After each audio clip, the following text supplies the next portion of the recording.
He was an immortal, indestructible demon king. But the gods reincarnated him as humanity's holy son. Turns out in his past life he was lucky enough to win the lottery, but before he could enjoy it he found out he had cancer. However, every cloud has a silver lining. After he died, he was reborn as a skeletal monster. From a low-rank bone monster, he evolved into the immortal king and led the demon clan to prosperity. His real name is Isaac. Friends affectionately call him Isaac. His ultimate goal is to become human, so he can fulfill his dream of taking a proper dump. So Isaac went to the divine realm. He once had a deal with those gods. As long as he wiped out the rebel forces opposing the gods, they would turn him human. But from the start, those gods never intended to honor the pact, since they had no way to make Isaac human and only wanted to use him. When he learned this, he was furious. Damn it, how long are you planning to fool me? You couldn't even help me with my dream of eating and taking a dump, so you might as well all die. No more beating around the bush, let's dive into Isaac's quest to fulfill his dumping dream. The sky was clear, a huge hospital loomed ahead. Panic seized him and one thought filled his mind: I want to live, I don't want to die. The doctor solemnly announced that his disease had never been seen before and would be named after him. After a pause, with regret, he added that he had at most 6 months to live. Clutching the medical report, he was in agony. Those words kept ringing in his head. People around began whispering at his odd behavior, but he only felt hollow. Unable to believe it, he wondered why life had to be so unfair. He'd worked like a beast, just getting a bit stable, and now he's about to die. Wandering aimlessly down the street, someone suddenly grabbed him, urgently warning him to be careful because this place was dangerous. But he didn't care anymore, collapsing to the ground as negative thoughts overwhelmed him. Seeing the lottery ticket tumble on the floor, he bitterly thought how ironic it was that he'd just won the jackpot. Falling to his knees, trembling, he begged fate in despair. I want to live, I'm not ready to die. Clutching the ticket, he wished for a miracle. But then the scene changed.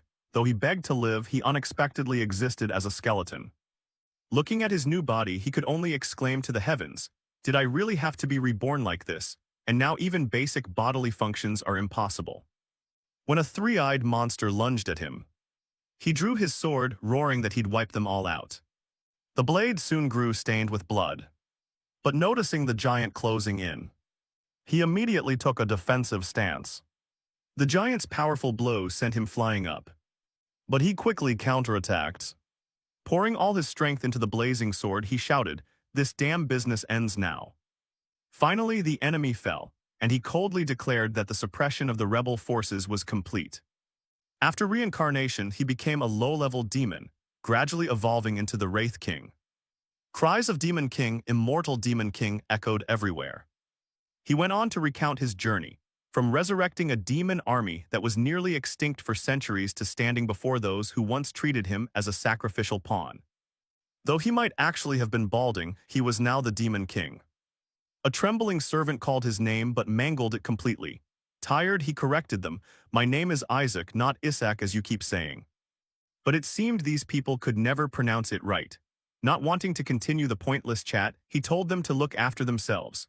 When someone anxiously asked where he was going, he replied coldly that he was going to collect his reward. He longed to achieve his ultimate goal, to become human. Looking toward the heavenly realm, he declared that he had eliminated all their enemies and that, per the agreement, they must keep their promise to make him human. But instead of keeping their word, they hesitated, whispering among themselves that they hadn't expected him to complete the task so quickly. Some even muttered about the idea of forcing him to do unpaid work for a while longer. On hearing that, he instantly flew into a rage. I heard every word, he barked, then ground his teeth and reminded them they had promised to make him human if he defeated all enemies. Seeing their hesitation, he cursed under his breath in fury. At that moment, one of the heavenly leaders smiled slyly and asked if he could do one more favor for them. Anger exploded within him. Even if I'm a skeleton, you lot should know your limits, he roared. You bastards, you want to make me do hard labor while still claiming you could turn me human, right? The more he spoke, the louder his wrath grew, and now even facing the gods he showed no fear. He panicked as if realizing something. The one beside him warned they should never have trusted him in the first place. Another, arrogant, wondered why they had to compromise with such a madman. He shouted angrily, are you all just talk? Aside from summoning seals, you can't create or destroy anything. As a wraith, he couldn't truly live, yet they wanted to exploit him. If they couldn't make him someone the heavens feared, then he didn't need them anymore. They grew fearful, scrambling to beg for more time, promising that if he helped them with a few more tasks, they'd grant his wish. But he cut them off immediately, growling that to pay for their broken promise, he would take their lives. He threatened to turn them into dry skeletons like himself. Power surged through him, spreading across the room. He laughed with satisfaction. But then, at that moment, something strange happened. He was surprised to find his magic suddenly vanished, and his body could no longer move. The blonde in front of him sneered, declaring that once he'd written someone's name on the paper in his hand, that person couldn't budge. They all shouted annihilate, revealing this was a high-level sacred technique used to seal disasters like him. They showed contempt, mocking that an ordinary demon like him should be grateful to serve them. Now he'd have to live a miserable life like a worm. He snorted, taunting, "Couldn't you at least pick a hairier worm?" He mocked, nodding that he still clung to his hair. The moment the light from the paper in his hand flashed, he blankly realized something was off. He kept sneering, exposing that if they were going to act, they should at least do it faster before he noticed. Before they could turn him into a worm, he chose to kill himself. They panicked at the sight of that insane act, unable to believe he actually dared to do it. However, one of them stayed calm, confirming the ritual proceeded as planned, meaning the Demon King's soul had been sealed. When he woke, he felt something strange about his body. Instead of becoming a worm as they intended, he found he had hands, flesh, and the form of a newborn baby. He couldn't believe it. Had he been reborn as a human? Strangers around him called him the saint. A nurse happily said he had awakened, while another suggested he should sleep a bit more. He was confused, wondering who these people were, his caretakers. Had he really become human? But his doubt grew as he noticed their mysterious expressions. One of them hinted that, though unwilling, they still had to complete the task. Before he could understand what was happening, a suspicious baby bottle appeared before him. They gently apologized for making him sleep more. Then the final words rang out, "May you rest for all eternity." He panicked, struggling but only managing to cry out. Did he think he had just been reborn only to die again? A bottle was brought to his lips, but the moment it touched his mouth, he immediately turned away, startling those around him. They didn't understand why he refused to drink. He turned his back, thinking that having returned to being human, there was no reason to drink something so suspicious. But then he wondered why he had to be human in the first place. His caretakers were puzzled that he didn't behave like a normal baby. Could he even sleep well like this? Someone accidentally called him Isaac, which made him start, "Isn't that his real name?" But they had mistaken it for Issac. He gradually realized the truth. It turned out he had been sealed. But for some reason, he had been reincarnated into a body with the same name as his own. He snorted, inwardly despising those who sealed him. They thought themselves great but were careless enough to fail at imprisoning him. While he was still thinking, the bottle was forced into his mouth. He resisted instantly, leaving the attendants flustered. They remarked that though only a child, he was surprisingly strong. He thought to himself, is this vegetable juice? Awful. He wondered if this was a plot to assassinate him with that disgusting mixture. Ironically, he had struggled so hard to become human, only to face this now. Elsewhere in the cathedral of the holy nation of Helen, an old man grinned slyly, confident the child had not survived. In front of him stood Emperor Alexander. The emperor coldly asked if he seemed to be enjoying himself. The old man bowed respectfully, explaining that the Eshua family had come to pay respects to the saint candidate, since the holy seat could not ignore the saint. The emperor smiled mysteriously and nodded in agreement that because this matter involved the saint, they should inspect it personally. But he warned that if anything went wrong after handing the saint over to the holy seat, it would be most unfortunate. Suddenly, a blood-curdling scream grabbed everyone's attention. The sly old man broke into a dark grin. When the servants rushed into his room, they were utterly alarmed. But contrary to their initial worry, the sight before them surprised them. He was still safe. He had even finished 15 bottles of vegetable juice. The servants cheered that he ate so well, truly an angel. The old man was stunned, unable to believe his ears. This was absurd. He should have died after drinking that. He was furious because the contents of that bottle were not ordinary vegetable juice. but a saint-slaying toxin, a poison that destroys holy power. If taken in a full dose, it would surely be fatal. But he had long since detected something unusual in his body. He understood this wasn't an ordinary poison, but a source of energy that could be converted into demonkind's mana. He welcomed it cheerfully, thinking it ironic that his enemies had accidentally helped him absorb mana so easily.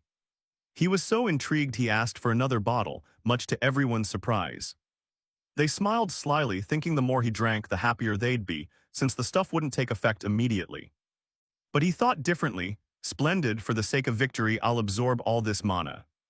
Deep within the subconscious world, he began to focus, condensing the energy he had absorbed into his mana core. But as the condensation proceeded, he suddenly discovered something strange. His mana core lacked the usual color and instead emitted a pure white light. He didn't understand why, but the sense of power far exceeded all his expectations. He wondered how many blessings had been stuffed into this baby's body. If fully exploited, he could become a monster stronger than anything he'd imagined. In the holy seat, a piercing cry rang out. Someone angrily shouted, "Who dares claim the saint will rule the holy nation?" It was the cardinal primate, furious to the core, saying everyone insisted their child was the saint, even the lowliest houses. An old bishop below hurried to reassure them, assuring that all other saint candidates had been dealt with. The cardinal nodded in agreement but remained worried, saying there were unpleasant rumors about. These words unsettled the bishop. He straightened, his face darkening, warning that there was still a saint candidate from the Eshua family. The bishop stammered, mentioning that this family was an important power at court, and explaining they could do nothing about it. But before he finished, the glass in the cardinal's hand slipped, cutting him off. Wine splashed across the floor, looking like the color of blood. The cardinal went on to insist the child would die as soon as the bishop arrived, and that the bishop's task was only to confirm the death. He emphasized everything had been arranged. His expression grew increasingly terrifying, each word seeming to want to snatch another's life. He insisted the saint must come from the Berith family. Meanwhile, the bishop stood before the child thinking it should have been dead already. However, before him the baby was still alive. This terrified the bishop, cold sweat streaming down his face. The emperor was there too, happily pinching the child's cheek and noting that the child's golden hair was the same color as the founder of the holy nation. When asked about it, the bishop stammered and confirmed the emperor was not wrong. The baby looked at them with bewildered eyes, thinking the man before him must be the emperor. He even remarked that this child seemed closer to the divine than the current pope, truly the nation's saint candidate. The baby was stunned to hear that, gradually realizing this was why everyone kept talking about the saint. Meanwhile, the bishop felt uneasy. He thought to himself that if the emperor favored this child from the start, things would become more complicated. Unable to let things continue like this, the bishop offered to take care of the child.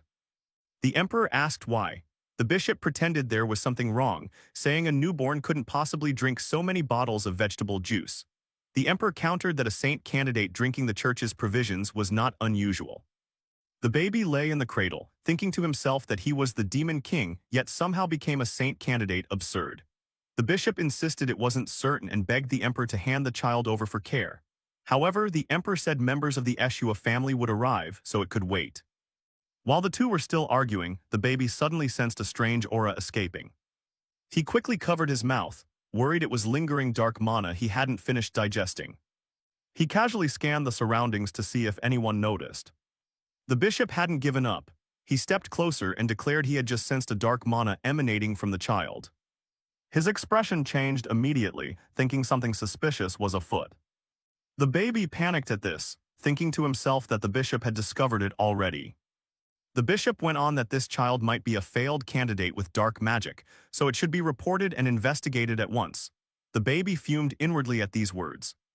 The emperor couldn't hide his anger either, shouting, "How dare the bishop say that about a precious saint candidate?"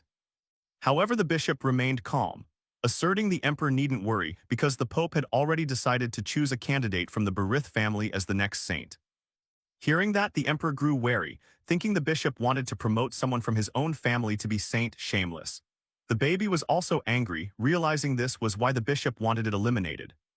The bishop scooped the child up and ordered it taken for interrogation immediately. Meanwhile, the baby could only curse silently in helplessness.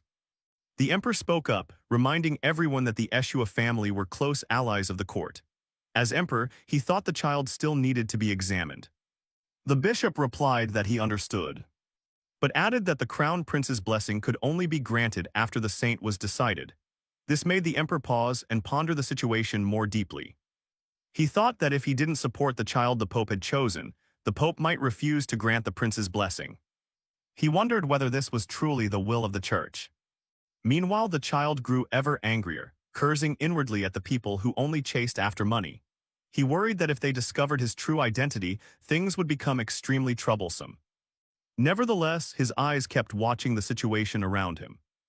The old bishop spoke up, insisting that if necessary they could examine the child immediately with his exorcism power. However, he paid no attention to the baby bottle in the child's hands. While the bishop babbled on, explaining that if the brat were human nothing would happen, but if it's a demon it would react immediately. Suddenly there was a loud crack, and in the blink of an eye the bishop was struck in the face by the baby's bottle, tumbling to the ground unconscious. Teeth were knocked free from his mouth, falling like rain. The child kept an innocent expression. The small hand continued to swing the bottle as if nothing had happened. He simply thought, just keep acting like a real baby. The bishop's face swelled from the blow. Glaring furiously at the child, he couldn't help exclaiming, "Can a single bottle do this much damage?" But no one paid him any mind. Everyone was busy praising the child, astonished at the light emanating and telling themselves that must be holy power. If so, this child must be a saint. The baby kept its innocent face but felt a bit bewildered. He admitted he could sense holy power within, but what exactly was this source of strength? Not wanting to overthink it, he cheerfully shook the bottle once more and delivered another smack to the bishop's cheek. He wanted to see what else the old man could do to him. The struck bishop was terrified and shuddered, repeatedly wondering if this was some form of dark magic. At this spectacle the emperor laughed heartily, and the guards around him couldn't help getting excited. Isaac was ecstatic, repeatedly bashing his face while strengthening his weapon. "I'll use enchantment magic to harden this bottle, then pretend to be an innocent baby." "How's that, you bastard? Hit him until he collapses." Seeing this, a guard blurted out that he was impressed by his holy power. He kept staring at his weapon in wonder, like, what is this? Though it's weak, whenever I use dark mana a bit of holy mana comes along with it. These two are supposed to be polar opposites, so how can they be used together? It must be related to that white mana core. Just as he was about to smack him again, the bishop snatched the bottle, scowling angrily at him. He tore the bottle away, hurled it to the ground, and shouted to the emperor, "I swear on all I hold, this child is heretical. We must perform an exorcism immediately." Hearing this made Isaac sick of the stubborn bastard. But he slipped his hand into the man's robe. "I don't want to do this either, but you seem to have something interesting here." He pulled from the man's person a severed pair of hands exuding a mysterious, terrifying purple aura. Seeing this, the bishop turned pale with terror. Those hands were remnants of a vanquished high-level demon. An artifact capable of absorbing the life force of other demons. He had been hiding it on himself in case of pursuit. Was he scared that this kid knew about it? Isaac grinned wickedly, feeling very pleased with himself. In an instant he tossed the hand behind him. "Look closely, you dog. If you keep eyeing me, don't blame me." As the demonic hand touched the ground, Isaac snapped his fingers, making the hand transform into a huge demon, leaving the bishop terrified. What a demon, really. And Isaac looked thoroughly pleased, admiring how big it had grown. A grotesque black shadow with blood-red eyes and sharp claws suddenly appeared in the shrine room. Everyone in the room gripped their weapons defensively and shouted in shock. How could a creature of darkness appear here? The emperor, unable to hide his panic, demanded. Bishop of the Berith faction explained quickly. "A demon inside the shrine? Are you insane?" The bishop, pale and shaking, explained. "Didn't you see? This child just pulled out a talisman." The young master was stunned. Talismans are items tied to dead demons. How could it instantly revive a demon? The emperor immediately ordered his royal knights. "All listen, protect the child from that wicked demon," and the bishop. Soldiers replied in unison, "Yes, sir." One of the royal knights stepped forward and snatched the baby from the bishop's arms so fast the bishop couldn't react. What on earth is going on? After being carried away, the boy turned his head to look at the crowd surrounding the demon. "Serves you right, you nasty little mutt. Heh. Let's see how tough this bishop really is." The demon suddenly hissed, "Holy One." Then it abruptly roared, "Kill the Holy One." The boy froze, puzzled. What the heck? The demon screamed again, "Must kill the Holy One," and lunged at the boy. The royal knights immediately moved to form a shield in front of the boy, blades drawn to protect the young master. Meanwhile, the boy was baffled, wondering what's wrong with it. "I'm the one who revived it, so why is it targeting me? But hey, with the holy knights beside me, what is there to worry about?" No sooner had he thought that than a holy knight was felled by the demon, collapsing to the floor in agony. The boy didn't expect them to fall so quickly. Are they really holy knights? The demon continued advancing, striking toward the boy. "You must kill the Holy One, save the imprisoned king," it raged. One by one, the royal holy knights were brought down by the demon. The knight holding the child grew ever more terrified and hugged him tightly. The boy, squeezed, nearly choked, thought, "Gotta stop it first. No one will be paying attention to my mana in this chaos, right?" The demon crazily charged its target to kill. The boy stared coldly at the demon. "Why are so many trying to kill me in this life? I saved you, yet now you target me." His eyes turned icy, specks of blood flickering. Ungrateful little demon. For a moment, the demon was terrified by his aura. A golden light suddenly emanated from him. The light grew stronger and stronger, overwhelming the demon. The light radiating from him amazed everyone around at his immense power. The light, as if imbued with divine power, completely dominated the demon, making it panic and try to flee.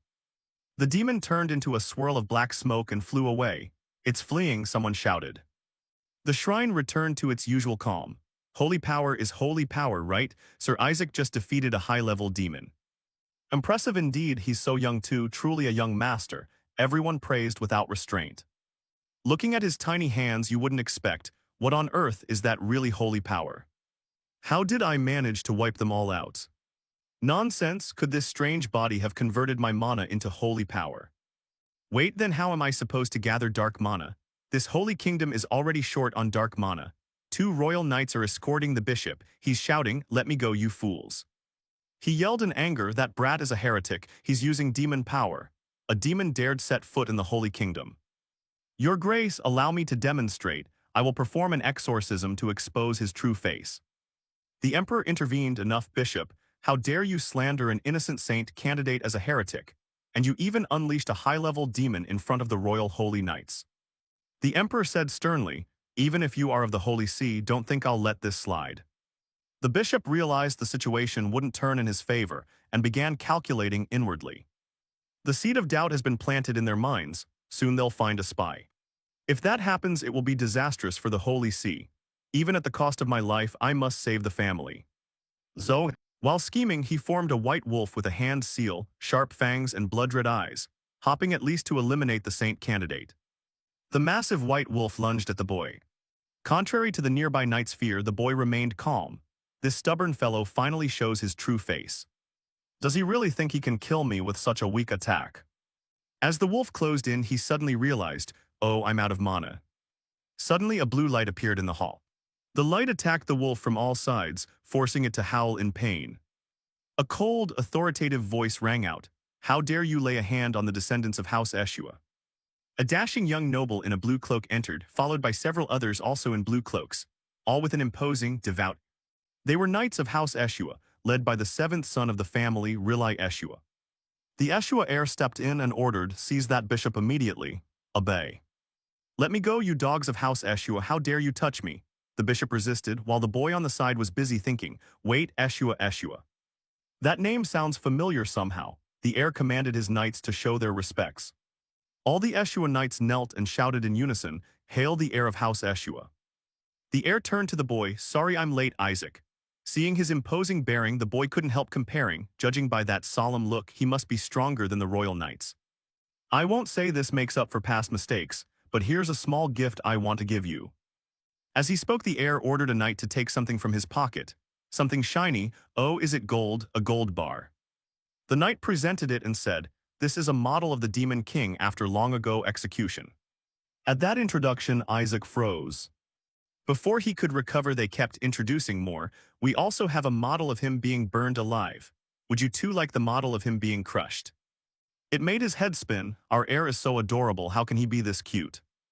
Isaac was almost in tears. How can I possibly survive in this crazy family? Everyone around is still noisy and I don't know when it will end. Look how he's enjoying it, so cute. He's so moved he's crying. Suddenly he remembered something. Wait, Eshua, I remember now. It was the Saintesses who tried to defeat me. He recalled past battles. One girl introduced herself. I am Shuri Eshua, the 45th Saintess. Another girl said, I am the 61st Saintess of House Eshua. You have no right to know my name. He rubbed his head, realizing they all belonged to House Eshua. Damn, not only am I a saint candidate, but I was born into a family of saintesses.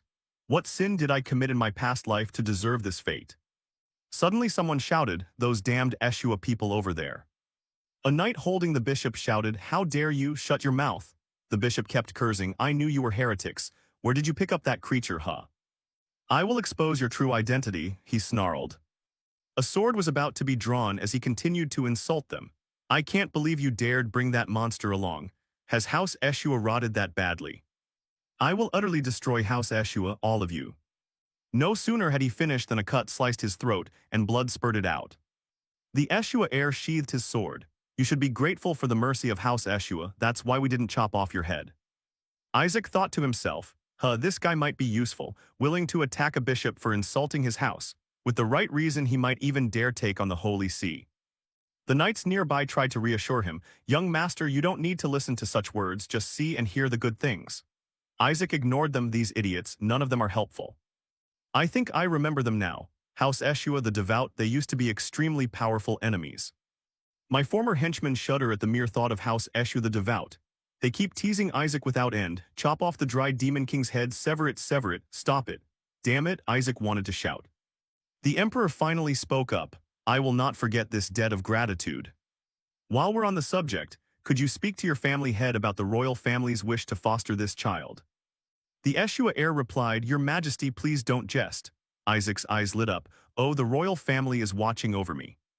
The emperor warned that forces inside and outside the Holy Kingdom will target this young heir. You've noticed this too, haven't you?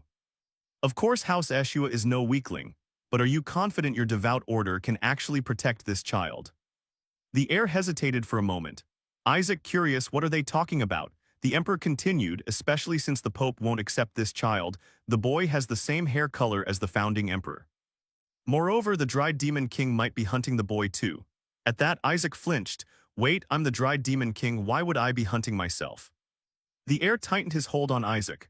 Pardon me, your majesty, because this child is of Eshua blood, we will raise him as one of our own. Whether it's the Pope or the dried demon king, House Eshua can handle them all. Actually, I believe the previous Saintess Melissa would be delighted to meet the dried demon king again. The emperor was at a loss for words. I tend to agree. The Eshua young master continued, so how could we possibly agree to hand the direct descendant of Saintess Melissa over to the royal family for foster care? Wait, Melissa. My final revenge before attacking the heavens was Melissa, the most troublesome, crazy saintess I've ever faced. Not only was I born a saint candidate in a family of saintesses, I'm also a direct descendant of Melissa. What did I do in past lives, seriously? What's a saintess even? After being defeated by the dried demon king countless times, they decided to create the ultimate weapon, the saintess. The saintess grows strong and the dried demon king must be killed. A staff forged by the gods to punish evil, a holy warrior, radiant light of the Holy Kingdom, and the highest title a knight can hold. With the overwhelming combat power of the saintesses, everyone thought the dried demon king would soon fall, their offense and defense rivaling the gods. Strong survival instincts, attacks that disregard self-preservation, beautiful and powerful beings who live long. However, the dried demon king is extremely merciless. Isaac recalled that he never killed saintesses, killing them only backfired. When a saintess dies, all her holy power returns to the gods, and that power is used to nurture future saintesses. However, the final saintess Melissa was truly powerful. Unexpectedly, Melissa is my ancestor. The Eshua young master continued, a saintess desires nothing more than the death of the dried demon king. House Eshua is the only family that created the saintess, and our sole duty is to defeat anything that stands against the gods. I am confident House Eshua can fully protect this child, request denied. The emperor pondered. A knight of House Eshua added, indeed, do you know how many saintesses fell to the dried demon king? Isaac grimaced. Nobody did anything, nobody touched anyone, okay. They kept listing the demon king's crimes. The dried demon king once imprisoned a saintess in a labyrinth after deeming her unworthy of his presence. 5 saintesses died of despair, they said. Isaac felt wronged. I let her go. How was I supposed to know she was so directionally challenged? Damn it, they should have gone to a hospital. The Eshua young master reassured him, it's fine, nothing to worry about. Even if you are cursed, we will do everything to protect you. Isaac felt his chest boil. I'm the one who can't accept that. He continued and hoisted Isaac up. We are very grateful for your birth. Your parents only asked one thing of you. With hopeful eyes, that you not grow up to be like that cruel dried demon king. Isaac frowned. To my anonymous parents, sorry for shattering your hopes and dreams, folks. The emperor didn't relent and pressed on. Please reconsider, Rilai. The dried demon king was sealed 150 years ago. Isaac then grasped the timeline. It's been that long. Does that mean Melissa is dead? She's 50 since our last duel. In that time, the demon race began expanding its armies. Having a saint beside you would be the perfect opportunity to boost the Holy Kingdom's influence. So this young heir is very important to the royal family. However, currently there are no saintesses in House Eshua. It's been over a year since the saintess gave birth. The child disappeared along with her husband. Isaac gaped in shock. My mother was a saintess. But the Eshua young master brushed that aside. Even if my brother isn't here, the matriarch remains strong. House Eshua can certainly protect the child. Isaac clutched his head. I thought nothing could surprise me anymore. What could be more shocking than my mother being a saintess? Didn't you say Lady Melissa is currently out hunting the dried demon king's minions? She'll be back soon. The matriarch will surely be thrilled to meet her grandson. Isaac bowed his head in pain. She's lived over 200 years, why won't she just die already? It'll be a while before Melissa returns. The child seems worried. Is he okay? He'll be fine soon. Isaac broke into a sweat, eyes rolling white. You think I'll be fine soon, while my eternal nemesis is still alive and grinning like that? The moment Melissa finds out, she'll burn me at the stake. How could anyone be fine? Melissa was the last person I faced. Isaac clutched the emperor's hand for dear life. He put on his cutest face. Oh, your majesty, please take me with you. Oh, this child. The two began to quarrel again. Oh, look, even the boy wants to go with the royal family. He's just a bit overly friendly, your majesty. The emperor pulled Isaac closer. The royal family can provide a lot for the boy. Even if House Eshua specializes in producing saintesses, they don't have much experience raising a saint. The Eshua heir wouldn't back down. This child is destined to be a monster-hunting knight, and no family trains exorcist knights better than House Eshua. Besides, the boy is the first saint ever born. Doesn't the royal family also lack experience raising saints? They both tugged fiercely. Royal family is better, no, House Eshua is better. Isaac was exhausted. Oh, please stop. The knights intervened. Please calm down, you'll tear the young master in two. Stuck in the middle, Isaac was helpless. I'll go with the royal family, so stop. I don't want to die. Besides, the light that shines on life. That light kept radiating from the emperor, so I'd have a better chance of survival if I went with him. I can't pass up that opportunity. The emperor beamed with satisfaction. Wise choice, little one. Isaac's eyes lit up. This is. Elsewhere in a deserted area, someone's voice. Impossible, I'm sure it used mana. I'm certain that child is a spawn of demons, the bishop standing before a group of mysterious people said. One who seemed to be the leader, holy power granted directly by the gods. So are you telling me the demon clan wields holy power? A sword was drawn, the bishop trembled, but I'm sure that was mana. How could I possibly confuse mana with holy power? The leader replied coldly, the Holy See has rendered its final judgment on your claim. No sooner had the cardinal spoken than that blade sliced into his yorda, blood spraying everywhere. The executioner, eyes bloodshot, declared the sentence of punishment, the crime of blasphemy. Another suggested, I'll go gather an assault team. No need, the emperor will take the child anyway. There will be plenty of opportunities within royal territory, we'll plan for that later. In the cradle, Isaac itched his ears, someone's mentioning him. This time that brat will surely die. From Isaac's vantage through the nursery window, the sunlight outside was dazzling. The sky seemed wider than ever. He scratched his ear, eyes squinting red, thinking to himself, right now I'm heading to the Eshua residence. From above, it was easy to spot a luxurious carriage, escorted by knights in polished helmets riding horses. The black-clad group that ambushed last night, watching from above, looked bewildered at the sight. The crowd quickly turned to the leader for answers. Wait, sir. The story rewinds a few days. A blinding light appears in the room that piques everyone's curiosity. That light was. Isaac, cradled by Alexander Hellcliffe, was squinting so hard he had to cover his chubby hands over his eyes. His head was in a whirl. Why is it so bright, my eyes? Rilai quickly spoke up. Yes, your majesty, House Eshua isn't exactly the best place to raise a child. He bowed respectfully and said earnestly, you might think it's just full of demon corpses and mana cores. Isaac, astonished, muttered, your will to survive shines that brightly. A dazzling halo formed around Rilai's hand. His voice, warm and deep, rang out. The most valuable thing in House Eshua at best is the dried demon king's corpse. Hearing this earth-shattering news, Isaac went pale, mouth agape in disbelief. My body, you have my body. Inside he was screaming dramatically, you should have said something first. Isaac quickly reached out his small hand to grab Rilai's, making the man pause mid-sentence. Even so, Rilai hung.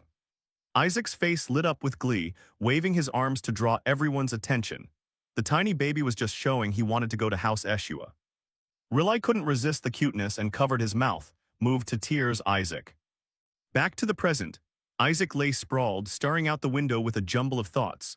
Even if dragged out of the royal family and into a house, there was no other choice if he wanted his body back. His mind leapt to the image of a fearsome skeleton clutching a magic orb. The body he'd trained with magic to rival the gods, if he could reclaim it, those of you would be nothing but dogs. Thinking of the blinding light Rilai summoned, he felt more certain of his decision. Besides, it was the first time he'd seen such a brilliant will-to-live glow. Following Uncle to House Eshua would greatly improve his chances of survival. On the carriage, a blonde knight was curious why the Pope's forces chased young Master Isaac. Hearing this, Isaac clung to the edge of the cradle to eavesdrop. I'm also wondering why they're so panicked. Rilai didn't hide it because they received a prophecy from the gods. It said the saint would become a child of the divine. The two on the carriage kept chatting, unaware he was listening, meaning he'll be the next pope. Indeed, that's why those Berith people want a saint. Chubby Isaac's face filled with dark suspicion at how the story was twisting into something bizarre. He quickly ran through some facts in his head. The Pope, the most powerful cleric capable of using level 10 holy arts.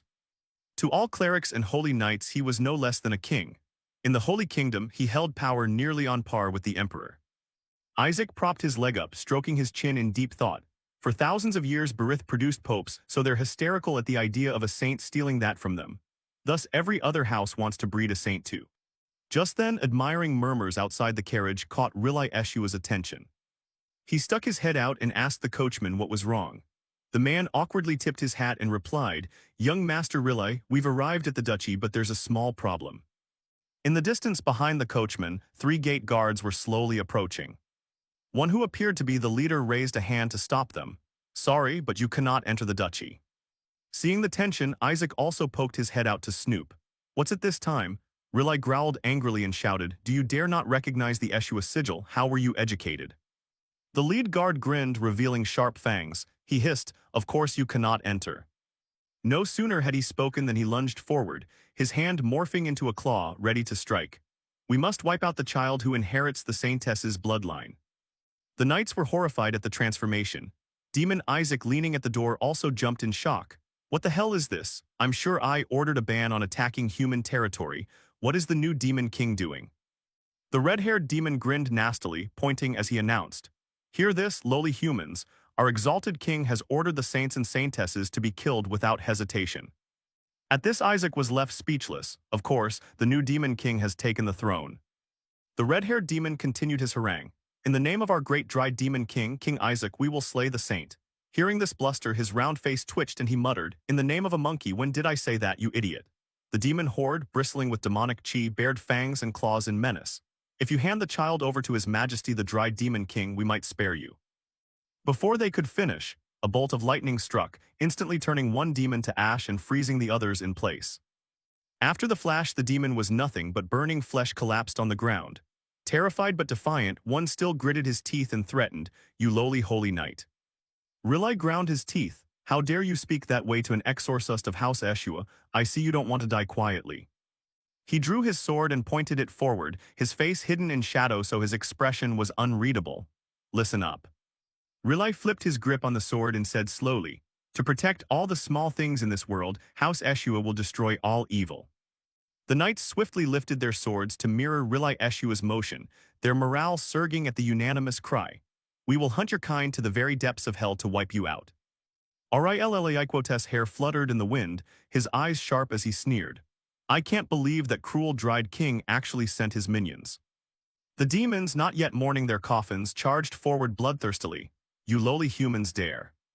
The lizard demon lunged, claws slashing, roaring in fury, mocking Demon King Isaac over his resurrection. House Eshua's knights showed no sign of wavering and quickly raised their swords in defense.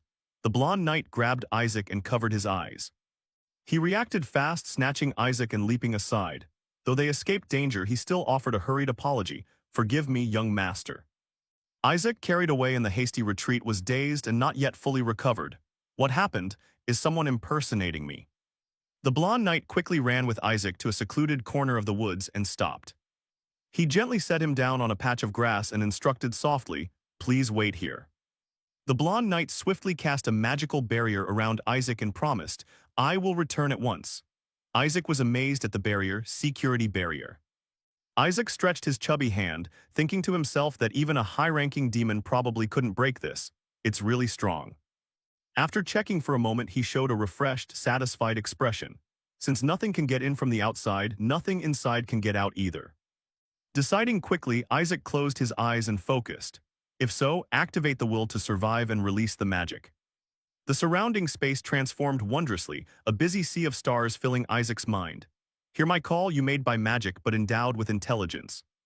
At the whispered incantation, a shadowy figure with a sloped shape that didn't look gentle appeared. But as it opened its eyes, the evil look vanished and only cuteness remained. Master, my lord, Isaac quickly covered its mouth. Got it, long time no see, be quiet or I'll grab you.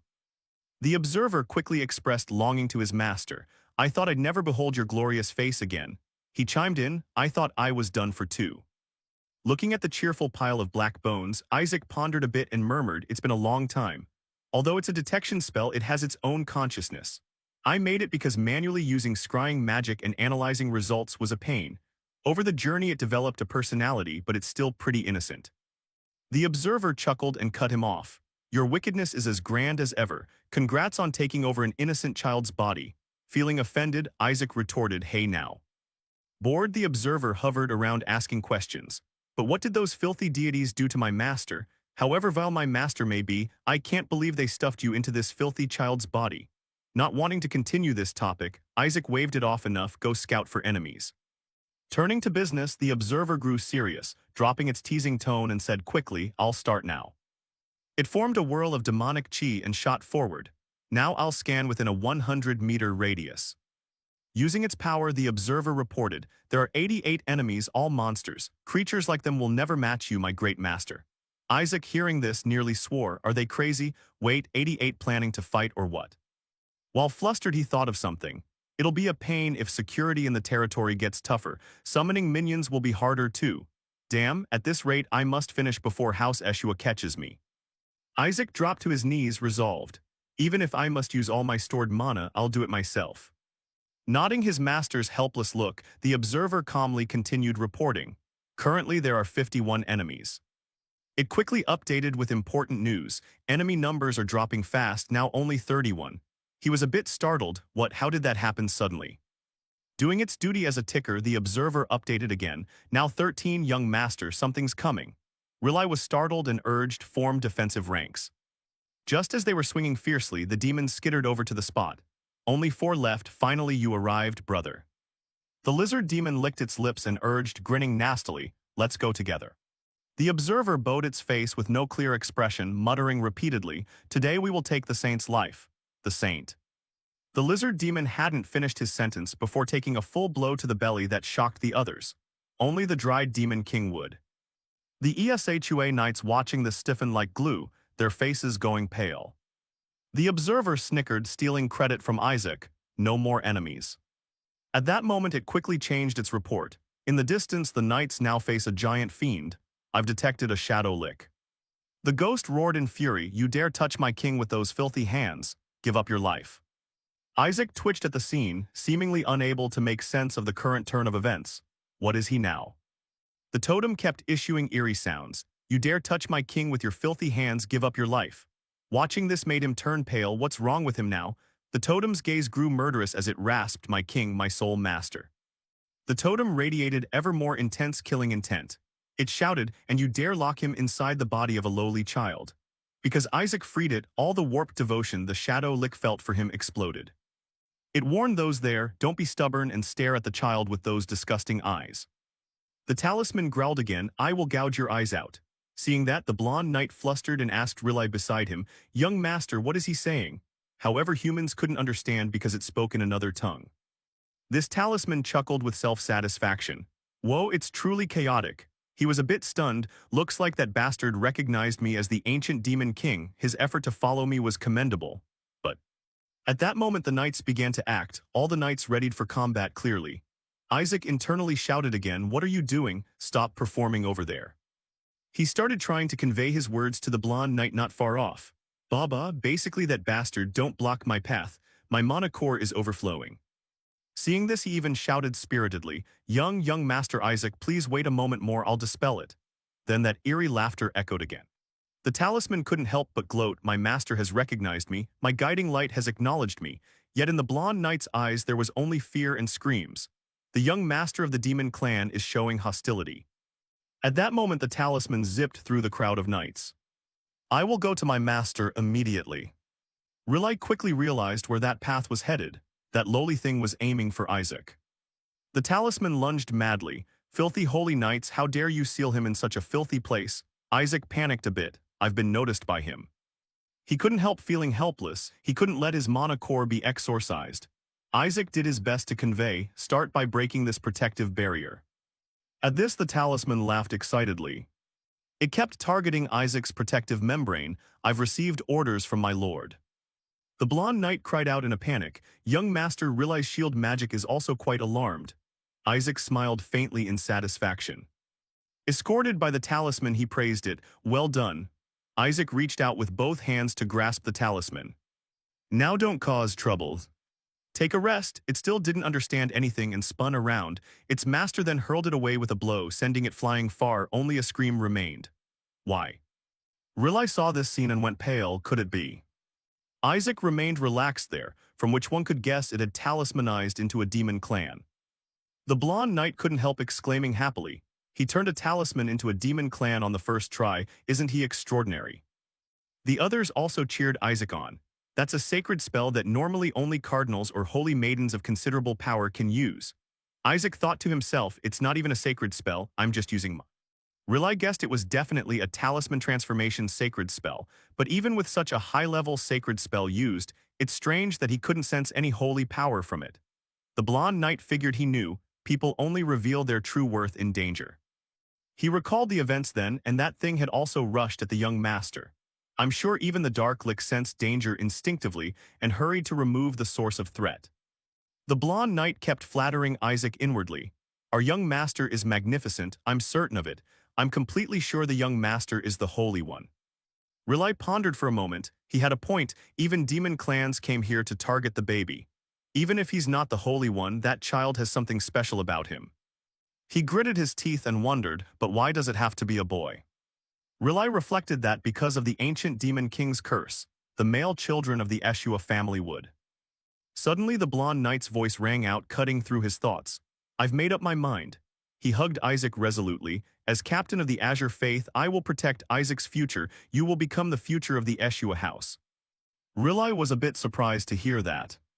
He smiled faintly and replied, understood, I'm the fool. Rilai reached out to lift Isaac. I've always feared the ancient demon king's curse. This child will bring honor to the Eshua line. He lifted Isaac and declared confidently, let's go home, Isaac, uncle will teach you many things. Rilai continued, you have extraordinary talent, so I'll raise you to be an exceptional knight. Isaac thought to himself, I won't become that, just return my body and we're even. Rilai then said something that left Isaac dumbfounded, even if you won't live long, I'll protect you at any cost. Isaac was stunned. What the? Rilai declared his name would spread across the continent. Isaac protested vehemently. Whoa, wait, I feel like you just said something super embarrassing. Rilai misunderstood. Of course I know you'll like it. Isaac shouted, I won't. Rilai suggested that once home he'd start by teaching him how to curse that dishonorable ancient demon king. Isaac silently cursed the damned Eshua family. At that moment the carriage arrived at the Eshua duke's residence. The statues were carved in gleaming gold. Even the building's architecture was exquisitely ornate. Isaac glared at the outside scene in growing anger. These Eshua bastards tear demons apart with gusto, yet live in such luxury. How much did this pile cost? Isaac remembered his time among the demons, and how those bourgeois scum made him toil until his clothes wore thin to feed his children. The shadow murmured softly to him, "Oh my master, this place is on a whole other level compared to our crumbling palaces. Sell a few of those sculptures and we could buy a dozen demon king castles." Isaac retorted, "I know, shut up." Rilai carried Isaac and said, "This is the Eshua household. Isaac, this is the cradle of monster hunting and exorcism on the continent." He held Isaac up to look around. A group was training on a scarecrow. "When you're older, you'll be like those kids." They took turns striking the scarecrow with sticks, shouting, "Die, Demon King." They beat it with visible anger, half-heartedly at best. "Curse you, your limbs torn apart won't be enough, ancient Demon King." Those words kept echoing, "Die, die." Isaac froze in place. "What are you teaching the children? Is this a fanatic family?" He reassured himself, "Whatever, it's not important." Isaac vowed, "Once I infiltrate the Holy Empire, I'll burn the Emperor and make this place the Isaac Empire." The shadow whispered in his ear, "What are you doing? Holding a grudge against kids playing? Pathetic." He told it to be quiet and went to survey the surroundings. It busily replied, "Of course." A magnificent building glowed, drawing gasps. "Oh," Isaac watched and murmured, "calculations, exquisite." "Are those all mana cores?" "There are dozens." The shadow agreed, "This is the first time I've seen so many mana cores concentrated in one place." "How many demons did they slaughter?" At that moment a servant announced, "We have arrived, young master." Rilai stepped down from the carriage and ordered, "Prepare a room for us, he'll stay with me." The steward stammered, "Ah, about that." He hurriedly reported, "Sorry, young master, we've been ordered to take young master Isaac to the annex." Hearing that, Rilai was puzzled. "The annex? Why?" The steward awkwardly replied, "The fifth young master ordered that young master Isaac must never be brought into the main house." Isaac was thoroughly annoyed. What now? Rilai was naturally just as displeased. "You want to send Isaac to that deadly cursed place?" Isaac grew more puzzled. "This family really excels at hypocrisy. Ever since I crawled around as a newborn I knew it, the Eshua house is falling apart." Rilai complained, "He's really making a fuss for nothing." Isaac quietly agreed, Right, I can live in the mansion, why must I go to the annex?" Whisper murmured in his ear, "The mana cores are in the annex. Order them back, I can't let my nephew stay in that ghost-haunted place." Hearing that, Isaac vehemently objected, "No, the annex, I must go to the annex." Isaac's words were incomprehensible, and Rilai tried to reassure him about Uncle's room. "Uncle will read you holy tales of how the great saintess fought the ancient demon king as a bedtime story every night afterward. Then Uncle will teach you exorcism techniques made specifically for the ancient demon king." Isaac turned pale with fear. "Damn, that's an exorcism on me, you trying to kill me." Just then a voice rang out. "It's just picking up a homeless kid, why are you making such a fuss about it?" The man grinned, "Obviously I already said I'd send that kid to the annex." That rude fellow even opposed Rilai. "After so long, you're actually going to defy your brother." That man was none other than the Eshua family's fifth son, Gol Eshua. Isaac turned his head and exclaimed, "Ooh." Seeing the two face off, he concluded the guy was a bully. Gol taunted, "Put that thing down, I'll send it to the annex." Rilai angrily protested, "Are you joking? This child is a descendant of the Eshua house, we won't send him to the annex used for exile." Isaac wanted to scream inwardly, "Hey, put me down and just send me to the annex already." Gol reached out and touched Isaac's cheek, asking, "Where did you find this skin and bones kid?" He even mocked descendant like it was a joke. Hearing that, Isaac thought he liked the idea of being sent to the annex. "But what's up with this jerk? Are you a cleric or a thug?" Isaac sighed in relief and decided, "Whatever, I just need to get to the annex and suck the mana cores." Meanwhile, Rilai pressed Gol, "Didn't you know why I want to send this child to the annex?" He bluntly exposed him, "You want everyone to think the child is cursed so you can remove his inheritance rights." Isaac then snapped awake, "Inheritance rights? Wait the hell a moment." Isaac remembered something and got furious, ready to strike. "Fine, I'll suck this house dry, become a saint, then the Pope, and take revenge on those damned gods." Gol nonchalantly replied, "That's the plan, I heard a demon appeared to snatch this brat, so it seems cursed already." The blonde knight, hearing this, angrily shouted, "No, the young master participated in expelling that demon." He recounted seriously that the demon's appearance because of him proved his importance. Even the knight behind added, "Indeed, he has the divine power of a saint." The man burst out laughing, "Ha, hilarious. How long will you keep covering up for this trash? Don't make me laugh. If you insist he's the next saint, then show me his power." Whisper then whispered to Isaac, why don't you show him your power? Summon a meteor or something. Hearing that, Isaac retorted, meteor my ass. Gol clicked his tongue and continued, right, if you want to call him a saint. I'll set one distant condition, that thing over there. Gol challenged Isaac, whether it's the family crest or whatever, why not have him resurrect that thing he loves so much? He scoffed, tongue-clicking, that holy tree died from the demon's dark mana. So if the kid really has what it takes to be a saint, he'd resurrect it easily, right? Gol smugly emphasized, that's if he's truly a saint candidate like you all claim. Rilai asked him again, do you even know what you're saying? Isaac murmured, Melissa, you're great at fighting, but your descendants are a mess. He thought back, the first son missing, the second adopted. Suddenly Isaac noticed something, Whisper whispered, puzzled, what's up? Watching, Isaac grabbed it, what are you still thinking, making it all confused.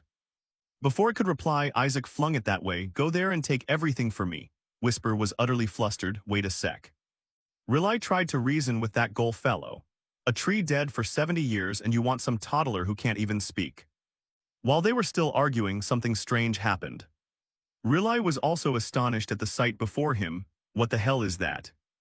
The holy tree has turned green again, completely unlike the withered trunk from moments ago. They stared up and down the tree, exclaiming in shock, it's been revived. Gol froze, stunned. Even with purification and restoration magic, it kept dying slowly. He fretted, pondering what on earth is happening. Isaac smiled confidently, it's nothing really. He was quite proud, face beaming with confidence, thinking there was some dark mana near the roots, so he sucked it all up. Whisper returned, a bit deflated, I've absorbed all the mana there, I'm full to bursting. Everyone, astonished, asked Rilai, Sir Rilai, what happened to that tree? What did you do? But Rilai replied coldly, I did nothing. Hearing that, the soldier immediately guessed, could it be? The one everyone adores is just sitting there grumbling, it's all mana, what a waste. Whisper weakly asked him, now what, do you want me to puke it all back up? They shouted in joyful excitement, Eshua, so it was young Master Isaac who did it. But Gol stubbornly denied it, awkwardly protesting, absurd. No one in this family has ever been able to save that tree, how could this brat do anything? He stood there speculating to himself while no one paid attention. Someone must have helped him. Yeah, it must have been Rilai, but everyone's attention turned to Isaac. Of course, young Master Isaac stands out. First exorcism, now purification. Gol clenched his fists, unable to accept the truth. You did it, didn't you? But Rilai didn't understand what he meant. What do you mean? Gol grabbed Rilai wildly and accused him. You must have gotten help from the Saintess, then made it look like that filthy brat did it, right? Rilai had no idea what he was talking about. What on earth are you saying? Gol shouted angrily, stop your tricks. Rilai was baffled and immediately denied it. How could I possibly have met the missing Saintess? Isaac watched the scene with a crinkled face. Melissa should focus on managing the family instead of hunting demons. Your house is a mess. Isaac thought, looking at the man before him, yet this so-called brother doesn't resemble Melissa at all. Actually, it'd be easier to believe Rilai was Melissa in disguise. Whisper, curious, asked him, what about the elder brother? Isaac suddenly remembered, he actually reminded him more of that damned Pope fellow. Goel screamed like a madman, refusing to accept it. Don't play dumb. You think I don't know you brought this kid here to make him the next saint candidate? I can't believe you'd use such dirty tricks when our family already has a saint candidate. Isaac immediately perked up to eavesdrop. There's another candidate in the family, and that crude bastard even wants that candidate to win. Whisper was gleeful at someone's misfortune, teasing, looks like you need to compete with that other guy, but you don't seem to care at all, do you? Isaac, on the contrary, was positively intrigued. Don't you think that guy would be just as cruel if that bastard backs him? Beating him would be fun. Whisper reluctantly admitted it made sense. Rilai frowned, questioning him, so are we just going to ignore the boy? He's our nephew and the son of our firstborn. The boy has the right to lead this house. Goel heard this and felt unbearably irritated. Nonsense about the firstborn. He ran off while the family was in danger. As he spoke, he grabbed Rilai. You still want to bring up that firstborn? You only just told us this kid exists. Isaac thought this drama was worth following, so that's why I've been treated differently. What a great life, Whisper didn't quite get his train of thought. You can't be so indifferent about your own life. Gol suddenly remembered and sneered. Ah, but the kid is still the Saintess's son, right? He could just be a bastard child of the Saintess we picked up from outside. She's a saint regardless. Each of his words made Rilai's face crease, but you can't be sure he's the firstborn's child, can you? I suppose his face looks decent because he resembles that woman. He kept yammering, slandering Isaac, until Rilai angrily punched him square in the face. If it's good for the family, I think we could sell him to preserve the bloodline. After being hit, he still didn't understand why. Are you insane? Did you just hit me? Rilai finally spoke. Did you think you could get away with spouting that nonsense? Everyone was shocked by Rilai's action. Isaac, however, found it highly amusing. Yeah, brothers should spar now and then. Thanks to that, I learned some useful info. The two lunged at each other, ignoring people trying to stop them. Sir, you can't do that, stop them. Isaac watched the show from the side. The messier this family gets, the easier it will be for him to take it over.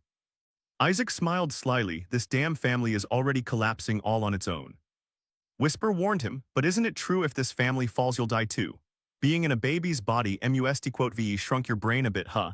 This made Isaac snap and yell shut up. Eventually the atmosphere settled down.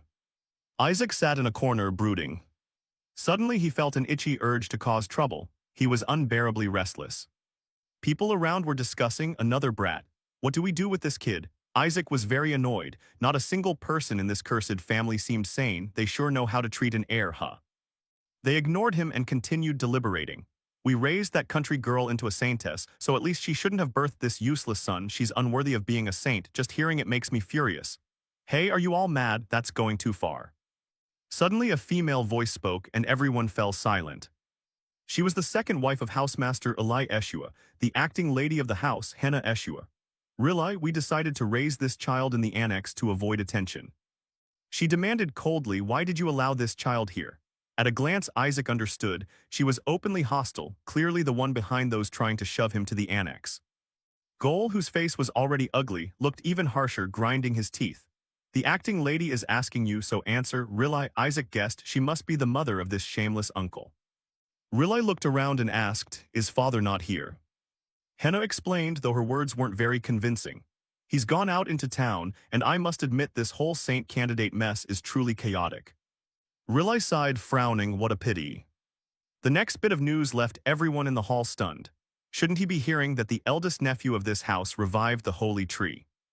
Gol, annoyed, denied Isaac's credit. It's just a coincidence. How could this brat have done that? Maybe the Eshua family's prayers finally worked. The white-haired old woman tried to convince herself. I think so too. Our housemaster couldn't find a solution, so how could a child like him do it? Henna added, I agree. She frowned and objected. There was no proof from the start. They each voiced their thoughts. The lady of the house said rightly, it's truly a great blessing the holy tree revived. Isaac couldn't help but view them differently. Look at those people. He spread his tiny hands out before them, want proof. Everyone was utterly astonished by the sight. A blue light surrounded Isaac and a stone hovered in midair, so take a good look. They all widened their eyes to see the energy, and they recognized it as the holy tree's energy. While Isaac shouted boastfully, surprised yet you dimwits. The whole assembly fell silent at Isaac's display. Rilai, standing nearby, concluded that Isaac seemed to have removed the mana corroding the holy tree. Upon hearing that, an old elder stood up in doubt. But a newborn could remove it, others explained, isn't that a reasonable explanation? The boy directly formed a physical manifestation from that mana right in front of us. Others also spoke in shock. Yes, but even if this exorcising method worked, it's certainly not simple. One small mistake could have killed the holy tree. That's why the housemaster chose cyclical purification instead of straight exorcism. Gol went pale, panic-struck, thinking what the hell are they saying? There's no way a newborn could do that. Rilai immediately rebutted him. Isaac must have instinctively exorcised the dark mana within his tiny body. I agree. Exactly. Rilai continued to praise Isaac lavishly. A nursing babe achieved what no one in the holy seat could for 70 years. But Gol whispered in horror, what is he saying? Then he slammed his hand on the table and demanded, Elders, do you really believe this absurd story? He ranted like a madman trying to convince them. A newborn exorcising, it doesn't even know how to speak.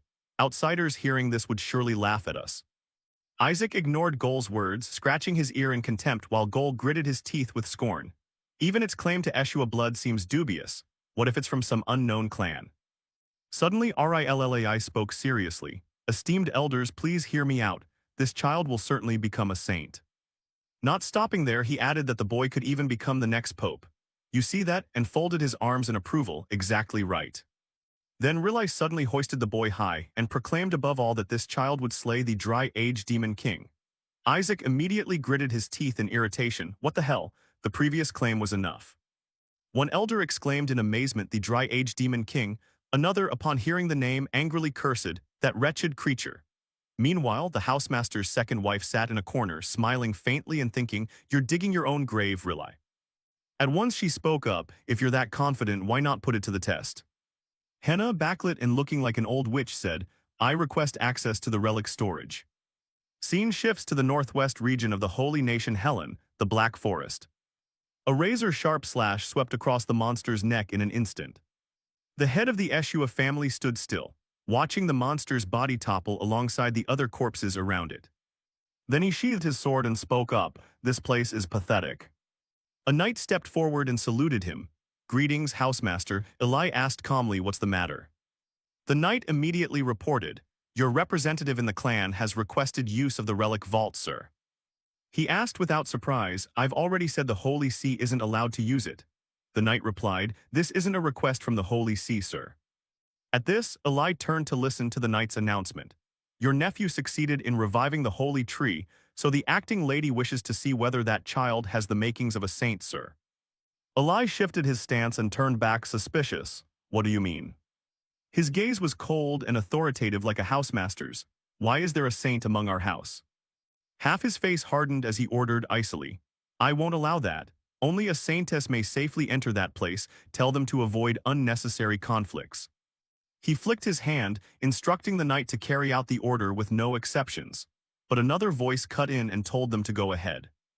Melissa stepped forward leisurely to inquire, you said that's Isaac, right? Melissa is the lady of the Eshua house and the former saintess. She smiled approvingly with a hint of mockery. Reviving the holy tree, isn't that somewhat impressive? Melissa continued, since the vault's been opened, why not put all saint and saintess candidates in there? The knight, alarmed, blurted, what? Then he asked, but if we do that, what if a child from another house grabs something valuable? Eli fell silent, while Melissa answered with a smile, I hope so. Even the greatest saintesses of past generations couldn't take anything from that vault. A vision of a treasure chest flashed through her mind. Perhaps if someone does retrieve an item, they could locate the dry-aged demon king and slay him. Melissa's eyes turned calculating. Then we should reward that person, shouldn't we? With that, she ordered the knight to relay the message. Whoever brings out the best relic from the vault will be granted a reward even the Pope couldn't buy. He grew worried hearing the lady's words. That person will receive a family heirloom. Melissa raised her hand slightly and declared she would personally teach them the rituals of the demon tribes. Her face brimmed with confidence as she clenched her palm and promised, any child who succeeds in retrieving it can have whatever they want from me. The relic vault stores more than relics. It hides an arcane secret thousands of years old. Through generations, saintesses guard it. Thus people say the Eshua family are the keepers of this vault. Only children under 10 may enter, so the vault is used as a ritual for saintess candidates. When they turn 1, these children enter and choose an item. People then predict what kind of power the saintess will receive based on the item the child returns with. However, the vault is extremely dangerous. Even saintess candidates face life-threatening risks upon entry. After many unfortunate incidents, the vault was sealed. Back in the present, Whisper's voice rose, let's see. It said with glee, if my master can survive and bring back a relic. While Isaac snapped irritably, why are you repeating that? Whisper then mused, but you're looking forward to it too, aren't you, master? The boy babbled in reply, implying of course he was.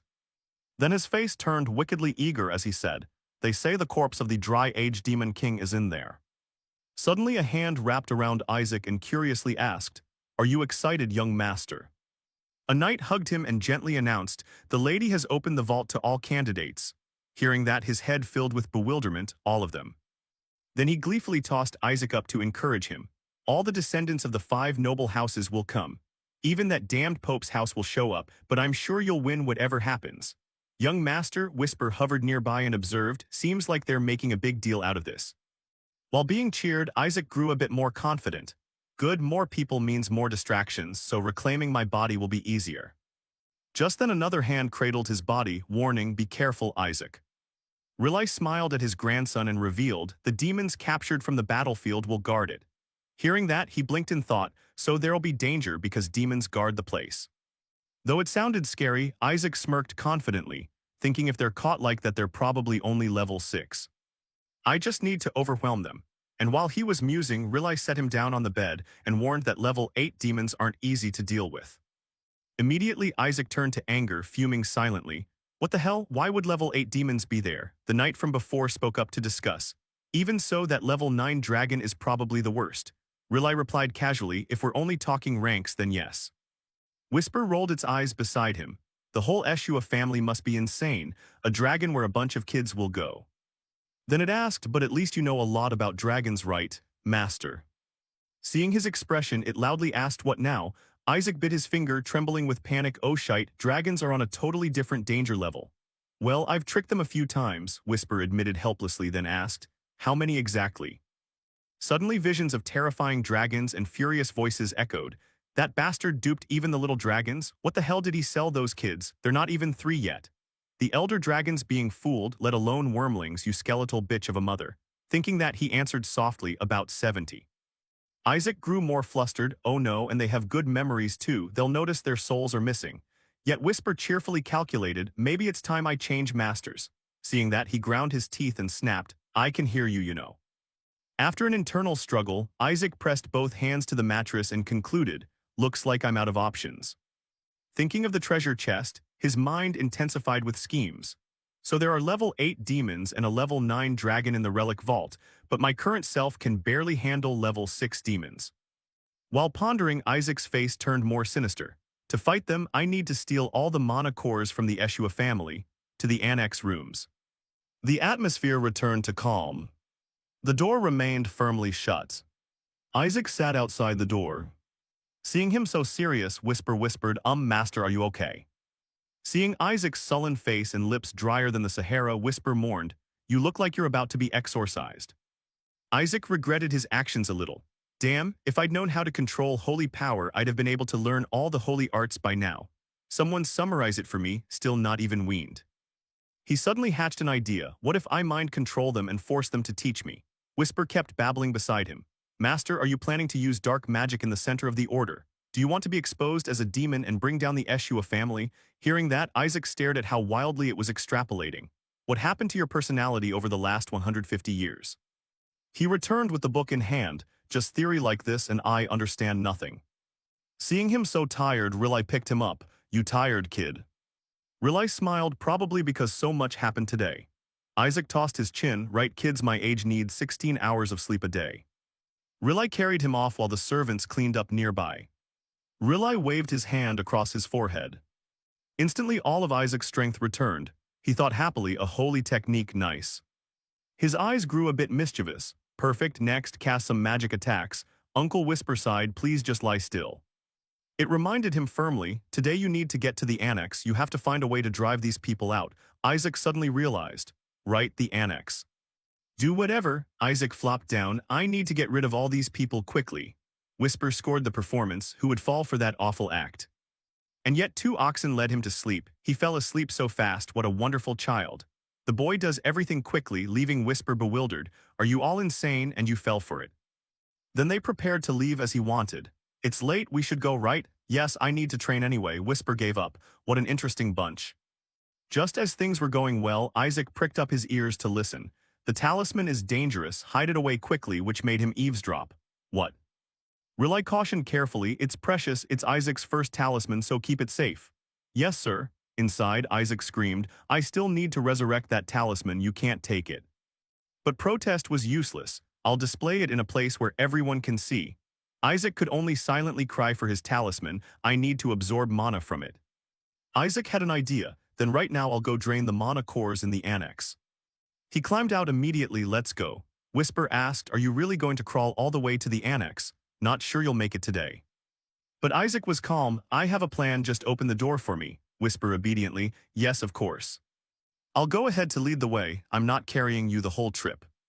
It regretfully reported, your uncle locked the door and from the outside too with a holy seal on it.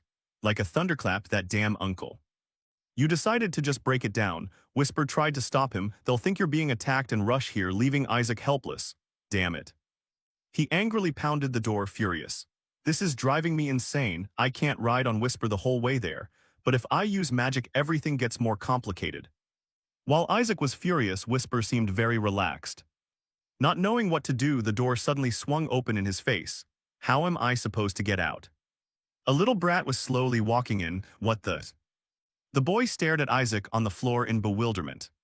This kid was Gol Eshua's son, the saint candidate of the Eshua family. Shuri was 5, and the boy thought he's barely even walking. Isaac also stared. This brat is my rival, Whisper, seeing blood on his face, panicked. He dared harm my master. Shuri looked at him with a murderous gaze, grinding his teeth. This talisman even a genius like me couldn't make. He held the item in his hand, jealousy toward Isaac obvious. There's no way that brat can do it. But Isaac didn't care much. He was feeling very excited. Shuri swung his hand, about to do something nasty. I'm the one who will become the saint. He used magic to take out the talisman. Seeing this, Isaac quietly gave him a thumbs up. You dare snatch that from me. But before he could enjoy it, Isaac controlled the talisman and punched Shuri, splitting his head. That's the plan to get me out of that damned Eshua family. At the same time, Isaac suddenly realized, I've found my means of transport. Shuri clutched his face in anger and glared down at Isaac. Do you know who I am? He thought. You look just like that thug uncle. You're probably his son. Isaac watched his every move and prepared a counter stance. Also, I see you're gathering holy mana to attack me, you bastard. He kept striking Shuri while the boy couldn't retaliate and could only take the hits, so you deserved it. Whisper approved too. Nice hit, master. Isaac, like a little devil, mocked Shuri. Brat, except that you'll be my vehicle. So far Shuri lay still taking the blows, looking a mess. Finally he sprang up. Shuri shouted, you think you're so special. Isaac gave him an assessing look. The boy said, surprised. No one my age can use a level 3 defensive holy spell. Shuri tried to do something to show off, but it was still too early to be impressed. Shuri waved his hand and a beam of light covered the surroundings. Level 3 offensive holy spell, Radiance. He shouted and hurled the glowing orb at Isaac. Isaac remained calm, impressive, using 2 radiances at once. But this little stunt only amused Isaac more. Thanks for the meal. Shuri's radiance was gently absorbed by Isaac. Shuri stared in astonishment. His eyes widened. How could a defensive spell be so large? Isaac controlled the radiance while smiling happily. He was even grateful to the brat. Since his uncle never taught him, he didn't know how to use it. Shuri was amazed to see this, and Isaac smiled, thankful for the lesson. Faced with this powerful radiance, Shuri found it hard to believe. Impossible. Before he could adapt, Isaac continued manipulating the radiance. The strong beam lunged at Shuri, leaving him frantic and helpless. Wait. Shuri's piteous screams rang out. Whisper, seeing this, asked curiously, master, though I enjoy the show, is killing someone from the Eshua family really okay? Isaac sighed and thought, who said I'm trying to kill him? Seeing him all messy and bruised, Isaac explained softly, the attack doesn't even hit him anymore. Only then did Shuri, both embarrassed and angry, shout, you little bastard, you can't even hit us, so why are you scaring me like that? Shuri ground his teeth and yelled, no matter how many holy attacks you use, you can't defeat a saint candidate like me. As he spoke, a voice suddenly rang out, you dare. He looked back in puzzlement to see who had spoken. Whisper transformed outright and coldly asked, attack my master. It continued, each sentence making Shuri tremble. Are you tired of living? Shuri was so terrified he forgot how to speak. He actually wanted to cry out for his mom and dad. Isaac was very pleased to see this. He smiled. Isaac sat on Whisper and spoke, what are we waiting for? He raised an eyebrow and ordered Shuri to carry him. You miserable brat. The sky outside was pitch dark. Everything was very quiet. I am Shuri of the Eshua family. One day I'll become a saint. He frowned and looked ahead, his eyes full of unwillingness. The sound of footsteps echoed, but Shuri panted heavily while carrying Isaac, cursing inwardly, damn child. Isaac, the one being carried, was extremely excited. Let's head to the annex. Shuri ground his teeth and glared, why are you doing this? He was about to put on a threatening face when Whisper appeared beside him to discipline him. Dare move and I'll tear you to pieces, you lowly insect. So Shuri was shoved back into a meek position. Right, just focus on surviving and getting out of here first. Shuri trembled all over, his eyes watery. He whispered, someone please save me. The moon was very bright tonight, lighting the way for Isaac's mischief. From his perch, Isaac happily directed the one below to go left. Left, you hear. Not pleased, he bent down and nagged, want to die? Focus. Shuri, confused and panting, asked, where exactly are you taking me in the dead of night? Then suddenly he stopped in his tracks. Looking at the scene before him, Shuri's face went pale. He hesitated and said, this is They'd finally arrived, the Eshua family mansion, the second annex. Shuri's mind filled with dread, the annex was haunted.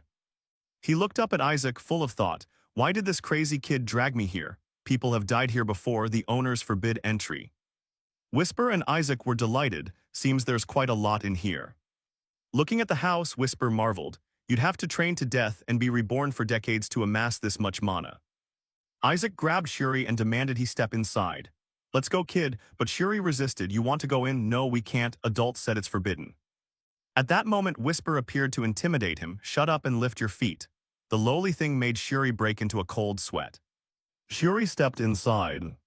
With no furnishings, every sound they made echoed loudly. Shuri was exhausted and out of breath, while Isaac was busy appraising the surroundings. Inside was worse than outside. Suddenly he noticed something unusual, a thin mist drifting about. Isaac thought in surprise, wait, that's... Whisper explained beside him, this whole place has been sealed, master. Every door has something like a protective barrier. Isaac frowned and said, what a hassle.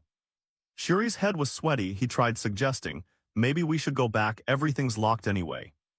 But things didn't go his way. Isaac grabbed his hair, making Shuri cry out in pain. What's wrong? He begged in pain, both hands trying to stop Isaac's action. Don't grab my hair, okay? Seeing the portraits, Isaac was a bit surprised. He moved closer, the former heads of the family. As he looked at the painting, he asked, so now you want to compete for the next head of the family too? Saying that, he assumed he was right, pointless, since that next head position will be mine anyway. No sooner had he puffed himself up than the ancestor portrait he was proud of was destroyed with a snap from Isaac. Shuri was so stunned he felt his eyeballs might pop out. Isaac didn't stop. Shuri frantically shouted, our ancestors, are you insane? Why are you doing this to the family heads? Isaac frowned and explained, you really shouldn't put barriers on these portraits, should you? Whisper breathed a sigh of relief and smiled. The barrier's broken, master. Isaac grinned widely, magnificent. He quickly jumped down. Let's go. Shuri, curious at this move, asked him, hey, where are you going? Isaac curled up like a little ball and rolled forward, leaving Shuri bewildered. Hey, are you crazy? You've made this mess, and now where do you think you're rolling off to? The sealed door was flung wide open by Isaac. Seeing the scene outside, he felt very satisfied, the absolute peak. Isaac immediately crawled inside and ordered Whisper to lock the door, leaving Shuri in utter panic. He tried to chase after Isaac like someone chasing their crush.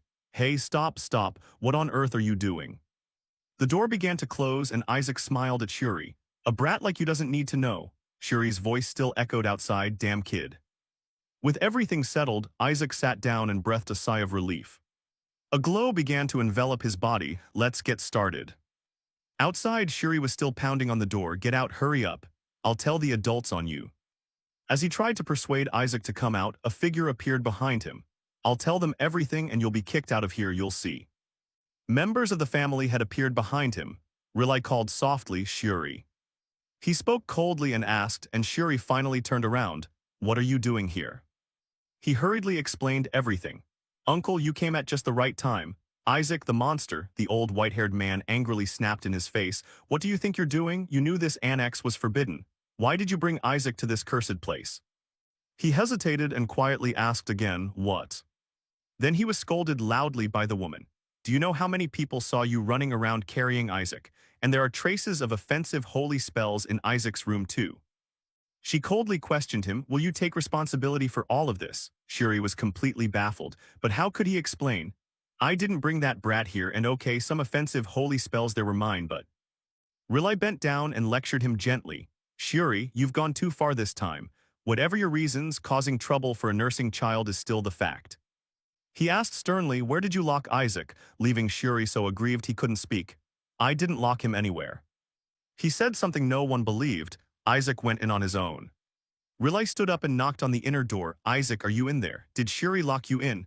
Everyone was at a loss, oh my. Riley was feeling very worried about the situation. The door opens and he sees Isaac sobbing uncontrollably. Isaac. The old white-haired man also looked very concerned. Are you okay, Isaac? My goodness, the boy looks awful. Riley hurriedly picked him up and soothed him by rubbing his head. Thank goodness you're all right. Though the boy looked pretty frightened, it seemed nothing serious had happened. Having said that, he glanced at Shuri with an unfriendly look. He coldly admonished, you should reflect on yourself. Shiri was helpless now. He didn't know how to explain. No, it's not like that, really. As for Isaac, he was feeling very pleased. He even gave a little thankful gesture. Isaac smiled teasingly at him, triumphant. Thanks to you, kid, I had a feast. Directly making Shiri furious. Damn brat. Seeing this, the old woman worried too. Does the kid's blood pressure just spike like that? Must be the cold here, such a little child and already. A small blue glow flickered in Isaac's hand. He smiled inwardly. This far exceeds my expectations. I've absorbed mana equivalent to 100 years of hard training in one go. He squeezed it tighter in his hand, with this mana energy. He was utterly delighted, trembling with excitement that he could finally carry out that plan. But Riley mistook it for fear. Surely Isaac was terrified. At the Eshua family villa, Riley's voice rang out, Isaac, I'd like to introduce someone to you. Isaac looked up, full of curiosity. Then he turned to the person beside him. This is Asili, from now on she'll be your caretaker. Asili introduced herself seriously and plainly.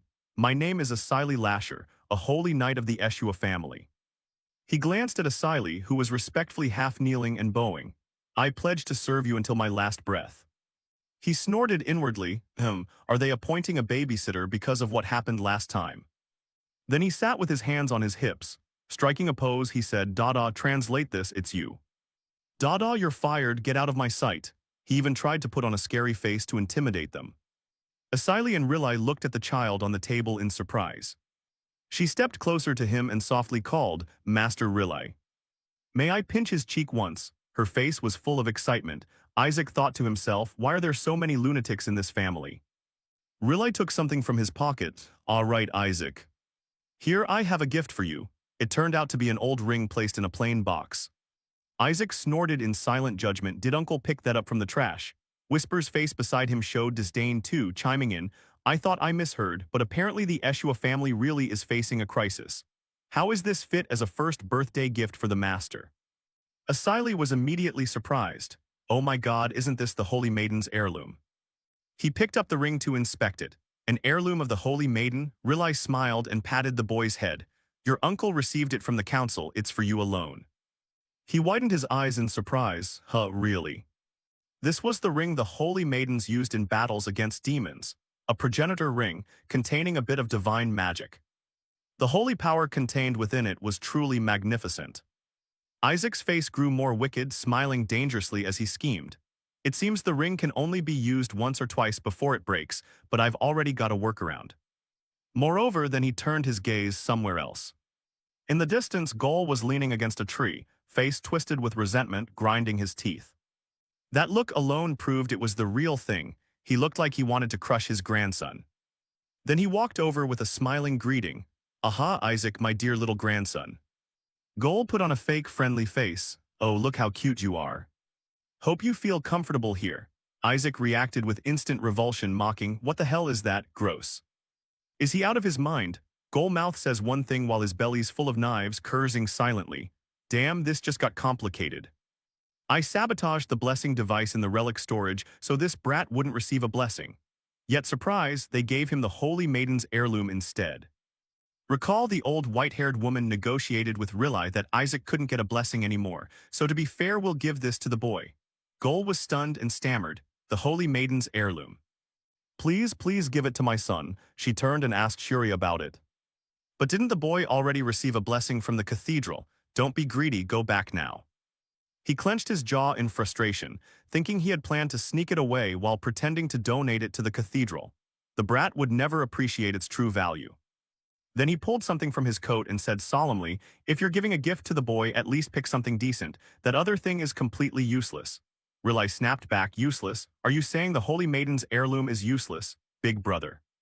He opened a luxurious golden box and continued, Isaac is also my beloved grandson, how could I give him something useless?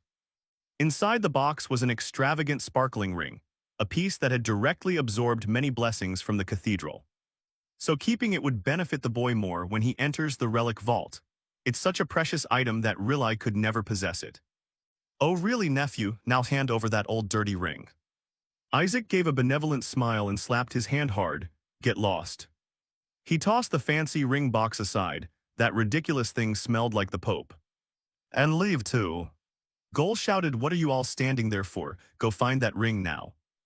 Rilai, witnessing this, thought to himself that the ring looked thousands of times more valuable than the trinket he'd given the boy. Yet the boy still chose mine. He raised his hand and called out, "Isaac, my beloved grandson. From now on I'll give you all the best things in life." Asili chimed in, "Master Isaac is the best." The two showered the boy with affection, praising him like a balloon. On the other side, a frantic group scrambled to find it. "It's deep," Master Gol shouted. "Find it at all costs. If it's lost, don't expect to keep your lives." While Isaac basked in praise, he crossed his arms, smirking. "I've cast a gravity spell on it. Good luck finding it." Whisper flattered, "Indeed, my master, your decision to touch that filthy thing with one finger is truly admirable." The one who picked it up at dawn said, "Me, of course. Why would it be me? It's worth a fortune. I'll sell it." Over there, he was still clutching his head and screaming in helplessness. Gol stormed back into the room, slammed his fist on the table and snarled at the guard opposite him, "That damn brat. Does he even know how valuable that thing is? Whatever. I bet he doesn't even know how to use that ring properly. It's precisely an item for someone who can't use holy magic. It needs to absorb the holy power of at least 20 people to work, and of course that's impossible. I wonder if even 10 people showed up for his first birthday." The next day, at the Eshua Manor, every household had come with their children, bustling and chattering. Asili held Isaac and gaped, impressive. Over 148 saint candidates attended, and with nobles in attendance, it was about 4,000 people gathered today. It seemed all the ducal families plus dozens of viscount houses had come. The emperor even showed up, and other nations sent saint candidates too. Amazing, while you snoozed in her arms babbling in your sleep. Then you woke up thinking, why are there so many saint candidates? Are those gods lazy so they scatter them everywhere? Whisper replied, "That's exactly the sort who would do that." Rilai stroked his chin thoughtfully, surprising. "I thought no one would come thinking this was a trap." A voice from the doorway cut in on the conversation. "How could they think that, my friend?" "Long time no see, Rilai." The visitor was the chairman of one of the Empire's 3 merchant guilds and Rilai's close friend, Count Simon. Rilai surprised, "Simon, you came too." He chuckled and continued, "Rumors spread across the Empire, so of course I had to come. Everyone knows this isn't a trap and decided to attend. Besides, didn't those weak kids of House Eshua join too? Aha. Not to mention the rewards the head of House Eshua put up, so how could I miss it? Even the Pope's family will be there." Isaac perked up at that. "What prize did she set?" Rilai, incredulous, asked. "Don't be ridiculous. How could the Pope's family participate?" Simon shrugged innocently, "Just guessing. There's no way those pompous types would appear on Eshua territory. Except our Berith family, who else don't we consider filthy commoners?" "Simon, lower your voice. Why, my son Aeon is also a saint candidate, and this event is hosted by House Eshua. The Pope's family has no reason to come." "You should think carefully before speaking." Someone outside just opened the door and stepped in. Regardless of that crew who always look like they've stepped on a thorn, the newcomer cut him off. "There's an old saying, nothing is more dangerous than a crude friend." "Oh my, indeed, the wisdom of the elders is never wrong." Simon was startled out of his wits. Rilai anxiously called the newcomer's name, Cardinal Berith. Berith smiled with dangerous arrogance and said, "I didn't expect the weaklings of House Eshua to hold an event like this.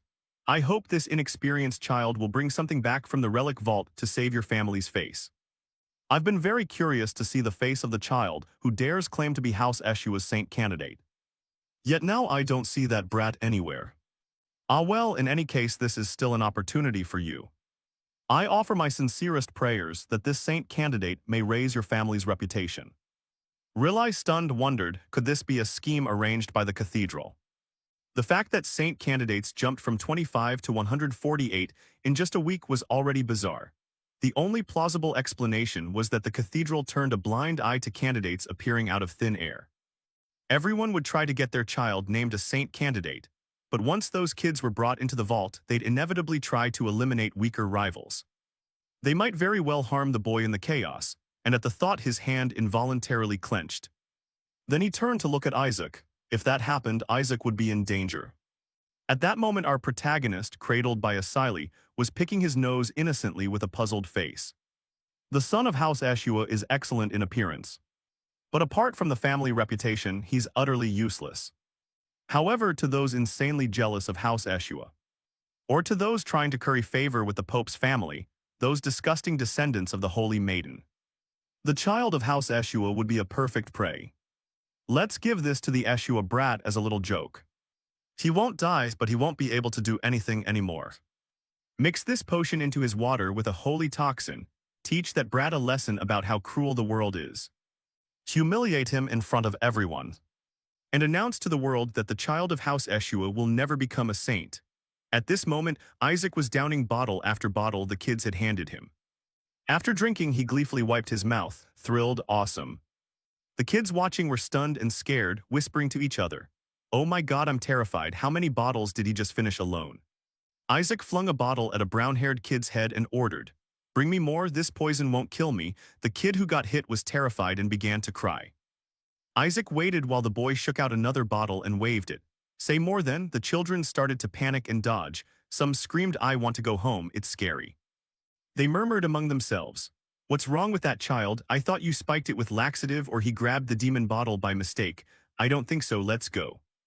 Shuri covered his face in despair. "Why does he keep drinking? This is humiliating." "Don't sully the name Eshua. If you're a saint candidate, you should at least notice when something's wrong." He snatched the bottle Isaac was chugging and shouted, "Stop drinking, are you that thirsty?" Isaac looked puzzled at his action. Shuri held out another bottle to him. "Here, drink this if you want." Before the sentence finished, he shoved the whole bottle into Isaac's face. Isaac scolded in displeasure, "But it contains poison." "Give it here, give me the deadliest bottle." The kid holding the poisoned bottle rubbed his forehead and muttered, "Why is he so hyperactive?"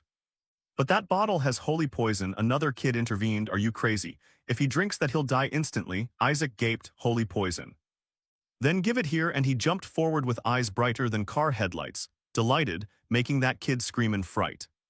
The kids scrambled into a chaotic mess, while other children watching clustered and whispered, "Looks like he has strong toxin resistance. I heard one can train holy power to break down toxins themselves."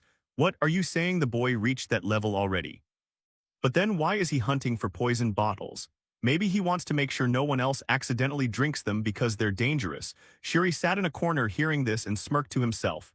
"Nonsense." Then a voice rang out, "Really?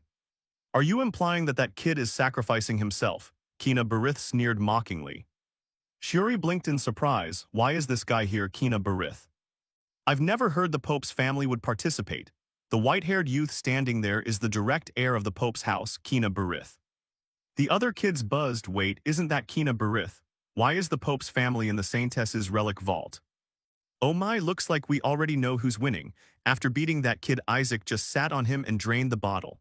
"You also noticed the commotion over here, oh ho. So that's the brat guaranteed to become a saint. But can the Pope's Barith family really have hair that pure white? Did he bleach it? Everyone else in that family has different colored hair."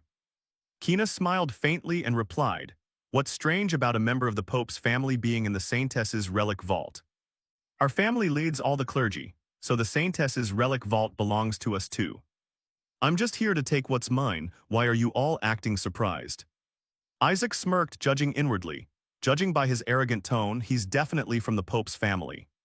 But that brat is a monster too. His pure holy power even surpasses a bishop. Indeed, the #1 saint candidate. Are you lot planning to insult the host with such crude methods? And you still call yourselves saint candidates? Kina Barith continued, pathetic. What good comes from humiliating a child? How could a child possibly have toxin resistance? Surely it's the saintess's power trying to protect this child. Then he approached Isaac, half kneeling with a smile. Isaac sighed, thinking stupidity really is hereditary, huh? Kina summoned holy power and said gently with a smile, pathetic, "It's fine, let me detoxify him." The kids around buzzed, at this age able to use holy detox magic. "Look at that holy power. It's got to be at least rank 5. You looked at him with contempt. "Oh, who is this kid trying to fool?" You looked at him with contempt. "Oh, who is this kid trying to fool?" Then you smiled and slapped Kina Barith loudly across the face. He stood dazed and one boy shouted, "Did his holy power just vanish?" Kina Barith turned, his eyes full of shock. His holy power was nullified, impossible by a child like that. Isaac, innocently mischievous. He stared at his hand, doubting his life. Could he be stronger than me? That Eshua vermin, huh? Isaac glared back when he was glowered at. What are you looking at, brat? I'll smash your skull with this bottle. Then suddenly a figure lunged in, grabbed him tight and shouted, "No, don't do that." Onlookers craving drama gasped, "Oh my, he's caring for the child because they're of the same house." That boy just slapped the one trying to save him. How rude. Do they really think they can stand against the Pope's house? You really think you can protect that child? Shuri held struggling Isaac tight, thinking, idiots, if it weren't for me that bottle would have been in your heads already. Kina Berith regained his haughty composure and said loftily, "It's fine, perhaps I startled the boy a bit, after all, he's just a child. Anyway, good luck to you, heirs of House Eshua. At least try to do something to save your family's face." Shuri and Isaac ground their teeth in anger. But of course the best treasure here will be mine. After all, House Eshua doesn't even dare approach the dried demon lord's corpse anymore. Shuri muttered, "What an annoying brat, what's he trying to do, show off or something?" Isaac leapt up and shouted, making him flinch, "What did that white-headed bastard just say? Did he just mention the dried demon lord's corpse?" He grabbed Isaac's arm, voice trembling, "Hey, you suddenly, what's wrong with you? Stop jerking my arm." The head of the family promised to grant the secret technique to whoever brings back the dried demon lord's corpse. Isaac went pale and whispered, his voice hoarse and breathless, "Melissa. How dare you toy with my corpse?" Isaac's face began to flash with anger. The children started to disperse into small groups. Isaac sat dazed. "I've been accumulating mana in my body for centuries. If I could get it, reaching level 10 wouldn't be an issue. But now these kids are all guarding it, so I have no way to sneak it out. Whatever, I'll trample anyone in my way," he thought, then tossed the bottle in his hand to the ground. An elder's voice rang out, "Everyone, gather round. You lot will soon have to leave, so from now on listen carefully to what I say. This relic vault is a sanctuary. It holds the relics of saintesses of old." Hearing that, he thought, here we go with the history lecture again. When will we ever get out of here? How boring. "I'll go ahead. Shuri, are you coming? Hey, where do you think you're going?" He took a running start with his foot and dashed off with a bang, kicking up a cloud of dust. Shuri turned his face away to avoid it. He quickly called for the elder. Isaac had. The kid's face was grinning like he'd won the lottery as he raced off. "It's finally time to use the holy spell I just learned." The elder shouted a warning, "Isaac, that's a forbidden area. If you go that way, all the vault's traps will activate." At that, the children were all terrified. Shuri chased after him at the command, "Stop that boy." Eshua Manor, Great Halls. Asili anxiously told Rilai standing beside her, "I hope the young master is okay." The host announced, "We've established connection with the inside of the relic vault. My summon beast is following the third-place candidate, so I'll relay information. The first vault door has opened and candidates are passing through." Rilai was equally worried, thinking to herself, it's already starting. "The current third place is Ammon," Simon shouted in delight. "Mine." "Second place is Shuri," Gol was a bit surprised and proudly boasted, "That's my child." "And first place goes to Isaac." Rilai and Asili widened their eyes in surprise. The loudspeaker nearly exploded as it repeated, "Isaac. The elder chasing after you is about to spit blood. Isaac, please, not that way." Then he accidentally stepped on some mechanism. "If you keep running, more traps will trigger." Boom. A bolt of lightning struck the elder, making him scream. Shuri, terrified, screamed too. The scene descended into chaos. The kids scattered, some screaming as they ran. "Mom, I'm sorry, save me." Shuri sobbed without sound, accusing, "You crazy idiot. Why did you run there and cause this mess? The vault's trial itself was dangerous enough, and now we have to avoid intrusion prevention traps too." Isaac didn't care and kept charging forward. They reached a massive door. He stopped and asked, "So this is the door to the second vault? The second trap door has been triggered. Use the side entrance to the second vault." Shuri shouted a warning. Isaac isn't there. Whisper suddenly appeared and said, "Wonderful, master. Thanks to the mana you absorbed in the annex, I've ranked up." Isaac grinned more wickedly than a capitalist. "Good, now I can make you work harder, damn it."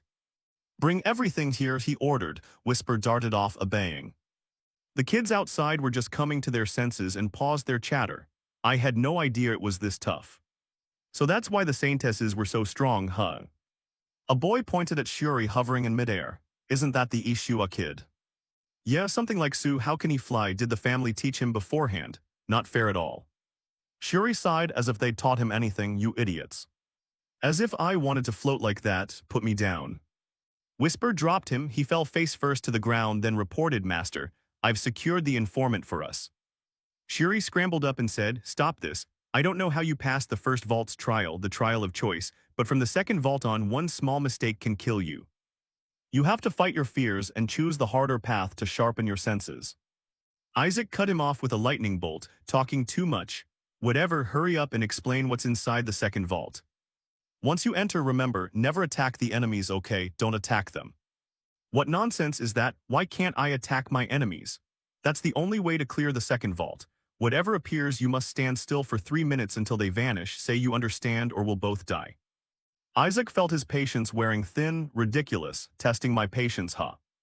People have actually died from that. Fine, fine. How hard can it be? Just don't attack, right? 3 minutes is nothing for me." As the great door opened, a voice rang out, "Welcome to the corridor of calm. Patience is a virtue and cold reason. Remain calm and steadfast. And that patience will lead you to the light." Scene shifts to another space. It's over with Kena Barith's group. The blue-haired underling anxiously asked, "Are you sure this is safe? We're at the end there." Kena turned and smiled confidently. "There's no reason for us to go first on that dangerous path. Those meat shields will take the hits for us. Did you forget there's an 8-tier demon standing guard at the door of the second vault? I'm sure the ones up front are stuck in there. See that?" Following where he pointed, the second door was ajar. "The trial has begun. Inside the second vault. Do not waver." A shadowy figure gradually appeared. It was a ridiculously handsome deity who continued, "That patience will lead you to the light.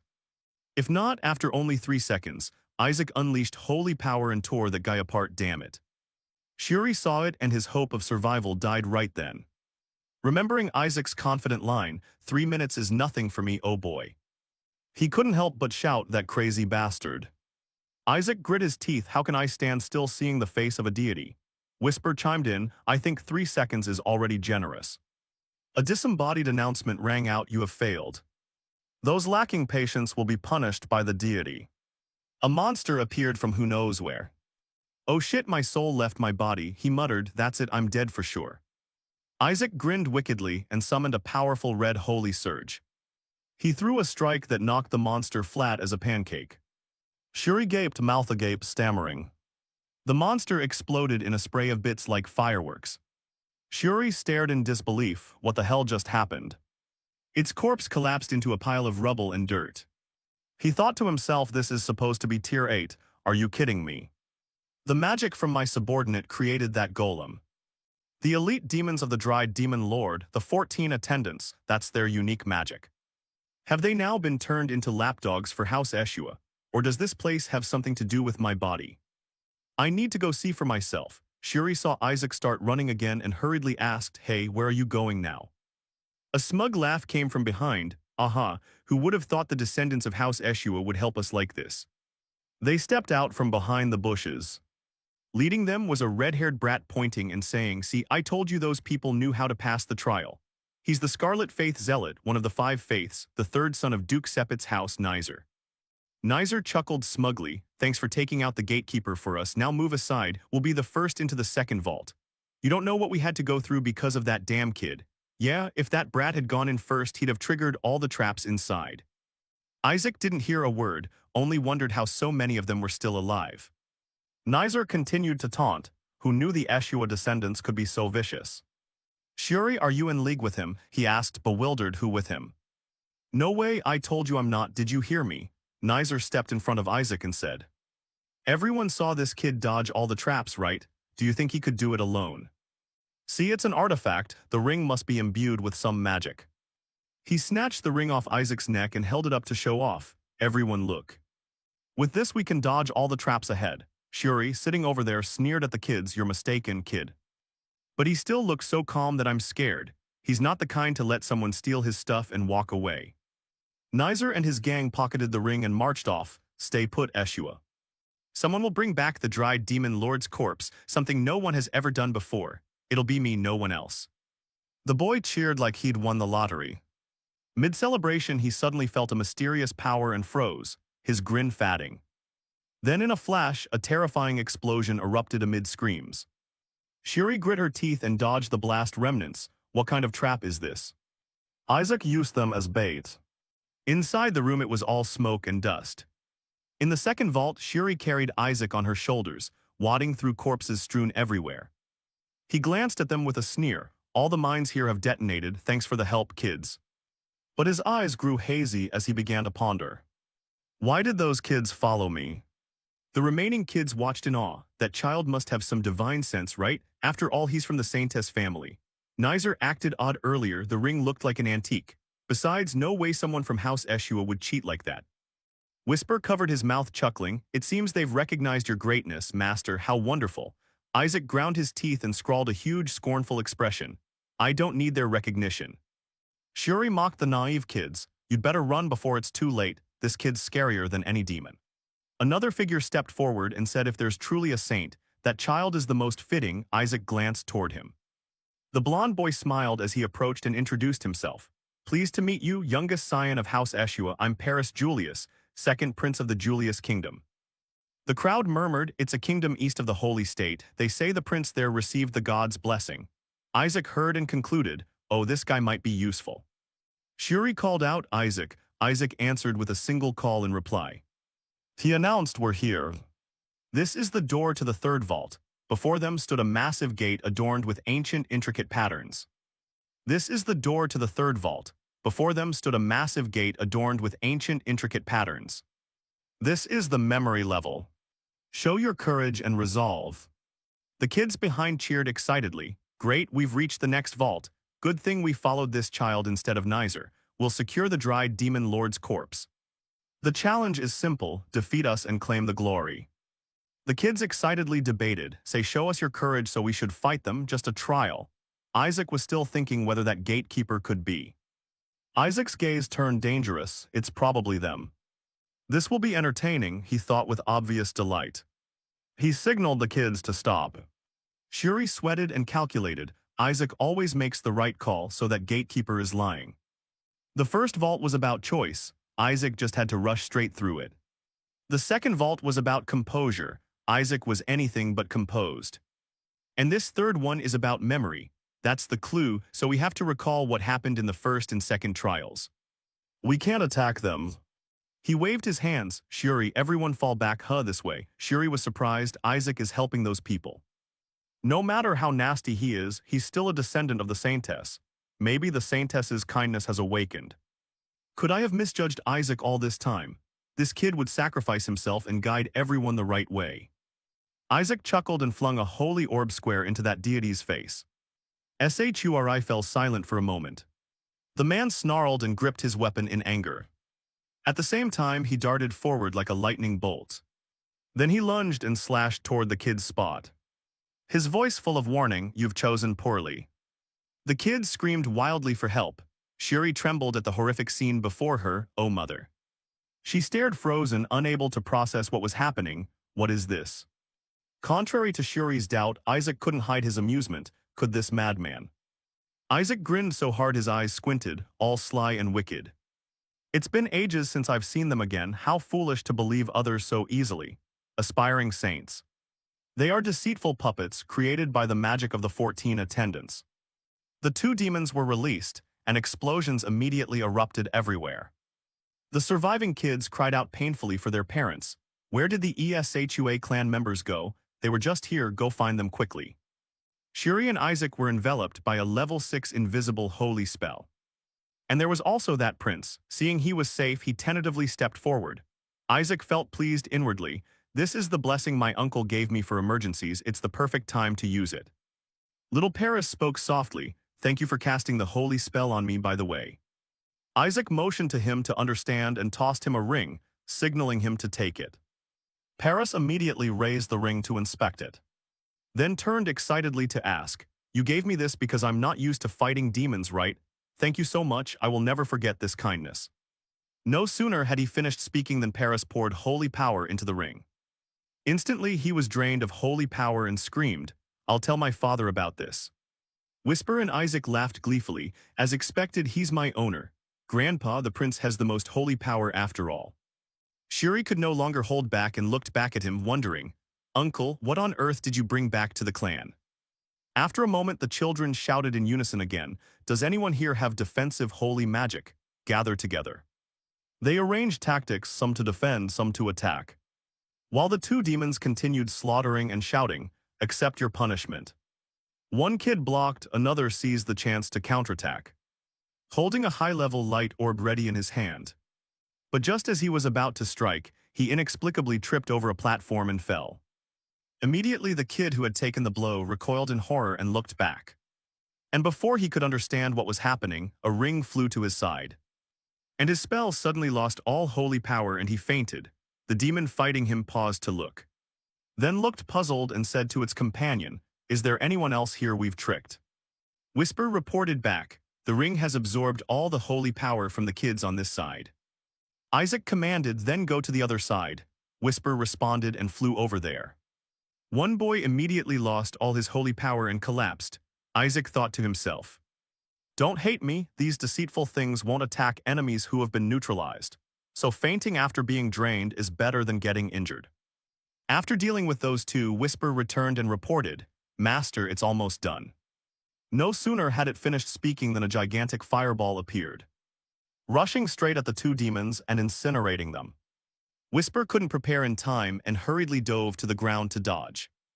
Just then another kid stepped in and shouted, "Found him, Isaac." It was none other than the white-haired boy Kina. Those who saw him felt annoyed inwardly. I was wondering where this guy had gone, so he finally decided to show up. Shuri stared downward in panic, thinking, "Oh my, I know he's a genius." But beside Kina, a pair of wings slowly appeared. And then the complete body of a giant bird materialized. Shuri was horrified inwardly. At this age he can already summon a holy spirit. Is this game hacked? Kina said again, "You surprised me. I didn't expect anyone else here besides me could slay demons. Or did you also lure those kids into a trap like in the first trial? If so, then." While he was speaking, two other kids suddenly entered, supporting each other and shouting, "No, that child tried to complete the trial for us. He even showed us the direction to go. He is our benefactor." Hearing them, Isaac sighed inwardly. These kids are totally crazy. Whisper sneered, "Is this what people call Stockholm Syndrome?" Kina paid no mind and turned back. "Benefactor, aren't you ashamed to call yourselves saint candidates? I can't believe you need help from a child like that."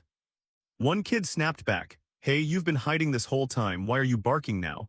How have you helped while we were risking our necks to find the traps?" More and more kids crawled out, shouting insults. "That's right, Isaac is more like a saint than you. When we get out, we'll tell our parents about this. You're always avoiding danger. Who did all this for us? You didn't do anything. Let's tell our parents it's better to follow the Artikshua clan." Shuri heard them and lamented inwardly. "That's not true. The cruel child is trying to take advantage of those people."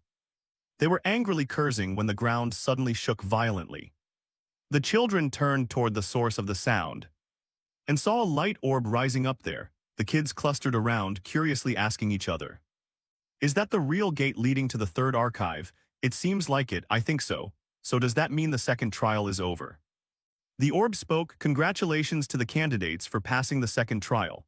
I am the final gatekeeper of the Archive of Sacred Relics. Now choose, stop the trial here and select your treasure, or continue facing trials to reach the third archive." One kid said, "Of course we'll choose the latter." The voice immediately rang out, "Choose carefully, stop the trial here and select your treasure, or continue facing the trial to the third repository. If you pass the trial, you can find treasures in the third repository, but if you fail, you will die." The kids trembled with fear at those words. Whisper reported, "Master, judging from the aura in that voice."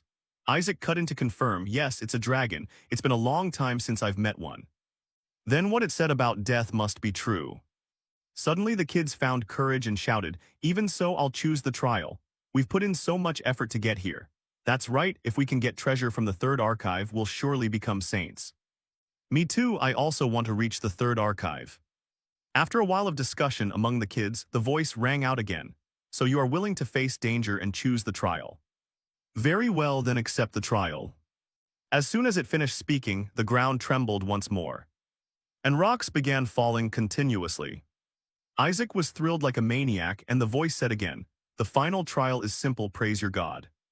No sooner had the words ended than a statue fell down. The kids asked each other in confusion, "What is that? Another statue? Is that our God's statue?" The statue moved and spoke, "Show reverence to your God. Only those who prove their faith may enter the third archive." The kids couldn't believe it and said, all we have to do is kneel and pray before that statue. But this is a trial, this is way too simple. Only Isaac muttered resentfully, no way you bastard. There's no way I'm kneeling before that jerk, especially after he's toyed with me for hundreds of years and tricked me at the last moment. Suddenly a boy stepped forward and said, it's not that hard, right? I just need to pray to our God, correct? Then he dropped to one knee, raised both hands and prayed, O Most High, the Supreme One worthy of endless glory and honor. This servant bows in worship.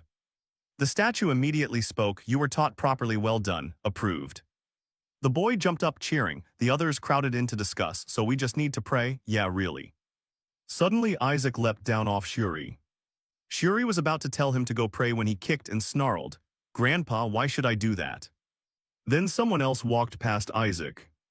Kina strode forward with solemnity, saying as he went, we were taught how to pray at the Holy Hall. Look, this is the proper posture for worshipping our God. The kids exclaimed in surprise, I want to be a servant too.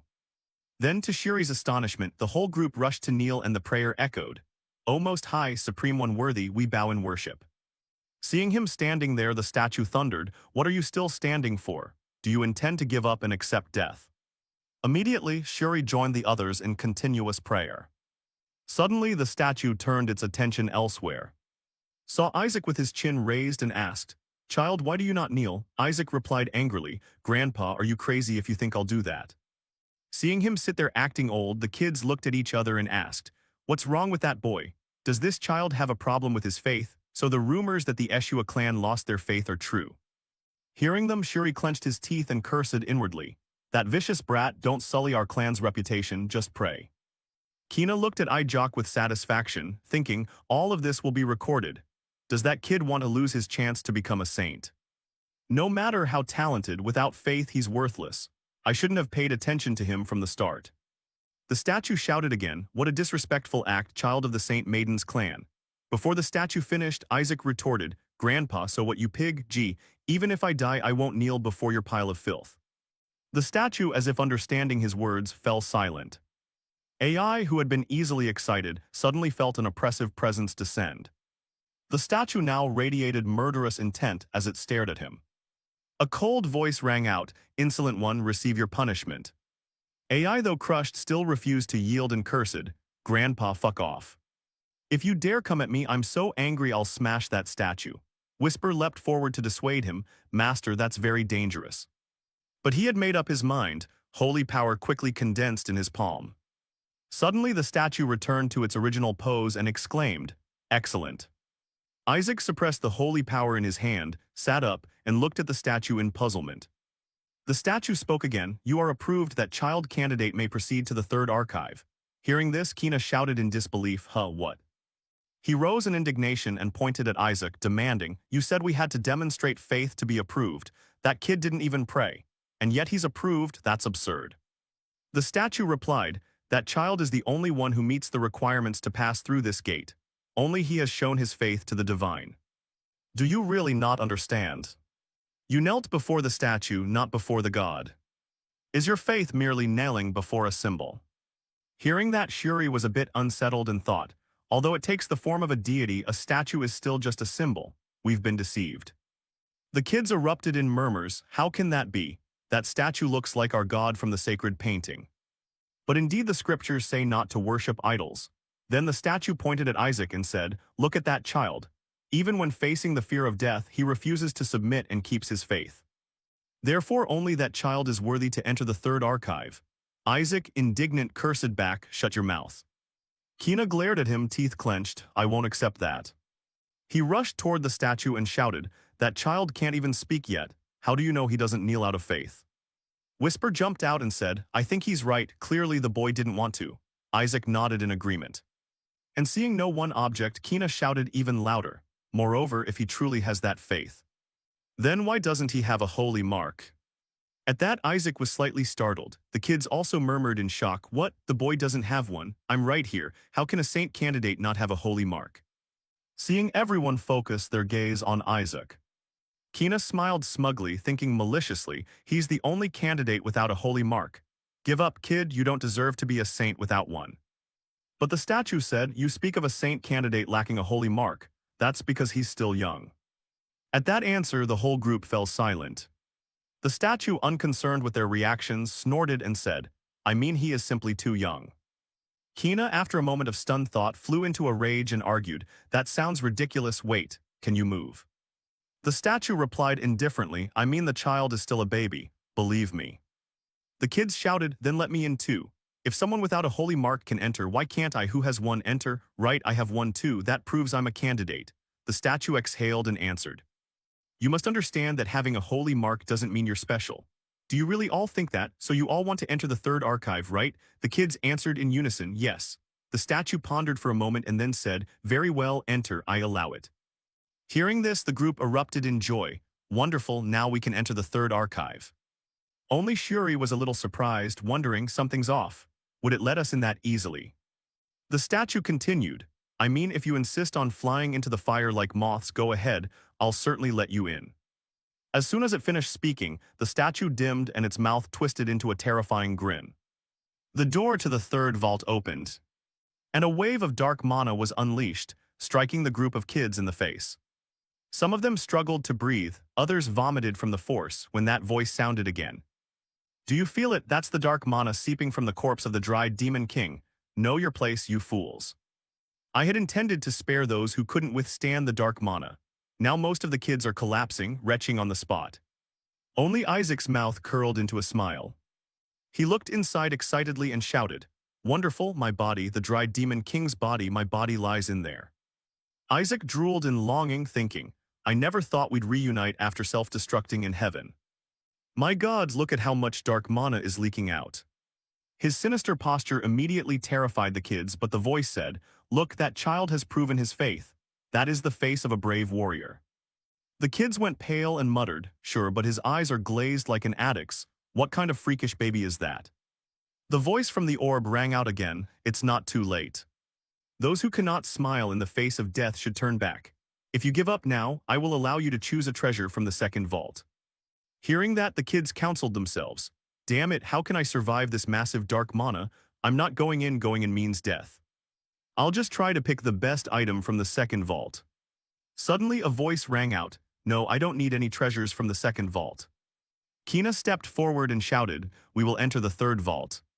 So activate all the traps inside. Hearing him, the kids cursed the madman under their breath. The voice asked in surprise, are you serious?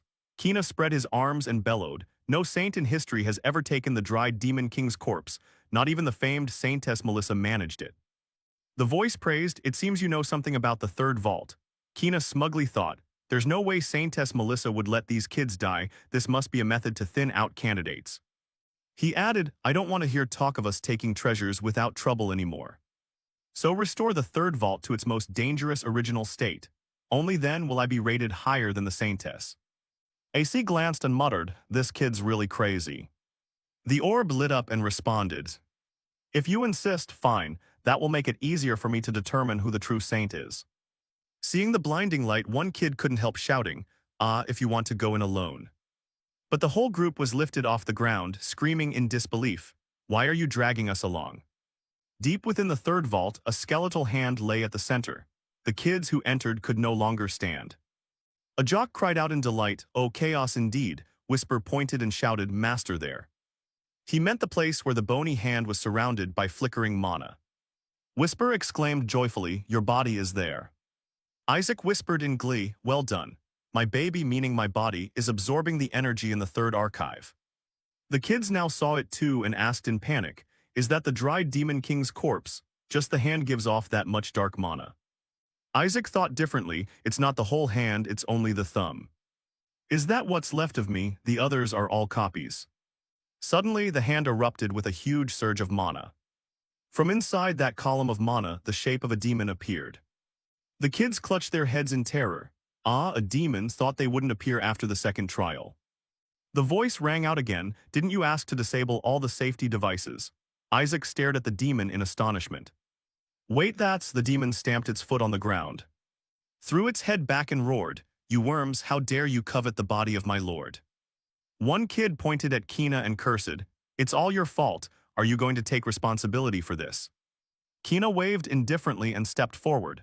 Trust me, I guarantee you can leave here safely with a treasure. He thought the 14 retainers, elite subordinates trained by the dried demon king, are also fools captured by the Holy Pope's clan. I've prepared a holy spell capable of countering that one. The treasure will be mine. At that thought, Kina's eyes flashed. A vast pressure descended as he intoned, "Kneel." Seeing this scene, the kids stared and murmured, "Wow, that's the light of the Holy Pope's clan." Kina privately rejoiced, "Good, it's working, now I'll take it." Suddenly the demon shouted, "So it's you, isn't it?" It was no longer restrained and lunged at Kina, threatening, "You worms dare covet the body of my lord." At the same time, outside the entrance to the relic vault, people gathered and murmured, "What's going on in there?" The connection was suddenly cut off. And shortly after, someone ran up shouting, "Big trouble, the demon seal in the third archive has been undone." Hearing this, Rye and Simon panicked and broke into a sweat. Simon bit his hand and muttered, "Ryle, the sealed demon is one of the 14 retainers, right?" Ryle wondered in alarm, how did this happen? If it really is one of the 14 retainers, then those inside are in danger. Those with children inside scrambled and asked, "What about the elders sent as supervisors? They went missing trying to disable the traps.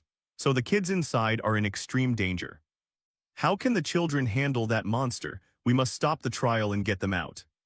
Just then, a huge teleportation gate appeared outside the entrance, its blinding light causing people to squint. Ryle stared in confusion. Is the relic vault opening? What is that dazzling light? Someone said, "Please stay away from the entrance. The leaked dark mana could be dangerous." Someone else said, "No, wait a moment, I don't sense the presence of a demon." Has it been defeated? Hearing them, Hari hid among the crowd, quietly pleased. "Well done, Kina." The crowd buzzed. "You mean the demon guarding the dried demon king's corpse has been defeated? Then one of the saint candidates must have done it. Probably Kina Baris, as expected of the Holy Pope's clan." Ryle, hearing this, could only bite his lip and endure. The others, unconcerned, stepped up to Hari to offer congratulations. "Congratulations, Cardinal, this result is worthy of the strongest saint candidate." Hari smiled and replied, "It seems Kina has completed the task excellently." Saying that, he glanced at Rai and thought smugly to himself, "Family Eshua, this is the consequence of your foolish resistance to the authority of the Holy Pope's clan. Now that we have the dried demon king's corpse, you will have to submit to us. It's time to end your arrogant displays of nobility." Suddenly someone shouted, "Look, the children are coming out." Everyone turned to look.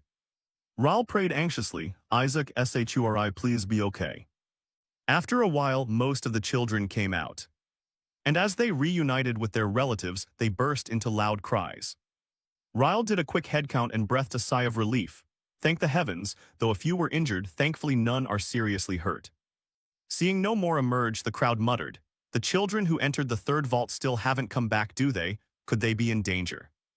Ryle grew more uneasy, staring fixedly at the gate without blinking. Someone else shouted, "The final saint candidates are coming out." Shuri and Ammon, exhausted, led the group of children out. Gojal and Simon rushed over to ask, "Child, are you all right?" Gol picked Shuri up and she wailed as if she'd never cried before. Go gently asked if the child was injured anywhere. Ryle, pale-faced and unbelieving, screamed in his head, "Where is Isaac? Isn't the boy with them?" Suddenly Hari shouted, Kina, step forward." Kina looked at him with an ugly expression. Hari demanded, "Kina, what are you holding in your hand? Where is the dried demon king's body?" Kina stammered, horrified, unable to speak coherently, that. Hari flew into a rage and cursed, "When did I tell you to bring this useless thing back?" At that moment, another teleportation gate opened in the sky. And the crowd pointed and shouted, "Look, is that a wolf?" In the sky, a wolf carrying Isaac in its mouth stood there. Ryle also turned in astonishment and exclaimed incredulously, "Wait, that's Isaac." The wolf landed. Ryle ran over calling for Isaac. Asili also called, "Young Master Isaac." She hesitated as she looked at the wolf and said, "But young Master Lai, that wolf is a guardian drake, holding the role of protector for the relic vault." "A holy drake?" Ryle thought in shock. She's right, that's the little drake, the creature guarding the relic vault.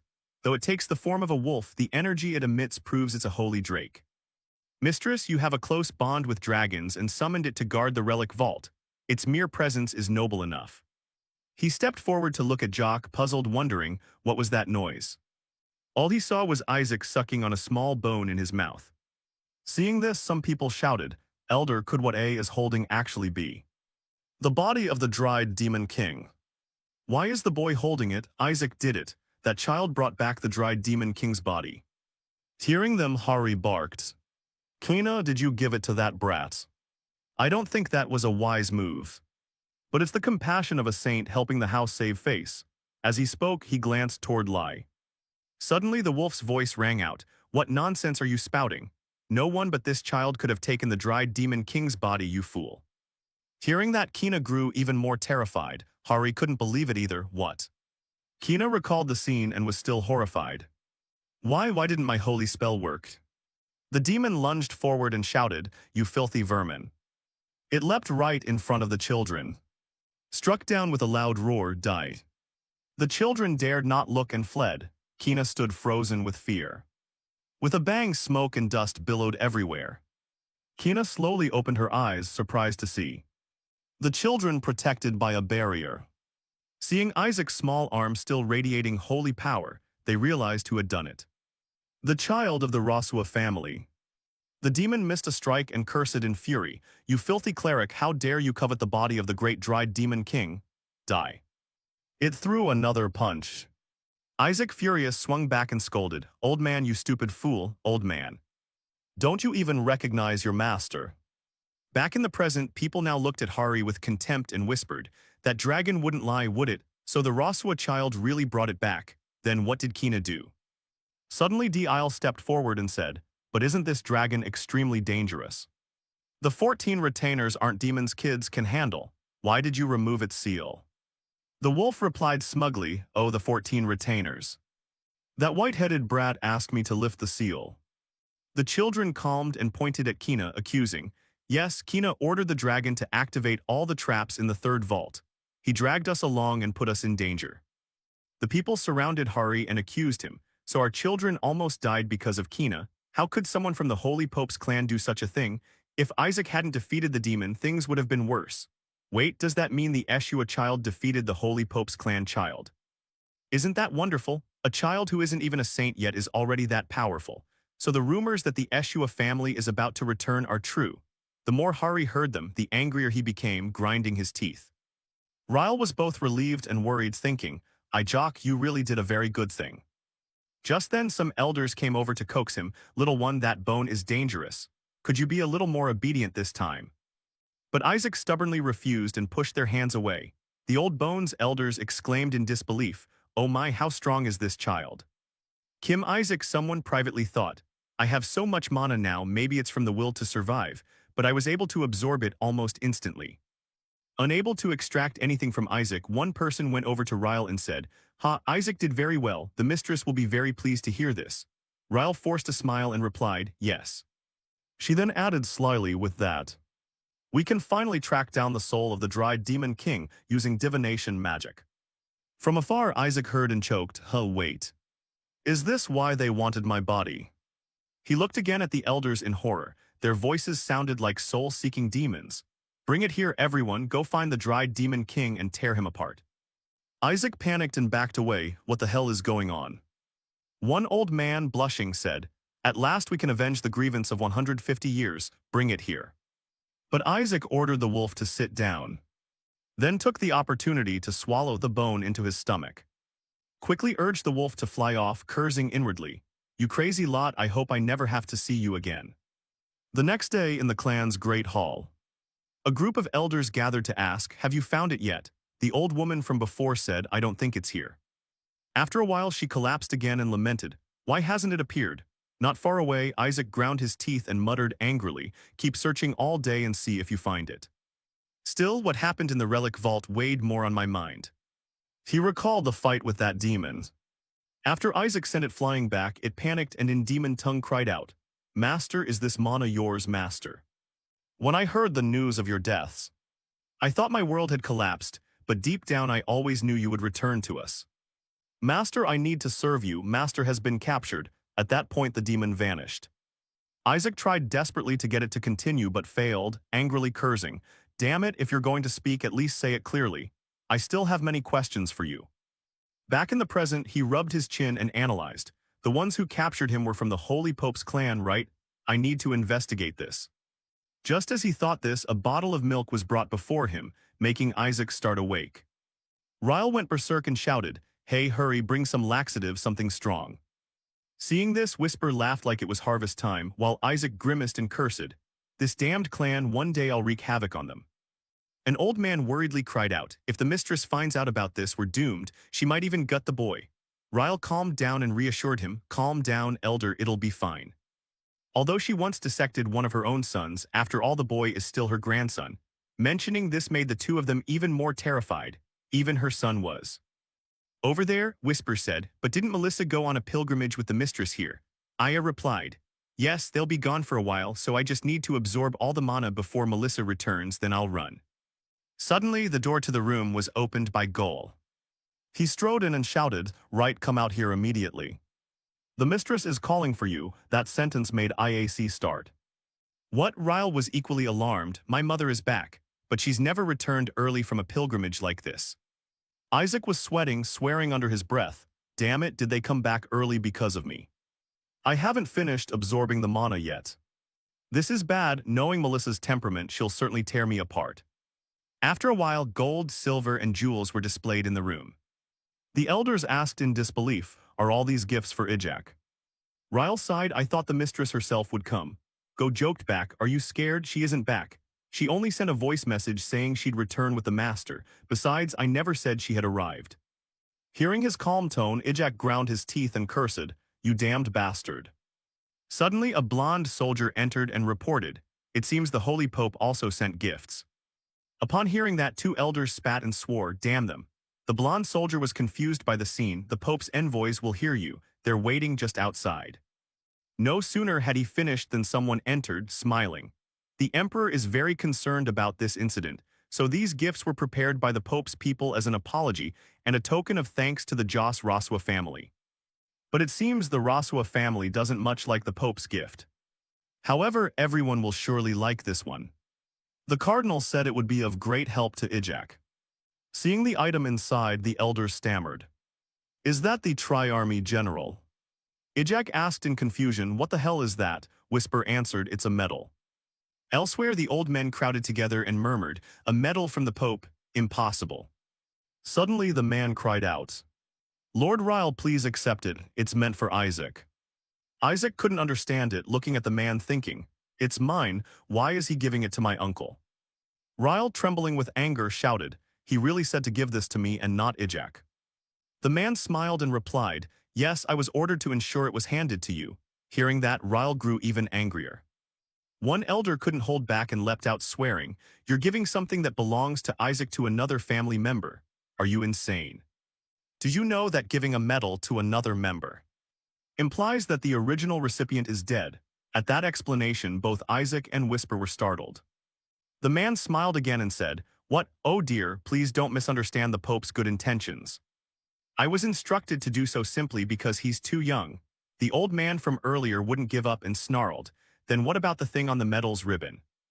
Don't the Pope's people know that a sunflower signifies the medal recipient is deceased?" The more Ijak heard, the angrier he became. "Do they want me dead or what? The Pope is insane."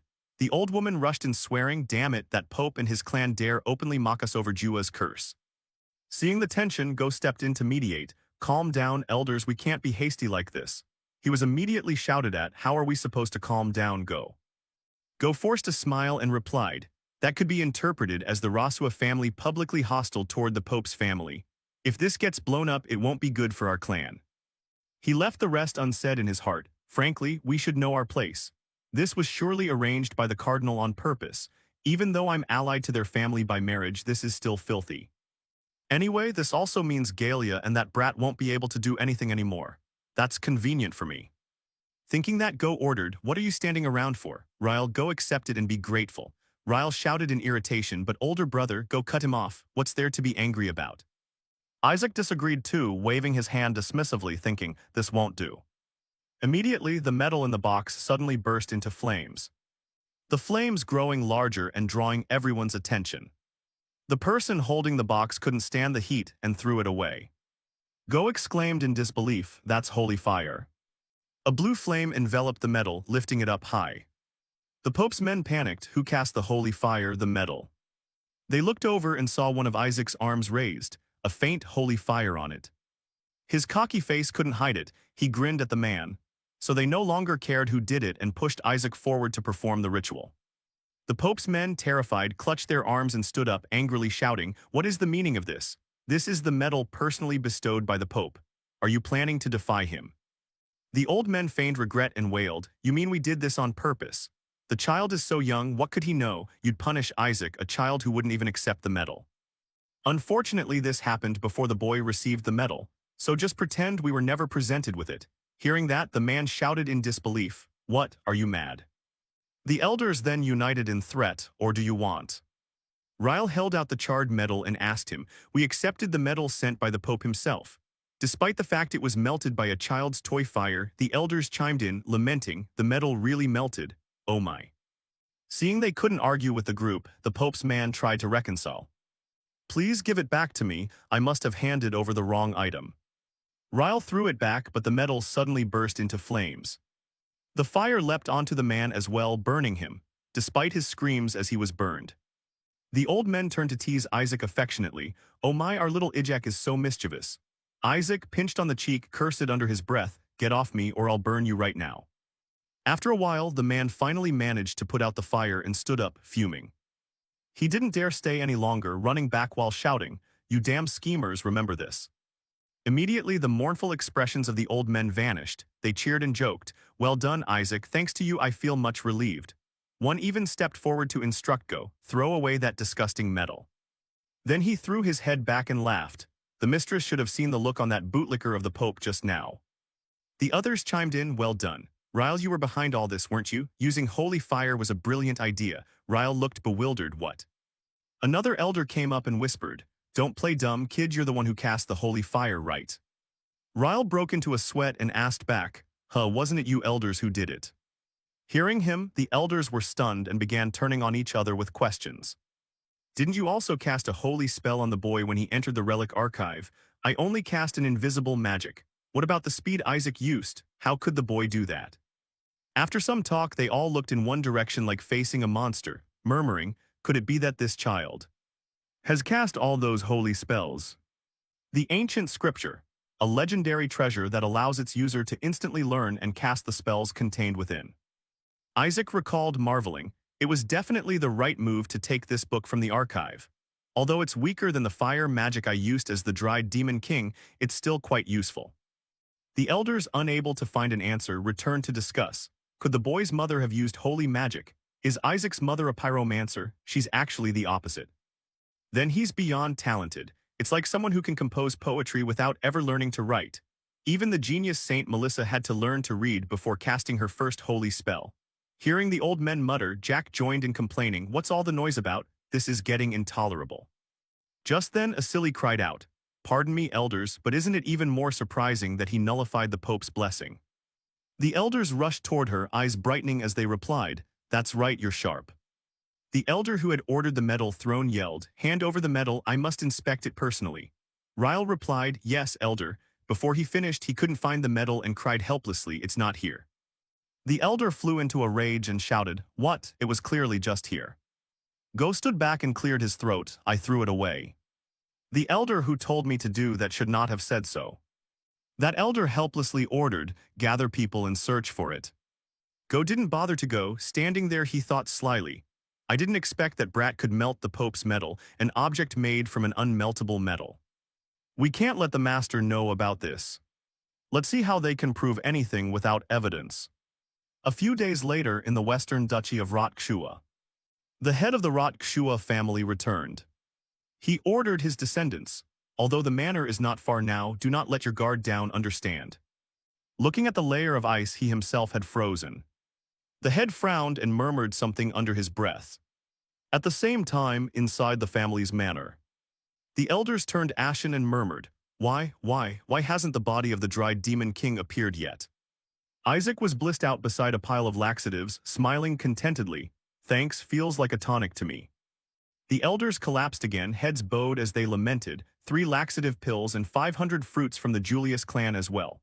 Hearing them, Isaac remarked, "Ah, those fruits are tasty. I heard they increase affinity with sacred beasts. Sacred beasts, creatures that assist in battle, there's no reason not to befriend them.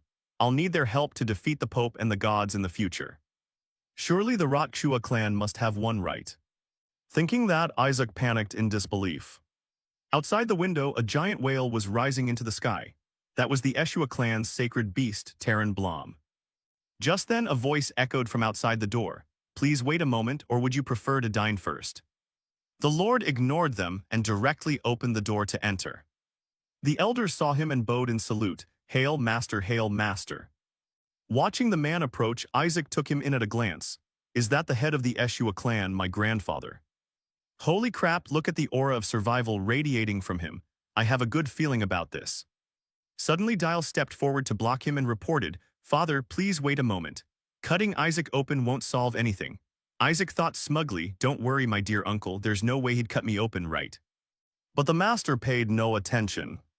Pointed directly at Isaac, his voice cold as ice, throw him into the sea of fire. Hearing that, Isaac froze, stunned. Ryle panicked and shouted, no father. Isaac also cried out in fear, what's wrong with the survival aura, why roast me? Are you insane? So only my uncle stood on my side. Ryle loudly defended, the boy is still too young to be thrown into the fire. Hearing that, Isaac snapped angrily, so if I grow a bit more I can be tossed into the flames, sounds like I'm doomed either way. Ryle continued pleading, Father, please reconsider. Go ran over to add, yes that's right, rewarding him like that is far too generous to the brat. Isaac lost it and cursed, how the hell is that a reward? Then Joe spoke up, indeed if we throw Isaac into the fire we could reclaim the body of the dried demon king and the boy might grow stronger from the fire's blessing, but please give us a little more time. Go sneered again, or we could just cut his belly open. Ryle suggested instead, or dunk the boy in water. Hearing that suggestion, Isaac exploded in rage, you lunatics go to hell. Go kept offering his opinion, that can't happen. The fire and water of the shrine are Eshua clan's secret treasures used to nurture a saintess, and you suggest using them on a useless, snot-nosed kid. Ryle retorted, useless, how can you say that? Hearing this, Isaac realized a little, the way he objects like that, it seems those things would be good for me. Go babbled on, Shuri is the one worthy to receive them. Remember, Shuri defeated the demon in the relic archive. Ryle argued back, what are you saying? It was Isaac who defeated that demon. Even the holy dragon spoke up for the boy. Go replied, that dragon must be mistaken. How could a toddler who hasn't even learned to walk accomplish all that? Ryle snapped, don't get cocky, brother, this has gone too far. Isaac even used holy fire to scorch the metal sent by the Pope. We witnessed that ourselves.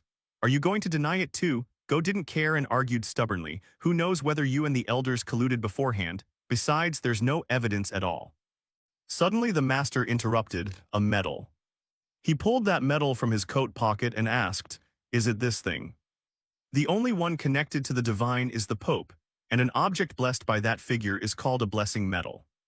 Looking at the medal in the master's hand, Isaac was a bit puzzled. Even as the dried demon king, I couldn't melt it so easily. How could this happen? Is it because I'm born stronger in this life? At that moment Ryle shouted in astonishment, how did you find it, father? The master replied casually, I picked it up on my way here, seems like it was at the bottom of Lake Elisva. On hearing this, Rye exclaimed happily, look father, the boy carries a flame capable of melting the Pope's emblem. Isaac smugly thought to himself, that's right, now you can prove that the Rotchua clan surpasses the Pope. Ryle added, he can even withstand the dried demon king's flame. An elder joined in, indeed master, this child will surely become an excellent dried demon king hunter. Ryle continued, weren't many civilians hurt by the dried demon king who had been hiding until recently? The elder agreed, exactly, if we ignore this, the era of the dried demon king will rise. Hearing them, Whisper said dejectedly, whether now or in the past, it seems imposters of him still run rampant, master. Isaac sighed, I'm wondering who they could be, but never mind, the more attention they draw, the more it benefits us. Whisper agreed enthusiastically, that makes sense. Suddenly Joe's voice rang out, not just now father, think about what happened 70 years ago. The dried demon king came to the Rotchua clan and cursed us. Hearing that, Isaac flinched in disbelief. What? Ryle ground his teeth and recounted. He came to us and declared he would destroy the saintess's bloodline. Just thinking of that curse makes my blood boil. Whisper laughed, if that happened 70 years ago then it couldn't have been you, master. You died 150 years ago.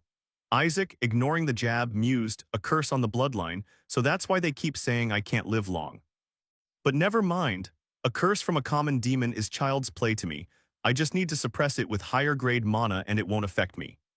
Suddenly the elders said, even if that curse doesn't kill us, it will suppress vitality, cause erectile dysfunction, or stunt development. That's why many people live their whole lives without growing a single hair. At the mention of hair, Isaac flew into a rage and vowed, I'll definitely kill that fake bastard. Whisper taunted, baldness can be hereditary, you know. Isaac snapped, can't you see the master and Rai have full heads of hair, damn you. Suddenly the master stepped before Isaac and said, a curse. With eyes so reddened the boy must be cursed too.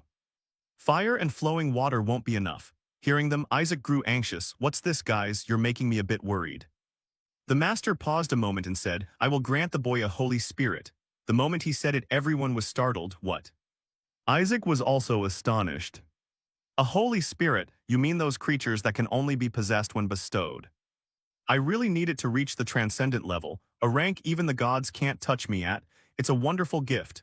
With a holy spirit, I'll become transcendent and punch those arrogant deities in the face. Gogo couldn't stand it and objected, a holy spirit, that's too much favoritism.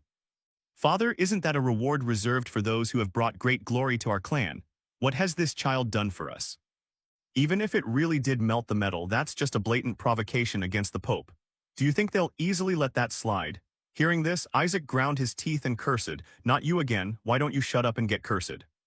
Suddenly the master glanced at him and growled, so Go, when they sent that so-called gift, what did you do? Go flinched, too scared to answer. The master continued, those heretics dared to insult us inside this very manor, yet you not only brought them back safely but now you stand up to defend them. What exactly have you done besides bullying your little nephew?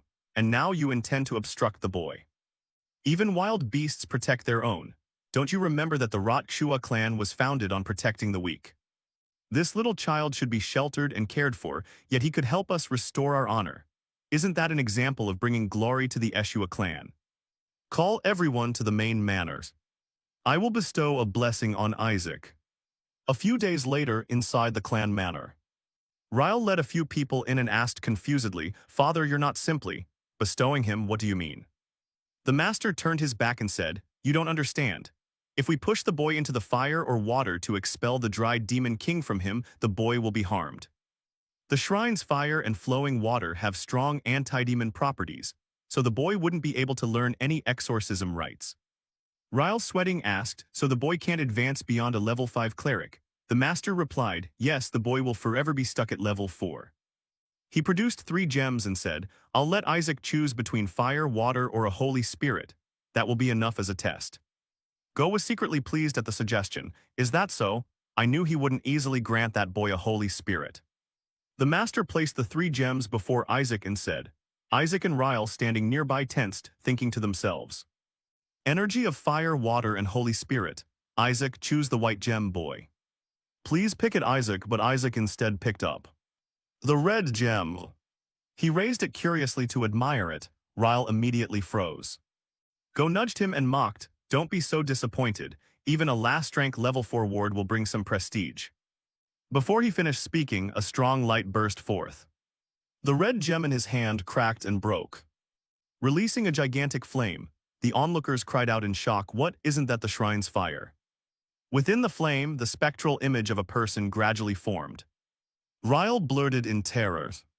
It's an arrogant deity hovering in the air looking down. The elders stepped back and shouted, it's a holy spirit. Go couldn't believe it and ran over to demand, what's going on, father? Why is there a holy spirit in that gem? The master calmly looked and said, don't panic, Go said there was only one holy spirit. The roots of the Eshua clan are of water, but for a child who can create a fire hot enough to melt the Pope's gold. I planted a trap even within this test. It seems the boy chose correctly. Even so, this was beyond my expectations. The deity was now going berserk. Erupting flames and bellowing, are you out of your mind? Ai Lagiaswa, you dare summon a royal tier being like me to the mortal realm. The more he roared, the angrier he became, continuously spitting flames everywhere. The elders dared not watch any longer and fled, urging one another, quickly use defensive holy magic. Go shouted in panic, Father, you summoned a royal tier. Do you intend to burn our whole land to ashes? The master tense pointed and replied, "It wasn't me. It was this child who did it. That brat is really trying to turn this place into his own grave." Isaac heard him and could only lament his bad luck. The fire spread wider and pushed the people back to avoid it. Isaac muttered angrily, "I only meant to add a bit of holy power to summon a mid-tier. Why did it call out a royal tier?" Whisper threw up his hands and asked, "What on earth were you made from?" Isaac grew even more flustered. "I wondered what I might summon if I pushed it a little." As he thought that, both he and Whisper were surprised to see the deity now losing control and charging into the fray, the released flames growing larger, prompting Whisper to cry out with joy. "Anti-demon flames, that's it. A fire that can convert mana into holy power. It will be very useful to you, master." Isaac froze but agreed, "True, but how can I make her submit to me?" Watching the deity burn the crowd, Whisper suggested, "Do it the traditional way." AI frowned and analyzed. "Moreover, royal tier holy spirits are connected to the celestial realm, and I still can't get too close to those damn gods." Whisper also helpless. Right, after all holy spirits have close ties to the gods. Just then a loud shout rang out. "My god, master, drive her away. That holy spirit is so crazy even the gods would abandon her."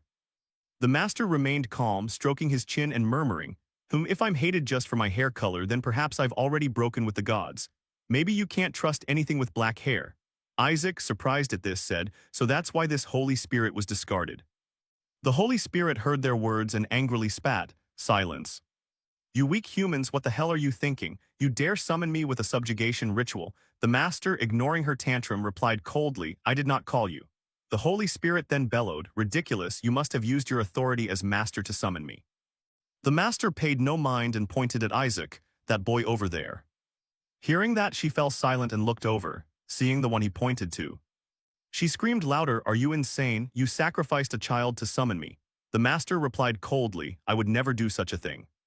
She pointed at Jack and said, "Even if your clan has fallen, it wouldn't have gone this far. What did you do to this infant?" But looking more closely, she hesitated and asked nervously, "What on earth is wrong with this brat?"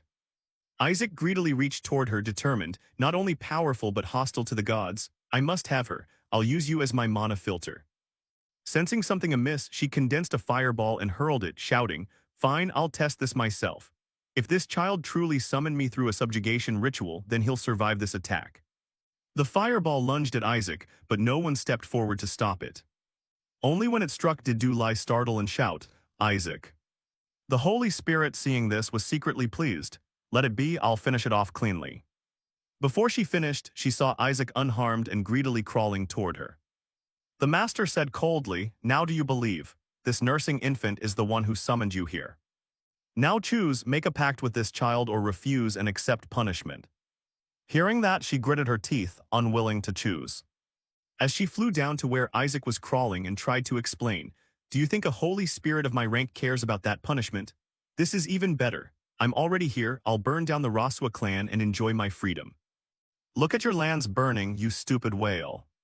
While she was speaking, someone lunged forward, opened wide, and swallowed the woman in one bite. These words stunned the crowd. They hurried forward to stop it. "AC, you can't eat that," she screamed in fury, "you crazy brat." She couldn't break free and helplessly waited for those outside to rescue her, but no one did, only advising, "Don't swallow this time." That only made her angrier and she cursed loudly. "Have you all lost your minds? How have you been caring for this child? Just wait, you bastards, I'll withdraw now, but I will repay this debt." Hearing that, AIJSCK stopped licking and said, "Oh ho," planning to teleport. Inside its mouth, the Holy Spirit slammed its hand and shouted, "See you later, you sons of bitches." But nothing happened, leaving the crowd bewildered. Whisper beamed with satisfaction and teased, "Oh my." She didn't understand either and asked why couldn't it? Suddenly a familiar surge of energy shot straight at her. To the onlookers it looked like holy power, but the Holy Spirit screamed in rage, "Damn it, that's dark mana." The master forced a smile and explained, The boy swallowed a thumb of the dried demon king." She went berserk and howled, "What the hell did you feed this child?" AI thought to himself with satisfaction, holy spirits are the purest beings in the holy realm, embodiments of holy power and extremely weak against dark mana. As he guessed, once a bit of dark mana surged over her, she couldn't withstand it and clamped her mouth, crying out, "Damn, I'm losing my power, I feel sick." "Gag, stop it, please stop it." The master coldly said, "Oh, what a pity, the dried demon king's power is too great for us to approach." This only annoyed her more. You all go berserk at the mention of the dried demon king, yet now you can say such nonsense. The master crouched to negotiate. If you stay by my grandchild's side and purge all the dried demon king's dark mana, I'll take you home. She raged, where did you find such tasty playthings? Do you know who I am? The master didn't care and replied, then feel free to stay there and be eaten. Waiting for no further response, the Holy Spirit grew a bit panicked and threatened. You lunatics, this is why I hate all of you. If you weren't descendants of the saintess, I would have cut ties with you long ago. Damn it, since it's come to this, I'll use this brat to destroy those damned people. Hearing that, AC kept licking and cursed. Grandpa, those damned, what did you say? After a while she couldn't take it and cried out. 4 days, just let me stay with this brat for 4 days. 4 days is enough for one finger. The master pondered inwardly, only 4 days, how boring. But there was no other way. The master turned and ordered, open the east gate of the mansion and bring this child and the Holy Spirit inside. Allow no one to enter until the purification is complete, understood. Hearing that, everyone panicked and tried to warn him. The master, father, the east manor is. Before they could finish, the master shouted to stop them. Enough, I don't want to hear about it anymore. Isaac no longer wanted to make things difficult either. He took the sacred spirit out of his mouth, his face full of disappointment. But inside he grinned wickedly. The East Manor sits next to the annex where there must be many mana cores. And so time passed quickly. At the East Manor, the Rasua family went on as usual, with an earth-shattering explosion taking place. The servants' board stood outside discussing calmly. Isaac, it's exploded again. Is it Lord Isaac? It's more like the Lich King and his mana. Looks like the master has given up. Then the next successor will probably be Lord Go, someone of the Pope's line, or his brother, right?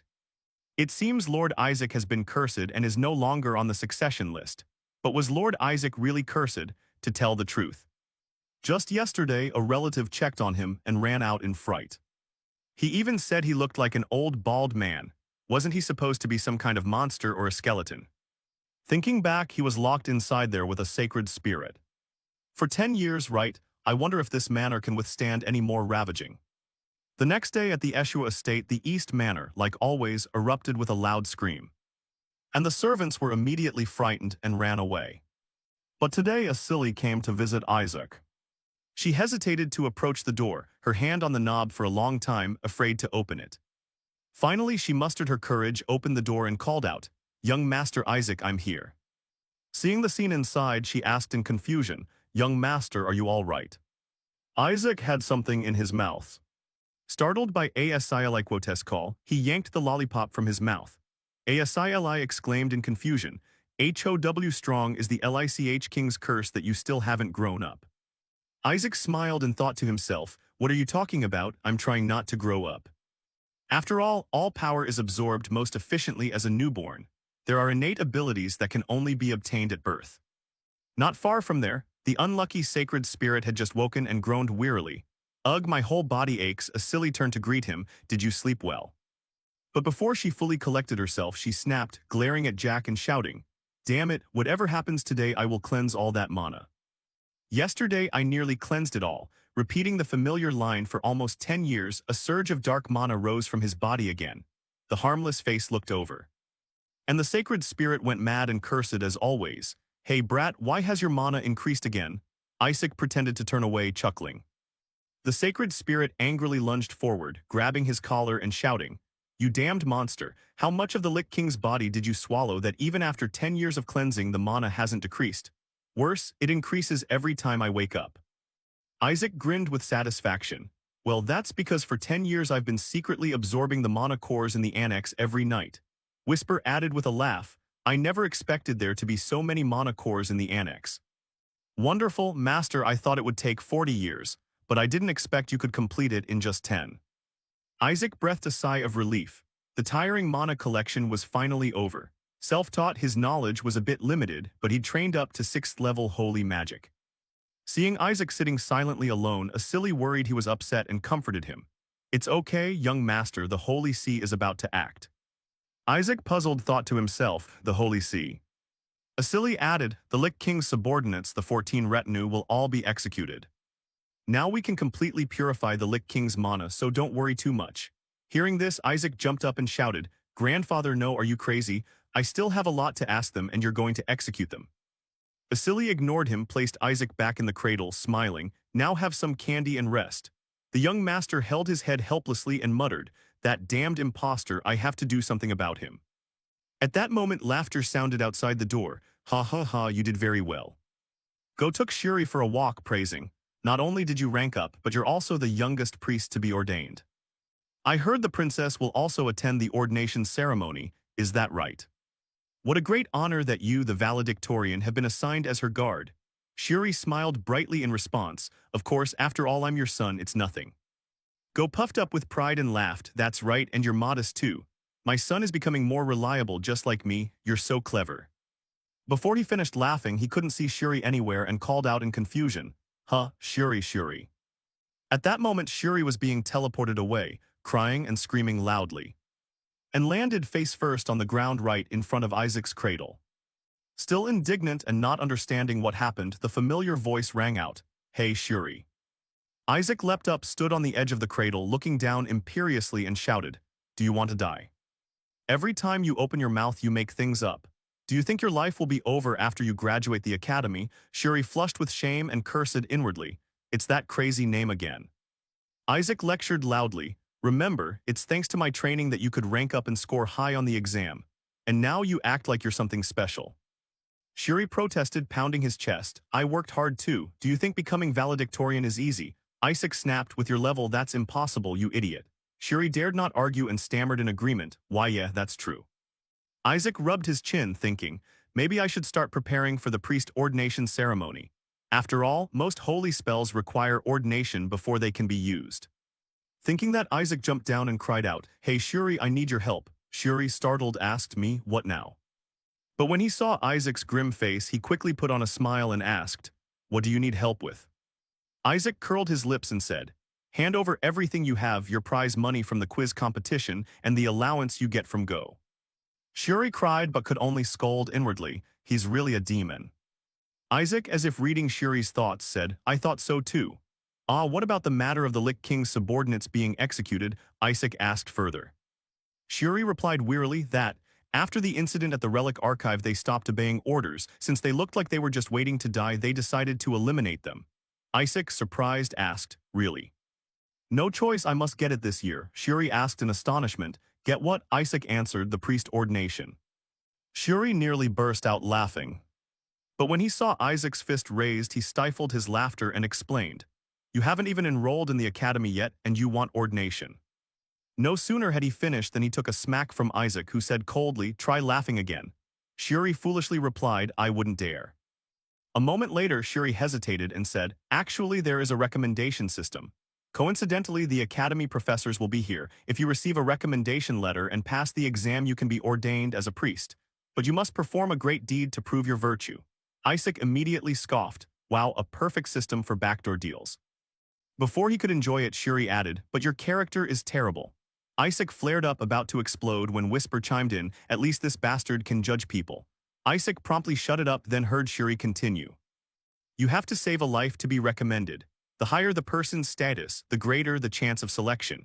But what are the odds someone important will be in danger at the right moment for you to rush in and save them? Isaac didn't bother and muttered, counting time, so there's only 1 month left. He asked, the princess will attend this ordination ceremony too, right? Shuri sensed something was wrong but still replied, yes. Isaac grinned wickedly and said, isn't the princess an extremely important figure? The next day at the Eshua estate in the training grounds, Rai stood at the gate and shouted, hurry up, Isaac won't come to the capital. 2 family members began to persuade, your grace, this year is different from previous years. He absolutely must attend the founding festival. This is the year when saintly candidates will be ordained as priests. Ryle heard this and fell silent, deep in thought. The two, seeing this, elaborated. Over the past 10 years, while other candidates have achieved great feats, young Master Isaac hasn't even shown himself. Yes, he displayed extraordinary skills at the Relic Archive 10 years ago. I hear young Master Isaac lives in the East Manor. Like the Saintesses, right, I'm really eager to see how much he has matured. As a lecturer at the academy, teaching young Master Isaac is my lifelong dream. Also, this ordination coincides with the princess's birthday, so the Pope will personally preside over the ceremony. Hearing this, Rai calculated inwardly, the Pope. The other added, he will bestow the title of hero on those who are ordained. Rai fell into thought again. Receiving the hero title will significantly increase a person's power domain. That's a huge benefit. But Rai still disagreed, replying, Isaac is not old enough to be ordained. They were dissatisfied and said, if he is that talented, does age really matter? After saying this, the two looked at Doi Lai with sparkling eyes, awaiting his decision. Rai put his head in his hands and sighed, finally agreeing, all right then. Hearing that, the two brightened visibly. But Doi Lai sneered and said, but you will be held responsible. So the gang boss will be out causing chaos at the founding festival again. As usual, Isaac's manor will explode several times due to clashes with dark mana. An old man in the distance quietly observed the scene over there. And thought to himself, so it's there. Even the Pope can only summon the Spirit King once, yet that kid was able to summon one through a subjugation ritual, and it was an exorcising sacred spirit to boot. A fire spirit with black hair, chances are it's a guardian emissary of the celestial realm. A sacred spirit cannot become a spirit king because of its evil nature. The Pope and his family love collecting spirit creatures. Once they see one, they'll go crazy. If I manage to steal this sacred spirit and hand it over to them, I'll definitely be handsomely rewarded. I've also prepared something that can neutralize divine mana. If I can suppress that brat's divine mana, the Lich King's dark mana will certainly go berserk. Then I just need to slip the sacred spirit away during the chaos. A moment later, a voice sounded outside Isaac's room. This room, Professor. He was invited in. The servants cried out joyfully, finally we can meet the young master. Yes, indeed. Oh, young Master Isaac. Just as they said, he looked no different from 10 years ago. Hearing the sound, AI Jax turned his head, broke into a radiant smile and cried out, Old Granddad, please come in, here are my recommendation letters. Seeing this, the crowd couldn't contain themselves and exclaimed, Ah, my heart, we must take him to the academy right now. Only the old man stepped forward, gritting his teeth as he looked at AI, thinking, does this little fox dare to charm people? I'll use all my power to drive the Lich King's dark mana mad. AI Jax kept looking at him with gleaming eyes. The old man clenched him in his heart and shouted inwardly, now go crazy. But he waited and nothing happened. He looked down and saw Isaac mischievously winking at him, making a face. The old man's face went pale in confusion as he wondered, why did nothing happen? I released enough divine mana to make the dark mana lose control. At that moment, the sacred spirit leapt onto AI and shouted, Hey, you annoying brat, what are you waiting for? Kill that damned cleric already. Why release so much divine mana? The old man felt both hopeful and anxious. There it is, a royal-grade sacred spirit, this is my chance. He pulled from his sleeve a cloth wrapped in dark mana. Slowly wiped AI Jax's face and said, it seems the weather is rather hot today. AI Jax sniffed and was surprised, what's that smell? His face turned ugly as he cursed the bastard inwardly. On the other side, the sacred spirit suddenly clutched its throat and started coughing violently. Seeing that, the others exclaimed in surprise, Sacred spirit, what's wrong? She couldn't bear it and emitted a large amount of purified dark mana. She lost control, grew larger, and glared at the people. The old man immediately shouted, Is the Lich King's dark mana going berserk? The others were also terrified. This is dangerous, Professor. Outwardly, the old man feigned fear, but inwardly he was pleased. Good, now I just need to smuggle this berserk sacred spirit out. He chose the moment and crushed the gem in his hand. Condensed a fireball in his palm and silently spoke its name, Soul-Breaking Flame. Immediately, a column of fire shot straight toward the struggling sacred spirit. But the flame that struck her automatically rebounded and returned to the old professor, leaving him astonished. Instantly, he was burned by the very fire he'd created and screamed in agony. AI Jax felt smug inwardly. What do you think you're doing using fire like that? The screams inside made Doi lie in a silly rush in terrified shouting, AI Jax, young master. Seeing that enough people had come in, Isaac rubbed his chest and thought, looks like this should do right. Good, now there are enough witnesses. He sat cross-legged in a show of seriousness and drew the dark mana back into his body. The sight froze the panicking crowd in place with fright. They exclaimed in disbelief, Is young Master Isaac absorbing the mana? Yes, he's calming the frenzy. After a while, Isaac looked at them with sparkling eyes, happily thinking to himself, so the mana issue is settled. He snapped his fingers and ordered the sacred spirit, "You there, stop it now." The dark mana shrouding the sacred spirit dispersed at once.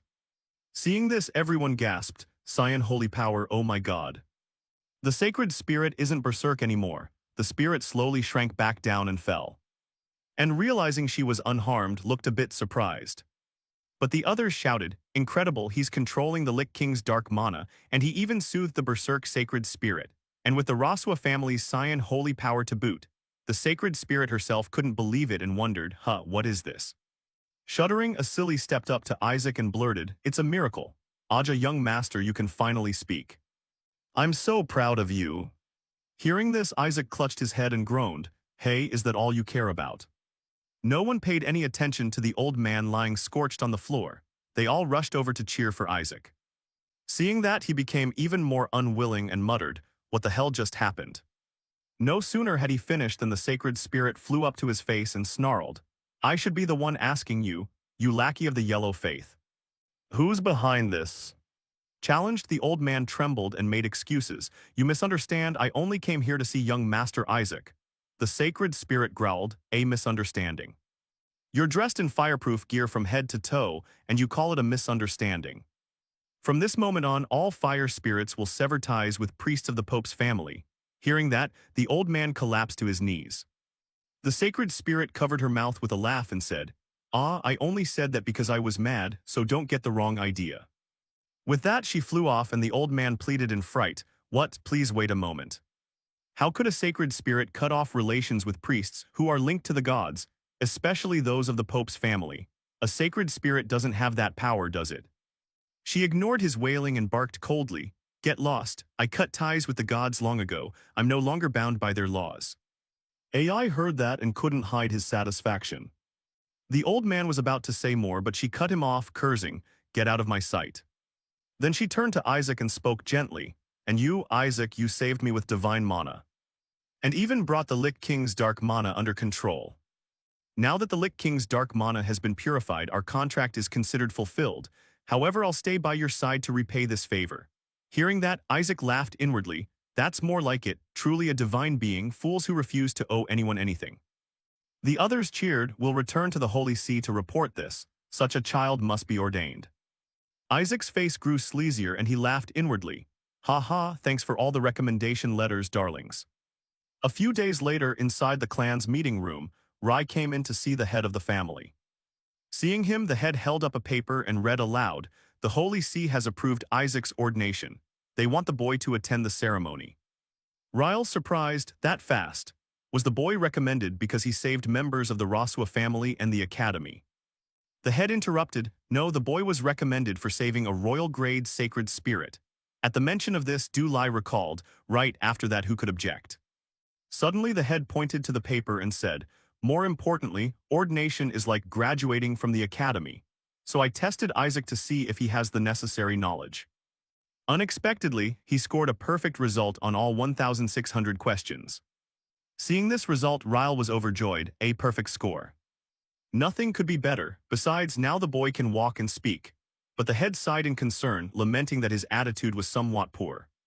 "Now we only need to test Isaac's character. Most will pass, except for some pathological cases or criminals." Ryle beamed with excitement, I remember. It's a test using holy magic to force the person to tell the truth, right?" The head flipped another sheet to see how the boy answered. The question read, "What do you think of the family that gave you birth and raised you?" Isaac answered, "I will conquer it, all of it is mine." Ryle excitedly, "Oh, strong will," the head approved. "At first I was taken aback, but such ambition befits someone of our clan." The second question was, "What will you do after you're ordained?" Isaac replied, "I'll chew the heads off those damned gods, of course." This answer left the two speechless. Then the third question, "What are your goals and aspirations as a priest of the holy nation of Helen?" Isaac answered, "I will destroy this nation." Seeing the answer, Ryle's eyes nearly popped out. He was still bewildered, pointing at the paper, when the head cleared his throat. Only you and I know these results. If Isaac takes a similar test again," Ryle clutched his head and groaned, "the boy would certainly be executed for heresy." Seeing Jialai grasp the seriousness of the situation, the head slapped the table and decided, I will go to the ordination in his place. Do not let Isaac leave the house during that time, understood?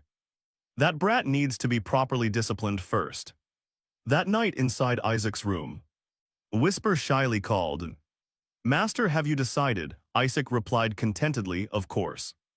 His tiny hand grabbed a cloth bundle, dramatically wrapped the package and crawled out the window with a smile. I'm off. The next day at the capital's Academy Roman. Inside the Holy Magic Department, someone said aloud, I hear this time a 10-year-old boy will be ordained. The children whispered in surprise, Really, how did he get ordained so early? Looks like this year's graduation ceremony will be interesting. As soon as this was said, a red-haired kid burst out laughing. Nye sits arrogantly before the kids and sneers. A child who can't even walk, what kind of ordination is that? Another kid not understanding asked, what do you mean he can't walk? Nye replied casually, exactly that. That boy hasn't grown a bit in 10 years. He's cursed by the Lich King, how could he possibly grow up? Saying that, he turned his head to taunt, right, Shuri? A kid like that getting ordained, it's probably just an honorary title. The others laughed and chimed in, oh, is that so? Shuri took the hit while sitting there, having no choice, he sighed. What a nuisance, he was finally quiet for a bit and now this starts. But Nye wouldn't let it go and turned back to mock. Must be great being from the saintly family, even a useless brat gets ordained, what a disgrace. Hearing this, Shuri couldn't hold it in any longer. His face darkened, he stood up and hissed inwardly, that bastard, how dare he? At that moment another kid walked in and shouted, do you think the Holy See is a joke, near Sepet? Besides, the recommendation Isaac accepted came from Duke Leon Cet, your father. I didn't think you'd be stupid enough to insult your own father. Caught by Kina's retort, Nye angrily snapped, shut up, you aren't even a student anymore, what are you doing here? Kina replied nonchalantly, I didn't want to come either, I was just invited. After all, I was asked to guide you as an advisor and holy magic instructor. This left the other kids stunned. After saying that, Kina turned his attention to Shuri. Shuri, I'm really concerned about you. Shuri didn't understand a thing. Kina smiled and explained that cursed Isaac can never become a priest. If the Rasua family still stands by the time you become head, maybe. But if it falls, come find me and I'll give you a menial position in the Pope's family. Those words made Shuri, who had just calmed down, furious again. But he had to clench his fists and tell himself, no, stay calm, now is not the time, there's nothing I can do. Shuri turned his face away and said, I don't need your help, take care of yourself. With that, Shuri gloomily returned to the dormitory. A while later, inside the dormitory, Shuri had thrown furniture everywhere. He grabbed his head and screamed, those damn dogs, why is this ridiculous shit happening to me? Our family didn't even bother to attend the ordination because that brat ran away. Why now, that useless bastard? I curse you to lose all your hair like the Lich King. No sooner had he finished speaking than a magic circle appeared, and a baby's arm reached out from within. Isaac's face turned dark and he growled, what did you just say? Shuri saw Anthene and screamed in terror. AJ continued to bluster and challenge, lose all my hair, do you want to die? Shuri, terrified, yelled, why did you crawl out of there? And how did you get here? Isaac sat with his legs crossed like a little old man and replied calmly, to be ordained, of course. The head and my uncle kept trying to stop me, so I ran away. Anyway, Shuri. Look at the pulled-out feeding bottle, Shuri recoiled in horror. What now? Isaac barked, that weakling. Did you dare go ask for a menial job from those Pope family nobles? Before Shuri could finish, he was struck in the gut, beaten Isaac while shouting curses. Shut up, how dare those bastards slander the name Yeshua? After all, it's mine, only I may insult it, only I may destroy it. Shuri sobbed, what the hell are you saying? After beating Shuri senseless, Isaac pointed the feeding bottle and declared, remember this, Shuri. I will be the one to burn the Yeshua family to ashes. Shuri cried out helplessly, gods of heaven and earth, please take this bastard away. Seeing Shuri still resigned, Isaac jumped off the bed and shouted, don't be weak, lead the way for me. Shuri cried back in panic, where are you going? Isaac cracked his fingers and replied menacingly, to smash those damn dogs who dared lay a hand on you, of course. A short while later, inside the kids' gathering area, some people saw Isaac arrive and whispered, what, who brought that brat here? Look at his hair, it's so nice. Isaac paid no mind to anyone, clutching the feeding bottle and shouting, who did it? How dare you cause trouble with a member of the Yeshua family? The kids, hearing this, immediately turned their heads away as if they saw nothing. Isaac rubbed his chin and murmured to himself. That red-haired girl, I think I met her in the relic archives 10 years ago, it must be her. Hearing that, Shuri rushed in and shouted, wait. He thought to himself that he had to stop him. If he caused trouble here, they'd be in big trouble. Besides, that girl is Nur's sister, she's Naki CET. Shuri leapt up hurriedly, trying to grab Isaac. But he had already darted over, landing directly in front of Naki and shouting, you there, redhead, did you cause trouble for Shuri? Naki didn't bother to care and calmly replied, I never touched Shuri Eshua, the one who did it was near. Isaac didn't care either, folding his arms he declared, good, so you admit it. Shuri, hearing from afar, tore at his hair and shouted, I told you it wasn't near CET, do you even listen? Then Whisper chimed in, Master, I sense a familiar energy from this girl. Isaac confirmed with satisfaction, yes, it's indeed familiar. It's the energy of one of the 5 great patrons. Seeing Isaac keep targeting her, Naki pointed at him and challenged, you must be the Isaac from the rumors. One is a cursed child and the other a scion of the Pope's family. Looks like this year's pious pageantry won't amount to much. The Eshua family will soon be struck from the 5 faiths rolls. Hearing her, Isaac thought irritably, how rude, typical servants of the 5 patrons. Shuri couldn't hold back and slammed his hand down, shouting, Jack, don't start trouble with the rival family, go home. But his words had no effect. Isaac raised a hand to stop him, shut up, why should I go back, did I come here to receive my ordination? Naki cut him off, you'll never be ordained. Nir said he'll file an appeal to the Pope to cancel it. How could an unrecognized child be ordained? Hearing her, Shuri ground his teeth, that bastard. Naki kept jabbering, and with your attitude you don't even need Nir's appeal, sooner or later you'll ruin yourself. At that, a servant quietly asked, Miss, should I call the inspection officials? Shuri panicked inwardly. No, 70% of the inspectors are from the rival family. With no other option, he leapt forward, grabbed Isaac and shouted, Isaac, let's go now.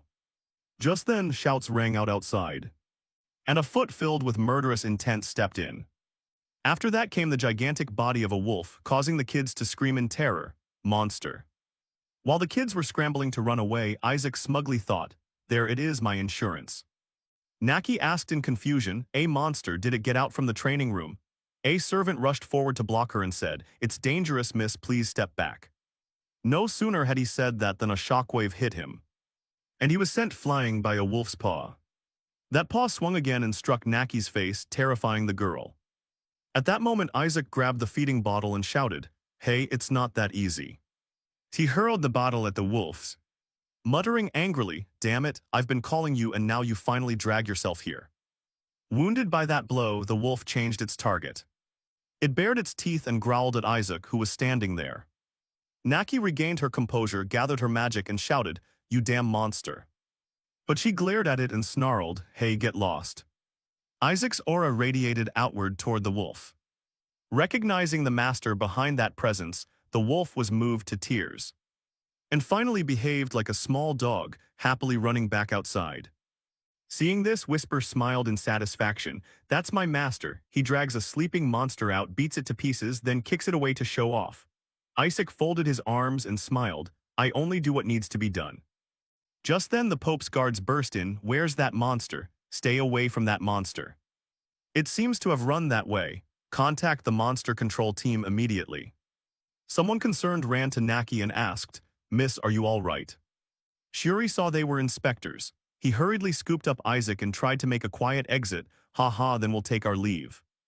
But an inspector slapped his shoulder and held him back. Stop right there. No one may leave until the investigation is finished. Shuri grimaced and thought, we're doomed. He awkwardly turned back and forced a smile. Aha, we really don't know anything. Suddenly Naki shouted loudly, don't do pointless things anymore. She pointed at Isaac and said, that child saved me. That statement left Isaac and Shuri dumbfounded. Naki waved off the inspectors and stepped forward to ask, you're Isaac, right? I'm sorry for what I said earlier. But don't think I'm especially grateful to you, understand? Seeing the girl's flushed expression, Isaac inwardly wondered, what's up with this kid? Meanwhile, the kids who had fled began to gossip among themselves. So the boy really did get a recommendation letter for saving someone. Among the crowd of kids, a blonde girl was stunned. That child is the one my brother mentioned. She is a princess of the Holy Kingdom, Helen Slot Alex Freckhe. At the same time, at the Eshua Manor in Joe Lai's office, A voice rang out, "Oh my, why do you keep refusing, Cardinal of Thansak? Isn't it a good thing that your nephew is being ordained? Let the boy attend the ordination ceremony." The family head, displeased, replied, "Get lost." The voice didn't stop, continuing to persuade. "But the Pope will be angry." The family head didn't care and replied, "That quotes not my concern. My nephew will be raised at the Eshua manor until he's grown." The other person protested, threatening, "If you lock a child like that up, it will affect his character." Hearing that, the family head gritted his teeth. His character is already bad, there's no way to reason with him. The man changed the subject and announced, "I don't know if you've heard this, but apparently there's a child with golden hair walking around the academy." At that description, the family head realized it was Isaac and angrily shouted. Ryle replied in alarm, "Yes, father." He hurried in and asked, "What's the matter?" But he saw the family head hastily put on his coat and growl in anger, "Prepare to go to the capital immediately, we must get there before tomorrow." Ryle, stunned, objected miserably. Even by the fastest route, it would still take at least a week. The family head's face darkened as he snarled, "We have 23 hours and 48 minutes left, no more riding. We must run." The next day, in the academy dormitory in the capital, Shuri desperately pounded on the door and pleaded, "Hey Isaac, what are you doing? Are you going to cram that tiny body of yours into a priest's robe? Get out now, everyone's already here. They're just going to laugh at you anyway, so hurry up. Just put it on and go back home, please." While still crying, a voice called out, "I'm done." Shuri startled and blurted, "I beg you." Halfway through the sentence, he was met by Isaac's appearance, which made him widen his eyes. Then, unable to believe it, he stifled a laugh and chuckled. You, Isaac ordered, "Let's go." The last night of the founding festival, in the banquet hall for the ordination ceremony, the kids all sat properly in their places, awaiting the orders from above. Suddenly a loud voice shouted, "Everyone stand up." A foot stepped into the hall, followed by the heads of the 5 great houses entering in succession. Go saw this and stood up to applaud with the others there. But inwardly he sneered, "Those are the heads of the 5 great houses. The future headship of the Eshua family and the title of Cardinal of Thansak will surely be mine." Just then Ryle, out of breath, came up beside him and asked, "Am I late?" Go was surprised. Ryle, not caring, cut to the point, "Have you seen Isaac anywhere?" Go showed irritation and replied, "Why would you look for him here? He's probably at home, and don't tell me you ran all the way here." Ryle replied miserably, "Yes, that's exactly what happened. Do you know where Shuri is? I thought Isaac was with the boy." Go said, "I haven't seen him." No sooner had he spoken than someone shouted, "His Holiness the Pope has arrived, begin the ceremony." An old man entered from outside, followed by a group of clergy. He was Pope Giulio Barretz. Seeing him enter, everyone bowed. The herald cried out, "May the blessings of the gods be with you always." As soon as the words ended, the Pope sat down on the central throne. The herald signaled, "Please be seated, my honored guests." The family head also sat down, puzzlement crossing his mind, "I don't see Isaac anywhere." The herald announced, "The ordination ceremony will begin now. Those called please step forward." The family head thought with relief, "Well, that's fine." The herald continued, "Ai Rakshua." This made the family head pause for a beat. No one answered, so the herald asked again, "Is Isaac Rasua here?" Still no response. The family head happily raised his glass and drank, inwardly relieved. "If he's not coming, don't call him. His name should have been removed earlier. He's not here. Move on quickly." Just as he was feeling pleased, a noise from outside echoed in, causing the family head to choke on his drink. Go scowled and hissed, "What a brat, how dare that kid show his face here." At the doorway a youth entered, followed by Shuri looking utterly miserable. This was Isaac in his adolescent form, after unsealing the child. The family head's face darkened at his arrival. He smashed his goblet. The Eshua family patriarch ground his teeth and sprang to his feet. Isaac paid it no mind and stepped forward as directed. "Isaac Rosua, please step up." Hearing his name, Isaac stepped forward. Ryle couldn't contain himself and leapt to his feet. Tears streaming as he sobbed, "Isaac, is that Isaac? Since when did you grow so much? And you're even wearing the ceremonial robes I prepared for you." The crowd whispered curiously, "I heard he was still a child. Can the Eshua family have such a strong child? Could he have broken the Dry Demon King's curse already? Wow, he's so handsome." Near couldn't believe it and jumped up shouting, "What the hell is happening? Why is he suddenly so tall?" Isaac paid little heed to the chatter and simply smiled. But the family head couldn't hold back. He dug his nails into the chair back and hissed inwardly, "You damned dry demon king, you monster from hell, what did you do to Isaac? My nephew never smiled like that, have you possessed the boy?" The crowd kept speculating, has the Eshua family curse ended? If this isn't a saint, then what is? He looks blessed rather than cursed. With that, Isaac approached the Pope. The pontiff calmly spoke, "Isaac rot Shua." Isaac stared at him and assessed, "Is this guy the Pope? He looks over 70, but his aura is like a monster's.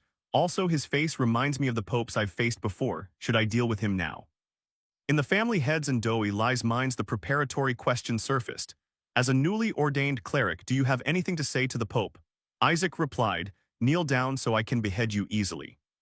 Both remembered this and their faces turned ashen. They were terrified inwardly and cried out, "Isaac."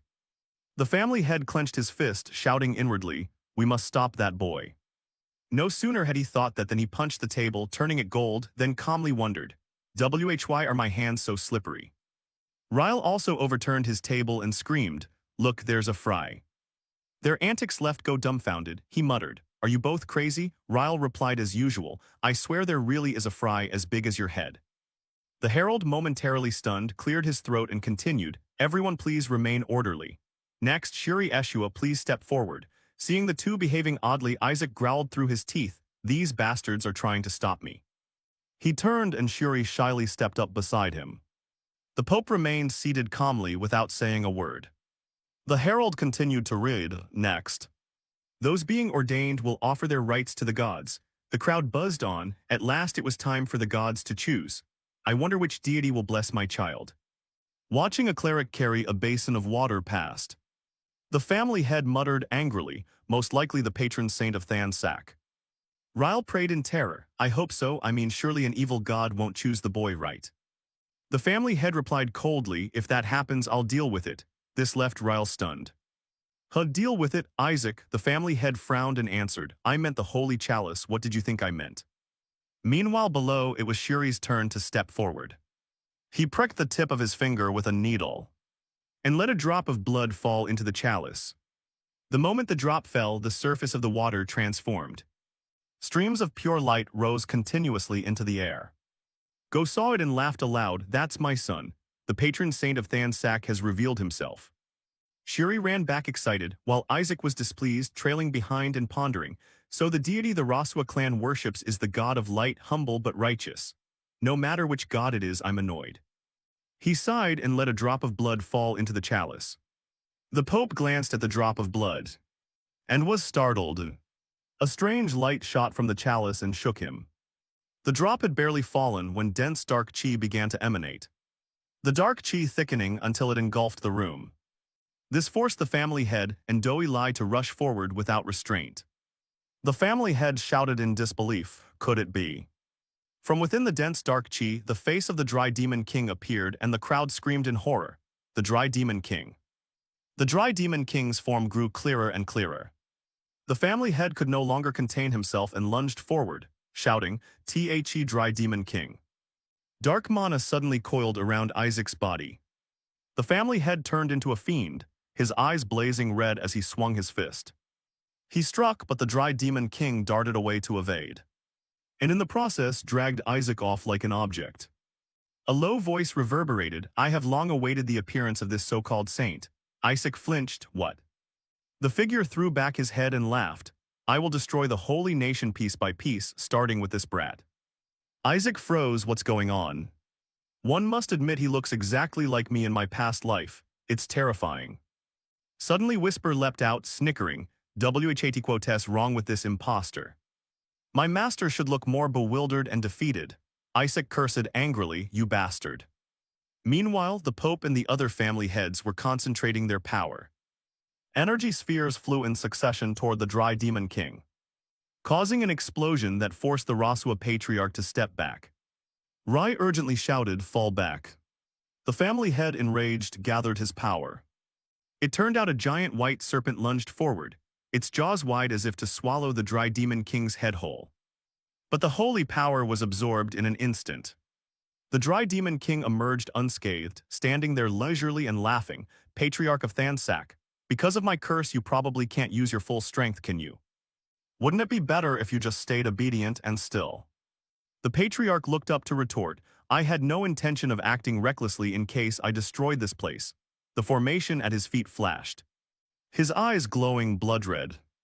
A colossal sacred whale manifested and roared, but you sure talk too much.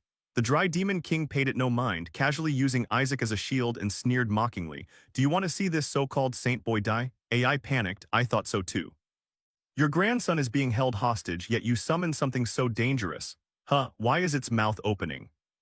The patriarch growled grimly, a saint won't die just from taking this hit. Isaac cursed in fury, you lunatic, I will really die. With a boom, the whale bit down and then exploded. Isaac clutched his head in pain and collapsed. The dry demon king straightened and took the blow. His body then slowly dissolved, the force so great it shattered the entire hall. After a moment, Go finally looked up and asked, did we take him down? Others trembled and whispered to one another, my God, the dry demon king has returned. Didn't he vanish after cursing the Rosua family 70 years ago? Could he have grown strong enough to come back? Only Isaac was irritated, slamming his hand down. Thinking to himself, no, that bastard is an imposter. Seeing Isaac sprawled like a fish, Ryle hurried over, Isaac, are you all right? People in the hall buzzed. Even if he's a member of the Eshua clan, he took that blow and wasn't harmed. Didn't the dry demon king just call someone a saint? Is he really dead? That must be it. The patriarch of Thansak handled him with the sacred whale beast. Isaac, annoyed by their talk, said, how could he be dead? That was only an illusion. Hearing that, everyone in the hall jumped. Whisper flew over anxiously and said, it seems he created it as a projection and sent it here. But there's something odd. AI bowed his head and exchanged, you felt it too, he used my mana. Could it be that my mana core has fallen somewhere? If a fragment of my bone is stored in the Saintess's relic vault, then it's not impossible. But if that imposter holds it, all the better, then I just need to kill him and take it back. The more he thought, the more sinister Isaac's expression became. The patriarch sighed in relief at that expression and murmured to himself, just now for sure. If I hadn't attacked, he would have conveniently dealt with Isaac as well. He glanced warily at the friendly-looking Pope across the way. Puzzled. But why, the Pope was also painfully wondering. It's unbelievable, the supreme deity the Hong Sak family has desired for thousands of years. The god who stands above the 5 great patron deities wants to choose a Rosua brat. He also glanced over at the Rosua patriarch and Isaac. At that moment, the patriarch stepped up and called for him to turn, yes. The patriarch reached out and said, come here, let's go home. My grandson has broken the dry demon king's curse, and on top of that he's grown up handsome. Isaac shuddered, why does he smile so creepily? The patriarch soothed darkly, this old man will buy you candy. Isaac screamed in horror, no way, I'm going with you. Your face looks like you're about to drag me to the slaughterhouse. Suddenly Kina stepped forward and called out, Duke. It's not time for Isaac to return yet. No sooner had the words left his mouth than dark mana flared up in the great hall. A horde of demonic creatures burst forth from who knew where. Kina looked at the scene and exclaimed, there's still business to be settled here. The patriarch folded his arms and watched. Isaac rose up helplessly. Hey, it's hopeless now, sir. I don't think we should go back at this moment. His face brightened again, eager to rush in and fight the monsters. Isaac lunged out to block Kina. He blurted in confusion, this arrogant kid grew up fast and now he's a saint. Isaac smiled inwardly, I don't know what your scheme is, but I'll use you to the fullest. Without another word, the two of them stepped forward shoulder to shoulder, thinking, I'll show you who the real saint is. A holy orb condensed in the palm of his hand. Isaac raised it high and shouted, purify. A blinding light forced the demonic creatures to retreat in droves. The crowd cheered joyfully. What a magnificent purification miracle. It's been 100 years since I've seen such pure light. But someone wondered, why didn't the boy use an offensive holy spell and only use purification? Someone answered, because it cleanses mana, maybe he's trying to stop them from being summoned. Unexpectedly, the demonic creatures became even more excited after being purified. Isaac smiled wryly in helplessness. Except for Xlac, I have nowhere else to learn holy magic. But if purification magic reaches level 6, it can deal area damage over time. Isaac's expression suddenly turned wicked, making even the rampaging demonic creatures cower. Isaac thought to himself, Above all, the reason to use purification now is. Suddenly Kina cut in, step aside, your holy spell won't be enough to handle them. Isaac smiled and made a hand gesture. Kina, immune thought, only being able to use level 5 holy magic and already showing off. You're hailed as a once-in-a-century talent. But with that skill level, you're no match for me. He condensed an energy sphere and shouted, watch closely, you must use a powerful holy spell and attack from multiple angles to take them down. Unexpectedly, the sphere that was condensing suddenly winked out without a trace. Isaac saw this and covered his mouth to stop himself laughing. Kina forced a comeback. Haven't you learned about those monsters? They have extreme regenerative abilities, so you must kill them in one strike. Isaac couldn't help but burst out laughing at that. Stepped forward grinning and said, looks like your dumb kid truly knows nothing, huh? Kina tightened his fist in bitterness, thinking, I should have let the Patriarch of Thansak take him away. Looking at this jerk's face makes me furious. Isaac continued, those were only bait. Kina puzzled, bait. Isaac moved to another corner and said, their true bodies are here, right? He gathered energy into his palm. An invisible bug appeared. Isaac cried out, found it. Kina folded his arms and demanded, "What the hell are you doing with that bug?" Isaac said nothing and stabbed the bug to death. Immediately the dark mana exploded outward. Isaac twirled the wooden stick in his hand and explained, it will silently poison anyone nearby. So it's very dangerous. If you're poisoned slowly, you won't notice you're dying. Just then a child couldn't stand it and clutched his head, crying, what's happening? Isaac repeated, the Dry Demon King said earlier that he'd destroy all of us. Kina only then remembered. While Isaac grinned like a fiend, if his target is this holy nation, he'll have to eliminate us first, the novice clerics. Immediately everyone understood and told one another, if anyone is poisoned, use holy magic to cure them at once. Go find the hiding bugs. Isaac was pleased but suddenly lowered his gaze, seeing endless holy light shooting up from beneath the hall. He stammered in alarm, wait, if we deal with them all at once then. The dark mana will radiate in all directions and engulf the kids. Whisper happily jumped out to report, Master, this is an opportunity. If you purify those who were poisoned, won't you gain recognition? Isaac praised, you truly are a genius. Aha, the opportunity has come, but before he could act, the cross struck down. The Pope used a level 9 purification spell, and all the dark mana was immediately absorbed. Isaac ground his teeth in irritation. The Pope said calmly, "NOW no one will be poisoned." Isaac fumed silently, that damned Pope. Suddenly a foot filled with dark mana stepped forward. A wolf sneakily approached behind Isaac, thinking, that bastard dared to defy our great king. I won't forgive you, I will drag you down to hell with me. It swiftly dashed away, vanished, and reappeared behind Isaac. He noticed and turned his head to look back. The oppressive aura of the Demon King descended, causing the wolf to freeze. It was terrified, its strength and courage evaporating. The wolf tucked its tail and fled. Isaac felt smug inside, an insignificant nobody dares to try to harm me. At that moment people ran back to report, we've dealt with the rest, take the wounded to the infirmary. Only Kina's face clouded as he watched what had just happened, unable to believe it. Could a monster really be driven off with just a look? Impossible, how could he do that? That's something only the Pope could do. Isaac paid it no mind, yawning as he left. The Dry Demon King's appearance at the investiture threw the entire holy nation into panic. The Dry Demon King returned, then fled after being defeated. Who is the saint the Dry Demon King mentioned? In the meeting room, the Pope said calmly, it seems there's a problem with the holy chalice. There's an illusion summoning spell engraved on it. We're currently investigating the origin of that chalice. Please wait for the results. The blood-color patriarch immediately asked, so the appearance of outsiders is the issue? Hari replied, yes. That's one of the causes, but the main problem is the holy nation's barrier guarded by the holy dragon. The next day, inside the Rasua household, Isaac held a newspaper and thought, the weakening barrier is why the demon race could infiltrate, and since the holy dragon is linked to the royal family, the Pope bears no responsibility. They really are slippery bastards. Suddenly a mocking voice came from behind, my grandson, now you're even reading the paper. Go clapped smiling, congratulations my grandson, you've been invested. Isaac thought helplessly, what should I do about this bastard? It feels like the patriarch deliberately set him on me. Beside him, Rai cheered excitedly, oh Jack, since you can speak fluently now, recite the poem of the cursed Demon King, please. Isaac screamed in his head, "Stop using that." At that moment the head of the household stepped out, his face darkening. He walked over and said, "Good, you two are here, come outside so we can speak privately." Isaac stood and agreed, "Ah, yes." The room door was quickly closed.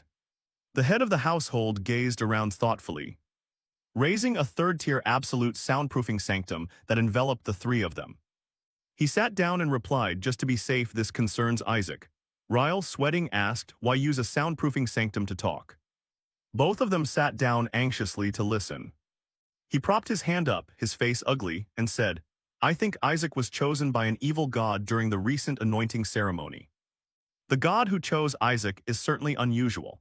It seems this is a mark never before seen in the history of the anointing ceremonies. Only the Pope and the Cardinal of the Golden Rite saw that mark, and the Pope tried to eliminate Isaac." Ryle, hearing this, couldn't help exclaiming, "What? The Pope did that?" The head of the household sighed and confirmed, "Yes. Unless it was an evil god choosing him, he certainly wouldn't act like that." Go pondered for a moment and then said, "Could it be not an evil god but a god worshipped by their clan?" This made all three think of one answer, the Golden Rite faith. Seeing everyone silent, Go continued, "They hate anything impure. I mean when someone else is touched by something that belongs to them. So if someone from Rasua were chosen by a god worshipped by the Golden Rite clan, they certainly wouldn't leave it be. If the Pope reacted like that, then the god who chose him must be related to the Golden Rite clan. Or it could even be a god they've never summoned before." Ryle hurriedly said, "If it's Isaac, the boy could absolutely do it." The head of the household frowned and growled, "You think that kid could summon a proper god?" The two of them trembled and answered, "Ah, certainly not." The head of the household then ordered Gol, "Contact the Pope's clan and investigate which god chose Jack." Go panicked, Me? Why?" The head of the household said, "If you succeed, I'll give Shuri a relic." Go immediately fell silent in thought. The head of the household continued, "And from now until Isaac begins his practicum, the boy will be under special supervision. If Isaac continues to have faith test results like last time, in the future he could become a dark priest." And all three faces turned ashen as ash. Go painfully clutched his head. If he really becomes a dark priest, the whole clan will be branded traitors. Treason will have everyone arrested and Shuri will get into trouble too. Ryle also went pale and covered his niece's mouth. The head of the household coldly ordered, "Stop that at all costs." After a while Ryle approached and said, "Soon you'll begin your practicum. Those senior bastards who used to make life miserable were in the past now." Isaac frowned and muttered angrily, "Don't say that, it feels like I'm re-enlisting." Ryle kept explaining at length, "During the practicum you'll work with seniors. You'll discover your abilities and learn the real duties of a priest that the academy doesn't teach. Based on evaluation results, you can change rank a ND Chinese letter, so do your best. When finished, you'll sign a contract with the god." While he was still speaking, Isaac raised his hand to ask, "Oh right, do you know when we can attend the sacrificial ceremony?" Ryle answered happily, "You're interested in the sacrificial ceremony?" Isaac answered enthusiastically, "Very interested, especially in executing the minions of the dried demon king." Ryle was even more pleased. "I'm glad to see your faith growing. Let me explain the sacrificial ceremony to you. A sacrificial ceremony is when we offer gifts to the gods, and many people gather together to celebrate like a festival. Actually, everyone will come to attend, but the most important thing is their hearts and faith toward the divine, so in essence it is a very personal ritual." Isaac slapped the table to cut him off. "Wait." But Rai kept talking non-stop. "This brings us back to the basic question. Do we really need a large gathering of people to perform this ritual? But think about it, a sacrificial ceremony is a ritual we perform to offer to the gods. And throughout history, rituals have always been communal acts. The core of this ritual is that we all serve the divine together. The clearest evidence of that is each person's personal faith in the gods." Isaac groaned in his head, "My uncle is taking this too seriously. And where did those glasses come from?" Ryle continued, "An interesting fact. So is kneeling alone a form of prayer? And is kneeling in a group a rite? You can't really put it that way. What matters most is the purpose people gather for and their attitude. I may have gone a bit far, but I think you get the idea, right? This sacrificial ceremony has many similarities to a festival. And when you think of a festival, what's the first thing that comes to mind, right? Having fun and enjoying things together. And isn't joy part of faith? Then the gods will bless this ceremony with great joy. That's the gods' prerogative in the ceremony, isn't it?" Isaac curled his mouth, realizing, "So lower gods or angels will attend the ceremony, right? If I catch them, I'll tear you to pieces." Ryle finished enthusiastically, Our AC surely wants to personally execute the Dried Demon King's minions, right? That righteous spirit is truly needed. Go stepped forward to add, the group that scores highest will have the honor of executing the Dried Demon King's minions. So make sure you do well. Shuri replied awkwardly, yes, father. Isaac covered his face in despair, group work again. Ryle lowered his head and prayed, I hope you achieve good results so you can do what you desire. Isaac agreed, yes, uncle. He sighed helplessly in his head, no choice. I'll just eliminate a few groups and pretend to save the others. Then he brightened up, I'll try my best. Ride breathed a sigh of relief without knowing his true nature. Yes, this lovely child certainly can't become a dark priest. What a relief. Suddenly Go standing nearby winced and hissed, but Isaac, which God chose you at the last anointing ceremony? Isaac went pale at the question and replied irritably, I don't remember clearly, but it was a rather strange and unsettling mark. In their minds, the two painted that scene. And their panic produced the conclusion, look, this is a sign of doom, that's definitely an evil god. Both of them stepped back slightly. It's okay, sometimes gods with strange marks look frightening. Yes, in the end faith is what matters. Isaac paid it little mind, I'm not too worried. Suddenly Ryle said, oh right, the Cardinal of the Golden Rite will come to see you. Isaac dug at his ear in annoyance, that bastard, I mean that person. Why? Before anyone could answer, a shout came from the door, hey Jack Roswa. Ryle and Go's faces turned gray as they looked toward the person outside and called out. Kina Bert. He shouted arrogantly, I have business with you. Two of them complained miserably, why is he here to see Isaac? Gio raked his hair. Who knows, how could I understand its thoughts? Kina barged in without a word. Guessing by his shoulders, maybe he came to harm Isaac, perhaps the Pope sent him? Go thought and agreed, if it's because of a god, that's very possible. Suddenly Kina placed his hand on Isaac's hand and cried out. Isaac, I think you're worthless, I'm serious, Isaac. That disgusting line made Ike grimace. This bastard is crazy, you trying to pick a fight? Whisper laughed heartily. Kina said casually, but now I've realized you stayed out of the world for 10 years because of your training. You didn't want your skills defiled by the idiots at the academy. I knew it when you were anointed. You're outstanding and not comparable to those fools. It's such a waste for someone like you to be stuck doing practicum tasks. The more he praised, the more annoyed Isaac became. Creepy. Whisper added, I think this guy's a bit unhinged. Kina paid him no mind, reaching out and offering, train with me under his guidance. Then we'll move into the professional world. Take my hand, Isaac. We'll execute the Dried Demon King and lead the holy nation.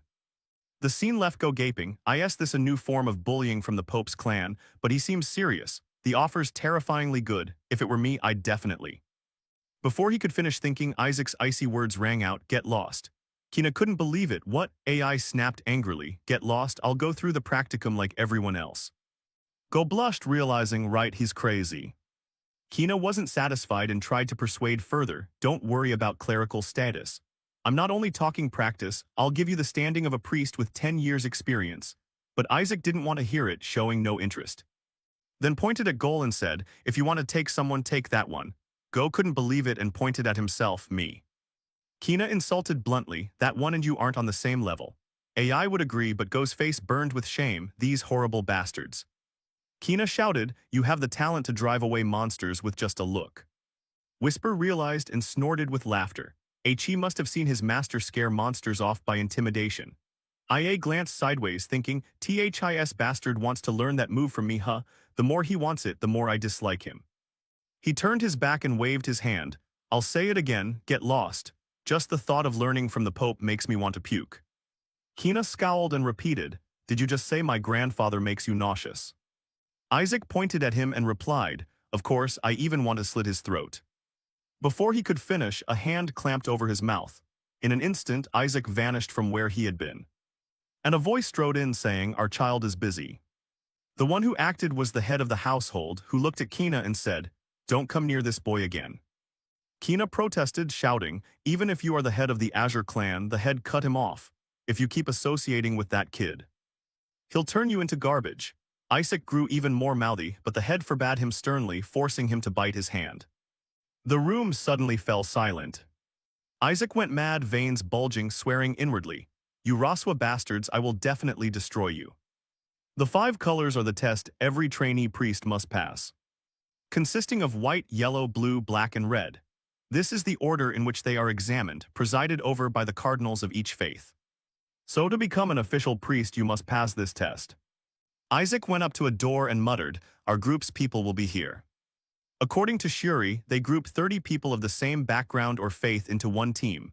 Isaac heard the scolding. Do they want us to fight among factions or what? But Shuri said, "Our group is all my friends, so it's fine." AI, now fully informed, praised, "Seems sending you to study early was worth it, Shiria." Then he opened the door, smiling at his decision. "I'll use these guys to pass the 5 colors test and save my subordinates. First, we need to make a good impression." While he was still grinning, someone shouted, "He's here." The gloomy crowd stared at AI and said to each other, "Tie that bastard up." This made Isaac dumbfounded. A few guys jumped forward to question him. "You're the one who bullied Shuri all these years, right? Let us teach your cousin some manners." "Think you're just joking around with the big guys? If you dare tell Shuri, you're dead." AI watched this, closed his eyes and sighed. These guys are hopeless. The blonde-haired one, seeing Isaac submissive, stepped forward and said with a smile, "Yeah, treat this as a friendly get-together." While he was speaking, AI pulled out his baby bottle. They doubled over, laughing, pointing, and teasing. "Is that a rattle? Ha, the rumor that he was a baby not long ago must be true. Just hang him up somewhere." Before the words finished, the bottle hit him straight in the face. Blood splattering everywhere, he was knocked unconscious and flew backward, silencing his companions. What the hell is happening? Is that bastard crazy or what?" Isaac paid no mind and said, "You only get high marks if you're close. So let's practice some team-building exercises. Get to know each other, my gentle friends, though this face is a bit too gentle." AI felt these guys were too degenerate and needed divine light to cleanse them. Seeing the baby bottle in his hand, the classmates screamed in horror. Then proceeded with rounds of team activities so merrily that the noise echoed through the building. A moment later, Shuri pushed the door open irritably and shouted, "Isaac, I don't get this place. Is this called team building?" All she saw was Isaac having those guys form shapes for him to sit on, leaving Shuri speechless. Seeing Shuri enter, they begged miserably, "Shuri, isn't this guy related to you?" Shuri awkwardly shrank away. "Thanks for playing with my cousin," they shouted, "save us." Shuri acted as if she didn't see it and quietly asked Isaac, "By the way, the first test will judge the group's harmony. What are you going to do?" Isaac repeated in surprise, "Harmony? Are you blind not to see this pyramid? This is harmony already, isn't it?" Shuri glared, speechless, scolding inwardly, "Because you forced them by violence, you lunatic." Suddenly Isaac brought over a sheet of paper and said, "Here, take a look at this." Shuri asked in astonishment, "What's this?" Isaac answered offhandedly, "It's the list of those freeloaders leeching off you. These bastards have been finding excuses to milk you for 7 years. Though the Raswa family doesn't seek repayment, there's a limit." One dissatisfied guy whined and argued, "The Raswa clan doesn't need anything from us. Even if offerings were made, they probably wouldn't help anyway." Before he finished, Isaac like a demon cut in, "Nothing much, you still have limbs intact and organs fresh. I don't need much, my friends, I only want a healthy relationship. Give what you give and receive what you receive. So in this group activity, work diligently and devotedly with a pure heart, okay?" But that smiling face made the whole room fall utterly silent. Isaac snapped no answer. They hastily responded, "Yes, sir." Isaac ignored them, jumped down and declared, "Good, then the team building ends here." Shuri helplessly shouted, "What if we fail the test?" AI paid it no mind, calling back as he walked off, "Follow me, there's something I want to show you." Shuri protested, hissing, "One failed point and we're out. The first criterion is harmony." Isaac replied indifferently, "Don't worry, I've planned everything. First, look at this." Inside the cabinet was an unlucky guy locked up and crying. AI smiled like a devil, but Shuri saw it and stammered in horror. Rushed forward, grabbed his collar and screamed, "You madman, what are you doing? That's someone from our group. What's more, he's the son of my friend's uncle. Don't you remember him from the relic storage?" Isaac, eyes wet, answered, "I know. Precisely because he's in our group, there's a problem. He kept a letter and said he'd stop spying." That made Shuri freeze, sweating profusely. Both of them glanced over at the unlucky fellow. Shuri lunged forward and tore the gag off his mouth. And not fully trusting him, asked, "NIER ordered you to do this, right?" Aeon cried out, confessing, "I'm sorry, I had no choice, I have my own reasons." Isaac casually inquired, So what did Nier tell you to do?" Aeon panicked, hissing, "He told me to completely sabotage Joshua's group. He said Shuri would give in because of the test, and ordered me to demand outrageous things so the group would collapse. Even the hostile attitude toward Isaac at the welcome party was his doing. He wanted to personally execute a subordinate of the dried demon king. Isaac, hearing this, thought to himself, Nier now not only dares touch me, but you even want to execute my subordinate. Isaac's face grew sly as he declared, we must teach him a lesson. A few days later, inside a room, discontented voices rang out, why can't you do it anymore? Being a spy isn't hard, is it? How many of you have already given up? A boy hung his head awkwardly and answered, sorry, we've had several team building sessions, so they let me take the day off. Nier, hearing this, thought differently, team building, fine, let that one go. All right then, get out of my sight. The others in the room comforted him, let it be, there are still 3 loyal people in the Rot-Chua group. As long as they're in, victory is certain. Nier ground his teeth, thinking angrily, that bastard is really an eyesore, I need to deal with him soon. Even my father cares about him, does he really want to invite him into the family? Forget it, just get through today. Anyway, those Rot-Chua will be eliminated today. Having decided, Nier led the way out. In the center of the building, the elder's voice sounded evenly. Welcome to the 5 Colors Harmony. The White Faith has performed the rite through speech, and the most important thing among teammates is harmony and faith. Therefore, the first topic of 5 Colors Harmony will be judged by vote. Isaac listened, yawning repeatedly. Nier now calculated confidently. If even one person objects to keeping the current lineup, the whole team will be disqualified, and the objector will be moved to another group. That means even if you betray the blue faction, you can still continue the test. I've already planted spies, so your failure is certain. A moment later, the host read aloud, I will announce the results. The Azure team, the whole group unanimously agreed to keep the same members. This struck Nier like a bolt from the blue. The host continued, therefore the entire team has passed the 5 Colors Harmony. Isaac turned back smugly, grinning to taunt him. A short while later, outside the building, Shuri yelled frantically, Isaac, wait for me. How did you do it? How did you get them to agree? Isaac stopped and replied, remember how the Scarlet-White Cardinal kept trying to find me a few days ago? Shuri answered right away, of course I remember, he even dared refuse the Cardinal's summons. Isaac snapped, do you want to die? Shuri lowered her voice, sorry.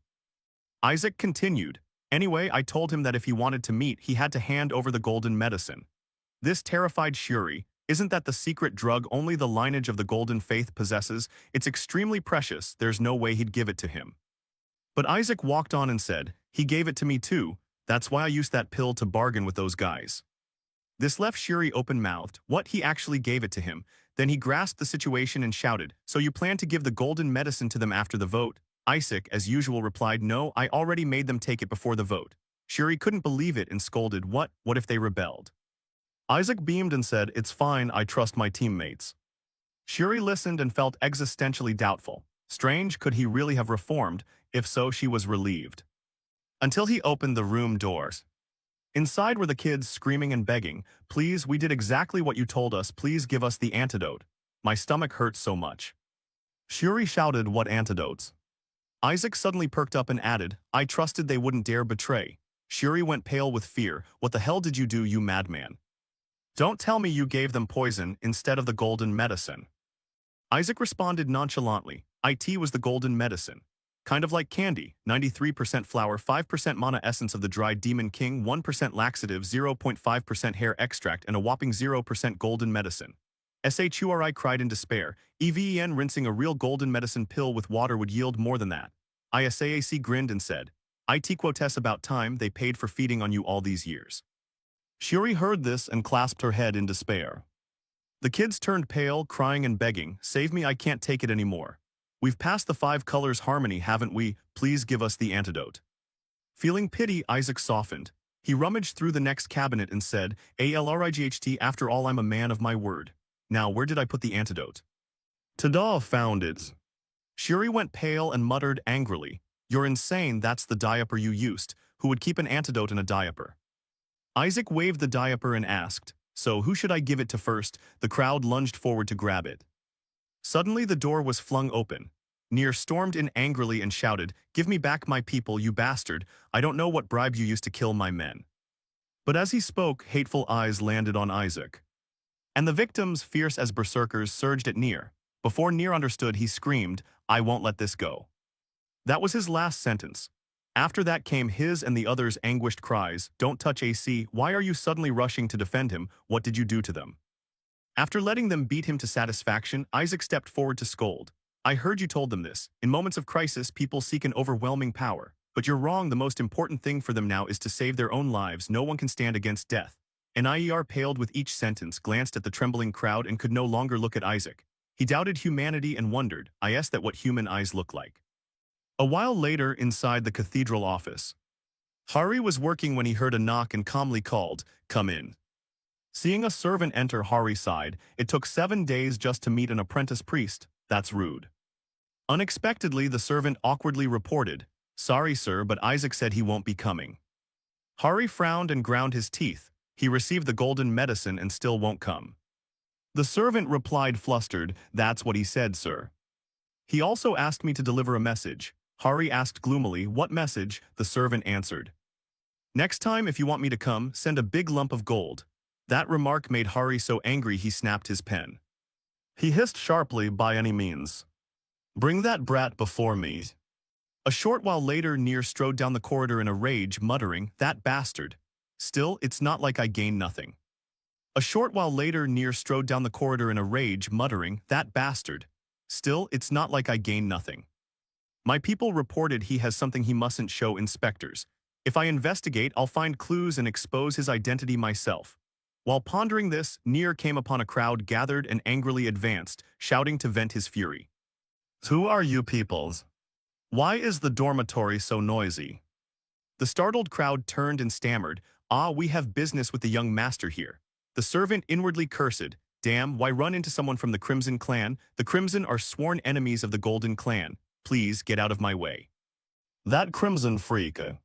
If rumors spread that the Scarlet-White Cardinal summoned someone from the Azure Clan, it would cause big trouble."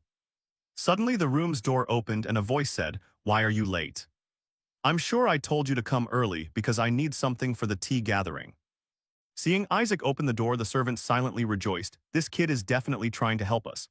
Given what he's received, he should at least do that. Eshua is always so predictable." They hurriedly responded, "Yes, we came because we have something to deliver to the young master. It's being prepared." Isaac instructed, "Exactly, a social gathering needs refreshments, so bring them before the day's end." The servants respectfully complied. But those words gave Nier a new idea. "A social gathering, huh? That's the meeting where you enchanted my subordinates, isn't it?" The servants hurriedly excused themselves, "Then we'll take our leave." Unexpectedly, Nier had prepared a fireball. And as soon as they left, they were hit by the 5th-tier holy spell, Hell's Repentance. After attacking, Nier stepped forward and said, "I just gave your subordinates a little rest. I have business with you. So why don't we do an interesting faith test together?" Shuri looked terrified. "No, he'll surely be burned at the stake. If we do that test, the worst is the whole clan could be wiped out because of him." But now Nier produced a device and said, "I have a convenient thing, just place your hand on it and it will react. We'll use this for now." Just then Hari appeared behind him and growled, "Isaac Rasua. I didn't expect you to dare refuse my summons just because you're busy playing around." This sentence made Nier standing before him go pale with fear. Hari looked down and demanded, "Do you think I'm a joke?" Nier awkwardly turned his head to look at Cardinal Burit. He glanced down and added reproachfully, "You're close with the Crimson Clan. A brat from that clan dares lay a hand on my subordinates." Isaac stood silently as if watching a play, despite Nier turning deathly pale. He panicked inwardly and cursed, "Damn it, is this guy allied with the Burit clan?"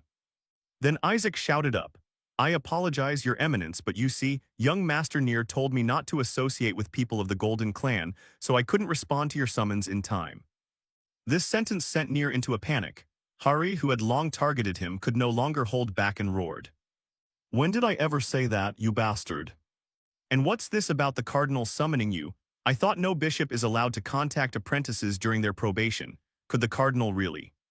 He shouted and slipped up, prompting Hari to cut in irritated, "Oh really?" Aya covered his mouth laughing, "Wow, this is amusing." Hari glowered as he accused, "Third son of the Crimson Clan, I gave you time to bond with your teammates, but it seems you wasted that time, didn't you?" "I'll let you off this time because I know your father." Nier stammered in fear, "No, it's not like that." Hari paid no attention and continued, "But I will assign additional tasks from the cathedral to your group. Nier gritted his teeth helplessly. Damn it, please no. After dealing with Nier, Hari turned and said, now come to my chamber. Suddenly Isaac changed his mind and smiled. Ah, sorry, your eminence Cardinal Golden, but Cardinal Crimson has called me first. This made Nier, who was holding his head and leaving, freeze in place. Isaac lounged at the door and said, what can I do? I just had an appointment. I'll see you if the conditions are better. Hari couldn't believe it and asked, Cardinal Crimson just called you. Isaac, as usual, replied, yes, Cardinal Crimson just summoned me. Nier stood beside him stunned, having not said a word. How did he know that? If this continues, Cardinal Paris will hate me. My evaluation points are basically ruined. I need to get out of here.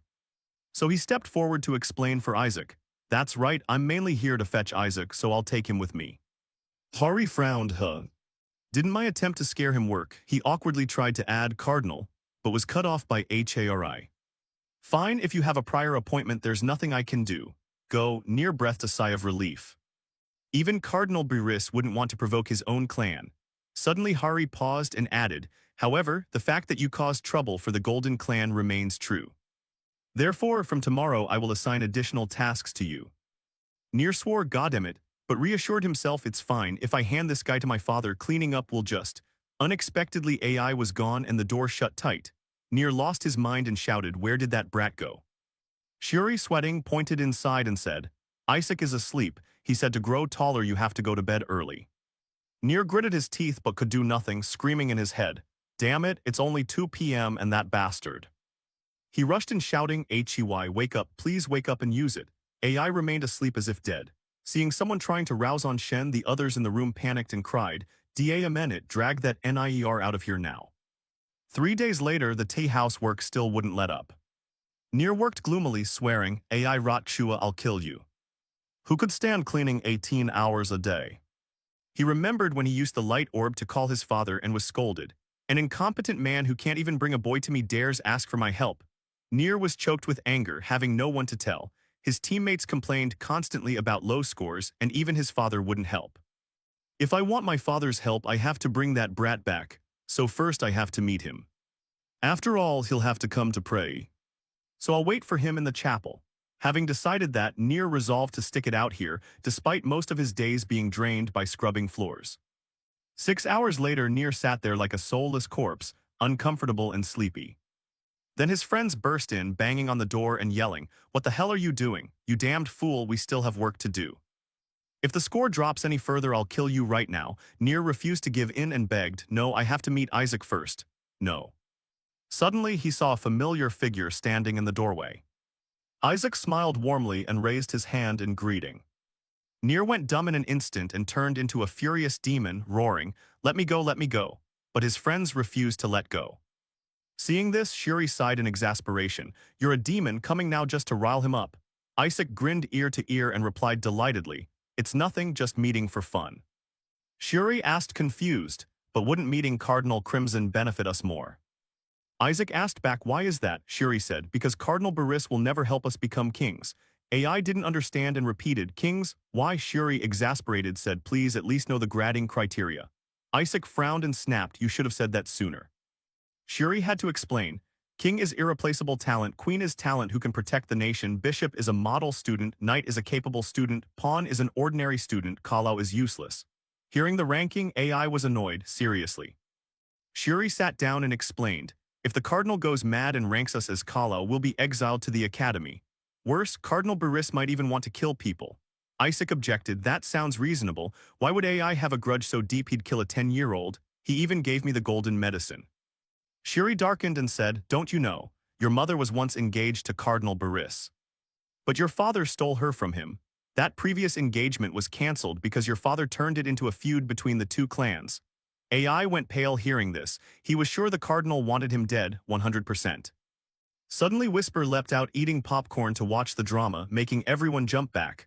You scared me. Shuri helplessly added, if you can pull Cardinal Crimson to our side, you can use him to restrain Cardinal Golden. Not to mention the Golden Clan's descendants must also pass the Crimson Clan's test, so just promising they won't be ranked Kalau in Golden's test would be enough. At that moment, a small formation lit up in the room. And a hand reached out behind Isaac. Unaware, he mumbled, that's right, let me go meet him once and see. No sooner had the words left his mouth than that hand clamped over his mouth. Shuri turned in surprise. What did you just say? But the empty room made Shuri scream out, Isaac. At the same time, inside Hari's study, a cataclysmic explosion occurred. Isaac snapped irritably, Hey sir, you're kidnapping me, what the hell are you doing? Realizing where he was, AI awkwardly scratched his head and laughed, You always act so noble, yet you had your men kidnap me. Hari, annoyed, turned and scolded, You brat, I have something to tell you. AI quickly cut him off, Yes, of course there's something. Didn't you call me here because I've been ignoring you all this time? Suddenly Hari shouted, Isaac rot Shua. Isaac froze, looked up, and immediately saw Hari's earnest face and sincere voice. I want to adopt you. Isaac was stunned, not expecting this. What did he just say? Adopted, does that mean joining the Golden family? He wants me to join the Golden clan. What the hell, is he mocking me, or is this a new tactic to control the Eshua clan? When Hari said nothing, he had to explain clearly. There's no scheme here, I'm just proposing you leave Rot Shua and become an adopted son of the Baris family. The more Isaac heard, the more suspicious he became. Why are you doing this? Is it just because that fake Kalau Demon King called me a saint? Whatever your motives are, it doesn't matter. Thinking that, he hesitated and asked, But if I become your adopted son, what do I get? This question stunned Hari. Isaac boldly spread his hands, demanding, If we're negotiating, at least state the terms clearly, right? Hari couldn't believe it and wondered, Does he intend to negotiate with me at that age? He seriously laid it out, I'll give you everything the Rot Shua clan cannot. The papal family can make up for all your shortcomings, before being cut off by loud laughter.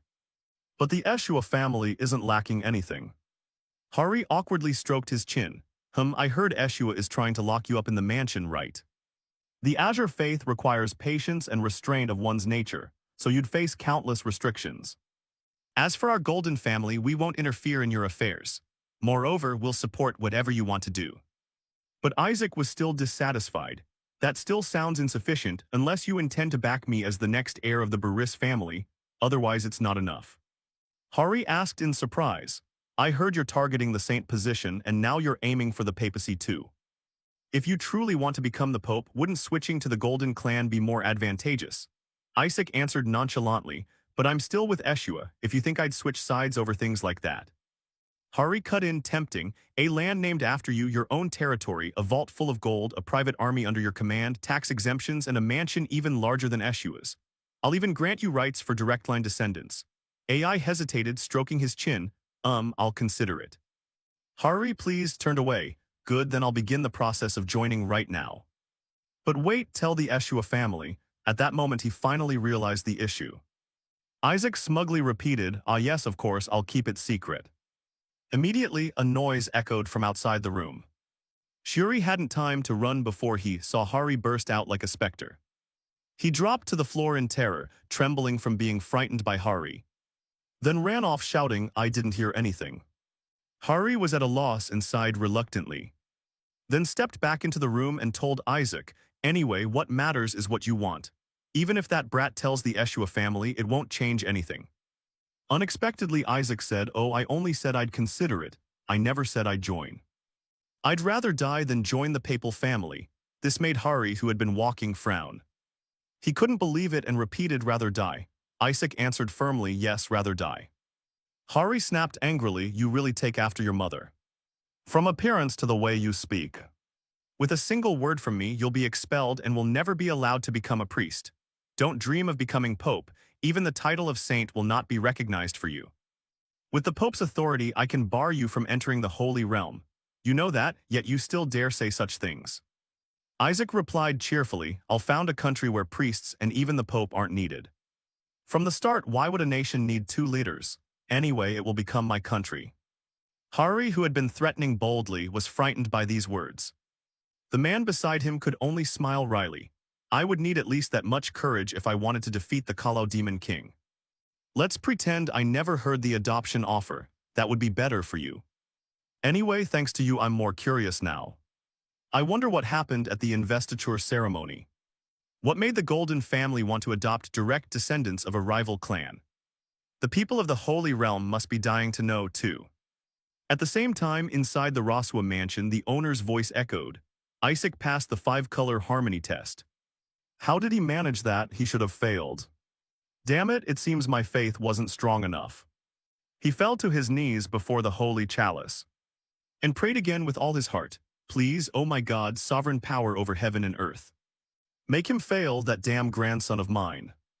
This left Doi Lai nearby speechless. People take exams and their elders pray for them to pass, and this household prays for them to fail. Benjamin Eshua, the Eshua family's second son, couldn't hold back and exclaimed, Rile, what happened to the family while you were away? Since when did the Azure faith start cursing people? Ryle forced a smile while Benjamin grew more curious. Is AI really such a troublesome child? Ryle waved his hand awkwardly and replied, troublesome. The boy is gentle, pure, polite, and very smart, brother. Benjamin, more puzzled, looked at the owner praying for his grandson to fail and asked, then why are you acting like this, father? Vi wiped sweat, not knowing what to say, and whispered, I think he's just overly worried about his grandson. After all, the upcoming tests from the Golden and Crimson families are very dangerous. Benjamin rubbed his chin and said, you can't inherit the family since you're a younger son, so the appearance of a child with potential to be heir should be good. But why do I feel so uneasy? Just then the master stepped forward, scratched his head and wondered, strange, anyone struck by this blessing would be so zealous they'd collapse and be unconscious for 3 days. Why doesn't it affect that brat? The two sons were left speechless. Isn't it more like a curse? I think it's better if it doesn't work. Suddenly a voice called out, even so, I think that child still matters greatly to you right now. They turned and saw a young woman bowing, Gretings, master and uncle. I am Eliza Eshua, a candidate for the Holy Maiden. R cheerfully called out, Ohlia, you're back. Leah smiled and greeted, is everyone well? But no one paid attention. The master muttered to himself, how did that brat pass the harmony test? He shouldn't have been able to pass. The papal family is showing excessive interest in Isaac. If they're truly targeting his life, he'd better accept it and return soon. If his investiture were delayed a year or two, it would be fine. But the boy is too outstanding to postpone the ceremony. As the mood darkened, Benjamin stepped to the table, curious, and looked at the letter on top and asked, Father, who sent that letter? The envelope looks too fancy. It's nothing like our usual correspondence. The master sighed, it's from your fourth brother. Ryle surprised, known he sent a letter. The master opened the letter and read, hey, when will you finally stop being the head of the family? You're practically dying, why not pass on the position? That's what he wrote.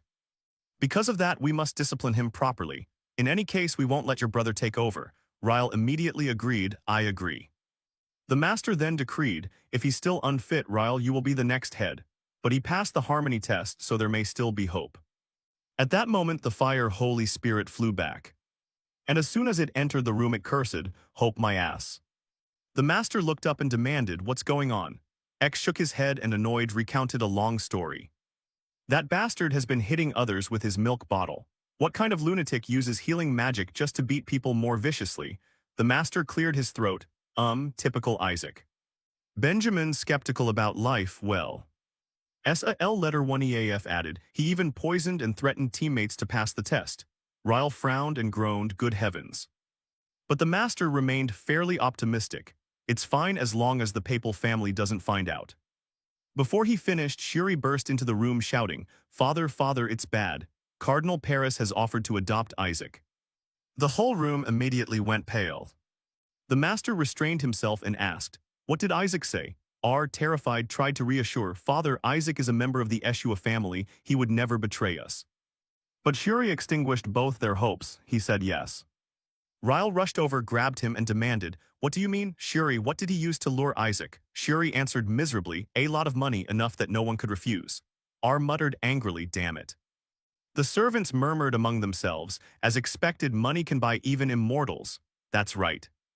The master clenched his fists in anger, veins bulging, growling, those damn dogs, that old bastard is still alive and grinning. And they dare to snatch my family member. Back with Isaac, piles of gold and jewels were being delivered. Seeing the treasure, the students gaped in amazement. All this gold is from the Paris family. I heard they're giving it all to Isaac. So the rumor that Isaac is close to the papal family is true. Isaac smirked. THIS is more like hush money for me. After all, gold is just gold. Suddenly Shuri jumped out from nowhere waving a flag and declared, Isaac is actually one of the Azure faith. Isaac was stunned. What the hell? Why did the master send him, that stingy old man? Isaac stepped forward and SHURI produced a crumpled letter. Isaac frowned, opened it and read the contents, which contained only one line, "You are of the same house as me." This made him even more baffled. What kind of trick is this? As he was about to crumple and tear the letter, a voice rang out. "Why are they here?" Shuri startled and turned, shouting in surprise. Sister Leah. Isaac, gloomy, startled, looked back in disbelief. The lady head of the house has come too. The crowd looked toward the door and saw two women step in, prompting the noisy students to whisper, "They're the holy maidens of the Rasua family. Look, it's Melissa." Aya scowled and cursed under her breath. "Damn it, Melissa is here. Does she know how hard I've tried to avoid her? We must find a place to hide." Someone suddenly shouted, "Wow, that looks so real. That's the video from the contact sphere, right?" Isaac poked his head out in surprise. "What?" Spotting the problem, he gave SHURI a shove and scolded, "Damn it, you nearly gave me a heart attack. Stop overdoing it." I thought she had actually come. Shuri, not understanding, curled up hugging herself. "Hey, what did I do wrong?" but still couldn't avoid it. Melissa's voice rang out, "You must be Isaac. It seems the rumor about you spread fast and is true. So you really broke the Dry Demon King's curse. I'm quite impressed." Isaac wiped sweat in secret relief. Good thing it's only through the contact sphere. Since we aren't meeting face to face, she probably won't recognize me as the Dry Demon King, right? Suddenly Melissa added, "I heard you were recently kidnapped by his followers. Is that true? You must have suffered." Isaac jerked in surprise, breaking out in cold sweat and fear. "No way, can she sense me even through the contact sphere?" Melissa growled fiercely, "Why do I feel the power of the Dry Demon King on you?" Isaac backed away in terror, thinking, "Damn, if I'm discovered, I'm done for." Melissa continued to demand, "What the hell is going on?" Isaac took a risk and shouted, "Maybe it's because I swallowed the Dry Demon King's finger 10 years ago." As soon as he said that, the room fell silent. Melissa punched her fist and laughed loudly. "Ah, right, I heard that from V. I mean, there's no way he's here, is there?" Everyone breathed a quiet sigh of relief. "Good thing I swallowed that finger." Melissa added, "If he were actually here, I'd skin him and hang him up." Isaac smugly thought to himself, "But how would you skin a skeleton?" A child suddenly asked, "Did those people really come all the way here just to meet the trainee clerics?" Nai replied irritably, "I heard holy maidens don't get involved in family matters, so what are they doing here?" Leah turned and said, "Because I'm interested in you, the third child of the Crimson family." Nai startled me. Leah beamed and explained, "I heard you were chosen to inherit the headship but lost everyone in the harmony test and were foolish enough to get your whole team punished." Hearing that, Nier felt as if he'd been struck by an invisible blow. The kids nearby hurried to support him. "Nur, wake up. Damn, is this guy emotionally shattered?" Melissa didn't care and only praised, "Anyway, Jack, I've prepared a special gift to reward you for your recent efforts." Isaac was mildly intrigued, thinking, "A gift? Is it money?" Melissa continued, "The gift is my ultimate technique, the most powerful holy attack capable even of defeating the Dry Demon King." Isaac pulled a disgusted face, crying inside, "I don't need that." But the kids were extremely excited. "The Holy Maiden's ultimate move, that's a divine power technique, right? You can't buy that with money. Basically, it's an upgraded version of holy power." The kids following Nur shouted in panic, "I heard it, at this rate the Azure will surpass us." Nai ground his teeth and cursed, "Damn it, this will only make that brat more arrogant." Suddenly one kid stepped forward and shouted, "No way." He thought smugly to himself, "You think the Holy Maiden will overlook you poisoning your teammates? I'll tell her everything and strip you of the right to stay here." He was the son of Count Six Molech, Nur's #1 informant. "Holy Maiden, I have something to report about Isaac. Isaac gave us poison to pass the harmony test." That statement stunned Melissa into silence. The kid kept whining as he recounted, "A candidate for sainthood using poison. Can you believe it, Holy Maiden?" Melissa stammered, "What poison?" Nai rejoiced inwardly, "Well done, finally you're useful. Deal with that brat and I'll take you into my team." Melissa shouted coldly, "Isaac, do you think poison alone is enough? Poison is one of the least effective ways to train willpower.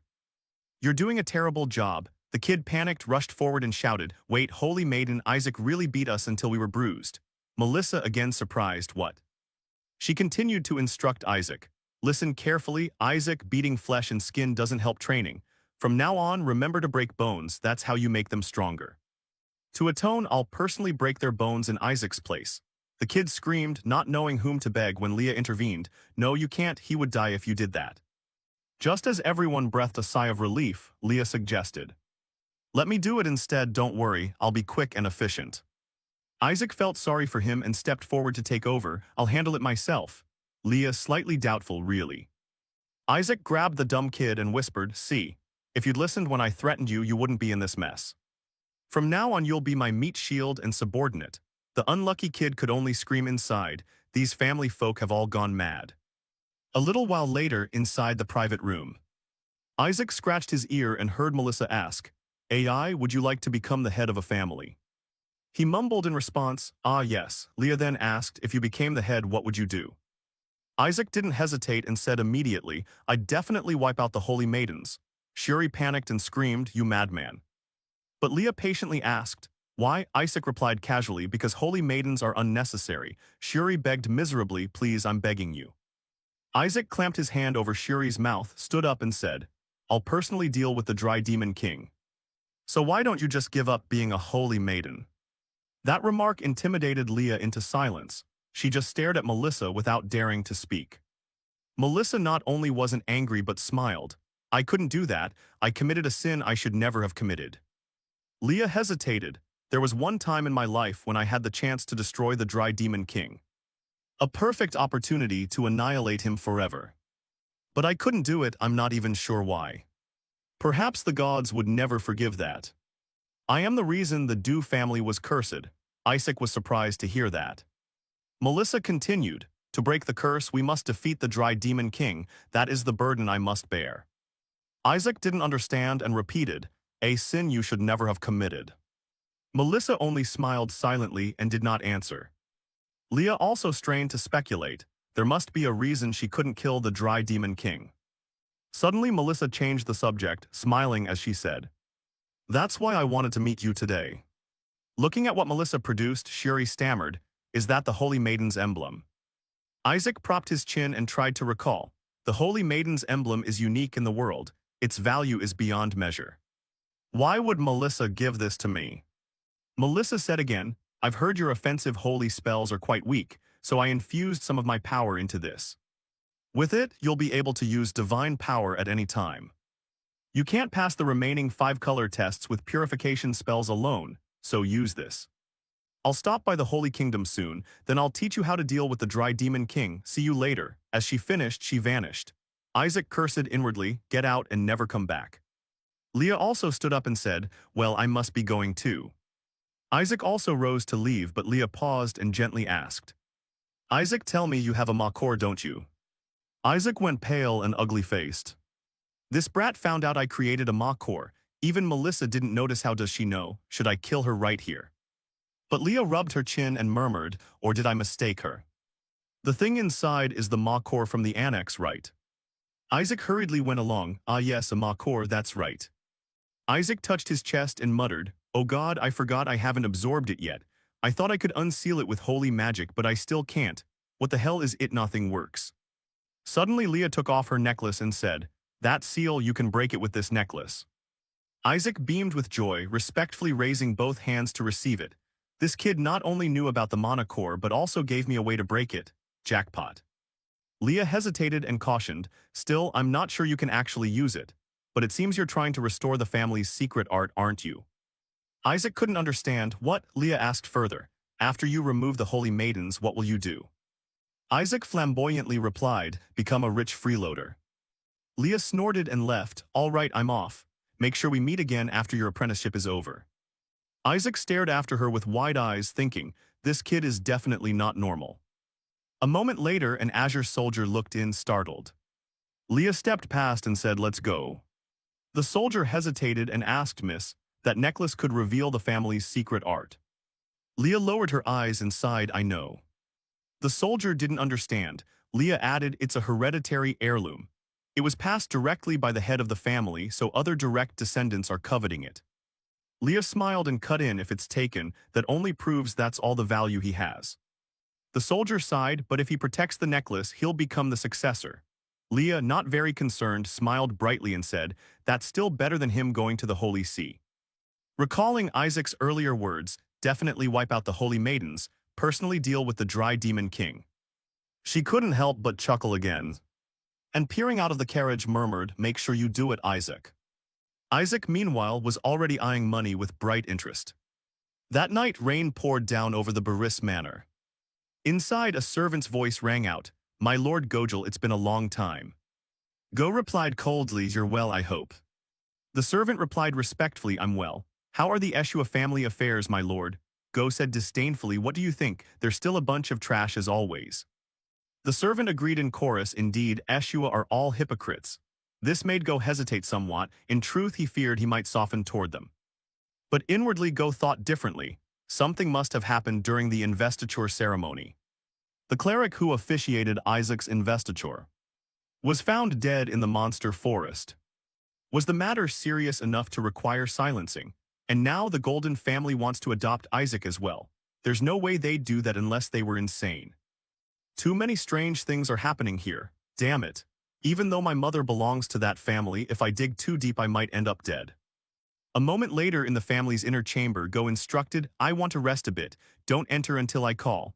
The servant replied respectfully, "Yes, my lord." Left alone, Go told himself, soft-hearted, "Me, the one who handed Rasua to Cardinal Baris. Sometimes I think I've grown too close to the Eshua family. But I don't feel that connection in this wretched family." Lost in thought, Go slowly entered the Baris office and moved deeper into the secret archives to check Isaac Eshua's investiture. There it was, the mark of the god who chose Isaac. Everything belongs to me." The more he read, the more unpleasant Go felt. The greatest god, really. So that's it. This is why the papal family engineered the whole thing. This wasn't for the Holy See, but for the survival of the Baris family. No, this is about the survival of the entire empire. Back with Isaac, a pile of items had been thrown onto the floor. Whisper asked excitedly, "This amount of money should be enough to buy a weapon to break the binding sphere, right?" Isaac wiped his sweat and nodded, "Yes, I think it's enough for now." "But the problem is the anti-demon stone," Whisper added. "It not only drains mana but is immune to magic, aura, and even holy power. It's a real headache." Isaac grew more and more annoyed. "They dared turn the binding sphere that belonged to my subordinate into an anti-demon stone? Those bastards." Whisper scoffed, "Probably because that's the only way to bring down a level 9 demon king." After a while, Isaac sighed and gave up. "Forget it, I'll try unsealing the mana core first." Whisper immediately perked up, "So you finally absorbed it." Isaac took it out and smiled. "According to Laie, this should help me break the seal, right? I've never seen anything like this before." Saying that, he brought the pendant closer. His eyes lighting up, "Look, it's opening." The box completely lost its seal. The mana inside leaked out bit by bit. Isaac shouted, "Eat it quickly," Whisper excitedly yelled aloud. But there was too much mana. Whisper tried to bite the stopper but couldn't keep up with the leak. Isaac also reached out gleefully. "There's more mana than I thought. This alone is more than enough for me to advance my magic rank. Now I can freely cast high-level spells." The two of them kept whooping noisily over the pile of mana in the room. Whisper opened wide and tried to swallow as much as possible. And Isaac took the chance to stretch out his hand to absorb. While they were merrily at it, Jack's expression froze. He stared in shock as the hand-absorbing mana turned dry and withered. "What the hell is this?" After a while longer, the room was completely free of mana. But the corner of the bed where Isaac sat was shrouded in darkness. He looked at his hand in confusion, muttering, "Damn these rotten bones again. Bloody hell, it's definitely a curse. A curse that turns a decayed demon lord into the strongest demon lord. A reversal between life and death."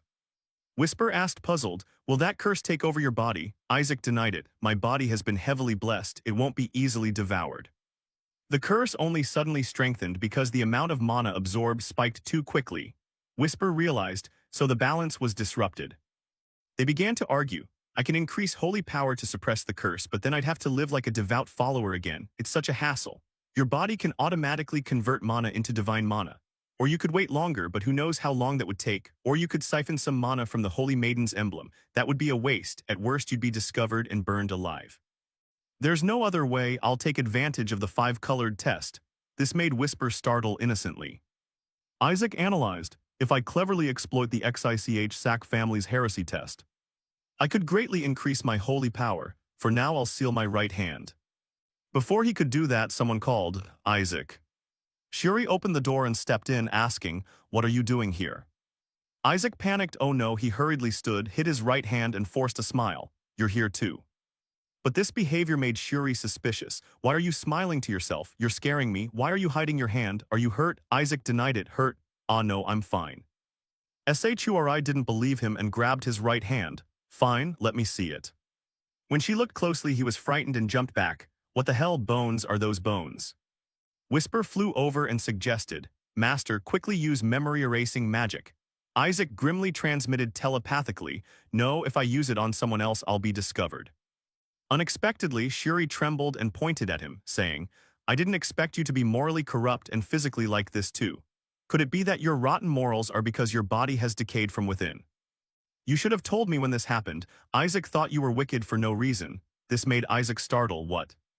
His mind immediately jumped to a conclusion. The Jua clan's curse is like that, either born useless or gifted but with severe defects.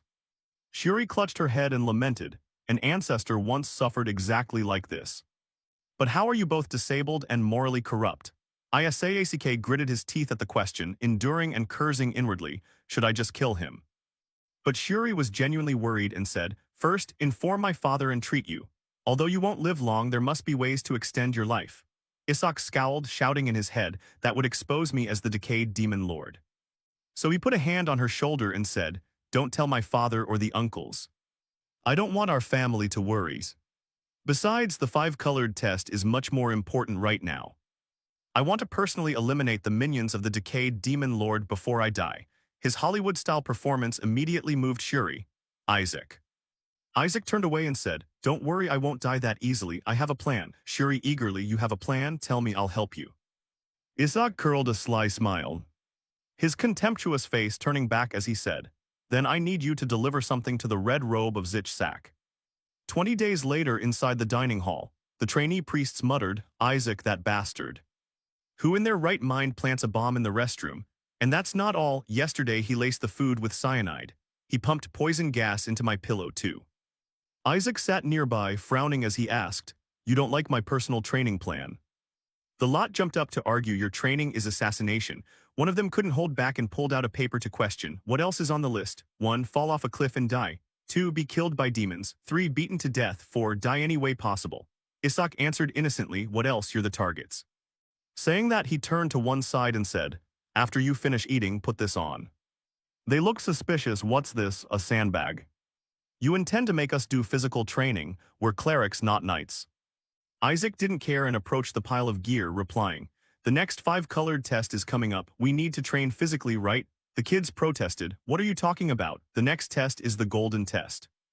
Isn't their test supposed to require intellect?" Isaac said naively, "Oh, I changed the order of the exams. Next is the Sak physical fitness test." The kids were dubious. "You changed the order?" Isaac confirmed, "Yes, and I also changed the content of the test." The kids panicked, "What the hell have you done?" Isaac didn't want to argue further. He clapped and shouted, "Enough nonsense, put on the sandbags and run 50 laps around the training ground." The lot were instantly furious. "What nonsense are you spouting? You can't just change the exam order on a whim, and 50 laps, what the hell is that? Are you crazy?" The legendary milk bottle was raised again. The kids fell silent with sullen faces. Isaac, like a demon, repeated, "Oh, my mistake, it's actually 100-meter laps. If we don't finish first this time, prepare to go down the golden stream. So hurry up and run, you bunch of dead dogs." The lot panicked, screamed, and took off running. After a while, one who had dropped his sandbag sighed, "Fine, I give up, I'm quitting. Why should we suffer so much? Isn't it enough to reach the king rank twice? We've already done it once, just wait for the blue test and we'll get it again." Before he finished, Isaac loomed up behind him and said, "Are you joking with me? We need to reach it all 5 times, remember." The man was so frightened he couldn't stand. 2 companions hurried to cover. "The red and yellow definitely won't let us reach king rank, and the next one was supposed to be the yellow test. Why are we being dragged to do physical training? The 5-colored exam order is an imperial tradition. Who are you to change it? The proper sequence is white, yellow, blue, black, red." No sooner had he finished than someone suddenly shoved the door open and shouted, "Everyone listen, news, the next test is red." The red cardinal privately spoke with the yellow cardinal and they switched the order. The kids stood there frozen. Holy crap. But Red's test is one-on-one combat. Worse, if you lose you fail outright. Suddenly AI Jayek stepped forward, voice hard. So now have you figured out which test is next? Get moving and train like mad. A few days later at the Empire's training center, a group of kids paced along the corridor. Led by NIO with a scowl. Damn it, can't believe father agreed to Isaac's suggestion. He recalled his father's words. Isaac said he'd show me something interesting. Attack it and give it your all. Now he was resentful. What's worse, this time it's not one-on-one but team combat. Whatever, Team Blue led by Shuri Joshua isn't anything to fear. Apart from Isaac, the others are easy to handle. There's no way the Red family, a clan specialized in combat, will lose. Thinking that, he strode out confidently, shouting, "Come on brothers, fight, take them down in no time." But when he arrived, his expression changed drastically. On the high platform, two cardinals sat. But the Red Cardinal ignored them and looked elsewhere. On that side, Isaac's group stepped forward, and notably Kina had joined Isaac's team. Isaac smiled and explained to the overseer, about this, the servant who tasted my food had a stomachache since breakfast. Luckily, I found a replacement. She's an apprentice anyway, so it should be fine." Confidence quickly turned to extreme panic. And the crowd erupted. What, Kina Baris on Team Blue? She's on par with a high priest. The Red Cardinal was also reluctant. The Yellow Cardinal, this has gone too far. Why did you let Kina join Blue? While speaking, he saw the Yellow Cardinal's arrogant expression and was left speechless, not knowing what to say. You didn't know either. Down in the arena, Kina whispered, "If I take care of those pests, will you agree to study together and teach me some powerful moves?" AI smiled, "Of course."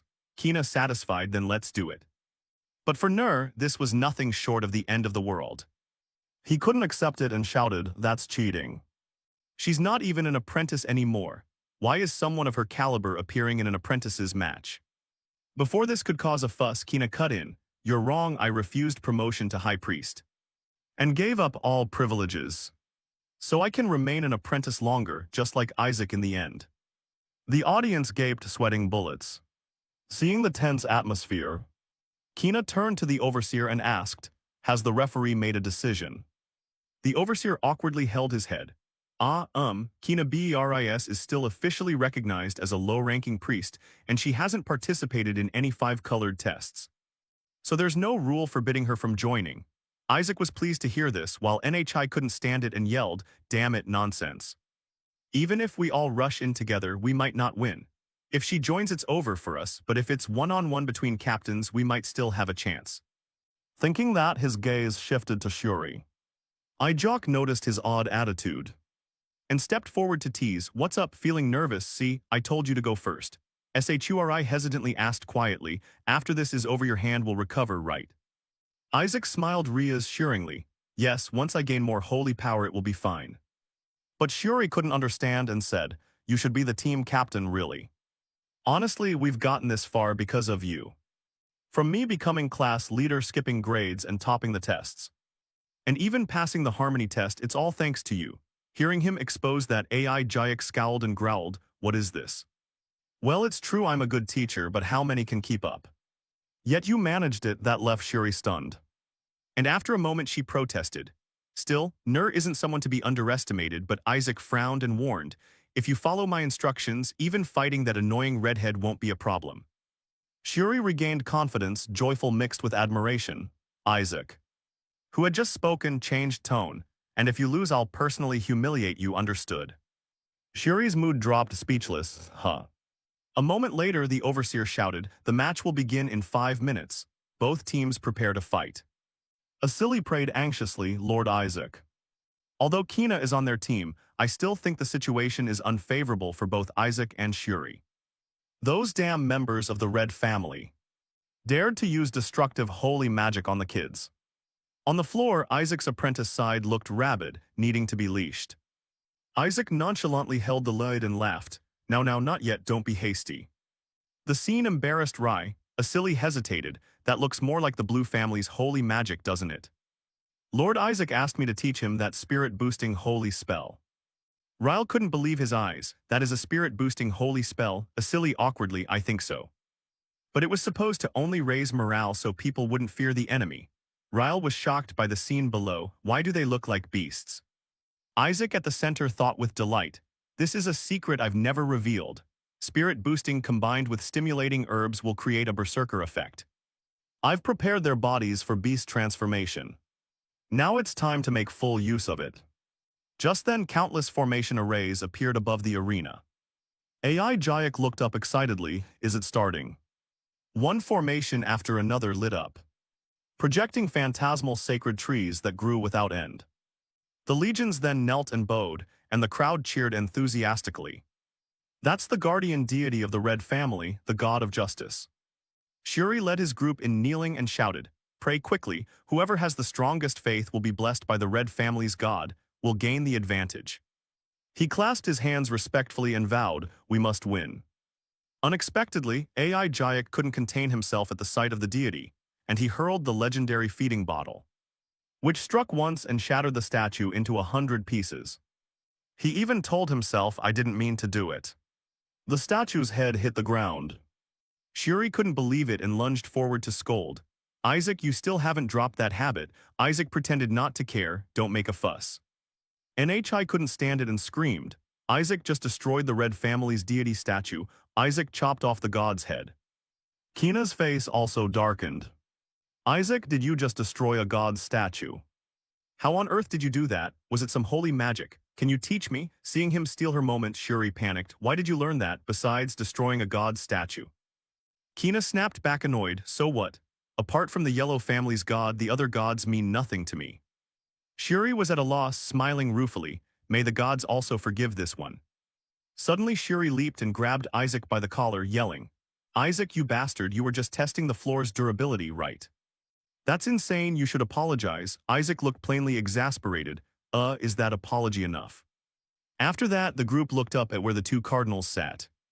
The Red Cardinal smiled quietly. "This kid is truly an unpredictable troublemaker. Making him fall would be entertaining." Shuri panicked inwardly. Are they going to interrogate Isaac? Suddenly, the Yellow Cardinal intervened. "Speaking of which, didn't the Red family itself allow the deity's statue to be destroyed? The host lord here allowed an apprentice priest to use magic to destroy the statue. Perhaps we should reconsider the Red family's faith." He thought to himself, "I will not let you touch Isaac." Immediately the two cardinals faced off fiercely, with no mercy. After a moment, the Red Cardinal had to yield. The venomous fellow forced a smile and said, "Shutting down a heresy trial over a few apprentice priests seems excessive. Let's continue the 5-colored tests." Shuri heard this and was overjoyed. Suddenly a voice whispered in Enhai's ear, "That's an order." Nhai immediately looked up at his father. His face darkened as he glanced down, "Make Isaac Joshua cripple." After a while, the overseer stepped forward to announce the rules. The red test rules are very simple. Find the real necklace among the fake ones. The team that finds the real necklace first wins. The person who holds the real necklace will be chosen by each team's captain, and once chosen, the holder cannot be changed. Shuri calculated tensely. Choosing who holds the necklace is crucial. The overseer added, "There are 3 ways to find the real necklace.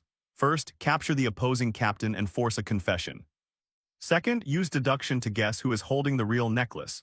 And finally, defeat the entire opposing team and seize all the necklaces." The 2 captains should now distribute the necklaces. As soon as he finished speaking, Naigio immediately commanded, "Everyone gather, don't worry, they're just the weak blue family." Meanwhile, Shuri stepped close to the overseer, his expression very serious, and said, "I want to resign as captain." The overseer flustered, "What?" At that moment, AI Jayak went berserk and lunged over, grabbing him up. "What the hell are you doing? Hurry and divide the necklaces." Shuri, furious, shouted, "Wait." On the other side, AJ and Naigio were secretly pleased. That Shuri is really weak, really stupid. He should have volunteered to be captain. What's there to worry about fighting the blues? Just watch out for Kina, everything else will be fine. She knows how to hunt monsters, but that doesn't mean she knows how to handle people. What a bunch of idiots. A moment later, the overseer signaled to start the match. And Naigio's side proudly drew their weapons, everyone brimming with confidence. No reason to fear those weak blues. But the moment the sound began, the whole group's faces went ashen and dark as ash. What the hell? AI Jayak, as if possessed, charged forward alone with a roar. Because he was extremely excited, this was a legitimate test where he could really beat those hateful clerics. Yes, make full use of it. Shuri was also terrified of his teammate. Is that even a human face?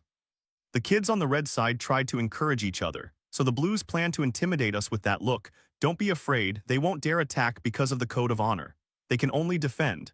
No sooner had he finished speaking than AI Jayek leaped into the air.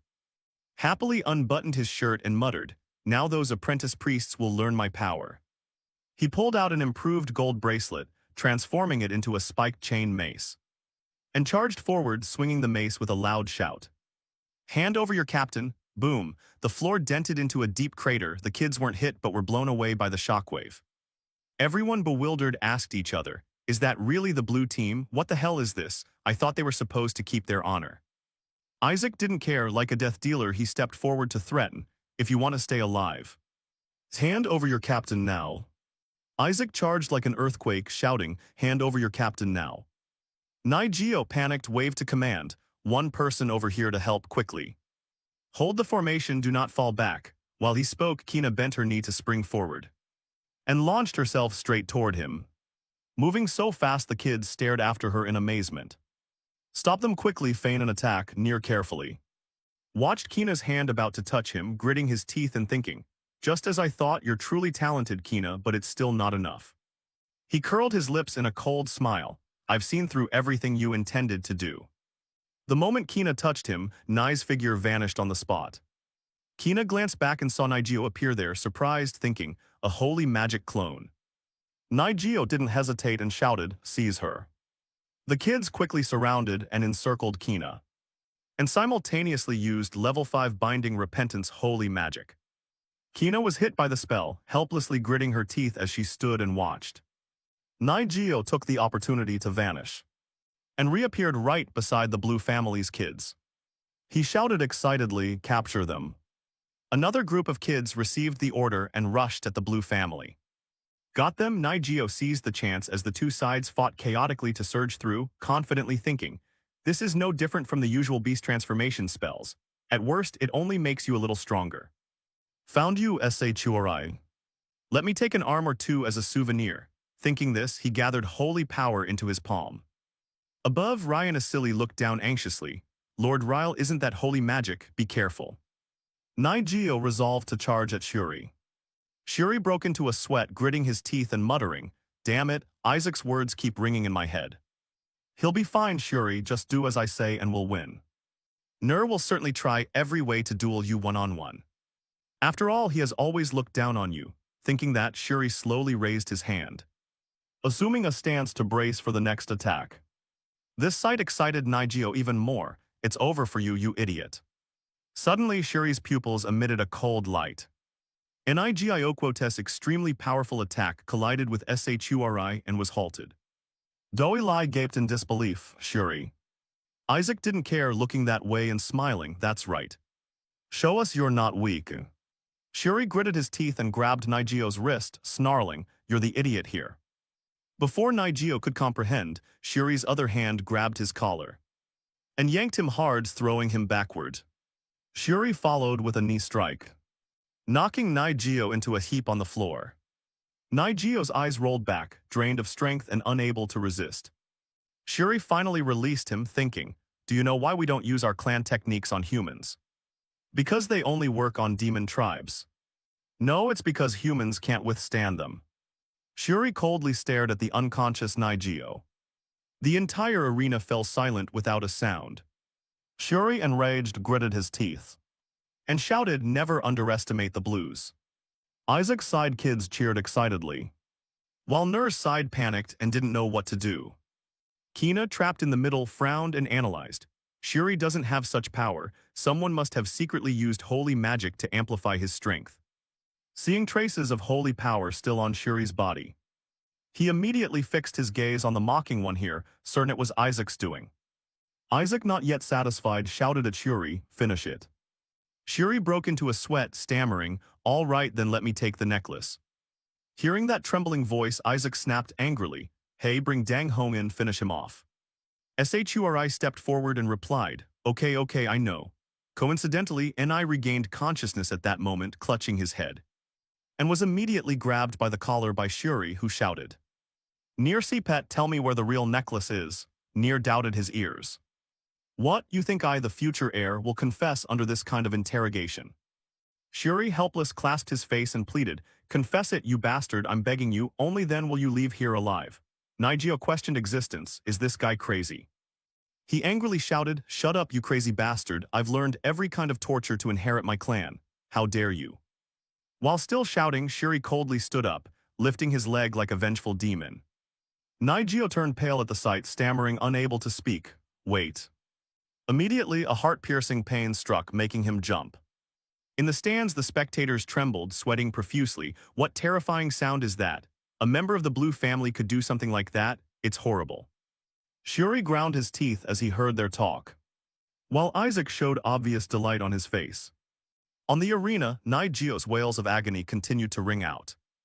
His face mangled by the torment, Shuri coldly admonished, "I told you to confess quickly." Nier's kids immediately rushed over to assist. "Shuri, you bastard." Kina stepped in at once to stop them. "Stand back." He lightly planted the ball of his foot on the arena floor, and a wide area paralyzing holy spell was cast. The entire stands glowing with the radiance of the magic array. Nigeo cursed bitterly, "Damn it, did they pretend to be captured on purpose? They even already knew where the necklace was hidden, but why did it hit?" Shuri, also sweating, muttered, "All right, then let me take the necklace." Nier immediately shifted his gaze to another direction. Looking at Isaac's sneer and thinking loudly, could he have planned everything? Nier's kids still refused to accept it, crawling forward to curse. "You did all this just to force Nier to talk, but no matter what, Nai won't tell you anything." Isaac raised an eyebrow and asked, "What are you talking about? Don't you all already know where the necklace is hidden?" Now he pulled out the ancestral ring, its unique effect absorbing holy power on his hand. The kids, seeing this, hurriedly begged, "Wait, I'll tell you where it's hidden." But Isaac didn't care, swung his mace and struck them, barking, "Stop talking and let's begin." After a moment, Isaac produced a ruby-set necklace, stepped on the bodies of Nier's kids and shouted, "Found it." The judges immediately declared the blue team the winners. Cheers kept ringing out, "Hail the blue faith," but Shuri couldn't hear it. He stared at his hand in disbelief as excited chatter rose. So the rumor that the blue faith has returned was true. They even managed to bring the Pope's grandson to their side. Ryle tightened his fist in excitement. "Well done, Isaac Shuria." Suddenly a kid stepped up behind him and called out, "Truly worthy of being the Empire's youngest priest. Give the winners, those who have blessed this arena with a magnificent performance, a fitting reward." The newcomer was the crown prince of the holy nation Helen Chapel, Alex Freckhella. Seeing the crown prince, Ryle hurriedly bowed, "I pay homage to the holy nation's second son." The prince casually praised, "Your grandchildren are truly outstanding. How would you feel if I gifted them priest uniforms?" Ryle gladly agreed at once, "Of course, your highness. That will make the children shine even more in the upcoming exam. Garments bestowed by the royal family are like heirlooms." The prince cheerfully proposed, "Then may I stop by when the tailor arrives?" Ryle hesitated a bit. "Yes. Aren't you rather busy, your highness?" "You needn't." The prince smiled and cut him off. "I want to meet them personally." Ryle wondered skeptically. They're only 2 trainee priests, why would he meet them? Suddenly the prince added, "Ah yes, consider it a small extra gift. You'd better advise your youngest grandson to skip the golden exam. The Pope intends to kill AI Jayak." As soon as that was said, Rai hurriedly looked down at the arena and saw Isaac standing unharmed on the field. He couldn't help but breathe a sigh of relief and whispered, "Thank you, your highness, but he'll be fine." A while later in the waiting room, the kids' joyful voices rose. "Hey, did you hear? The prince plans to gift us uniforms, really. And we ranked top this time too, looks like we've made a real splash." Among the crowd, AI Jayak glowered and stared ahead, snarling, "Hey, aren't you going home? The exam's over, I don't need you anymore." Kina calmly continued sipping his tea as if he hadn't heard. His servant anxiously advised, "He's right, you must go, the master is looking for you." Kina irritably set his teacup down and barked, "No, you told me to join the blue family, didn't you?" That threat made the servants blanch and fall silent. Isaac sneered in rebuttal, "When did I say that?" Kina replied nonchalantly, "Last night." AI Jayak scowled and snapped, "Don't make that up. That was only for the Crimson exam. Who authorized you to officially be a priest of the blue family?" This left Kina momentarily at a loss. The servant exhaled in relief, then a moment later retorted, "Whatever, I've agreed to become a blue priest, so I'll stay here now." The servant relaxed, then immediately raised his guard again. Master. Kina turned to instruct, tell my father I haven't returned yet. The blue family's servant angrily snapped, get lost. The golden family servant worried, Master. But Kina was resolved, thinking, he definitely used holy magic on Shuri yesterday. But what was that power? And moreover, the prince plans to gift them uniforms. Gifting uniforms is basically a declaration of ownership. All 5 faiths are under the Pope's control. Could the crown prince be opposing the Pope? Thinking that, Kina slammed the table and declared, anyway, I want my reward for helping you in the Crimson exam, but you seem busy, so I'll stay here with you. The servant secretly despaired, but if Cardinal Y finds out, the whole family will be thrown into chaos. Kina didn't bother to elaborate. If you want, I can help you win the remaining exams. I'll even deal with those golden priests for you and help the blue priests execute the dry demon king's subordinates. What do you think? Isaac didn't care and turned away. No need, just piss off and be gone. That attitude drove Kina mad. What? You said you'd teach me. I won't move until you teach me.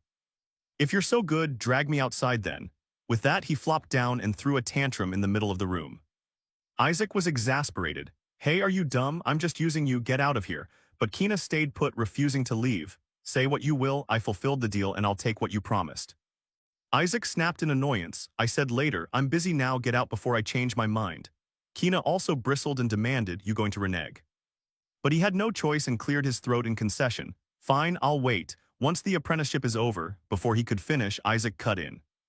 I'm out of patience, I'm canceling. Besides, I have disciples who obey me far better than you. Kina, displeased, sprang up. Disciples who obey more than me, who? Isaac pointed behind him. Who else would it be but Shuri, there?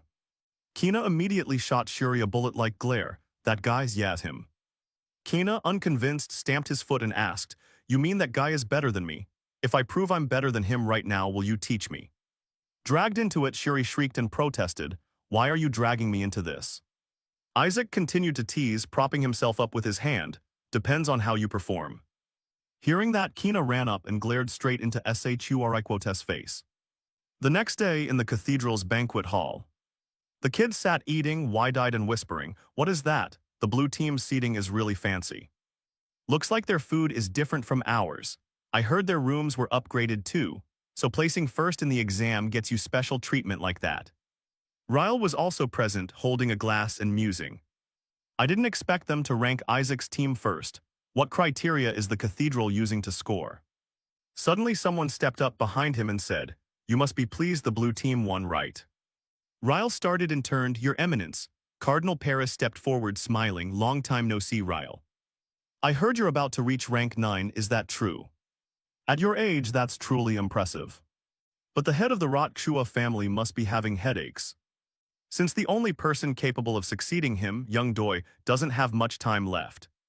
Ah, forgive me, even if lifespan weren't an issue, the role of family head might still be too much for you. Besides, you can't have children. But all that said, your grandson is truly outstanding, the family head must be proud. Hearing Isaac's name, Ryle immediately grew alert. What is it? Cardinal Paris waved his hand. Please forgive my little teasing. Even though he's only the 3rd son, our family's heir was utterly defeated in front of the royal family and the other nobles. Ryle was helpless, thinking, the family really can see through people. Perhaps they already know about the Chua family's curse. He wasn't wrong, and besides, I never intended to become the family head. As long as he doesn't harm Isaac. Just then Dulai froze. Cardinal Paris abruptly stepped toward the kids facing Isaac and called out. Isaac, the kid beside him hurriedly shook him. Hey Isaac, he's calling you. Isaac, eating, grumbled irritably, damn it, why do they have to interrupt me while I'm eating?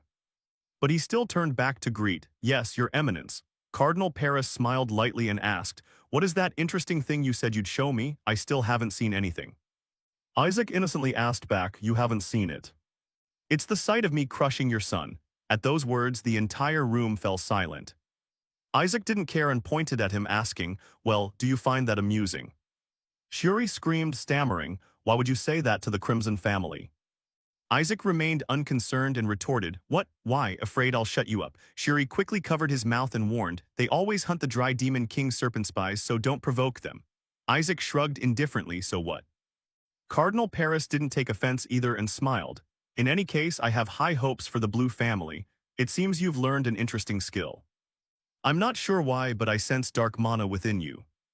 Isaac broke into a sweat, knowing that gaze was a holy detection spell, but outwardly he had to smile and reply, "Forgot? I ate part of the dry demon king's body when I was a child. If watching me crush your son isn't entertaining enough, would you like me to repeat the performance during the golden exam?" At that remark, everyone stared at Kina, wondering if he intended to strike the cardinal's son as well. Kina, unaware, paused and looked at the group. What's wrong? Unexpectedly, Cardinal Paris became very intrigued. "So what will you ask of me this time?" Isaac, ignoring Shuri's helpless head clutching, laughed and replied, It's nothing difficult. I want to meet the demons that serve the Dry Demon King. So you just give me the keys to their prison cells." Cardinal Paris went pale at that and immediately turned to leave. "I can give you the keys if you return safely, but whether that's possible I do not know. You may not make it back from the golden exam." The kids grew frightened at that. Isaac didn't care and sneered, "What nonsense is that bastard talking now?" Just then a kid ran in holding a paper and shouted, "Everyone, we've received our assignment for the golden exam." They asked curiously, what's it?" The kid shouted, "It's an expedition." Cardinal Paris clarified, "In that exam, you'll have to retrieve items that the holy nation Heola has lost in various regions. Aren't you curious where your blue team will be sent?" "It is Graciandia, the mysterious empire." At that announcement, the kids went pale. Shuri sprang up tense from his chair. "Graciandia is the archenemy of Heoladu. They want us to go to a country that always tries to kill priests." A few other kids also sprang up to complain. "It's right next to the demon territory. Are they insane? Do they really want us to go there? Recently, many holy knights and guards have been kidnapped in that area. I heard the culprit is a high-ranking demon that ate priests during the golden exam 14 years ago. Obviously, that area is still sealed off for investigation." Hearing this, Isaac covered his face and sat silently. Cardinal Paris stepped forward to console. "How pitiful. But you don't need to be that afraid. I can change the location by my authority." The kids hurriedly nodded in agreement. "Yes, Isaac, please beg him just once." Isaac withdrew his hand and with an innocent look asked back, "Really? You'll change the location for us?" At the same time, in the Blue family's mansion in the capital, Dulai's voice echoed through the house. "This is serious, insane. They're planning to send the kids to the land of the mages. On top of that, they'd have to rescue the kidnapped holy knights. This is clearly an S-rank mission. It's basically sending the kids to their deaths. If they don't cancel this now, I'll smash this mansion to pieces." Seeing Dulai getting carried away, Go cut in. "Calm down, father is just as angry as you were. He even threw. No, he's already gone there to make a scene." Saying that, he scowled and ground his teeth. Those bastards clearly want Isaac dead. Since our father has gone, they'll probably adjust the exam. Given the current situation, they can't assign apprentice priests to tasks with diplomatic implications. They probably just want to warn us not to be too arrogant. Ryle was somewhat surprised by that attitude. Go added, "Anyway, I don't want Shuri to die there, so don't worry too much. Even Isaac if he's still lucid." Before he could finish, a servant burst in shouting, "Sir, there's big news. Young Master Isaac is on the other side." Cardinal Paris happily praised, "That's right, Isaac, just tell me you want to live." But Isaac cut in, his face darkening, and smugly retorted, "I find that place very interesting. Why would I want to change the location?" At the family's side, a servant shouted, "He has accepted the mission," leaving Ryle and Go speechless, not knowing what to say. Meanwhile, in the demon territory's black domain, a small demon entered to report. The demon seated above asked, "So are you saying you failed to kill the Holy One?" The small demon dared not raise his head and replied, "I sincerely apologize, sir." The demon scowled, muttering, "Never mind, it's fine. After all, the main goal was to cause chaos. Seeing the greatness of our revered king firsthand was already a major achievement. We even succeeded in smuggling magical devices into the holy nation's borders, once deemed inviolable. His Majesty is truly powerful. Even a small fraction of his strength is terrifying." Suddenly the small demon trembled and reported, "Sir, I sensed his power during the coronation." The demon repeated in surprise, "His." The small demon confirmed, "Yes, it was the great dry demon king himself." On hearing this, the demon lost his composure and leapt from his seat. "What? You sense the power of the great dry demon king from the boy who ate part of his body?" The small demon, sweating, confirmed, "Yes, I heard he has been anointed and is currently being trained." The demon couldn't contain himself and shouted, "Heaven favors us. Although we can't do anything to him because he's always within his family's territory." So sooner or later he'll have to take part in the golden and blue exams anyway. A perfect opportunity for young priests and the demon clans to hunt each other. Just a small fraction of his power already makes us this strong. I wonder how powerful we'd become if we could eat part of his body directly. I want to know what that brat's flesh tastes like so badly, I can't hold myself back. Back where the apprentice priests gathered, they buzzed with talk. Have you heard about the mission assigned to the blue team? The mission to that mysterious empire. Not only that, I heard they also have to rescue a holy knight taken hostage. The Golden family really is trying to send them to their deaths. They'll surely be wiped out by those mages. Hearing the kids chatter, Shuri cursed inwardly, damn it, everyone thinks we're going to die. Doesn't anyone believe we'll succeed? But the worst part is, the Holy Knights are completely ignoring our team, which means we'll be in danger the moment we cross the border. Because both the demon clans and the bandits will definitely attack as soon as we step out of the Empire. As he was thinking, Isaac's annoying voice rang out, those bastards are really too much. Why won't anyone join our team? These words pushed Shuri over the edge and she snapped, it's because of you. This mission isn't just hard, they want to send us to our deaths. Can't you see everyone is already writing their wills? Do you know what happened 14 years ago? In the Golden exam, Uncle Rai's blue team was entirely wiped out. Those words stuck in everyone's ears. Recalling Cardinal Golden's face, Shuri cursed inwardly. That filthy cardinal, he dares play such dirty tricks. If we refuse the mission, he'll persecute our team, and if we accept, we'll surely die. Whatever, if we succeed, no one will dare look down on us anymore. Besides, this mission involves the mysterious empire and the high demons, basically a literal monocore factory. While still feeling smug, Shuri lunged over and shook him. Even so, we can still choose the Holy Knight, there might be a chance. We must snatch the first team Holy Knight from the Royal Knights. Absolutely. Just as hope rose, someone stepped forward to dash it. Too bad, the first team Holy Knights have already been chosen by the Golden team. The person who stepped forward was Count Mach. He added, and that's not all, my son and his friend have been moved over there too. I really shouldn't have entrusted the kids to the blue team just for past glory. Isaac, unbothered, retorted, you're very short-sighted. Count, you'll be ostracized once we succeed. Shuri persisted in pleading, if you can't get the first team Holy Knight, then take the second or third team, just not the fourth. But Isaac didn't listen. And analyzed aloud, take a Holy Knight, where would we find such pretty ones?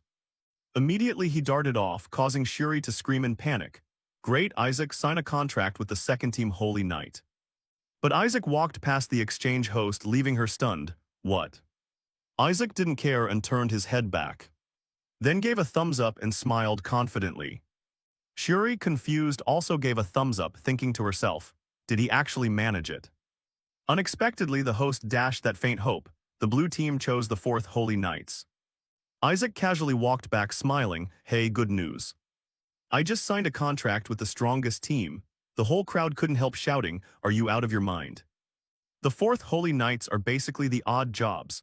They've never been accepted in the Holy Nation and are even forced to act as humiliating messengers. Although their skills surpass even the Royal Knights, they deeply despise the church. A while later, as soon as Isaac returned, he was questioned by Lord Lay. Explain yourself, what on earth were you thinking? Isaac didn't answer immediately but forced a smile, thinking, he looks genuinely angry. Whisper pumped in, even if he tore the house down, he wouldn't be this mad. Realizing the point, Isaac smiled and decided, maybe I should give him the answer he wants to hear. Then he began to explain, if I asked to change the mission, it would disgrace the ESHUA family honor. And of course I don't want that to happen. But before he finished, he was cut off by the patriarch. You talk about honor, he didn't believe it. Still unsure what to do when the patriarch added, you who use dark mana talking about honor. What kind of expression is that, do you think I don't know? I tolerated you because I considered you special, but now I can no longer trust you. Isaac switched into performance mode and trembling said, I truly hate the Dry Demon King so much I want to kill him. Whisper was shocked, wait, what kind of lie is that? Isaac then launched into a tirade. I lost my parents and was cursed, all because of that damned Dry Demon King. Moreover, our family is despised because we couldn't defeat him. I am so ashamed I can't sleep. I will definitely destroy that Dry Demon King. The reason I used the Dry Demon King's power was only to investigate him. I will kill him with my own hands and will do whatever it takes to achieve that. I must protect the Rasua family. If I abandon honor and live on in miserable shame, then the Raswa family will live in disgrace and eventually be only a thing of the past. He added inwardly, so later I can take this family for myself. After hearing this, the patriarch was gradually brainwashed, thinking, the boy truly isn't lying. He nodded in approval. I've always said you don't need to sacrifice yourself for this family. But it seems you really are one of us. You may fail this mission as long as everyone returns alive. If you return safely, I will officially declare you my heir. Achieving his goal beyond expectation, Isaac's sullen face broke into a smile as he replied, I understand, thank you very much, sir. A few days later, on the outskirts of the capital, Isaac excitedly led the ragged kids, saying, it's almost time, we'll meet the knights in this village. Shuri and the kids followed behind in tears, resolved. Damn it, now that it's come to this, we must survive at all costs. Whisper returned from patrol and reported to Isaac, Sir, I've investigated the demon from 14 years ago. Isaac immediately sent a mental query, have you found out who it is? Whisper reported back, it's a demon from the Western Legion. Although not one of the 14 retinue, it might be someone you know. It seems to be an extremely brutal demon that rips apart young priests and eats them alive. Isaac ground his teeth and hissed, that bastard dares to break the laws I set, I'll show him how ruthless I can be. Whisper trailed behind, reminding him, but please be careful, you haven't fully recovered your strength yet. The kids trudged on with difficulty, unaware that Ace had already been hiding nearby. Chuckling with glee, found you, you little turtle brat. Meanwhile, in the royal palace in the crown prince's chamber, the prince's astonished voice rang out. Really, Isaac chose the Holy Knights odd job squad. A servant replied respectfully, it seems he doesn't care about the knights you assigned, sir. He doesn't have much eye for people, it seems. The prince fell silent, then after a moment objected, no, I think he actually has a keen eye. The servant surprised, really. The prince smiled with interest and explained, the knight commander I sent is a half-spirit, meaning he'll be fairly weak against demons. The servant trembled at this, Sir Cylon is a half-spirit, did you send him as a test? The prince rose to deny it. No, though Cylon is weak against demons, his abilities are still very reliable. But Isaac choosing the odd job squad is certainly interesting. Because that entire Holy Knight squad are half demons. The servant puzzledly analyzed, the thing is they're hard to control, haven't they even thrown a priest to the demons before? At the same time, at the blue team's rendezvous point, someone angrily pounded the table and shouted, why aren't they here yet? It's been over 5 hours. Do they want to start trouble with us? The one shouting and radiating killing intent was Derek, commander of the 4th Holy Knights. The others in the squad agreed and grumbled, maybe they're making us wait on purpose because of our bad reputation. If the blue family is late like this, there must be a reason. Those filthy priests can't be allowed to look down on us. Before they could finish cursing, Isaac loomed in, smiling, it's an honor to meet you, Commander Derek. Seems we're a bit late, huh? Suddenly someone stepped up close, startling Derek and making him jump back. He immediately struck with a preemptive tone, I've heard the Blue Faith is strict about punctuality. Do you know what time it is? Isaac sighed helplessly, none of us wanted this. We were ambushed by bandits and my arm even got broken. As if someone hired them to attack us. But I came as fast as I could, it's rude to keep everyone waiting. As he spoke, he stared at Derek. Derek, twitchy, dodged and said, even so you should still be on time, right? Isaac narrowed his eyes and snarled, what, or do you think you're not good enough to accompany us? Derek scowled and retorted, what, are you crazy, you planning to go without our protection? We have nothing to lose, so it's fine if we turn back. Not giving him a chance to withdraw, Isaac cut in again. If you had nothing to lose, you wouldn't have waited 5 hours. If that's really the case, then why are you still standing here? Besides, this is just a simple escort mission, why are you so heavily armed? Are you planning to use us as bait to rescue missing comrades? If you don't need us, then let's part ways right here. Derek's plan was exposed. He snapped and lashed out, shut up. Did that Nighthawk tell you? That bastard dragged you in to sabotage our mission, didn't he? At the name, Shuri startled and wondered. Halak, that's the alias of my 4th uncle. Could he be involved in this? Derek completely revealed his true face, radiating killing intent as he growled. Without you lot, we couldn't enter Graciandia. So I'll drag you along even if I have to chop your legs off. But facing a half-demon brimming with killing intent, Jack stood still and murmured, hey. Beneath his calm expression, his pupils glowed red and he ordered, Sheath your sword now. Derek, losing control, suddenly froze, looking at Isaac as if he saw the dry demon king staring at him. His body trembled in waves, ugly thoughts asking, can't I resist his command? But he's obviously just a kid. Whisper sneered, taunting, with demon blood in him he won't be able to resist you. Isaac smugly transmitted, submitting to the strong is a demon's instinct, that's partly why I chose them. As for Derek, after struggling to control himself he had no choice but to relent and sheath his sword. Isaac pretended not to notice and turned to the kids with a smile, all right, let's go. Shuri snapped angrily, after all this how can we trust each other? Isaac didn't let it in, replying, either way both sides need each other so let's move. This answer drove Shuri mad, what do you mean? Isaac had to explain more carefully. Hunting the demon from 14 years ago and rescuing all the kidnapped people is the goal of both sides. Even if some of them are your comrades, it doesn't really matter. But Derek caught the hint in that casual remark and asked at once, wait, you chose us because you know our comrades were captured. Isaac dodged and feigned indifference. What are you talking about? I don't know anything, they hurriedly said, then we'll come with you. Isaac smiled and replied, of course I knew. A worried kid stepped forward and asked, so what's the plan? You have one right, but Isaac coldly repeated, a plan, how can we trust demons?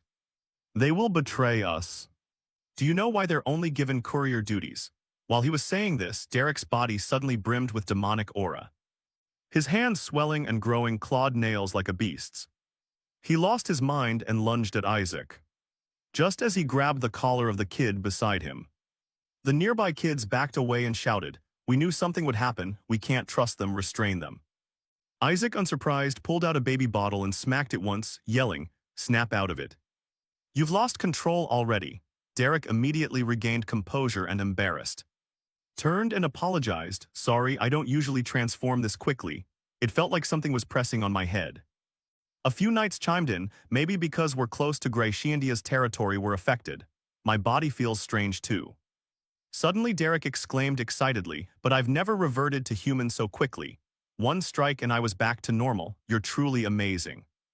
Isaac praised, rubbed his nose and smiled to himself, of course. Because I'm the one who caused it. Doesn't want to waste any more time. He slung on his luggage and led the group, if everyone's ready, let's go. Suddenly a black demonic aura rose from the bag on his back. He slung on his luggage and led the group. Isaac opened it and seeing it was from a small bird showed his annoyance. What is this? Playing dead are you?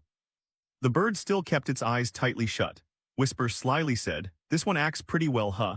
If it doesn't have 30 million it won't open its eyes anytime soon. Isaac got scarier, pulling out a baby bottle and raising it. Should we grant its wish? The bird, startled into jumping up, cursed, damn it, the Blood Lord is ruthless, why send me to find that damned priest? Hearing that title, Isaac froze, surprised. The Blood Lord. You mean one of the high demons sent you? A moment later, Whisper raised a barrier and reported, the barrier is complete, master. Isaac held the bird in his hand, thoughtful. The Blood Lord is one of his subordinates, he must be imprisoned beneath the holy seat. It seems he heard of me and sent this to make contact. Apparently he hid that I'm the withered demon king from this sparrow. Isaac lifted it and asked, do you have any information for me? The bird defiantly replied, I have no information for a priest. But after Isaac squeezed it a bit it changed tone, I'll tell you. About the demon you're about to face. I'm the one who interfered with your consecration ceremony. Isaac frowned and countered, you mean you sent a manifestation of the withered demon king? The bird broke into a sweat and confirmed, yes, I secretly planted a magical device and ordered my minions to kill the priests. That's right, it was me. After absorbing the withered demon king's power, she became strong enough to breach Helen's holy barrier. The Blood Lord said he accepted execution but would absolutely not face the demon named Ash. Isaac heard this and cursed under his breath, that damned Blood Lord. The bird shook its head repeatedly, lamenting, why would he give such valuable information to that damned priest? The Blood Lord believes the current withered demon king is an imposter. He was arrested after telling everyone that the current withered demon king is a fraud. How stupid could he be? Anyway, I heard you absorbed part of the great withered demon king's body, right? Maybe he's waiting for you to enter her domain. If you value your life, turn back. Once Isaac got the information, he released the bird and said, tell him I've received the message. The bird didn't dare look back, only calling out, don't die or my master will be sad. Just then Shuri strode over and shouted irritably, hey, where have you been? We've been looking all over for you. By the way, I'm really proud of you. You ordered food from the local inn for us, right? This made Isaac puzzled. What food? No need to think much, a girl stepped forward to explain. We prepared it to serve everyone, please eat. The scene surprised Isaac a little. But he inwardly smiled. I thought she would wait. Who would have expected she'd come here herself? A moment later, the kids' chatter rose. Hey Shuri, what's up with Isaac? He's overdoing it. But Shuri glanced bored and said, leave him be. Isaac, on the other hand, snapped out orders continuously. There's dust in my water. Get me another glass. I don't like square plates. Swap them. The food is cold, too salty. I hate the sound of your breathing. Stop breathing. Ash, listening to this string of unreasonable commands, could only resentfully comply. Yes, yes, yes. But the knights sided with him and ganged up on her. Our master told you to take a different one. How dare you make him say it again? Ash was annoyed, cursing inwardly. Are these lackeys crazy? Why are they taking his side? But outwardly she bowed and complied. I sincerely apologize. She carried over a bowl of soup, thinking, fine, I'll deal with these nuisances first. Please enjoy. Holy knights, you must be tired. Unexpectedly, Derek blocked her and said, we're hired by him, we won't eat the same food as him. This left her momentarily flustered, but the town is only safe if you are well. I made this for you, please eat. She lost patience inside, swearing, damn it, just eat it for me. She hadn't finished dealing with them before Isaac butted in. Why don't you eat first? How do we know you didn't poison it? Ash looked ugly and turned her head to look at him. Before she could explain, the young knight stepped forward to stop him. Hey, that's enough, I'm completely fine. Why are you bullying her? You have no right to bully her, we'll prove her innocence. No sooner had they finished speaking than the whole group snatched the soup bowls and put them in their mouths. And as expected, they all collapsed unconscious on the spot. Isaac then bared his teeth and stood up, smiling. That makes it easier for me. I was planning to knock them out anyway. Whisper flew over to check and asked, should we call the Holy Spirit to purify them? Isaac, not very concerned, replied, leave them be, they need to learn a lesson. Suddenly Whisper's expression changed, and he reported excitedly. Master, this poison converts holy mana into dark mana. Isaac turned back excitedly. Are you sure? It will turn that disgusting holy mana into dark mana. Whisper joyfully confirmed, definitely, it's a parasitic toxin. Isaac went mad with capitalist thoughts. This means I could build a dark mana farm inside the holy nation. Still exhilarated, he laughed loudly. Now you're surely defeated, brat. Isaac suppressed his excitement and sneered, me defeated? Anyone with power will become my meal. Ash stopped hiding, reverting to her original form and threatened, if you want them to live, follow me, I'll give you the antidote. This angered the knights, who ground their teeth, you bastard. Isaac's body suddenly emitted a holy radiance. Ash, irritated, covered her eyes and shouted, don't resist. Just as the holy light dimmed a bit, she saw Isaac pull out a baby bottle and lunge forward. With a strike that shook the ground, but she easily dodged it. Not wanting to stall any longer, Ash hopped away and called back, that's right, follow me, kid. Derek immediately drew his sword and offered, we'll go with you, ma'am. But Isaac stopped him, no, I'll go alone, I can't leave them without protection. They only survive if you transmit mana to them. This double-meaning remark caused the knights to misunderstand, and they choked up, assuring, rest assured we'll take care of these priests. No sooner had they spoken than Isaac was nowhere to be seen. He dashed off at full speed, thinking, thanks. Because of you, I'll be able to collect far more mana later. Isaac chased until nightfall before stopping. Ash waited and, seeing him arrive, sneered. What a brave fool, you dare come here alone without guards. Isaac gritted his teeth and replied, yeah, real stupid. You talk about eating these humans and don't even know who I am. That made Ash panic. What? His form shifted, demonic aura spreading over him. Isaac ordered, kneel. An invisible pressure descended, leaving her unable to control her body. And she had to drop to her knees immediately. It felt as if she was no longer facing a priest, but the withered Demon King himself. What is this mana? Does this brat carry the Demon King's aura? Surely it's because he ate part of his body, the body of our Demon King.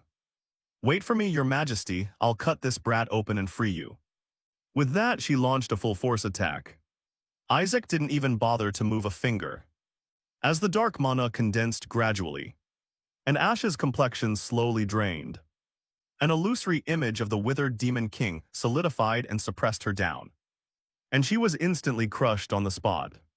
Isaac darkened and muttered, you fool. Let me show you who your true king is. After a while, the place returned to its former calm. Whisper cheered with delight. Master, you're amazing. It's only a level 5 spell, but its power rivals level 7. Indeed, fusing dark mana with holy mana was a genius move. Isaac was also smug, relieved to have reached a new level. Perhaps this is why the gods don't want to become human. At that moment, a sound nearby caught both their attention. Ash trembled, kneeling on the ground, stammering, "You're your majesty." Whisper hesitated. "How should we deal with her? It seems you were a bit heavy-handed." Isaac asked indifferently, "Oh." He slapped his hand out in front of him once. She was so frightened she didn't dare raise her head, begging, "Your Majesty, I have committed a mortal sin. Let me give you the antidote." Isaac coolly cut her off. "Ah, that's for later. Now bring me the holy knights you kidnapped. I'll give you 1 minute, and most importantly, I want full marks on the exam. So besides rescuing the holy knights, I also need proof." Ash went cold, confused. "What proof?" Isaac replied slyly, "Proof that I killed a demon." 2 days later, inside a civilian house. Shuri frowned and complained, "Damn it, what on earth happened to that Isaac?" Derek awkwardly reassured her, "We had someone tailing him, so don't worry too much. Lord Isaac isn't someone to be bullied." But Shuri wasn't convinced and grew more worried. Something must have happened, which is why the mages searched for him so seriously each time. "You should know better, we're not like them normally, are we?" Derek frowned and analyzed. "There were a few bloodstains where we believe he passed, but that doesn't mean he's dead." While they were talking, Isaac stepped in from the doorway and called out, "I'm home." Shuri, as usual, replied, "Oh, welcome." Once their minds caught up, both of them jumped up and shouted, "Hey you bastard, are you all right?" Isaac brought over a blood-stained cloth bag and said, "Here, it's the antidote." Shuri curiously asked, "What's inside?" Isaac answered mysteriously, "Ah, that's very important, so keep it safe." That made Shuri even more puzzled. "What's so heavy?" When they opened the bag, the demon's head made him scream, "What the hell is that?" Isaac shrugged and explained, "Oh, that. The head of the kidnapper, and it's also the proof we'll use to get full marks on the exam." Derek asked, "What about the Holy Knights? What about my teammates?" Isaac yawned and replied, "Ah, the Holy Knights, they're too heavy, so I hid them in the bushes out front. Bring them in quickly." No sooner had he finished when someone pushed the door open. "Commander, our teammates have returned. A few minutes earlier they had found our people, Saul, Ken, and even Jen. They're back." Shuri went pale. "So you actually—" Derek hesitated, "the so-called head of the kidnapper." Isaac cheerfully confirmed, "Yes, I went there and cut his head off." Both of them were startled. "You went alone into a land full of mages. How is that possible? That's absurd." Isaac curled a smile, thinking to himself, "Now I need to come up with a plausible story." He then said, "Actually, they must have heard we'd come on a mission. So they planned to kidnap us and then pretend they rescued us from the demon clan to bargain with the holy nation." "Yeah, right, that witch drugged us. We looked like mages. It seems she intended to drug and sell us to the Arcane Empire. We're too valuable, of course they'd traffic us. Honestly, who would treat others like that, right? I threatened to report this to the Holy See and she cowered, even scared by a kid like me. The Pope really is terrifying. Anyway, I asked where the Holy Knights were detained and everyone knew. I even know the secret path there. Luckily, the Holy Knights were still being kept as emergency food, not yet eaten, so I got them out. A demon was guarding them, but it was asleep, so I dealt with it." Both of them listened dumbfounded. Isaac pulled out a baby bottle and asked, "What, you don't believe me? Want me to reenact it?" Both of them backed away. "Ah no, whatever really happened isn't that important. We believe you." Shuri couldn't help but scold, but that was still too reckless. What if something had gone wrong? Isaac switched to performance mode, pounded his chest and said, "No choice, it's better than facing off against a bunch of mages. If we fought, there would surely be casualties, and as guardians of the faith, I can't let that happen."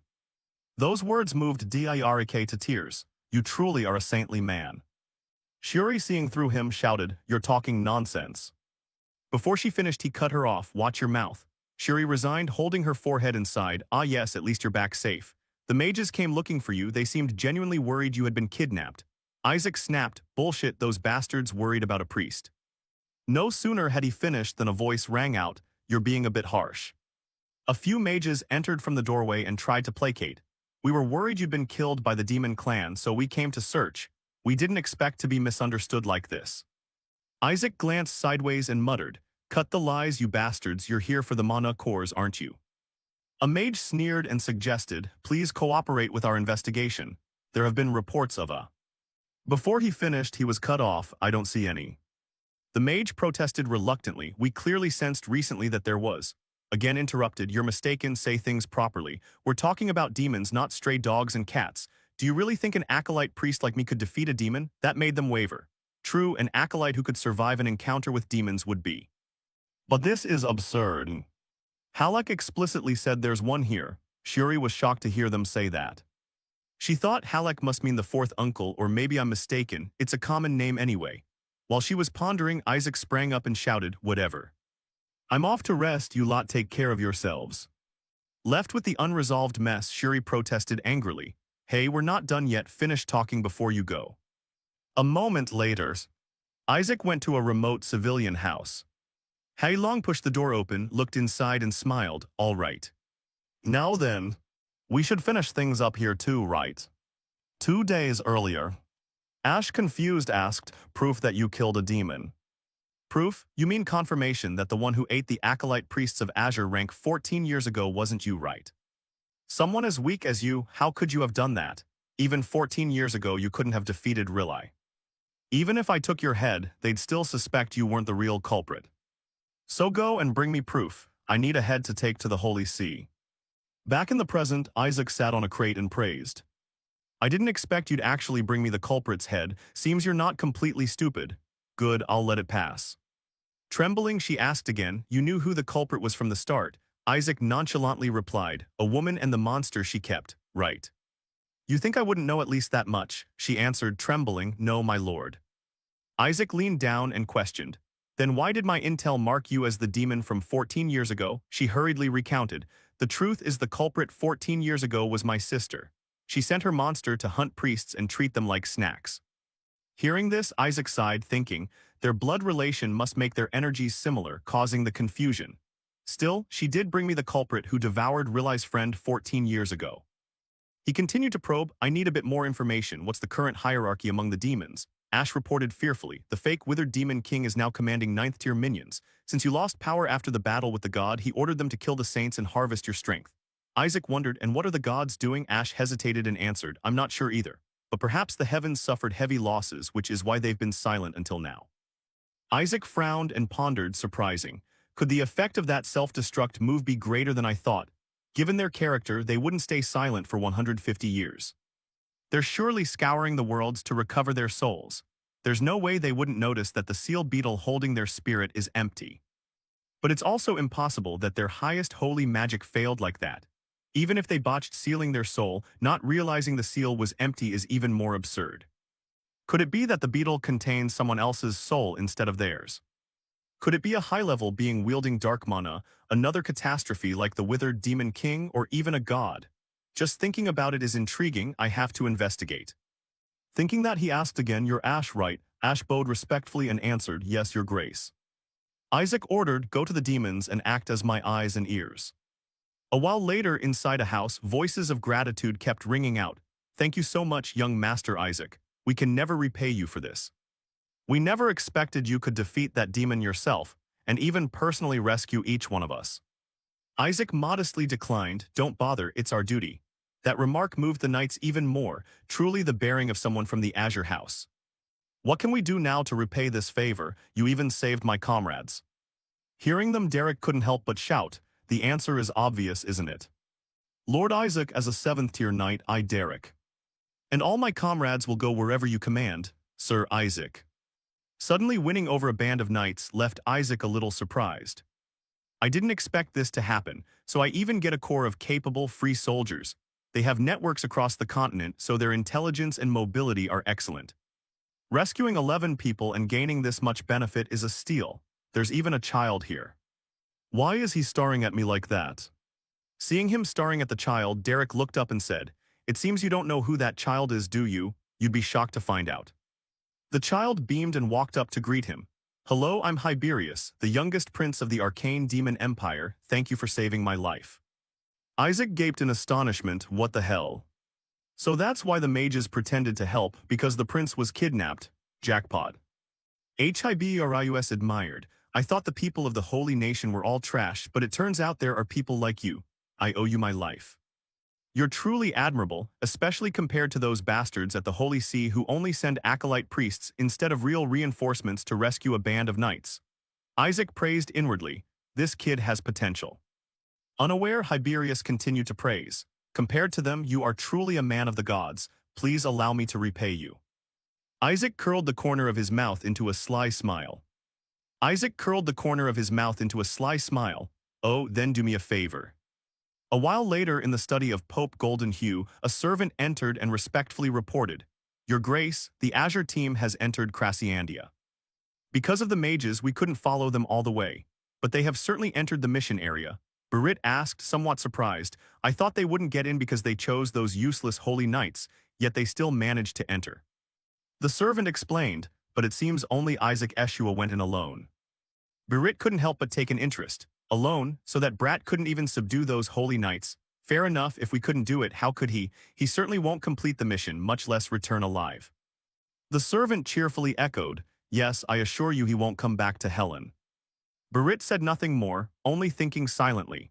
The fourth son of the Eshua family said he'd entertain his spoiled nephews if they entered his area. If it's him, he'll surely use the mages to deal with them.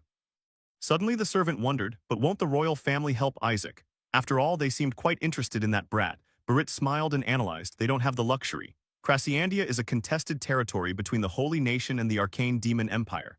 If something there allows the Arcane Demon Empire to gain advantage, it would be a disaster. Even if by some miracle he succeeds, we must ensure he can't return. Clear. The servant bowed, Yes, Your Grace. Everything is going so smoothly that Berit couldn't help but be delighted. I can already imagine those Azure people being ridiculed. Unbeknownst to them, Isaac was also smiling slyly. If that's what they're planning, I'll give them a painful lesson. Allow me to introduce my secret weapon to punish the Holy See, the youngest prince of the Arcane Demon Empire.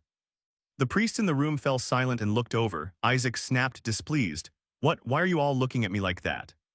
Shuri angrily cursed. Are you insane? What did you just do? Who introduces the enemy prince like that? Unexpectedly, Hiberius was very talented. Hearing the scolding, he scratched his head and laughed. That's why I hid my identity, sorry for startling you. The foolish priest, Shuri suspiciously asked. You didn't kidnap him, did you? Hiberius laughed. Kidnap? No way, Shuri muttered angrily. You're probably the kidnapped one, idiot. But Isaac thoroughly enjoyed recruiting this new kid. With this, the Holy See is doomed. We didn't just rescue some holy knights. This will surely force them to honor us. Shuri was speechless. Aren't we the ones doomed? Suddenly a voice bellowed, the basic rule of politics is to make your opponent indebted to you. If we rescue the prince, the Arcane Demon Empire will owe us a huge debt. Everyone looked alarmed. Why would you say that outright in front of the prince? This madman, unexpectedly Hiberius agreed. Indeed, you truly are a brilliant strategist. The group threw up their hands. Is this kid crazy too? Shuri frowned and pressed. So you plan to publicly claim you rescued the Arcane Demon Empire's prince and return proudly. Isaac lowered his voice. Don't tell anyone yet, that's why I gathered everyone here. The Golden Hue faction will surely set traps to sabotage our plan. So what do you think will happen if the Arcane Empire's prince walks into that trap? The group turned pale at that thought, while Hiberius grew ecstatic and cheered. You're really clever. If you want, I'll gladly jump into the fire for you. Isaac couldn't hide his excitement, rubbing his hands. Let's slap the Golden Hue faction hard. A while later, Isaac sat down to discuss seriously. It would be fine if only we fell into that trap, but what if the Arcane Empire's youngest prince is also captured? Of course, there would be a thorough investigation from both the Holy Nation and the Arcane Empire to find out who is behind this. So the ones who set the trap. The Golden Hue worship group, how terrified would they be? Shuri still didn't trust it and doubted. I get the gist of your idea, but Cardinal Berit isn't the kind of person to act so blatantly as to expose himself as the culprit. Isaac brushed it off immediately. It's fine, he has accomplices. Shuri asked suspiciously, accomplices? Don't tell me you plan to use those mages. Isaac denied, they're troublesome, so I only intend to sabotage their scheme a bit. But if we fight them directly, it could become a diplomatic issue. Shuri grew more frustrated, so what do you intend to do? Isaac bared his teeth in a sly grin. Deceive them, of course. Before Shuri understood, Hiberius jumped up and shouted along, Big Brother is right.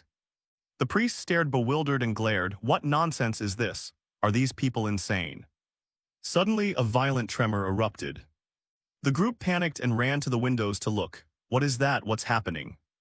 In the distance, a column of black smoke rose, making the priests puzzlingly ask, is it happening at the mage's camp?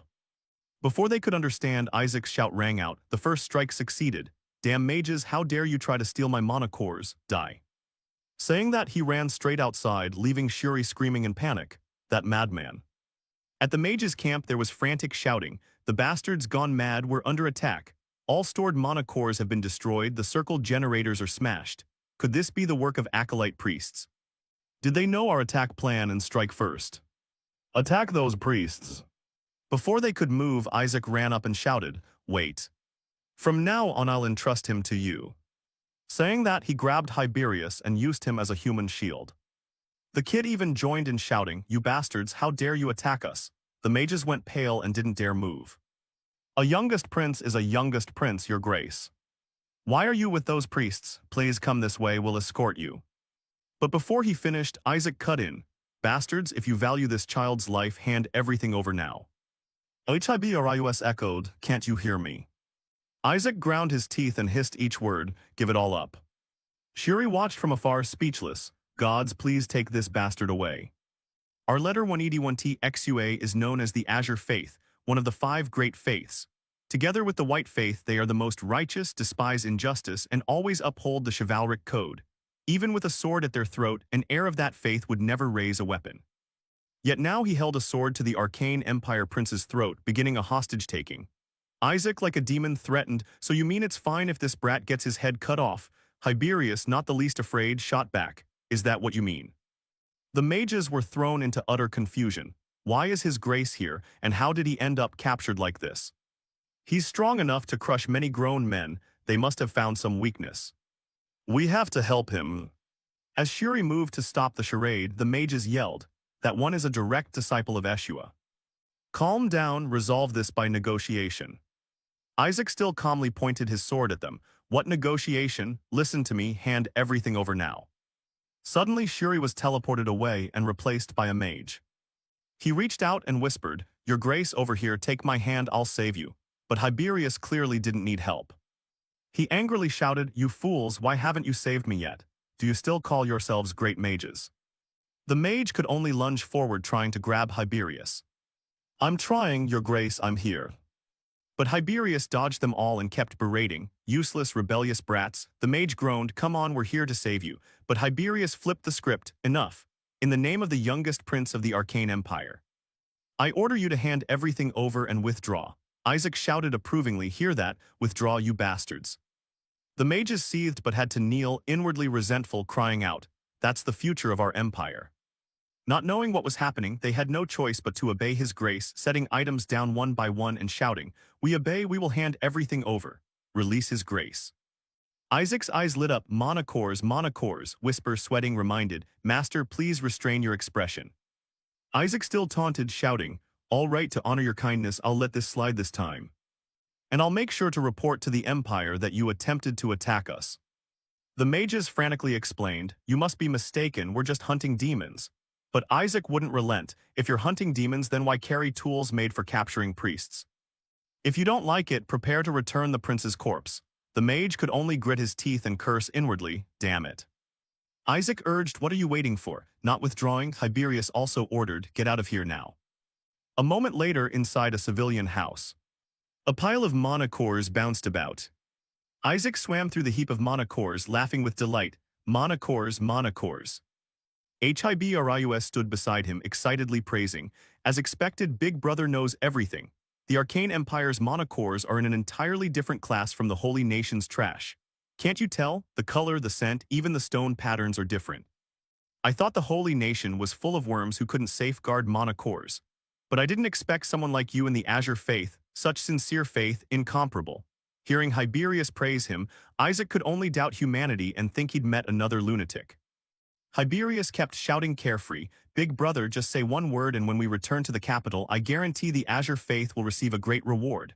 Isaac highly approved. Oh, sounds good. Hiberius added, Big Brother, have you considered enlisting in the Arcane Empire? We won't treat you badly. Shuri, exasperated, this is insane, you two lunatics. He couldn't help shouting, Isaac, I need to tell you something, first wipe your drool. Are you seriously going to tell the housemaster that the fourth uncle is a mage? Isaac didn't bother thinking and said immediately, of course, I need to eliminate a rival for the position of housemaster. Shuri alarmedly argued, if you do that you'll get into big trouble, you've never met that fourth uncle, you don't know his temperament, he's not to be trifled with. If you falsely accuse him without evidence you will really, before she finished she was cut off by Isaac. Innocent, he recalled what the lead mage said and couldn't help smirking triumphantly. That damned mage clearly knew who we were and targeted us from the start. Shuri still tried to reason. The Eshua follower stands out by appearance so he probably recognized him. Before she could praise herself, Isaac berated her relentlessly. What are you talking about? You're hideous, your hair color is garbage, anyone can see you're one of Eshua's. I told you they must have known beforehand. Shuri choked and sulking silently, shut up you bastard. Isaac asserted, clearly that uncle is behind this. There's no way they would know there's a direct descendant of Eshua among the acolyte priests. Snap out of it Shuri, the person you call that uncle just tried to kill you. You think your father will sit still? He must have already raised hell. Shuri firmly denied, he probably doesn't know yet but that uproar has likely. As he said this, he realized the problem, don't tell me that bastard has. Isaac confirmed, yes, I've turned everything upside down. Azure Faith, Imperial House, even the Holy See, everything must be in chaos by now. A few days later at the Holy See, Barit's terrified shout rang out. What did you just say? The priest standing beside him couldn't help repeating. Have the acolyte priests of the Azure Faith returned safely? The servant respectfully confirmed, yes, they're probably on their way to the capital now. We checked, and it seems their numbers are even greater than when they set out. It appears they even rescued those who were kidnapped. The priest couldn't accept it and demanded, what the hell were those mages doing? Barit said nothing, but his face was extremely ugly as he cursed inwardly. That fourth son of the Eshua family and those mages, what did they actually accomplish? Why did that brat come back alive? The servant hesitated, they said they couldn't attack. The priest exclaimed, what? The servant explained that it seemed the prince of the Arcane Empire was among those rescued. The priest staggered back in shock. Who? The servant bowed respectfully and read aloud. The youngest prince of Britannia, Hiberius Britannia. Isaac Eshua also demanded a thorough investigation into those mages. That brat insisted he would find whoever tried to assassinate the prince. Barit understood and ground his teeth in anger. So this is how that brat planned to play me. The prince's appearance changed everything, they'd certainly investigate thoroughly. If so, I won't just be powerless, I could be framed for attempting to assassinate the prince. What bad luck, those two father and son are a disaster. Still seething when another man burst in and shouted, Your Eminence, there's bad news.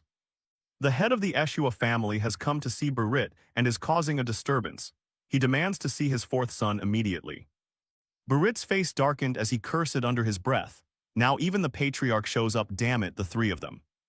At the same time, in the holy nation capital Helen, the head of the Azure Faith received a letter from Isaac reading, Grandfather, I almost died. That fourth uncle tried to kill us with the help of those mages. The head immediately stormed, that brat dares. Thinking of it, Isaac held his head and chuckled, classic him. I knew he's no joke, but I didn't expect him to dare cause trouble right in the Pope's presence. Asily, who had been silent, now spoke, Sir, I truly thank you for avenging my brother. He was murdered 14 years ago.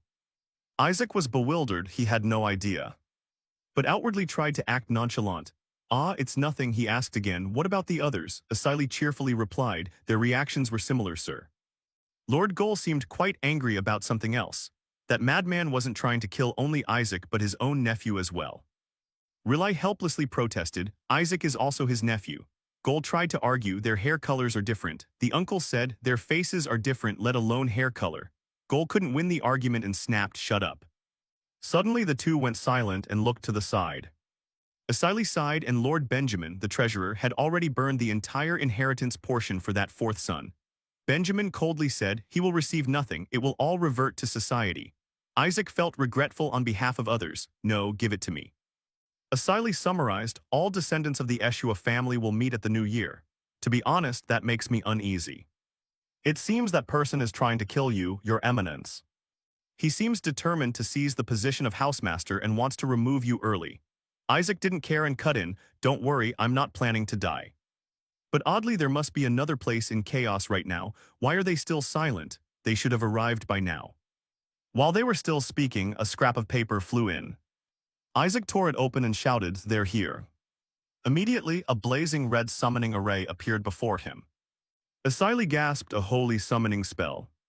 Isaac stared at it, teasing, "You seem to be in a hurry, huh, even resorting to a holy summoning spell." The Scarlet Cardinal stepped out from within, grabbed Isaac by the collar and threatened, "You said you'd show me something interesting." Isaac, untroubled, replied, "It seems my adorable prince of the Arcane Empire is doing well. I thought you'd like him." That remark made the Scarlet Cardinal grit his teeth in anger, and he reluctantly released Isaac's collar.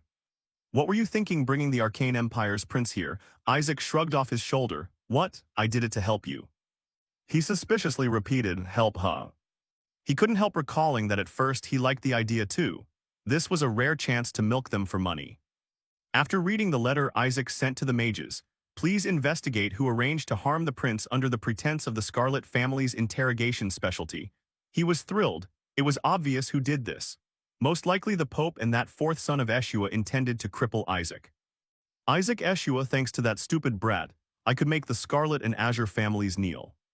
Enough to earn the right to face the 14 loyal companions, even more than that. But when he met Hiberius, things didn't go as expected. The brat wasn't afraid in the interrogation room and turned the questioning back. "Is this how the holy nation Helen interrogates? You call yourselves the holy nation yet act so barbarically. What, you asking my name? What are my rights? Are all priests like this? You dare question Big Brother Isaac? Aren't you ashamed? You lowly lot dare mention the Scarlet family? You damn fools wouldn't understand Big Brother's vision even in 10 more years." One priest, unable to contain himself after the interrogation, said, "Let me go, I will kill that bastard even if I go to the underworld." The man beside him, sweating, stopped him. "Calm down." The Scarlet Cardinal was speechless. That brat, did he request this interrogation just to intimidate the Scarlet family? He didn't want the Eshua family to suffer because of the fourth son, so he presented the prince. "You had no intention of cooperating here, so the Scarlet family will be thrown into complete chaos." "You wicked brat, you dare exploit us." Thinking this, the Scarlet Cardinal growled, "You think you'll get away with this? You think you'll get away with this?" Isaac was quite annoyed to see his people suffer so much trouble, but he smiled broadly and replied, "What, you don't look troubled at all? Don't you enjoy savoring the pain of your subordinates?" The Scarlet Cardinal paused for a moment and broke into a wild smile. Strange, no one has ever noticed that before. An invisible pressure radiated around him. Asili couldn't bear it and fell to his knees, the Scarlet Cardinal's tone turning grim. "Did the head of the Scarlet family tell you? What do you know? Making an acolyte priest disappear isn't that hard. I wonder who told you." But Isaac wasn't afraid of such threats and cut him off again. "If you're pleased, then pay up." Cardinal Leon Sepet. He curled his lips and reached a hand toward him threateningly. "Looks like you haven't learned anything except how to hurry yourself to death, huh?" Asili, terrified by the scene, shouted, "Run." But Isaac coolly snatched the object from his sleeve and proudly displayed it. "Thank you, sir. That is more than enough payment." The oppressive aura finally dissipated. The Scarlet Cardinal bowed and asked, "By the way, I'm curious, did you personally take down that monster?" "How could an acolyte priest accomplish that?" Isaac smiled. "That's a family secret, Your Eminence. Unlike the Scarlet family, yours seems rather poor at monster hunting, so I'm not surprised you're curious. That's also why your son got beaten to a pulp." The Scarlet Cardinal, provoked, didn't take it to heart. He just smiled and turned away. Muttering inwardly, "What an insolent brat." Isaac didn't bother to see him off. He waved and grinned, "Travel safely." Only then did Asili rush forward in alarm and ask, "Are you all right, young master?" She angrily watched the Scarlet Cardinals retreating back and fumed. Why are people of the Scarlet family always so unpleasant? He sighed helplessly because their head is always some lunatic. She then noticed the object in his hand. Isaac asked, "But what is that?" His expression darkened as he looked at the card and said, "A pass to the Holy See's prison." He thought to himself, "With this I can visit my subordinates." The next day at the Orient Evaluation Council, the attendees curiously discussed, which team will achieve the king rank in this test? Of course it's the Orient team. There's never been a case where they didn't take king in their exam. The Scarlet team even lost to the Azure team. Hearing this, the Scarlet Cardinal clenched his hand and cracked the wine glass. At that moment, footsteps sounded and everyone's attention turned. The acolyte priests are arriving. Whose team is it? It's the Azure Faith. It's Isaac Eshua. Seeing Isaac enter, the Azure kids behind him went furious, tearing at their hair. Why doesn't he just die? How many times have I nearly died because of that bastard? Isaac snapped irritably, I can see everything, you bastards, smile for me or else. Before he finished, they obediently grinned like puppies.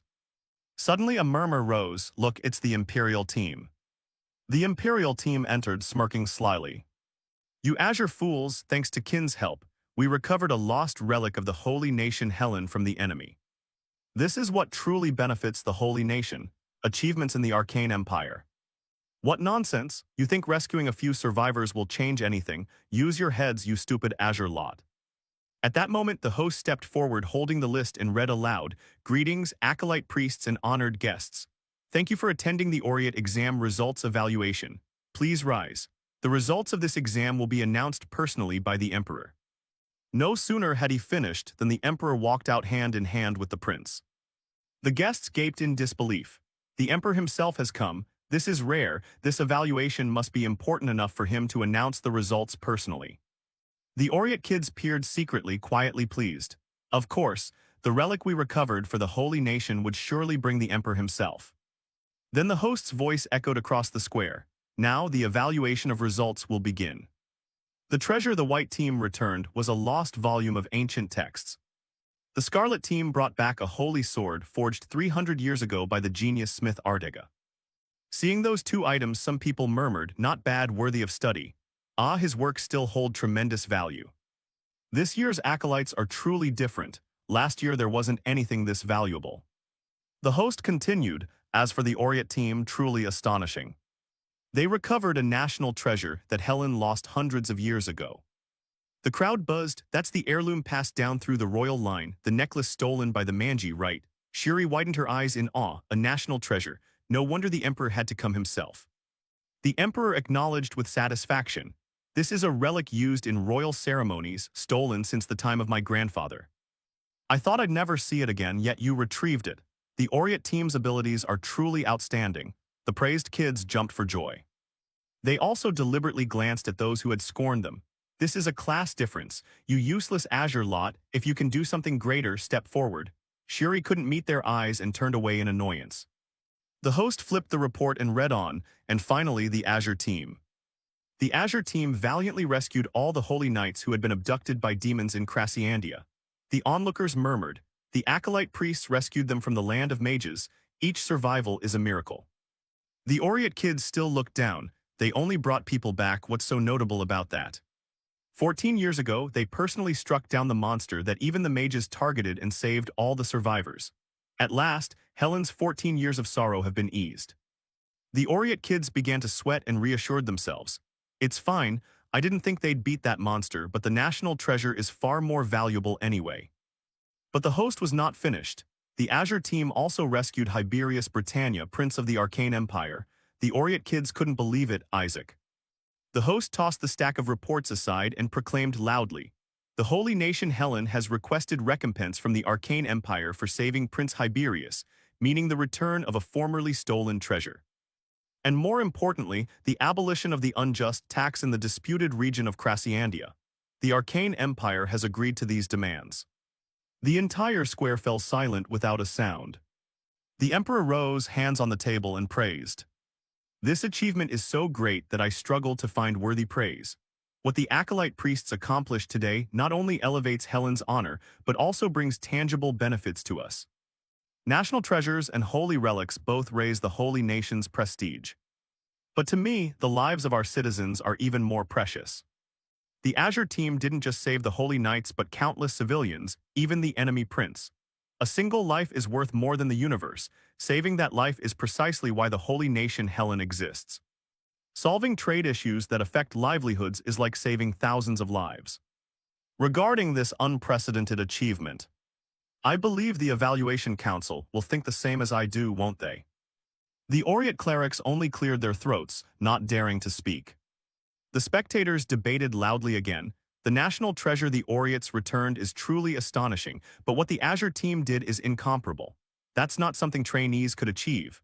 Above all, the Azure team reaffirmed the true purpose of the clergy. To protect the weak and serve the people. That is the essence of a cleric. While other teams only brought back items to restore former glory, whether by accident or intent, the Azure team has done great service for Helen. Kina, seated above, ground her teeth in anger. If it weren't deliberate, how could Isaac have done all these things? Because they saved the people, the Oriats had no choice but to award the king rank to the Azure team. Everything unfolded exactly as Isaac had planned. To calm the discussion, the Emperor stepped forward and announced, "Then I will declare the final results. This year, the trainees have demonstrated outstanding talent, especially the Azure team. Despite dangerous missions, they did not give up and risk themselves to save their comrades. That achievement will serve as a shining example not only for their peers, but also for their elders. Therefore, the winner of this Oriat exam will be the Azure team." The kids, hearing this, embraced each other in joy. A while later, in the Azure team's dormitory, the head of the Azure family walked quietly down the corridor. His face flushed with excitement. "I only told you to return alive, but you did very well. Isaac, perhaps the boy truly can become a saint and bring honor to the family. His temperament is problematic, but with proper guidance he can surely be corrected." Thinking this, he gently pushed the door open. The sounds inside immediately spilled out. "An air, it's nothing special. Just babble a few words about comrades, recite some doctrine, say what the head likes to hear, and it'll be as easy as pie. Don't worry about taking the king rank in the Azure exam.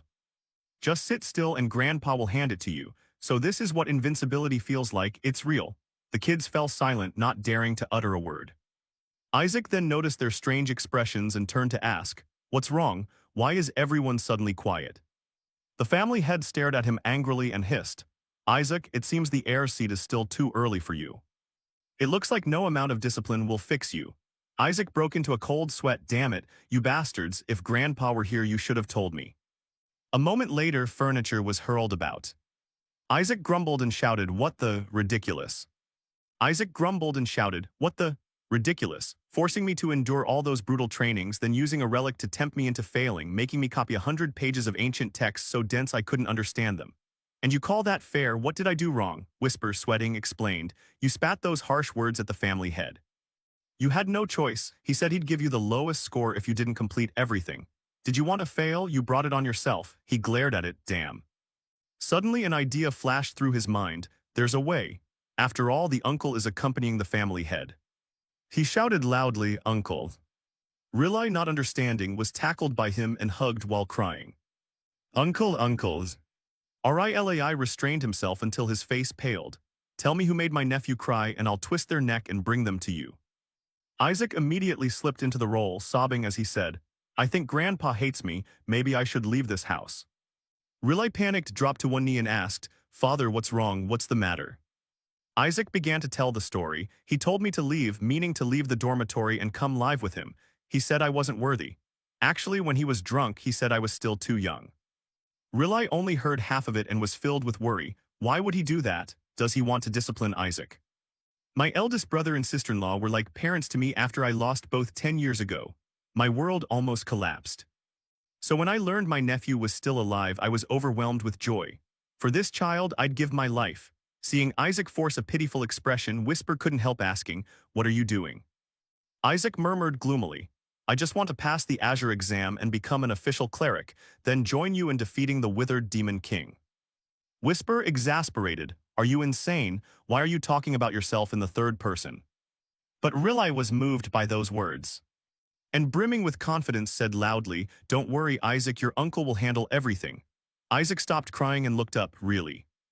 Rilai patted his chest and assured him, "Of course, I will help my beloved nephew get through that ridiculous test as easily as turning my hand. It's nothing, don't worry." No sooner had Isaac finished speaking than Rilai sprinted off. Whisper doubted, "But the exam is tomorrow. Can Rilai really pull it off?" Isaac was confident. "If it's uncle, it's no problem. Besides, there's a more urgent matter. I must see my subordinates before they're executed." The next day, Isaac went to the Holy See's prison. A jailer checked the pass, handed it back and said, "Confirmed. This is indeed a pass issued by Cardinal Scarlet. You may see them after 14 days. Isaac, like a little demon, grinned and took it. "You do have power, it's tempting." But he wasn't satisfied and bargained. "The executions are in less than a month. Are you going to let me admire those severed heads?" "Reduce it to 1 week. The jailer panicked. "That's impossible. Security procedures require at least 10 days. Being allowed to meet them is already fortunate. Before the jailer finished, Isaac lowered his demand, 5 days. The jailer went mad. I said no, 3 days then no, or should I go in right now? The jailer flustered as he tried to dissuade him. Tomorrow, no earlier than that. Only then was Isaac satisfied. He shoved him aside. Fine. The jailer was perplexed. Why did the family head give that pass to this madman? Seeing Isaac turn to leave, Whisper asked curiously, "Weren't you coming to see them now?" He smirked and replied, "No, I need to take something after I get the king rank in today's exam. Going tomorrow is better." The Azure exam, Rilai said he'd easily get his beloved nephew through. Whisper mocked, "Beloved nephew." He was immediately scolded, "Shut up." "I wonder how easy the test will be." Whisper got excited too. If it's RILAI, he'll probably turn it into child's play. And so the day before yesterday arrived. The host cheerfully introduced, "Welcome, acolyte priests participating in the Azure exam and all guests here to watch. The final task of the Azure exam is to slay several monsters." Isaac's face had been sullen and green since he entered, while the acolyte priests cheered when they saw the prompt, "Piece of cake." "What? Why is the test so easy? So you really spoke with the family on our behalf, didn't you? If we still can't pass this, we might as well bite our tongues and die. Not to mention, the monster we have to defeat is just those withered ones." The wizards were still trembling in the center of the arena. Seeing Isaac arrive, they excitedly told each other, "It's our king, he's come to see us, come to see us. Where have you been all this time? He's come to save us." Whisper watched this and muttered in dismay, "Looks like brothers will turn on each other." Isaac silently cursed that bastard Rilai. Rilai, unaware, was extremely pleased with his feat. "It's all for my beloved nephew. Good luck." Isaac the Withered. The name alone makes me want to cry. Weak as a slug, dumb as an ox, easily overlooked but easily exploited. Basically, they are the untouchable class of the demon world in cleric exams. In noble lessons, even children's festivals, they're often summoned only to be slaughtered by bone rank spells. And if they die by a bone rank spell, it's essentially a straight trip to hell. When they die, they restart from 0. And then resurrect at level 1. When Isaac first came to this world, he repeated that process so many times the gods got sick of it. "You died again? This is the 43rd, 721st time already." Recalling this, he bitterly cursed, "Damn clerics, before me, the great withered demon king, and you dare summon these pitiful souls." The wizards innocently clicked their bones to each other. "Where are we? Where are we? Don't know, but our liege is here, our liege." The kids excitedly cheered. "Isaac, use the bone rank spell, then you can send them to hell." "Yeah, they mean nothing against that holy magic piece of cake." Isaac fumed inwardly. "Bone rank?" Whisper also urged. "Bone rank is the most basic spell, just use it." He rolled his eyes and scolded in his head. "I've died millions of times because of that damn bone spell. And now you tell me to use it on these kids? Are you insane?" "You bastard Rilai." The wizards cheerfully ran over. "It's the liege. He's come for us. So happy, so happy." Soon a thud rang out. The sight left the kids dazed, while some wizards licked Isaac's body in greeting. "Why did you disappear so long? At last you've come to see us." Isaac sighed helplessly. "I know you're happy, but you're heavy." The kids looked on doubtfully. Are they attacking? Are they trying to crush him to death? But why do they look so happy to see him? Facing the expectant wizards, Isaac had to resort to a last resort. "Damn it, if this fails, my identity will be exposed. I'll pull their mana cores so they lose their combat ability. If I return their mana cores afterward, they'll be fine." Just then the host shouted, "The test begins. In this test, you must absolutely not touch their mana cores. Clerics must use bone rank spells to turn them to ash." The plan collapsing at the last minute drove Isaac mad, and he cursed inwardly, "Damn these clerics." The squad captain up in the stands winked in encouragement. "Young Master Isaac, we've prepared everything this easy. Remember to take first place." Isaac grew even angrier. "Damn the Eshua family, I'll wipe you out." The spectators in the stands discussed, "Just using bone rank spells to pass? This is truly the easiest test in history. Indeed, bone rank alone is already overpowering for undead creatures. They should have increased difficulty by requiring clerics to extract their mana cores. Like this, even a newborn could pass." Isaac punched the wizards away and cursed inwardly, "These damn dogs are worse. I'll never use that shitty bone spell. I'll handle them with normal offensive holy magic. Damn it, sorry little ones. Even ordinary holy spells will be lethal to undead creatures, but it's better than sending you to hell." The wizards were knocked back but eagerly looked toward him and cheered, "Oh, the liege is looking at us, looking at us. Oh, liege, what should we do now? Tell us." Oh, just seeing the liege makes us so happy. Isaac collapsed to his knees on the spot. I can't do it. The kids gaped in disbelief. What? Shuri clutched her head and cried, even children can do it, why can't you? Isaac felt drained and insisted, no, I can't. Some wizards rushed over anxiously to ask, Your Majesty, are you all right? Have you run out of mana? Or should we take you to Dragonfire to restore your mana? Isaac snapped back irritably, I'm not a wizard anymore, I'm a human thrown into the fire. It hurts. The soldiers above stared and asked each other, what did he just say? Not a wizard but a human. Could it be he regards them as humans? Isaac startled and looked up at the stands. The people there stroked their chins and murmured, well, wizards used to be human. The boy doesn't want to attack beings who were once human. Maybe he wants to save the humans who have become monsters. Indeed, the Azure Faith protects all things from demons. He's the son of the saintess, truly a noble heart. Public opinion suddenly shifted into praise. Shuri could only clutch her head in despair. You people are crazy, there's no way that guy is thinking of anything noble like that. He had no choice and volunteered, stand aside, Isaac, if you won't do it, I will. Before he finished, Isaac punched him in the mouth. Stop. He glared around in anger, thinking, if someone else uses bone rank spells, they'll send them to hell. I can't let that happen. No more joking, Isaac gathered mana into his palm. Pressed it hard to the floor and shouted, bone rank. A magic circle of light flared up. Isaac tensely told himself, I must aim so I don't hit them. From the stands, people stared at the mana covering the area and exclaimed, that's bone rank. I've never seen one this large. The wizards trapped inside joyfully cheered. What is that shimmering thing? We don't know, but it looks beautiful. Isaac's face darkened as he commanded, Dark Shadow Lick, hide them all within the shadows. The Dark Shadow Lick appeared and acknowledged, as you command. Immediately the wizards were swallowed whole by darkness. Moments later the mana dispersed, leaving a normal view. Those above wondered in confusion, what's going on? Those wizards, they're all gone. Did Isaac wipe them all out in a single strike? Amazing. At this level he must be at least on par with bishops. He truly has the makings of a holy man. Hearing that, Isaac gritted his teeth and cursed inwardly, you rotten clerics, I will eradicate every last one of you.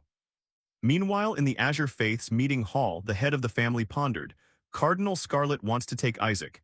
He believes Isaac will summon a fiend during the sacrificial rite. If the boy can summon even a mid-tier deity, I'd be more than satisfied. Goal interjected grimly, if father knew which deity had chosen Isaac, fainting would be the least of it. The family head jumped, worse than a fiend. Goal asserted confidently, completely incomparable. The family head grew more frustrated. Damn it, just how rotten a god will appear. Rilai was perplexed too. Could that god be at disaster level? After a few minutes' thought, the family head sighed and made a decision. Bringing Isaac home and re-educating him is top priority. I've already sent someone to him, there should be feedback soon. No sooner had he finished than someone opened the door and announced, My lord, I have just returned from visiting young Master Isaac. Young Master Isaac is currently on his way to the Holy See prison. Those words struck the three in the room like a thunderclap. The family head lost his composure, bracing himself to stand. Why there? That's the Scarlet Factions area. The boy doesn't even have the right to enter there, does he? The messenger explained further. Cardinal Scarlet gave the young master a pass. The family head struggled to restrain himself, veins bulging. That bastard, does he intend to lure my nephew with cheap tricks? RILAI and GOEL panicked, unsure what to advise. Father. The family head's eyes burned red as he roared. Does he think I don't know trickery? We will go to the Holy See prison right now. Meanwhile, at Isaac's location, he walked as if in a trance. Seeing his master like that, Whisper could only console. We're at the Holy See prison, why are you still so upset? Isaac, still downcast, replied, I'm defiled, I can't believe I used that filthy bone magic. Whisper changed the subject, but isn't everything okay now? Did you bring the reward from the test? Isaac sulkily reached into his pocket and produced it. I did all this for that, of course I brought it. Seeing the item in his hand, Whisper asked, It's just a cord, Isaac explained. It's a cord that can remove demonic energy, a precious item that frees people from addiction to demonic aura. For me, it also helps hide dark mana. Whisper understood and beamed, so you plan to hide your mana before entering the prison. But Isaac hesitated. There shouldn't be anyone around before we go in, right? Whisper checked and confirmed, within my sensing range there is no one. Isaac snapped his fingers in satisfaction, all right, let's go. The wizards that had been imprisoned were immediately released and each joyfully shouted, "Master, we thought we'd never see you again. We love you." Before they could finish expressing themselves, Isaac ordered, "Darklick, take them home." The wizards wailed and begged, "Master, what did we do wrong? We'll do anything you tell us, please don't abandon us. Can't we stay with you?" Isaac snapped irritably, "If you stay here, you'll be wiped out." "You fools, do you think I want to do this? Make sure you return them home safely." The Darklick obediently accepted the order, "Yes, master." Isaac turned away at ease, "All right, let's go in now." Suddenly he froze and looked down to see a small wizard clinging to his waist. He shouted, "When did you crawl in there?" The small wizard clung and pouted, "I don't want to be away from you again." Whisper sighed in exasperation, Its mana is so weak I can't even sense it." Before he could deal with it, a soldier approached and called, "It's time for your meeting." Isaac's face darkened. "Why did they come so fast? Do you know how hard I work to keep these wizards alive? If they're captured, they'll be wiped out. There's no other way." He had to tuck it into his sleeve and ordered, "Hold on tight, absolutely do not poke your head out." As Isaac approached, the soldier made way and stepped aside, "Please come in." Isaac smiled arrogantly and strode forward. 50 years ago, the Holy Nation captured a ninth-tier demon. That demon infiltrated the Holy Nation alone to reclaim the corpse of the withered demon king, but the clerics took that corpse as a hostage. In the end, the demon voluntarily knelt to guard its master's corpse. The capture of a pureblood primordial demon shocked the entire continent. That's what the records say. Hearing Whisper's tale, Isaac realized immediately, so it really was you, the Blood Lord melted wax. Suddenly Whisper peered forward and shouted. But everyone could see the scene before them and angrily scolded, "You call this a visit, you bastards?" Whisper was kicked all around, he couldn't even be seen through a telescope. A soldier stepped closer and taunted, "You should be grateful we showed you this much." Isaac wasn't fazed, he pulled out his pass and barked, "Fine, piss off." The soldier, unsure what to do, cursed under his breath, "Bastard." The other soldier suggested, "Then we need to search you, we're sure there's something suspicious. Please cooperate." But before they touched Isaac, his mana flared up and he said coldly, "Hey. If you touch him, you'll die." Both recoiled hastily. "Ash, what is this pressure? Damn, I can't move." Isaac gritted his teeth and spat, "How dare you doubt a descendant of the Eshua family? If you touch him, I'll treat it as a declaration of war against the Eshua family." "What do you intend to do to a child? Want me to bite my tongue and die? Don't believe me? I'll do it for real." Both had no time to retort and frantically waved, "Sir, please don't say things that can be so easily misunderstood." Isaac continued to threaten, "Do you think he will just sit quietly?" One cowardly man turned to persuade his comrade, "If it's Rilla, he'll definitely start a war. Didn't you forget he once boasted about his grandson's first poop?" The other trembled, "But the family head told us to investigate this boy's motives. For now, let him pass. After all, the family head gave him the travel order." After convincing themselves for a while, one cleared his throat and concluded, "Understood, come with me."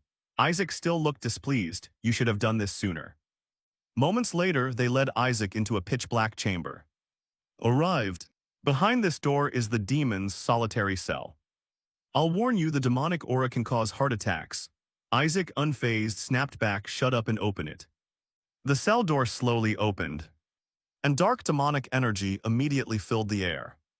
The face of a demon gradually appeared, and upon seeing Isaac's group it roared madly. The two soldiers asked each other in confusion, "Why is it acting like that? It's always been so calm." The demon grew increasingly enraged.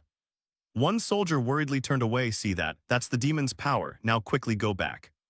But Isaac showed no concern, rubbing his nose and smiling inwardly, "He's still strong, huh?" Seeing that, the two soldiers were furious and cursed under their breath. "Is that kid smiling at that massive demonic aura? Is he insane?" Isaac cheerfully remarked, "It seems he thinks we were captured by the clerics." Whisper leapt up to explain, "This one has completely lost his mind. We weren't brought here by capture, we were forced to come."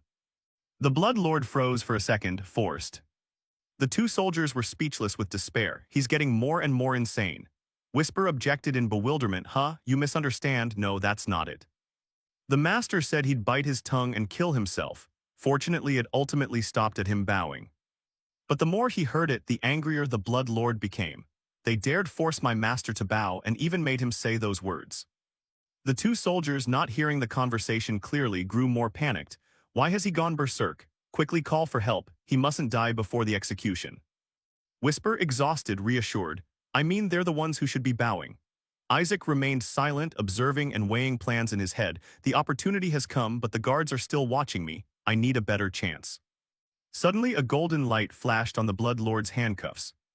Isaac thought in a panic, damn, the Pope's power has activated. He'll die before I can save him. Should I use a spell to draw attention? But if I use it now, I'll definitely be detected. Not knowing what to do, the small withered crawled out and offered, Master, let me help you. Isaac delighted, oh my beautiful little darling, go, your size can slip through the bars easily. Give him that stone and he'll break the cuffs. You have so little mana you won't be detected. I'm counting on you, little withered.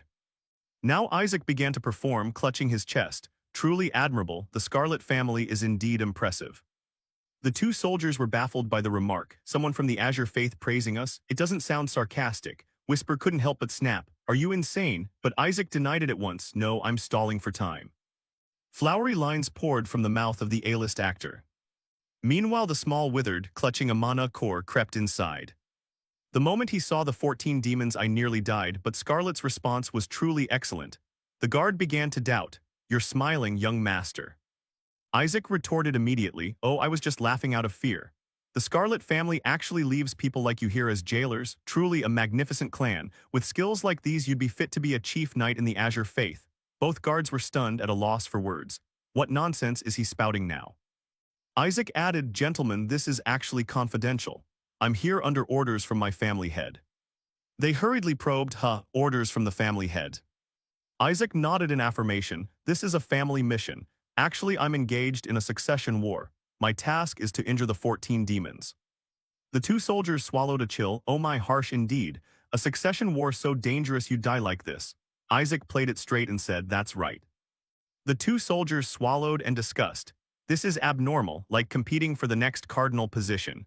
Who's crazy enough to assign a child to wound the 14 demons?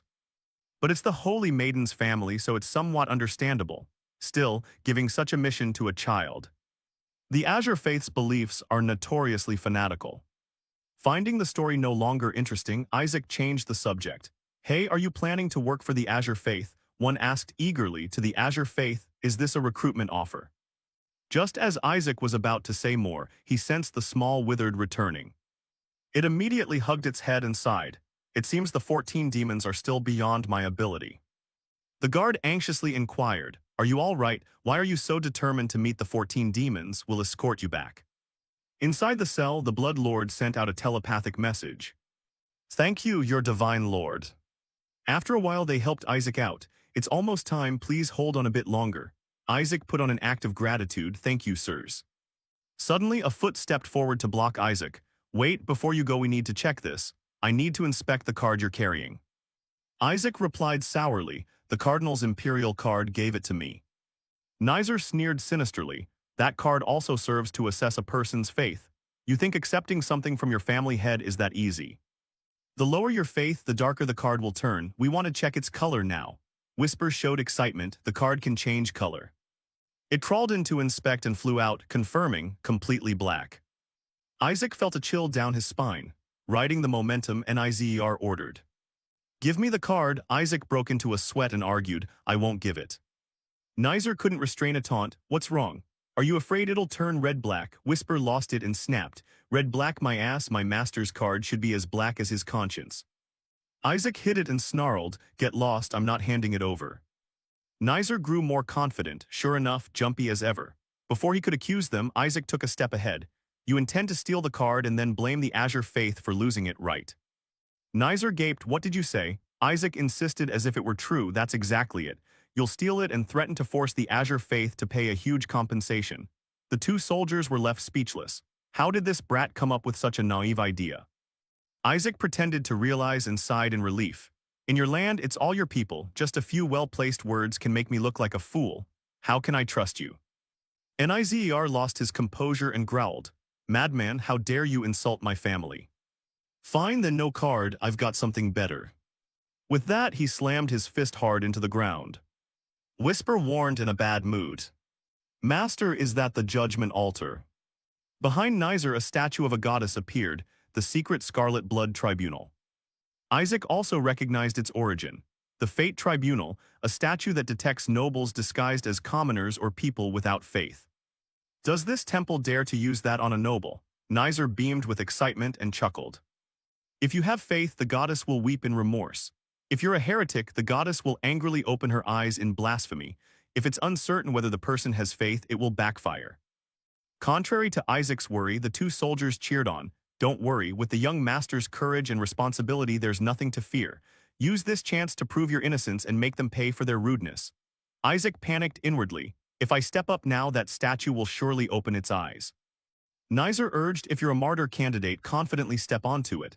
Isaac refused to argue and snapped, why should I obey you? Nizer threatened, if you don't want your name erased from the Azure Faith's rolls, get up there now. That made Isaac a bit surprised. Erased from what? Don't say much. Do you think the Azure Faith is easy to bully?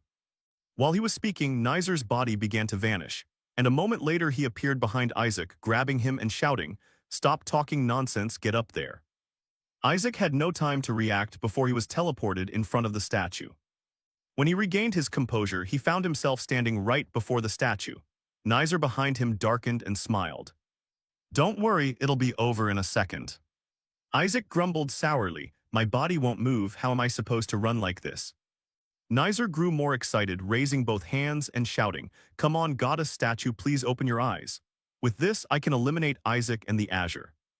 No sooner had he thought that than the statue began to shed blood tears. The sight made the nearby guard unable to hold back a shout. The goddess statue is crying blood, isn't that something only a cardinal can cause? Nizer couldn't believe it, eyes wide. Impossible, how could he possibly have faith?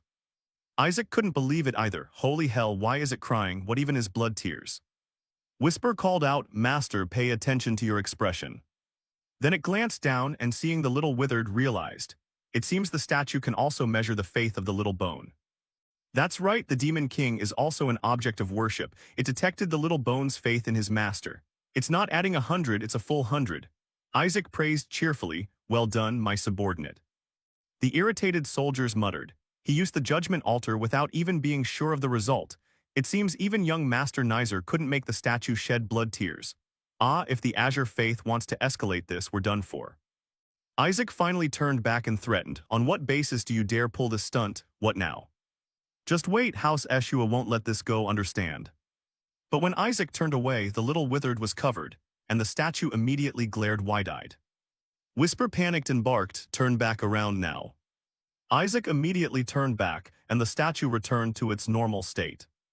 Isaac clutched his chest and sighed. What's with suddenly opening its eyes? Whisper explained, don't turn your back like that, you must let the little bone face the statue. Nizer seized the opportunity to accuse, ha, I knew it. You all saw it clearly, right? The statue opened its eyes. The goddess statue has opened its eyes.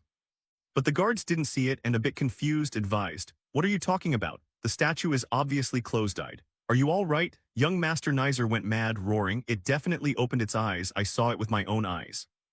Isaac escaped a disaster and breathed a light sigh of relief. Whisper showed amusement, seems he's the only one who saw it. The murmurs among the guards grew louder, but didn't the statue shed blood tears? Oh my, what do we do now? Nizer, furious, tried to justify himself. I'm certain the statue opened its eyes, I saw it clearly. The guards retorted, you think our house has declined so much that our statue arbitrarily changes its judgment. You mean the judging statue changed its verdict on its own? Isaac and Whisper watched eagerly, this is getting interesting. The guards questioned in turn, if the verdict can really change mid-judgment like that, we won't be able to hold any heresy trials anymore. I suggest you watch your words. Young Master Nizer ground his teeth in anger but didn't dare speak further, cursing inwardly, damn, I can't win against the guards. He turned to Isaac and shouted, I really saw it. Hey, you check again, but Isaac just stood with arms crossed, sneering, why should I, so you can change the result? Or are you jealous because you'll never reach that level in your life? As he spoke, he slipped a hand inside his coat to stroke the little withered's head and praise, well done, kid. Isaac added pointedly, pathetic. Nizer trembled with rage, you bastard, you'd better step up while I'm still speaking properly. Suddenly a hand reached out. The head of the Azure Faith grabbed his arm and pulled him back. I expected this would happen, so I came, looks like I was right. Are you insane? You brat. Nizer went pale and dared not speak. Rilai hurried over to intervene. If you strike him, it'll cause a big problem. Father, first let's go back and file a complaint. Before he finished, Isaac flipped into acting mode and grabbed on. Uncle Nizer hit me, sniff sniff. Rilai immediately flew into a rage, roaring, that bastard must die. After a moment the master grumbled irritably, it seems I need to speak with Cardinal Scarlet. Rilai wiped his hands and agreed, I'll prepare the complaint. Shuri reluctantly jumped in to stop him. Stop it, uncle, he's about to die. Seeing Nizer beaten and lying motionless, Rilai remained angry and judged. He's only faking, just a few light hits and he's like that. Kids these days are too weak. At a loss, he silently cursed that feigning idiot who loved drama in his head. You bastard, what are you doing coming here? You knew they'd pull stunts like this. After watching a moment, he gruffly called, hey, let's go, staying here any longer will cause big trouble. The other guy still played dumb and retorted, what's wrong? Like being tried as a heretic or something. Shuri reluctantly nodded, yeah, something like that. Before she finished, Isaac cut in, but I've already been through it. Nier brought out that terrifying statue and forced me to step on it. The two who had calmed down exploded again. What did that brat do? Shuri worriedly covered her mouth. So they're going to burn you. He looked exasperated and threatened. Do you want to die? Suddenly, Rilai noticed Nier struggling to get up and instantly flew into a rage, curling his fingers. I won't let this go. The Scarlet Guards had to step in to hold him back. Listen, Rilai, the trial's over and the result was excellent. I'm serious, young Master Isaac passed brilliantly. We've never seen blood tears so beautiful. The master didn't understand and muttered to himself, blood tears. Just then, Cardinal Scarlet arrived. I came because I heard there was a disturbance in the prison. But didn't expect the head of the Azure Faith to be here as well. Seeing him, the master couldn't contain himself and pointed, scolding, you bastard, you arrived at exactly the right time. You sa choulv, just let my grandson see that demon. Why did you dare test his faith? Cardinal Scarlet shot back. Wanting to meet a subordinate of the withered demon king is suspicious enough, and this was also a request from a member of the Azure family. I thought such a check was reasonable. The master grew even angrier. Your third son brought the judging statue out to use on someone. He was a bit stunned. What? The master frowned and emphasized, are you trying to start a war? But Cardinal Scarlet remained calm. My goodness, I didn't know the boy even brought the statue out. Can you return the travel pass I gave you now? The master snapped his shoulders in annoyance. You don't need to remind me, I don't want to keep it another second. How ridiculous that you gave something like that to Isaac. He smiled and replied, your grandson requested it. Approaching Isaac, the master kept grumbling in his head. Damn bastards, even if the boy caused trouble you shouldn't have brought out the judging statue. But unexpectedly, the boy made the statue shed blood tears, something only a cardinal can do. Sorry for doubting your faith until now. With that thought he beamed and joked, Isaac, give me the card. Receiving the card, he was still elated. If there really were blood tears, this would be darker than a cooking pot's bottom, which made the master freeze for a few seconds. Darker than sewage. The image of Isaac being tied to the stake also flashed through his mind. Seeing the master remain silent and motionless, Cardinal Scarlet slowly stepped forward and asked, found it? Then please return it. Before he finished speaking, the master turned and smashed the card to pieces, the sudden sight leaving Cardinal Scarlet stunned. What did you just do? That card was a gift from the first pope. The master, restraining his anger, blurted, there's nothing to give you, you bastard. A while later, inside the manor, the headquarters of the Scarlet Faith, voices buzzed. Not only was his faith unshaken, but the judging goddess statue actually shed blood tears. Cardinal Scarlet rubbed his forehead in pain, almost convinced now that he was at the top of the saintly candidates. And yet you demand a retrial after everyone has seen the result. Another person in the room shouted, do you want our clan to be publicly humiliated? You could have been the future head since your siblings are all fools, yet you can't even handle something this simple. This man is the vice head of the Sepet family of the Scarlet Faith, Neon Sepet. Nizer could only grit his teeth and endure. Don't you understand that only by becoming the Pope can you keep your life? If our family is to dominate this world, you must become a saint first, then the Pope, understand. Cardinal Scarlet intervened wearily. Enough, this is troublesome, the faith check card is ruined. You will have to accept it, there are other ways. The upcoming deity ritual will be our chance. When the god's emissary descends, anyone with problems will be exposed immediately. So from now until then do nothing. Nizer, resentful as he recalled the statue's gaze, cried inwardly, no, I clearly saw it. Suddenly he sprang up and shouted, Father, has the participant list for the deity ritual been finalized? Cardinal Scarlet, surprised, Why, most are people from the Azure team. Isaac Eshua is on it too. Since you ranked first in the dark test before, you can also participate. Nizer thumped his chest and insisted, "No, please register me as Isaac's attendant." "I'll go with Isaac as his attendant. By the rules, participants are allowed to bring an attendant." Hearing this, Neon Sepet's face immediately twitched veins. "Are you crazy? Why would the Scarlet Heir do that humiliating thing? Don't you know that's for commoners?" But he bowed his head, showing determination. "Even so, I must do it. If there's no evidence, then we'll have to find it ourselves." Cardinal Scarlet objected. "No," Near shouted, "Father, even if it's humiliating, I can do it." He explained, "Someone has already taken that position. Kina will be Isaac's attendant." He helplessly clutched his head and groaned, "Damn it. Kina Barit will serve as Isaac's attendant." At the same time, at the Azure Faith household, the head of the family murmured, propping his chin, "It's pitch black." Goel hesitantly asked, "So that's why you destroyed it?" Benjamin was a bit puzzled, "But I heard that the statue cried blood." The master helplessly said, "I made Isaac take another faith test just in case there was an error. Isaac had met Melissa not long ago. That's probably why the statue cried. That faith check device was stolen from the Scarlet, so it's definitely accurate." Rilai sighed, "Ah, then it must be true." Benjamin thought to himself, "The head of House Eshua is a thief." Gol held his head and muttered, "At least we don't have to worry about a god choosing it anymore, since it already is a devil." Suddenly Benjamin blurted, "Isn't that terrible? High scorers on the 5-color test will summon a god during the mass deity ritual." Rilai hurried on, "Cardinal Scarlet will surely be looking forward to that moment too." The master grew angrier the more he heard. Not only that, he recalled the contents of Cardinal Black's letter. "I'm too lazy, so the dark test will be judged by the deity the apprentices summon." His voice trembled. "That bastard Cardinal Black is also aiding in our destruction." Gol told Shuri to be Isaac's attendant. "We can't let Isaac summon a god." Time passed and the day of the deity ritual arrived. In the arena, a loud shout rang out, "Hey, are you not listening to me?" Kana sneered, "Oh, you mean that nonsense you just said?"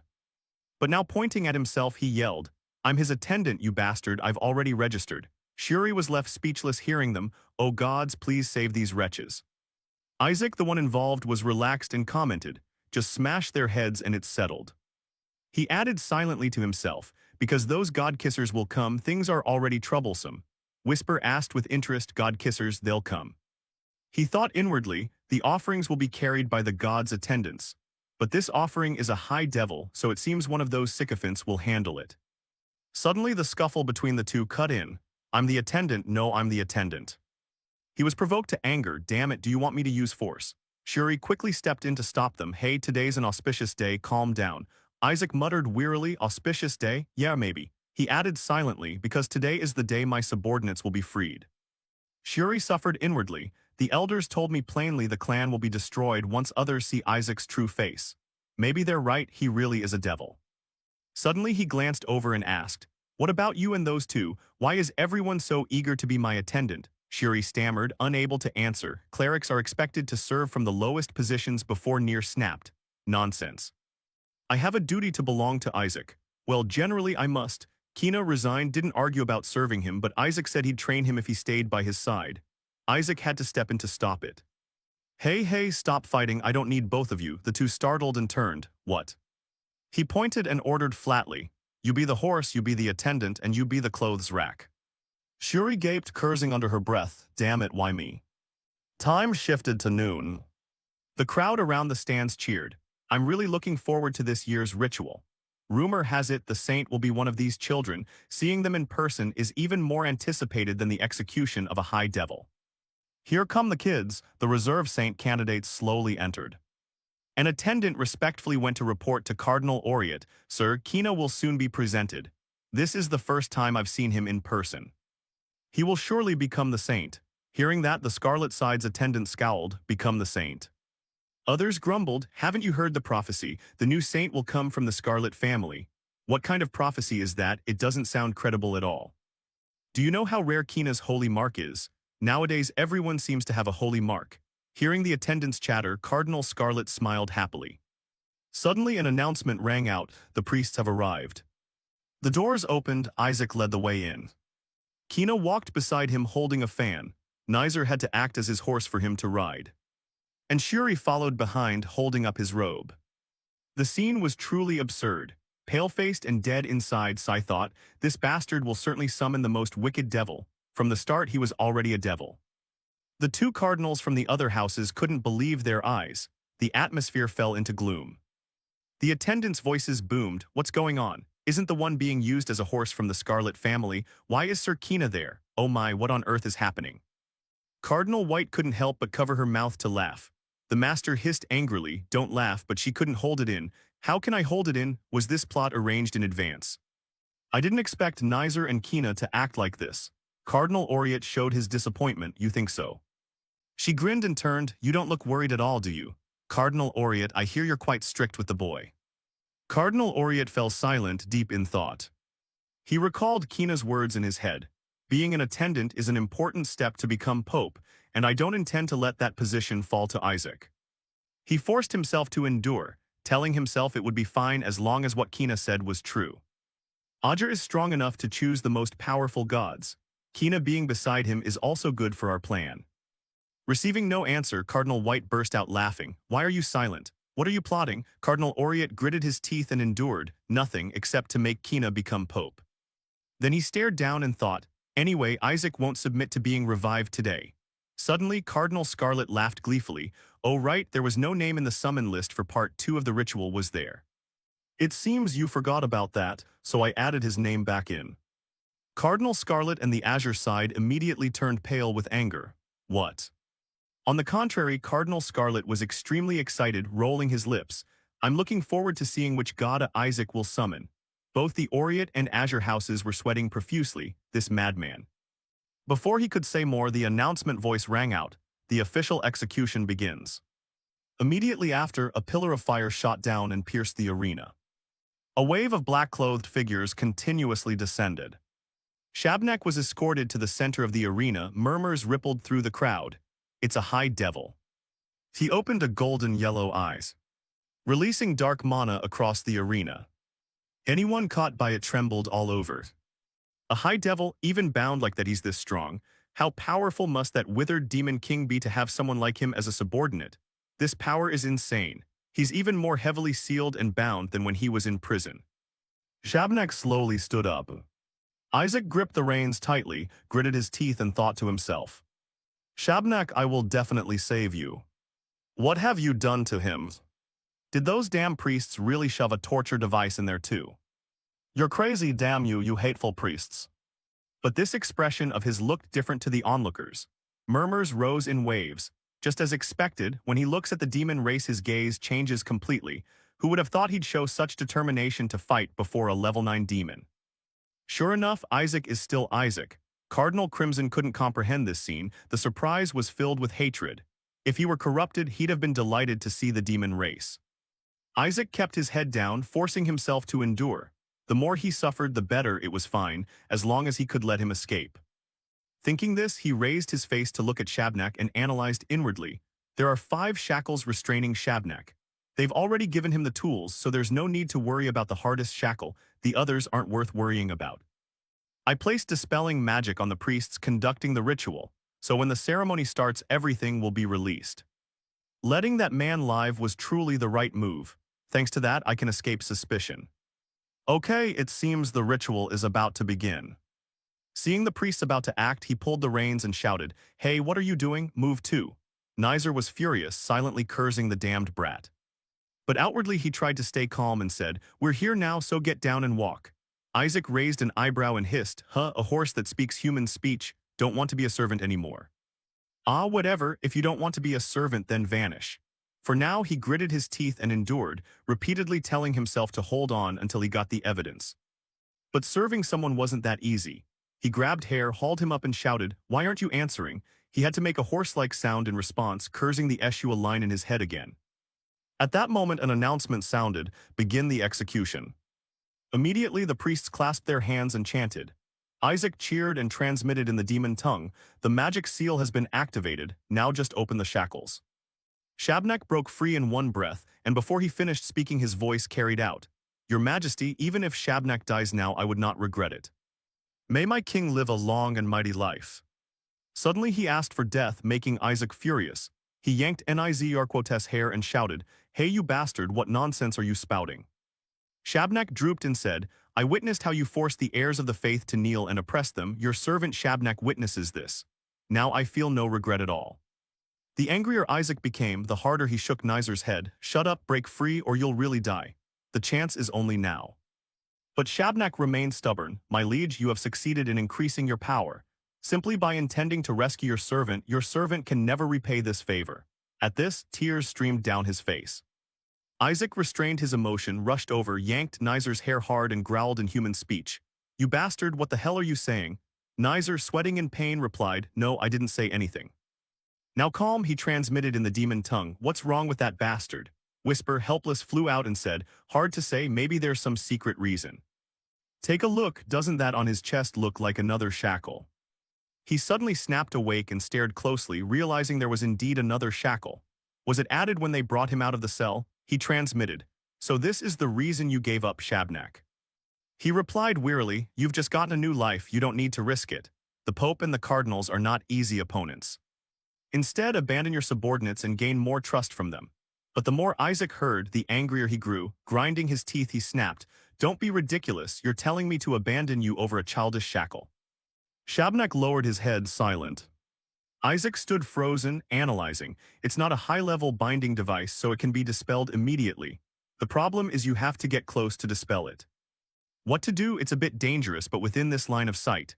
As he looked left and right, someone from the Scarlet family stepped forward and growled, "Isaac, your position will be swapped with the executioner's attendant."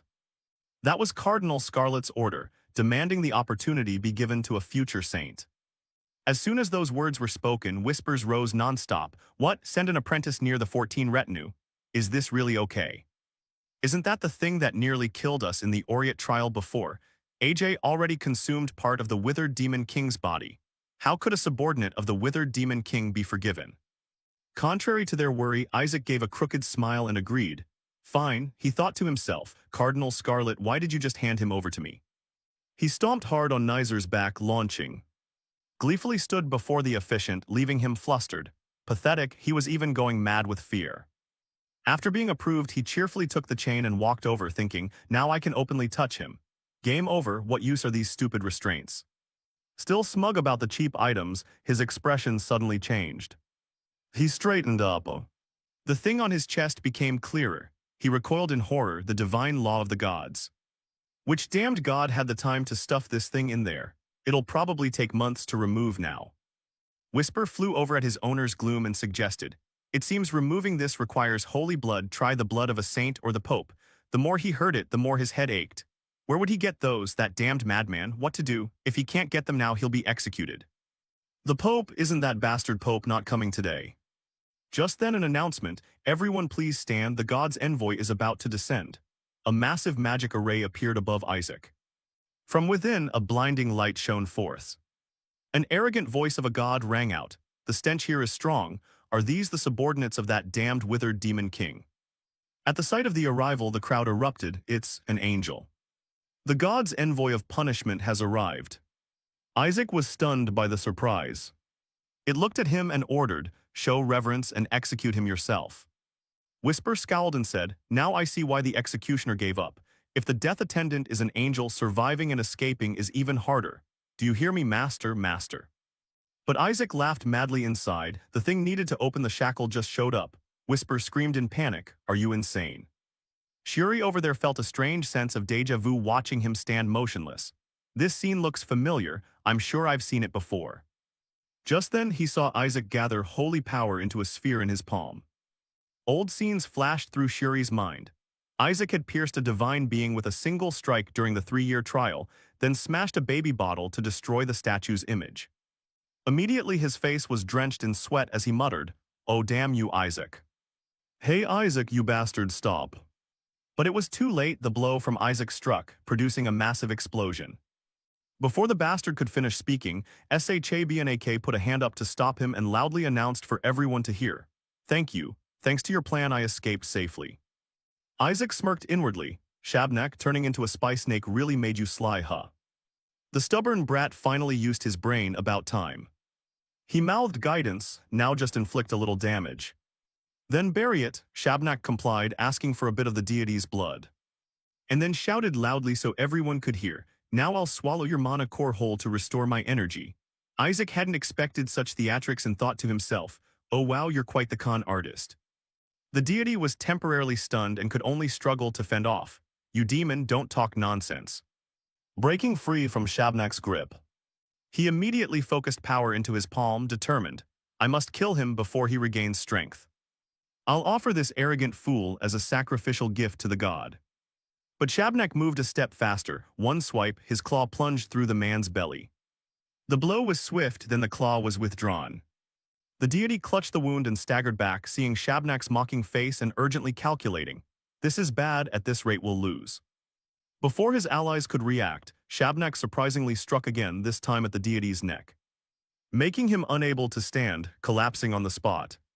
"Trying to make a sound but failing, it's ruined my voice." Shabnak finished the job, brazenly flew up and laughed, "I've taken your mana core, I'm off."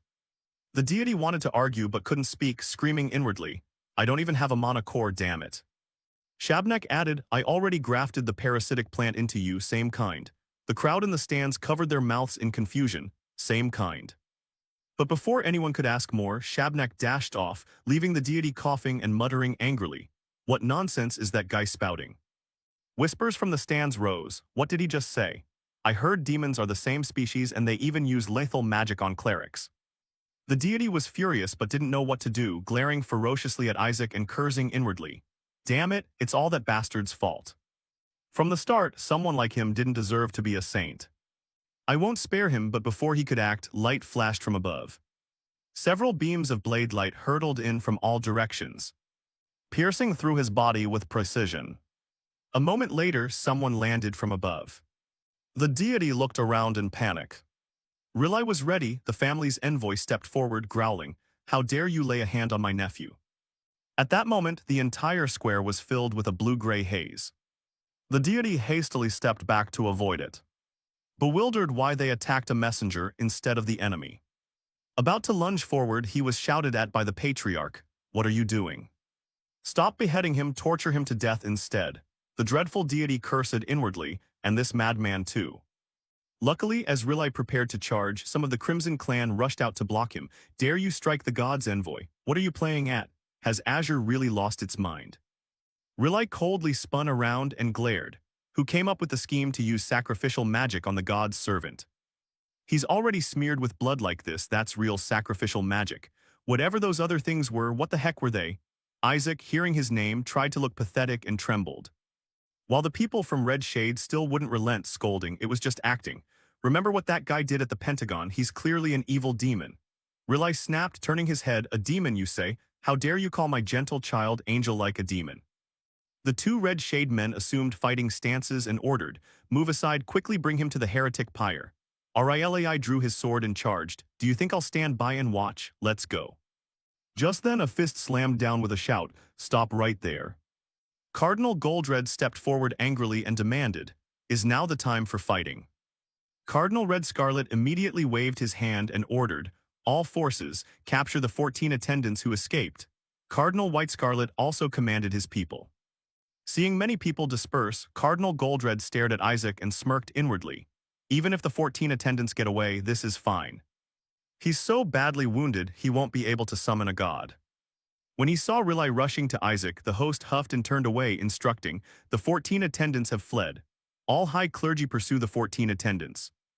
Down into the courtyard, Rilai anxiously asked, "Aya, are you all right? Damn, I should have been at your side." Suddenly the family head's voice rang out, "Take care of Isaac.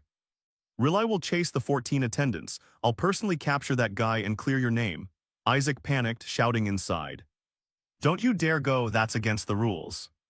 If you get involved too, he'll definitely be captured. Damn it, I worked so hard to rescue him." He whispered, "Uncle, please don't go, okay?" It hurt so much, that disgusting voice made everyone want to puke. But the two men froze for a moment. Then, as if tamed, sat back down beside him. "All right, we won't go. No need to join the chase anyway, let me treat you first." Seeing this, Isaac chuckled wickedly in his heart. Good, everything is going according to plan. But a few minutes later, he was immediately baffled. What the hell are these ridiculous pants? Seeing a crowd from all the clans surrounding the sickbed, he couldn't make sense of it. What are you people doing in someone else's sick room? Not far away, Vi pounded the table and cursed. Get out, how dare you cause trouble in someone else's room? The Red Shade clan's people immediately retorted. Why, do you act like the holy infirmary belongs only to you? Why let a damned demon into the holy infirmary sick room? The family head couldn't stand it and growled, damned demon. The man gaped, trying to explain, Your Eminence, what do you mean? Why prevent an investigation? The family head didn't bother to answer and directly ordered, I really command the entire Azure clan to cut ties with Red Shade. From now on, strike, refuse all tasks assigned by the Holy See. The two became frantic and tried to reconcile. No, Your Eminence, it's not like that, please calm down.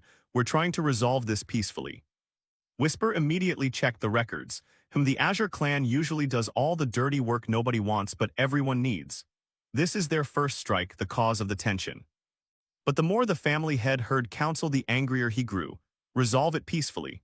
When a holy messenger appeared right before the execution and attacked my grandson. Do you people think this can be settled peacefully? And didn't the 14 attendants call the divine envoy one of their own? The Red Shade man pleaded miserably. That could just be the 14 attendants' lie. The family head cut him off, barking, a lie that can break a seal, really. Cardinal Gold Scarlet was sweating, stammering, it's not that. The Red Shade man glanced over and saw Isaac wrapped in bandages from head to toe, furious. How can you investigate with him wrapped up like that? The family head was still dissatisfied, warning, what if his wounds are worse, what then? The important thing is who opened the locked gate for the 14 attendants. The execution magistrate in black is investigating. The results will come soon. The two Red Shade men exchanged looks. Right, just find traces of the culprit and that's it. There must be traces of him. Drag him away and be done with it. No sooner had they thought that than someone burst in at the door shouting, Your Eminence Cardinal Red Scarlet, there's big trouble. Everyone in the room turned to look. The evidence is gone. Isaac lay on the bed, grinning with delight. Even Whisper beside him looked equally pleased, while the other man was still utterly flustered. Just as I was about to start the investigation, the chains suddenly exploded. The smile on his face grew wider. He thought to himself, Shabnak is always so thoughtful. The man continued, also right before it blew I felt that person's power. At that moment Nizer turned and clamped a hand over his mouth, snapping, shut up. The family head, losing patience, ground his teeth and said, You heard it, investigate, then get out. He told himself that, and with that his grandfather closed the matter. While Isaac was resting, someone approached and knocked on the room door. May I come in? After seeing who had come, he opened his eyes wide in surprise. Nizer hesitated and stammered, Isaac, how are you feeling? Seeing Nizer's appearance, he sighed inwardly, I feel worse just looking at your face. I'm about to puke. Receiving no answer from Isaac, he awkwardly continued, I brought the clan's secret potion to help you recover faster. Nizer worried inwardly, Isaac is so badly hurt, won't he be unable to participate in the god selection ceremony? He recalled what Cardinal Red Scarlet had told him, the Gold Scarlet followers must be overjoyed. But I won't let that happen. Bring it over and make him drink the clan's secret potion so he recovers quickly. Seeing something good brought over, Isaac immediately tilted his head back and downed it, praising, delicious as hell. Nizer looked on, tears failing to come from regret. I can't believe I had to give the clan's secret potion to this bastard. Do you know how expensive it is?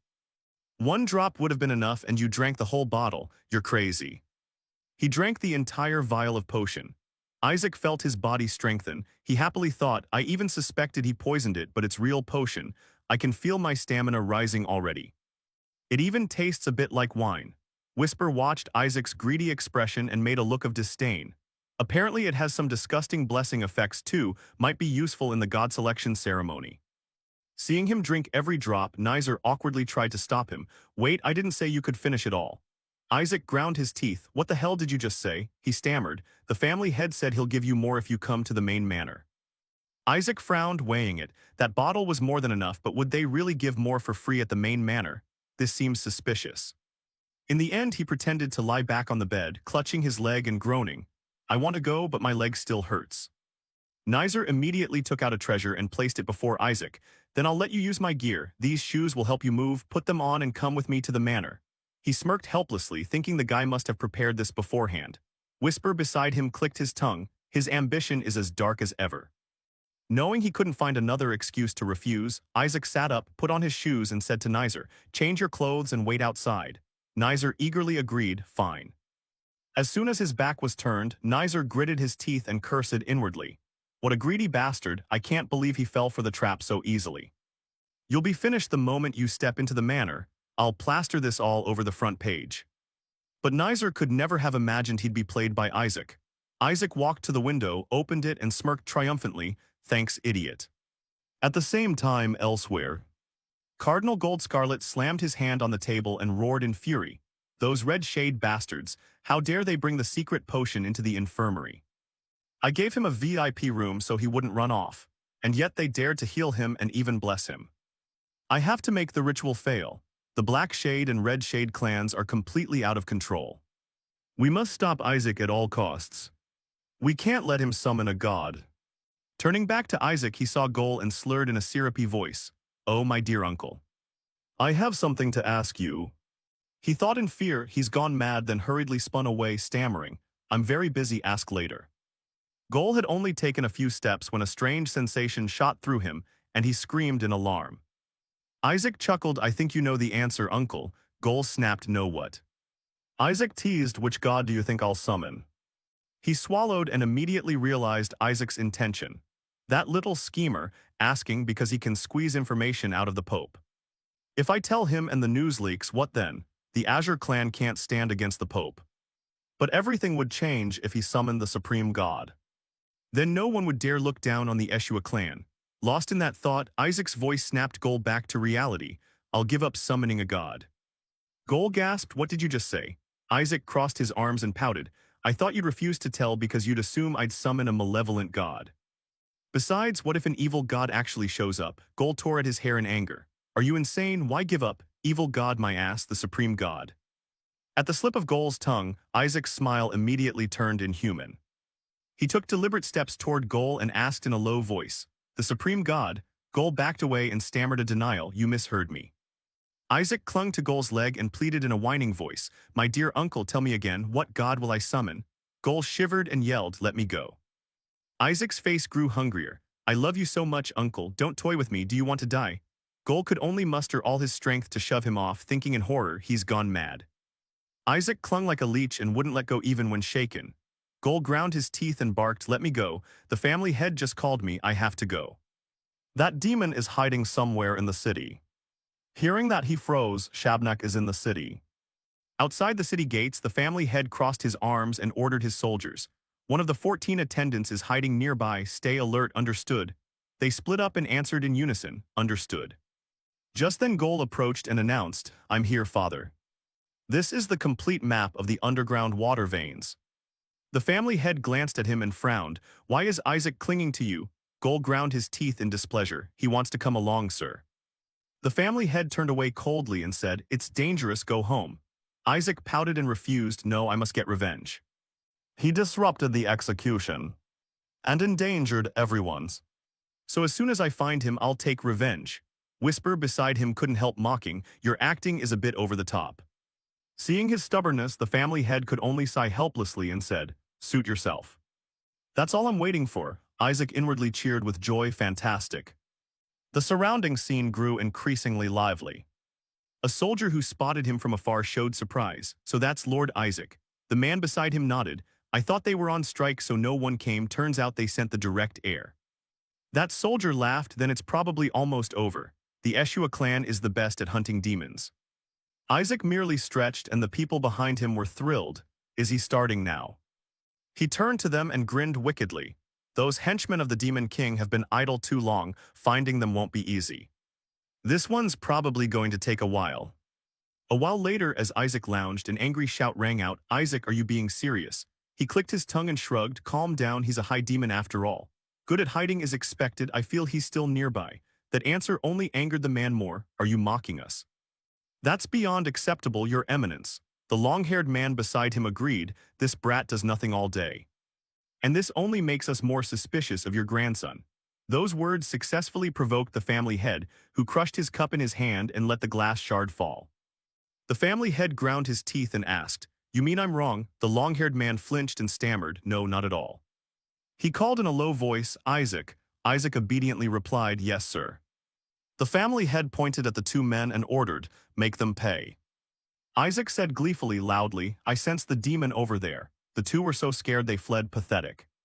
Suddenly a voice sounded from behind the family head. I thought you were on strike, what's going on here? Are you trying to hide your grandson's crime? He frowned and asked coldly. What? Cardinal Red Scarlet calmly explained. Doing that only makes someone's guilt look worse. His mocking tone made the family head uneasy. Do you have proof that he released that high demon? Cardinal Red Scarlet arrogantly curled his lip. It will all become clear. He already had a plan. If we find the Pope's power inside the sealed orb, he'll be finished. I can't accuse the Pope, so the ideal scenario is to find traces linking Isaac. If that happens, I'll witness these arrogant Azure folks crumble. The more he thought about it, the more pleased Cardinal Red Scarlet became. He turned to leave and kindly reminded, I don't want to ruin the summoning ceremony, so for now cooperate.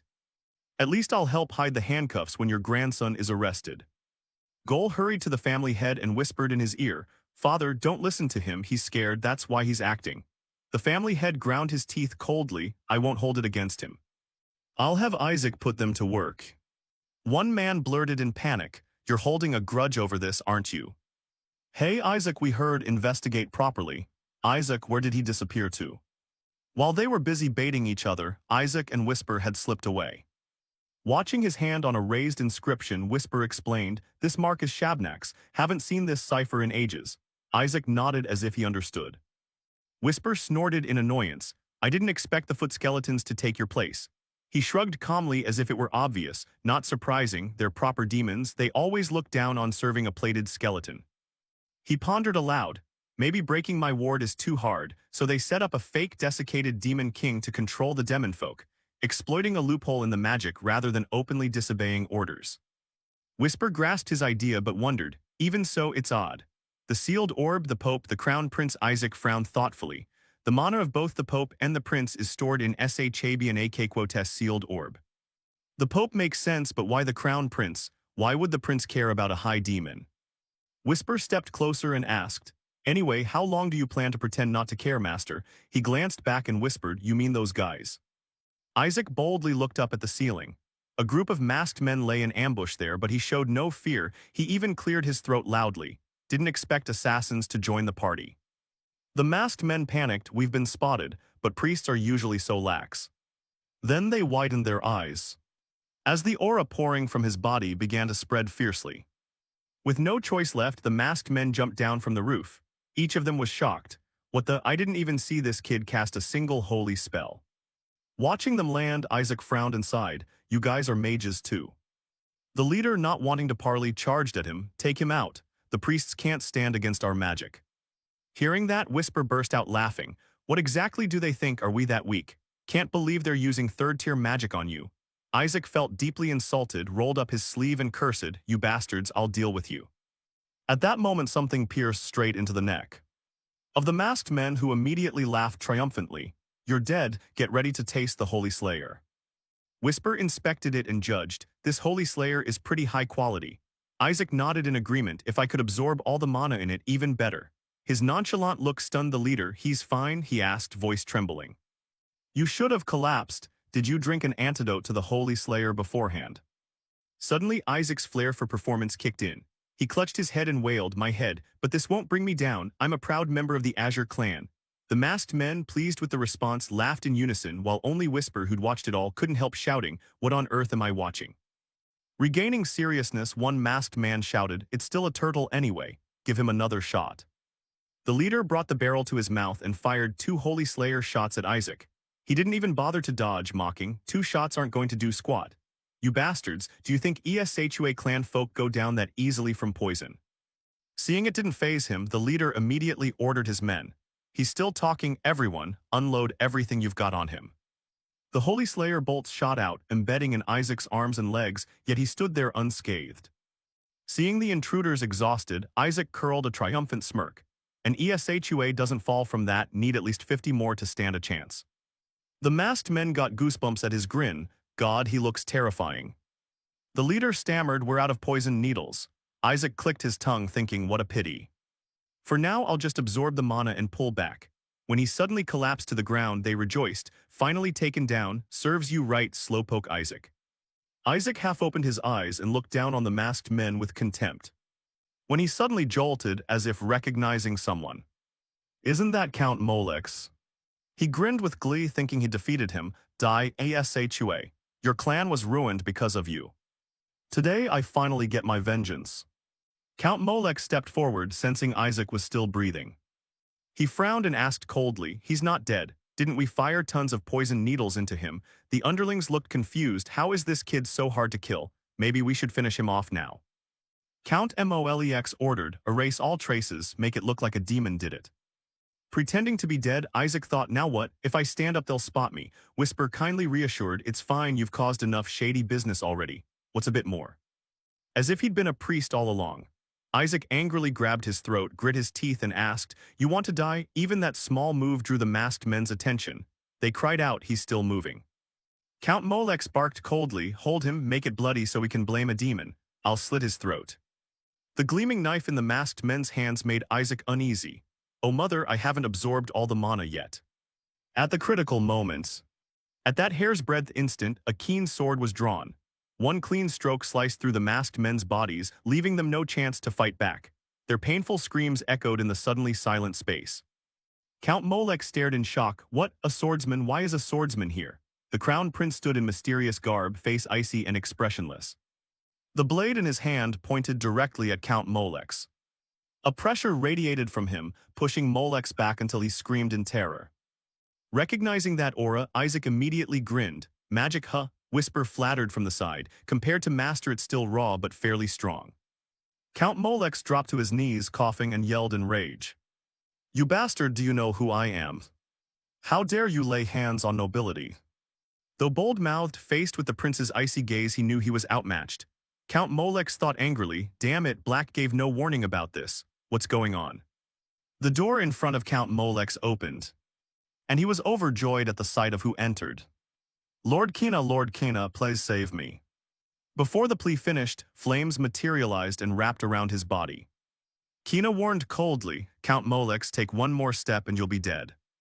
I told you to train with me, so why do you keep causing trouble?" Count Molex trembled and pleaded, What are you going to do? Stay calm, I'm here to help you." "If that fellow can summon a god, the Pope will be at a disadvantage." Kina stepped forward, voice low and full of hatred, "I don't care about any of that." "Who ordered it?" The black side. Count Molex stammered and trembled. "Since when?" Isaac had appeared behind Kina. Knowing he had backup, his face turned sly. "Count, you seem to know which god I'll summon, don't you? If it harms the Pope, maybe it's the Gold Clan, the fortune god." Count Molex went pale and shouted, I don't know, get away." But Isaac, of course, didn't miss his chance. He grabbed his throat and pressed, "Seems like you definitely know, fortune god, wealth fairy, or the Gold Clan." Ignoring the commotion, Kina turned back to the crown prince. "Since you're on patrol, I won't give you a formal greeting. Your servant must be irritated with you, master." The prince replied coldly, "First priority is taking the injured young master back to the palace." Kina frowned in objection, "Not the palace, we'll go to the papal hall." The prince stood firm, "No, we'll go to Than S letter 1 EAFC. At that moment, a heavy footstep sounded. The family head stepped toward the group and asked coldly, "Which bastard dared touch my nephew?" Count Molex was tormented until he squealed like a slaughtered pig. Kina forced a smile. "He says he'll go home." The prince beside him immediately agreed, "Home's best indeed." Back in the bedchamber, as the prince waited, a low voice suddenly spoke, "Please don't worry about it, your highness." He frowned in puzzlement. "What?" The man said coldly, "Someone suspicious like you deliberately came to the scene to read demon script. I didn't expect you to lack such basic knowledge. This masked man is Cardinal of Darkness Ian Balag." The prince folded his arms and asked, "Did you think when you told Count Molex to send assassins to kill young Master Isaac?" Ian Balag replied respectfully, "It was because your highness wanted to get close to Isaac Eshua." The prince frowned in shock. "What did you say?" Ian Balag, unfazed, continued, "Saving him from assassins would win favor. Then an Eshua who'd rather smash his head than feel indebted would voluntarily swear loyalty to the royal family, wouldn't he?" Hearing this, the prince couldn't help but smile faintly. He thought it ridiculous, is this black side logic? The northern demons stop at nothing, cold enough to use demon corpses to exterminate demonkind. He sat on a nearby wooden chair. The prince sighed softly. "Now you're saying you're no longer interested. Still, as a scholar, you're curious about young Master Isaac's answer, aren't you?" "I mean the method to destroy the Bone King." IANBALAG replied calmly, if he really wrote it himself then yes. Anyway, don't worry about that brat anymore. Right after the Black Pentagram incident, the heresy trial will begin. Unless there's a way to prove your innocence during the summoning rite. At this rate, THANH's letter 1 EAFC will be annihilated. Later at the Eshua mansion in the capital, after hearing everything, Riley couldn't help shouting, can people hear about this? Even if Isaac summoned a demon, how could he stage a kidnapping? No matter how rotten the kid's faith is, he wouldn't do that. I never expected the Cardinal of Darkness to go this far. The family head's face drained of blood. He decided in a low voice, Isaac will not participate in tomorrow's summoning rite. The two others froze in shock. What? Why? The boy has to take part. The family head frowned. Do we have to stir up this mess over that useless thing? Gol scratched his head and stammered, that's true. But he cursed silently, damn it. Gol sprang up, slammed the table and declared, no, he must participate. The family head snapped angrily. Are you mad? Didn't you say he's weak and needs protection? Do you want the whole world to know the boy summoned demons? Gol shot back, not a demon, the supreme being. The boy will summon the supreme being. Regardless of faith or whatever, just let him go. After unloading everything, Gol slumped, frustrated, smacking his forehead. Damn it, I shouldn't have said that, but better out than dying of rage. Riley sat stunned for a long moment before murmuring, the supreme being. Gol nodded at once, yes. The family head folded his arms and asked, Isaac? Gol shouted, who else but Isaac? During the sanctification, the boy was chosen by the supreme being, so he must be allowed to summon the god. The family head sneered in disbelief. If you're drunk, go sleep it off, don't make a scene. Gol immediately recounted everything. It's true, I saw it at the Barit house. Do you wonder why they wanted to adopt the boy? Because he refused, they tried to kill him at the pentagram. Now they've failed and are desperately trying to stop the summoning rite. Don't you know why the Barits did that? Riley found Gol's words too absurd and warned, brother, writing novels like that gets you mocked. If you're unwell, go rest. Gol, livid and trembling, turned to leave, tossing back. If you don't want to believe it, fine. You've already got the Pope by the throat, let go if you wish. If you want, I'll take Isaac out of this house. Seeing Gol so determined, Riley's faith wavered slightly. Could it really be true? Gol had barely taken a few steps when the family head called, is everything you said true? Gol spun around and yelled, I already told you. The family head gripped his teacup and said seriously, the supreme being is a pervert. Gol was so offended he nearly swooned. How did you jump to that conclusion? The family head pondered. Isaac was in danger in another sense. An entity like the supreme being couldn't be opposed, but at least they could avoid the heresy trial. Faith was meaningless. The chooser was an entity above even patron gods. No one could defy the will of the supreme being. At that moment, a servant burst in panicked. Master, there's big trouble. Followers of the rival sect have requested a heresy trial against young Master Isaac. On the day of the Black Pentagram contest, the crowd arrived early, the announcer's voice ringing across the stands. From now, the second round of the sacrificial ceremony will begin. The full god rite will be performed before honored guests. To avoid mistakes. Shuri nervously bit her nails, screaming inside, this is insane. The heresy judges are all lined up. Isaac, what did you do to deserve interrogation by those damn sect fanatics? A few days earlier, Isaac had been dragged into a closed room by the rival sect's investigators. They slammed the table and shouted, confess, do you worship the Bone King? Your name showed up in the cipher, the 14 lustful demons of rank 9 left behind. He perched on the chair, casually asked, what's so boring? The investigators then used vague hints. Although the Bone King had knelt to atone before the gods, that great feat was so profound that he fell into the trap and went berserk, roaring, kneel, kneel. Those bastards didn't write any line like that, did they? Want to die? Suddenly Isaac froze for a beat. But it was too late. Two rival sect members grinned slyly. Could he really read the demon clan's cipher? Kid, you're caught red-handed. He instantly pulled back his aggressive act and felt his stomach drop. We're dead. He leaned in, voice low and grim. Wait for the Black Pentagram day, just remember Shuri and I'll want to roar. How did even a child get mixed into this trap? Why not arrest him now instead of waiting for the Black Pentagram? Isn't it so they can catch you drawing out a demon god? The punishing god, the one who punishes demon gods, will surely be drawn. He'll be summoned the moment he's drawn to deal with Isaac and frame Than's letter 1 EAFC as heresy. What on earth is that guy thinking? Isaac wasn't tense like them. He wandered about, eyes shining with greed. Mention the gold god and it's like fortune itself, gold, silver, gems. Nizer looked at him with contempt and inner glee. Just keep smiling. I don't know how you fooled the interrogation, but I'll crush you in front of everyone. Because here I will draw the punishing god and summon him. If you pull out an evil god, you'll suffer divine punishment. Every murmured comment from the onlookers reached Nizer's ears. Is Than S-1EAFC truly corrupted? Today they say they'll show evidence. He was exhilarated. Yes, compared to a normal heresy inquest, this would certainly send him to hell. At that moment the officiant announced, then let the deity selection ceremony begin. Channel your holy power into the distributed gem to call the god. Shuri looked at the gem in his hand with anxious, devout eyes. O patron god of Than S-1EAFC, I entrust everything to you. If he draws an evil god, Than S-1EAFC will be wiped out. But someone's delighted laughter made him lose his patience. He stood in a daze, babbling nonstop, god of wealth, god of money, god of plenty. Seeing this, he couldn't help but beg more earnestly. Please, please don't let Isaac draw an evil god. But the orb in his hand still lit up. Isaac's eyes widened and drool streamed down. The golden color, that's the gold god. Speaking of gold, it's coin gold. Money come quick, O god of fortune. Amazing, it's out. The god of wealth has appeared. Suddenly the orb in his hand snapped to a silvery light. He rolled his eyes in disbelief, while a whisper next to him took the chance to mock him. Isaac clutched the gem and wailed in torment. No, it can't be like this isn't it. Nizer, who'd been tense and excited watching, confirmed smugly that he'd indeed drawn an evil god. Now I'll expose you in front of everyone. But who suddenly went mad, screaming and hurled the orb away. No way. Nizer and Shuri went pale. They couldn't believe he dared toss it. Seeing the gem vanish, Shuri shouted, "You bastard." Nizer hurried after it, turning to jeer at him. You idiot, you really thought throwing it away would make it unrecoverable.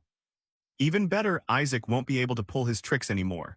We'll publicly reveal his evil god ourselves. Seeing some soldiers rush to pick it up, he casually ordered, "Bring it here." The sex henchman approached him, a grim voice ringing out. Young Master Isaac Eshua, wait, we'll reclaim the gem and must check which god you drew. If it's an evil god, you will be forcibly taken to the interrogation table. Isaac couldn't stand it and flopped on the floor, thrashing. No way, let me draw again, this one is invalid, I want to redo it. At that moment, others had already retrieved the gem and presented it to Nizer. Finding the gem, he snatched it anxiously and said, "Hand it here quick." He rushed excitedly toward him, a crooked smile widening to his ear.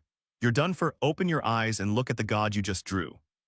But some henchmen had spotted it first and cried out in surprise. Look, that's the emblem, the symbol of the supreme being. Nizer slowly looked down, his face went ashen and horribly ugly.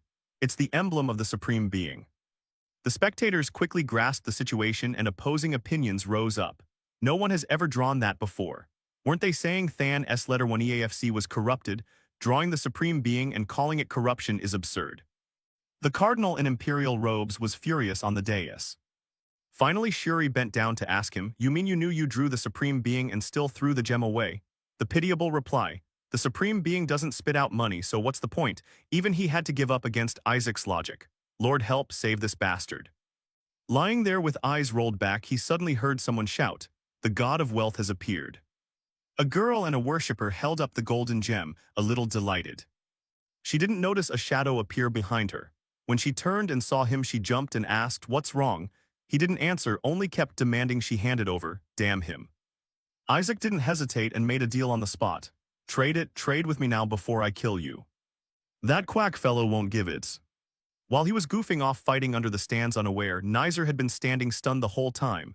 He trembled with rage and resentment. Damn it. Back at the tower, a few elders of the sect sat together. The white-robed cardinal spoke gently, "So this matter will ultimately fall to the family." The family head finally couldn't help a quiet laugh. She awkwardly reminded, "Sir, you must try to suppress your laughter. I can only patch things up with reason. You seem in good spirits." The emperor looked at him and said, "Lord Eshua must be very pleased about his grandson drawing the supreme being." He, paying no mind to the emperor's implication, proudly answered, "Yes. Perhaps this is an omen of good fortune for the empire." Every word of his made the cardinal grind his teeth. Such matters only become possible after a true summoning. He gloomily looked up and said, "Isn't drawing something anyone can do? You must summon and form a covenant for it to mean anything." Duke Eshua didn't hesitate to retort. If everyone can do it, then why has the Metal Clan never drawn one even once? Neither would yield. They glared at each other until the Emperor awkwardly broke the tension. Even just drawing it has significance, it's rare good news, so I too am pleased.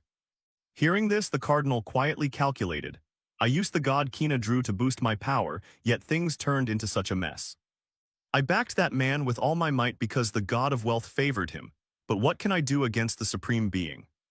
All right, he was only chosen for his talent. The guy doesn't have the chops to summon anything. At all costs, we must stop the covenant from being formed, even if it means using holy rites to seal the Supreme Being. Isaac slammed the pile of papers down in frustration and shouted, "Let me try again." Staring at this, he was astonished. You hate studying so much and now you want to learn, but Isaac replied firmly, I have to learn. Why is there no line here about canceling the god's selection? He watched and muttered, this guy's crazy. He set his glass down and rambled, I don't get why you hate this so much. Isn't this supposed to be a happy thing? Isaac crushed the book in his hands, glaring at him in anger. You want to know? Suri flinched and quickly shook his head. No, don't say anything. You've already received a gift from the Supreme Being, which means you've been officially chosen. He said calmly, I threw it away. The other cried in surprise, why did you throw it? With that gift there's nothing to worry about when summoning him. He replied blandly, I don't need it. The man sighed, exasperated and helpless. I respect your choice, but even if you hate it, a high-ranking god is still better. Grew impatient, demanding an explanation. Why? Suri gravely warned that the Red Shade clansmen plan to summon their god and seize you. The moment their god tests your faith, you'll be punished. If the Supreme Being doesn't intervene, you'll die. A hint of amusement crossed his face as he quickly spread his hands and asked him, then hand over the Than S1EAFC god you're going to summon to me, wouldn't that be enough to block it? A light god, he must be good at spotting shiny things like gold, right? Shuri finally lost patience and shouted, the light god isn't like that. He didn't bother to ask, no high god will listen to him for real, Whisper advised him, are you sure about that? Better prepare a plan to carry it away. 1 week later, the summoning ritual. At the tower's dais, a few early arrivals whispered to each other. Are we really going to see the Supreme Being? Come on, being chosen and actually summoning are two different things. How could that brat possibly summon him? Haven't you heard the rumors about Isaac Eshua's faith? If the Red Shade god is summoned, won't Isaac be executed? Nizer remained arrogantly smug. I don't know what tricks you used before, but it's over now, the Red Shade god will wipe you out. Isaac, today you'll surely die. He looked at him with disgust, thinking the same again.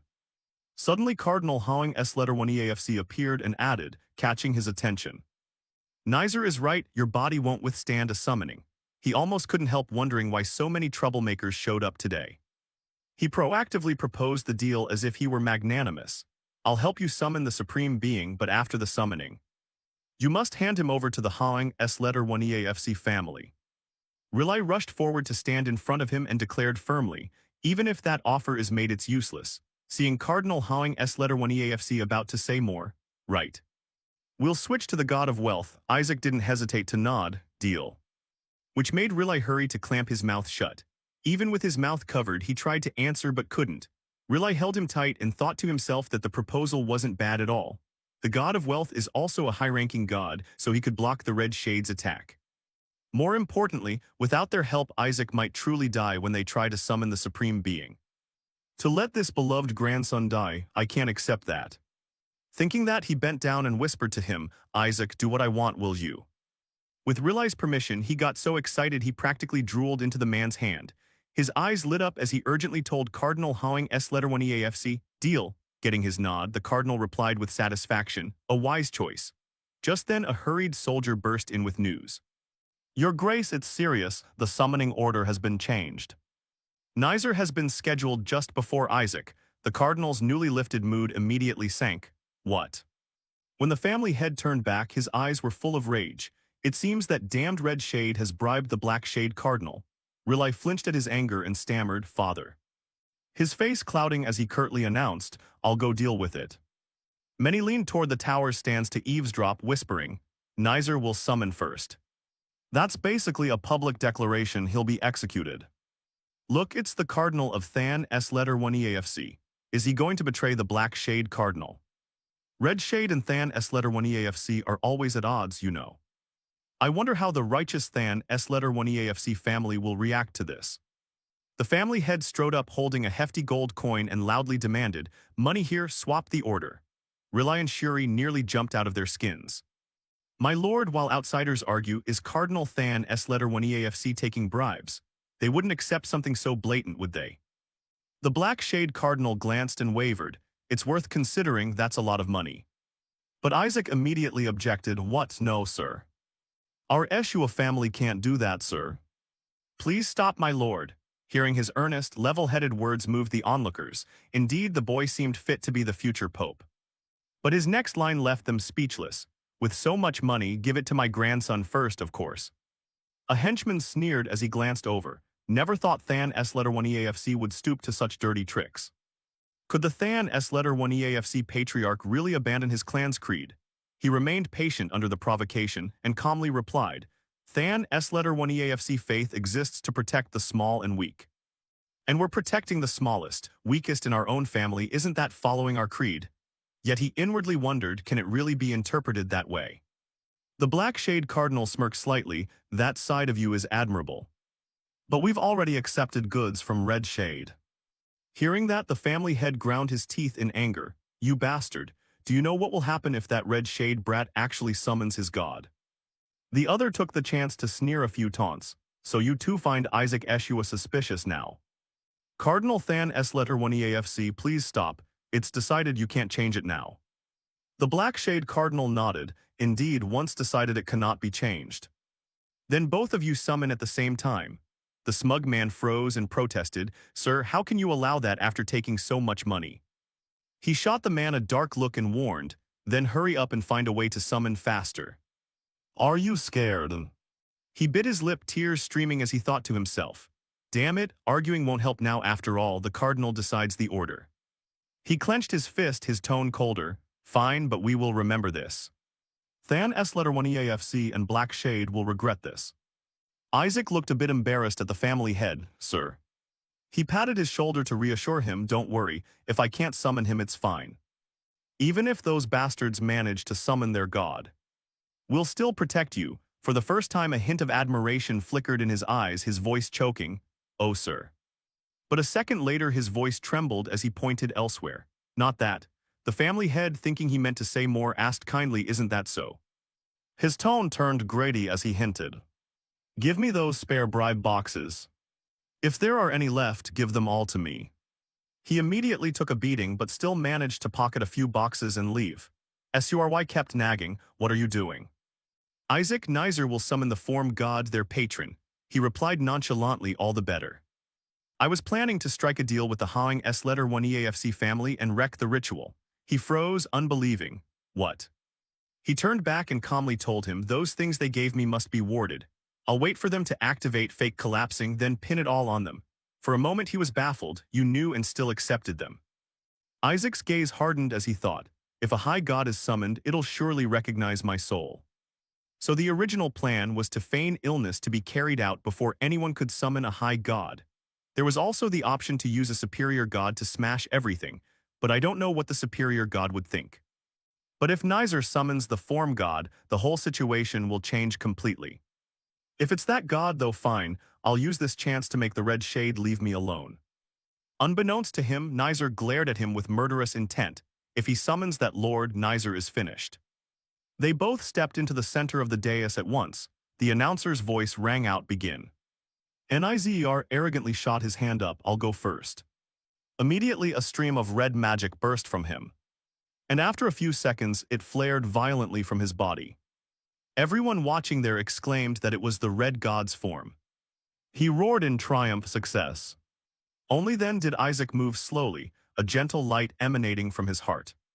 The light grew brighter and brighter, then blazed like the sun with an explosive force. The whole dais was suddenly filled with smoke and dust. The spectators panicked. What is that? Did Isaac actually summon a superior god? The sight froze Nizer in place. Summoning alone isn't enough. He still needs to sign a pact to complete it, which means there's still time. He clasped his hands and pleaded, "Oh God, please examine that bastard's soul and punish him. He is an existence that violates the laws of this world." Magic erupted everywhere and a divine voice echoed from somewhere. Fine, which child dares call himself a saint? Whisper screamed in terror, he's really appeared, we're about to be wiped out. Isaac, startled, tried to calm him, it's okay. Urgently urging, you should sign the pact quickly too. Someone nearby asked in shock, did that brat really summon a superior god? The henchman earlier reassured them, it's fine, young master, you're faster now. If he signs the pact first, it's over. After a while, magic churned in chaos, and the god appeared above him. The being opened its eyes and intoned sternly, is that the one who ate the bone of the Dry Lord demon? Nizer hurriedly stoked the flames. Yes, he is a heretic, please examine him, he cried. The voice remained clear and golden. No need to investigate, that brat has no faith at all. And he reeks of the foul, corrupt aura of that Dry Lord demon. No, he has been using that power already. Nizer froze, inwardly dumbstruck. What?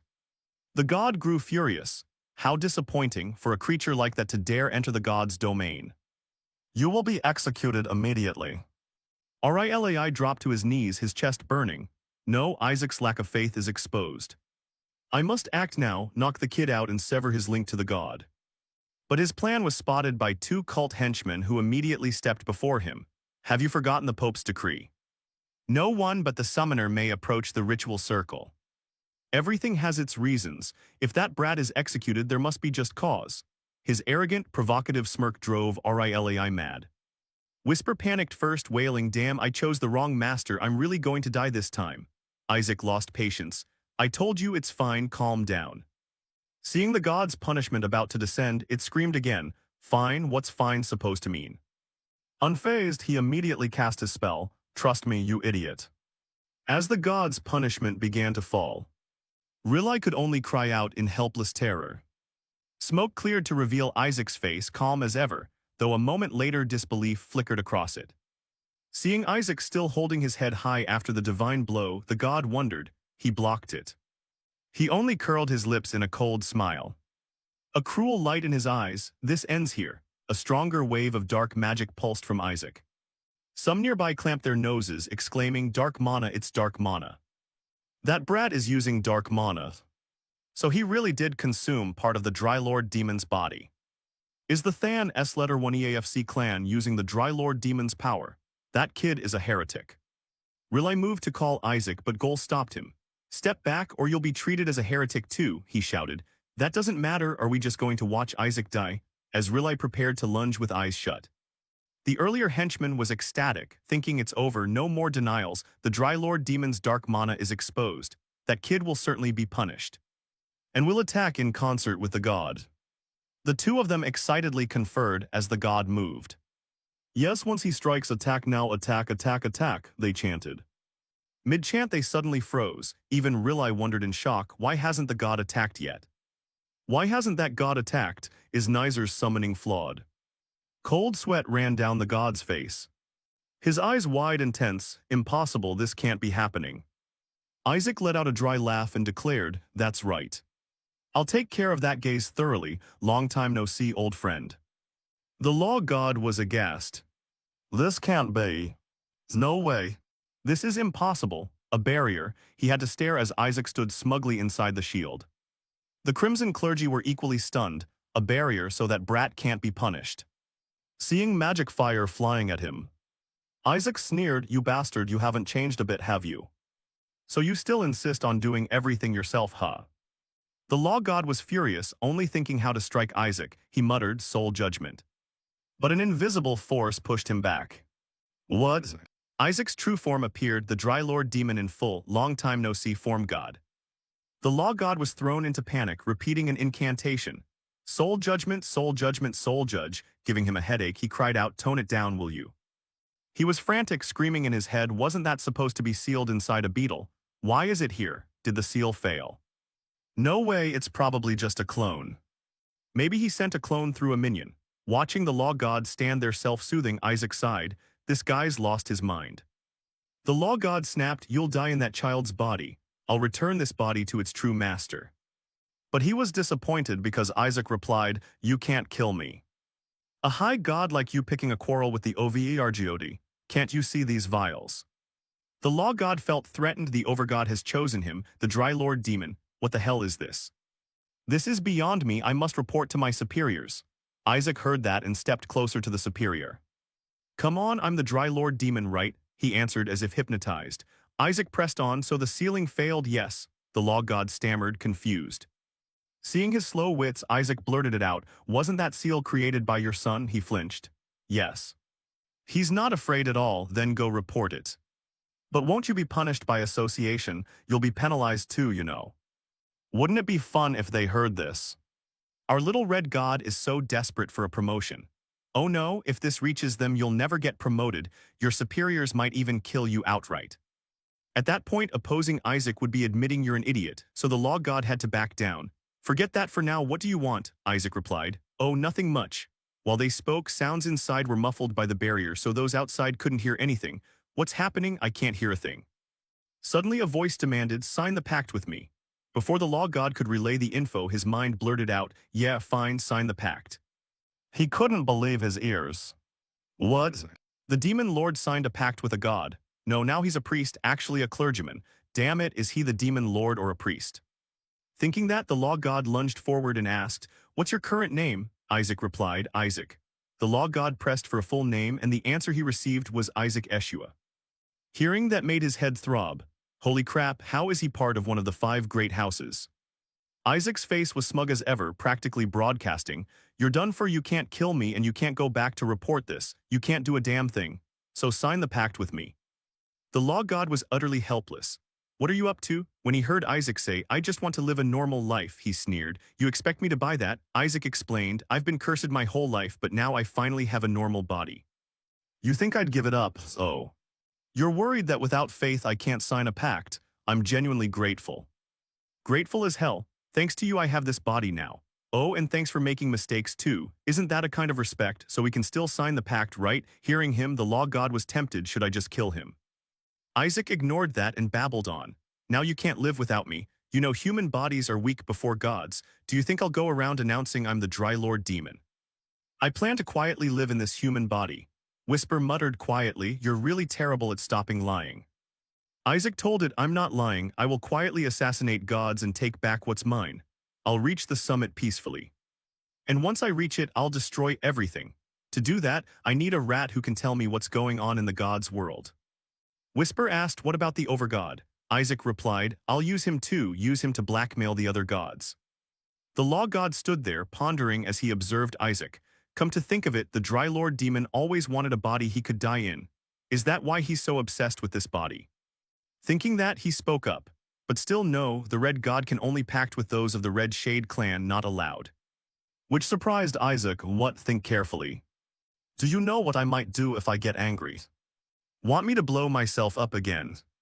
The law god, enraged at Isaac's shamelessness, yelled, Bastard, you threaten me by self-destructing. I'm still nursing a headache from what you did last time. For now, better placate him, but why Eshua? He stepped closer and asked, will you really live quietly? Isaac answered very firmly. Of course, and then the shield suddenly shattered. The crimson clergy outside rejoiced. The god is back. He removed the Dry Lord Demon's dark mana so we can easily seize him. Arrest the heretic. Hey you heretics, stop right there. Suddenly they froze. When they saw Isaac had no intention of fleeing and was instead walking toward them. Abruptly, he raised his palm with the glowing red seal and laughed loudly. I've stolen your god, what are you going to do about it? The crimson clergy stood frozen for 5 seconds. The red god just made a pact with an azure priest. Wasn't Isaac supposed to summon the overgod? Why did he pact with our god instead of the overgod? Is that brat trying to claim both the red god and the overgod? So they reckon he'll siphon the red god's power before making a pact with the overgod. He'll definitely use the red god as a hostage to blackmail us. That's crazy. Hearing that, Isaac immediately entertained the idea. It's not such a bad plan. They murmured, the red god chose a child of the azure, not the red shade. If the god punished heretics by choosing Isaac, that means his faith hasn't wavered. But that means the red god values an azure child over the current red shade heir. They didn't notice Nizr Quotes furious, enraged face across the way and kept talking. Didn't they call Isaac a heretic? If there really was a problem, their god would have killed him. Look how rotten the red shade has become. Their reaction made Isaac extremely satisfied, fucking marvelous. The Crimson Cardinal suddenly wore a mysterious smile. You intend to steal our god? The Red God and the Azure Faiths. There must be some mistake, surely you'll annul this pact, right? But the Patriarch immediately cut him off. Why would we? Isn't the condition to become Pope to reconcile all five faiths? Now my beloved grandson has been chosen by your God. The Crimson Cardinal grit his teeth, cursing inwardly, that bastard. The clerics hurriedly protested, absurd, how could you steal another family's god? Yes, how could an Eshua take Sepet's god? Rilai, unfazed, whispered to the Patriarch, let's go, Patriarch, we have no reason to listen to them. The clerics were about to press further, this is ridiculous, return it, when my uncle's cold glare stopped them. Everything happens for a reason, didn't you tell me that? The clerics were about to press further, this is ridiculous, return it, when my uncle's cold glare stopped them. Everything happens for a reason, didn't you tell me that? At the Eshua estate, Shuri was furious. What the hell did you do? Do you see how they're glaring at you? We're short on manpower, don't go making more enemies. But you didn't even notice him. That bastard, you were lost in thought over the law god's last words. You were lost in thought over the law god's last words. Careful, if your superiors find out, this will be a huge mess. Isaac replied offhandedly. The law god, uneasy, continued to warn him not to be complacent. That body was crafted very meticulously, but in return it has a very short lifespan. That's why we created many different saint candidates. Seeing him startled and intrigued, the law god went on, if you want, I can transfer you into a new body. How about the body of a child from the Red Shade clan? If you want a pact with me, that would be better. Isaac seemed to have an epiphany. Turns out this body is even better than I thought. If it weren't exceptional, you wouldn't have asked me to switch bodies. The law god conceded, what a crafty fellow. Still, I'm not lying. Isaac smiled, but no matter how strong this body is, it'll wear out quickly. Other saint candidates are as strong as I am, right? Finally, the law god closed his eyes and cast the right. Because I once tried to trick you, as repayment I'll give you a piece of advice. Don't put too much trust in the Eshua family. Isaac was still lost in thought, why did he say that? Shuri was furious. Hey, are you even listening? You couldn't summon the overgod because you lacked mana, right? So you made a pact with the red god instead. Just as Isaac was about to deny it, someone stepped in, here you are. The Crimson Cardinal grinned with a syrupy smile. I offer my deepest congratulations to the priests who tied for first place along with my Kina in the dark color exam. Though I dislike ties, since you belong to the Azure Faith, I'll allow it. Isaac grimaced, geez, just hearing that gave him the chills. Shuri wasn't any better, how could that man even smile? Suddenly he asked Isaac, you haven't forgotten our agreement, have you? I'll pay more than we originally discussed, hand over the overgod to us. Surprised, no way Ike would agree to that, yet Isaac suddenly spoke up, really? Fine, which made him nearly bite his tongue, are you out of your mind? Isaac stepped toward the Crimson Cardinal and leaned in. I'll hand him over, but the money comes first. You said you'd give me the god treasure, right? Regardless of Shuri fuming behind that cursed patron. The Crimson House understood, each person has a limit to how many pacts they can form with gods. The Pope can form many pacts, but for you it's much harder. So I'll give you this summoning stone, then no pact is needed. Seeing the priceless item on the table, Isaac admired it. Fucking perfect, Shuri nearly popped an eye out, that was the Yellow House's pillar stone. He stared at Isaac in disbelief, thinking inwardly that the stone alone held more divine mana than most shrines. He's even offering something that could bless a whole kingdom. Isaac only glanced and snapped the lid shut. So all I need to do is summon the overgod for you, right? Shuri was terrified again. Does this guy really not care about the overgod? Whisper quietly communicated with Isaac. Are you really going to hand over the overgod? He kept his smile. No, I just want to know what the overgod desires. I can't fully trust gods. The Crimson Cardinal bowed and nodded. I've given you the stone. Now hand over the overgods. But he suddenly froze when he saw a silhouette clinging to Isaac's body. The silhouette lifted a hand and touched the back of Isaac's palm. A symbol appeared that amazed everyone. That's the pact mark of the overgod. It's definitely that. Wait, doesn't this mean he already has two pacts? What the hell is going on? Even Isaac, the one in question, couldn't hide his panic. What the hell is this? Why did I suddenly pact with myself? They jumped to the worst conclusion. So you'd planned this from the start, you secretly intended to pact with the overgod beforehand, right? Classic you, a sly backstabber. The situation was bad enough and Shuri's words poured fuel on the fire which Isaac could only deny in his head. It's not like that, you bastard. He saw the clerics were furious. They must be thinking things like accepting a handover first and then making a pact with the overgod. How shameless are these people? Those damn Azures plan to screw over not only the Red Shade but us too from the start. I won't let this slide. So he immediately started rolling around on the ground. No way, cancel the pact for me. Everyone froze. Huh, Isaac pretended to shout loudly. Cardinal, tell me how to reverse this. The Crimson Cardinal had a pounding headache. I understand you don't want this. So give me your hand and I'll annul the pact for you. He added, you can't force a god to break a pact. A pact is only broken when you yourself decide you no longer want it. Isaac showed absolute determination. I want to cancel it at any cost. So Cardinal Crimson immediately nullified his contract, burning the link. In this way, your contract has been disabled and the contract mark will be erased. Seeing his oddly strange expression, the Cardinal was displeased. Don't mess around, focus, cancel the contract properly. Isaac hurriedly replied, I'm focusing. As Cardinal Crimson recited the unlinking chant, Isaac muttered a long prayer in his mind. I don't need a high god, get lost. I want the deity gone, don't block me, get lost, damn higher god, disappear.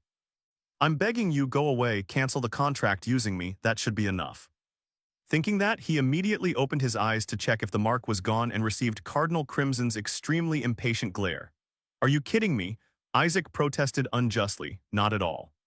Whisper had to comfort him, forget it, anyway this is good for you, but he wouldn't accept it. Even so I still prefer the deity and something about this feels off. Cardinal Crimson now looked as black as his boots. If this really was a mistake, give the stone back, I can't take it anymore. Shuri also felt sorry, it's a pity but he should do it. Isaac closed his eyes and took a deep breath. Since it had come to this, Cardinal Crimson and he turned and ran like the wind. Just stealing it, I won't forget what you did to me. The priest still couldn't make sense of the situation. What is that brat saying? The things we did for him, but wasn't he told to return the stone? Is he really going to? Meanwhile, Shuri quietly backed away. And they saw Isaac leap straight out the window. He's running, Your Eminence. In the banquet halls. During the feast, the priests were buzzing. Hey, did you hear? Isaac has 2 contracts. Can someone actually sign oaths with 2 gods?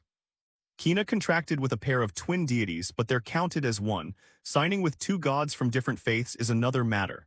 Not to mention one of them is a higher god. Amid the commotion, the enforcer stepped forward and loudly said, Quiet, we have an announcement. After discussion, the top scorer of the dark color test is Isaac Eshua.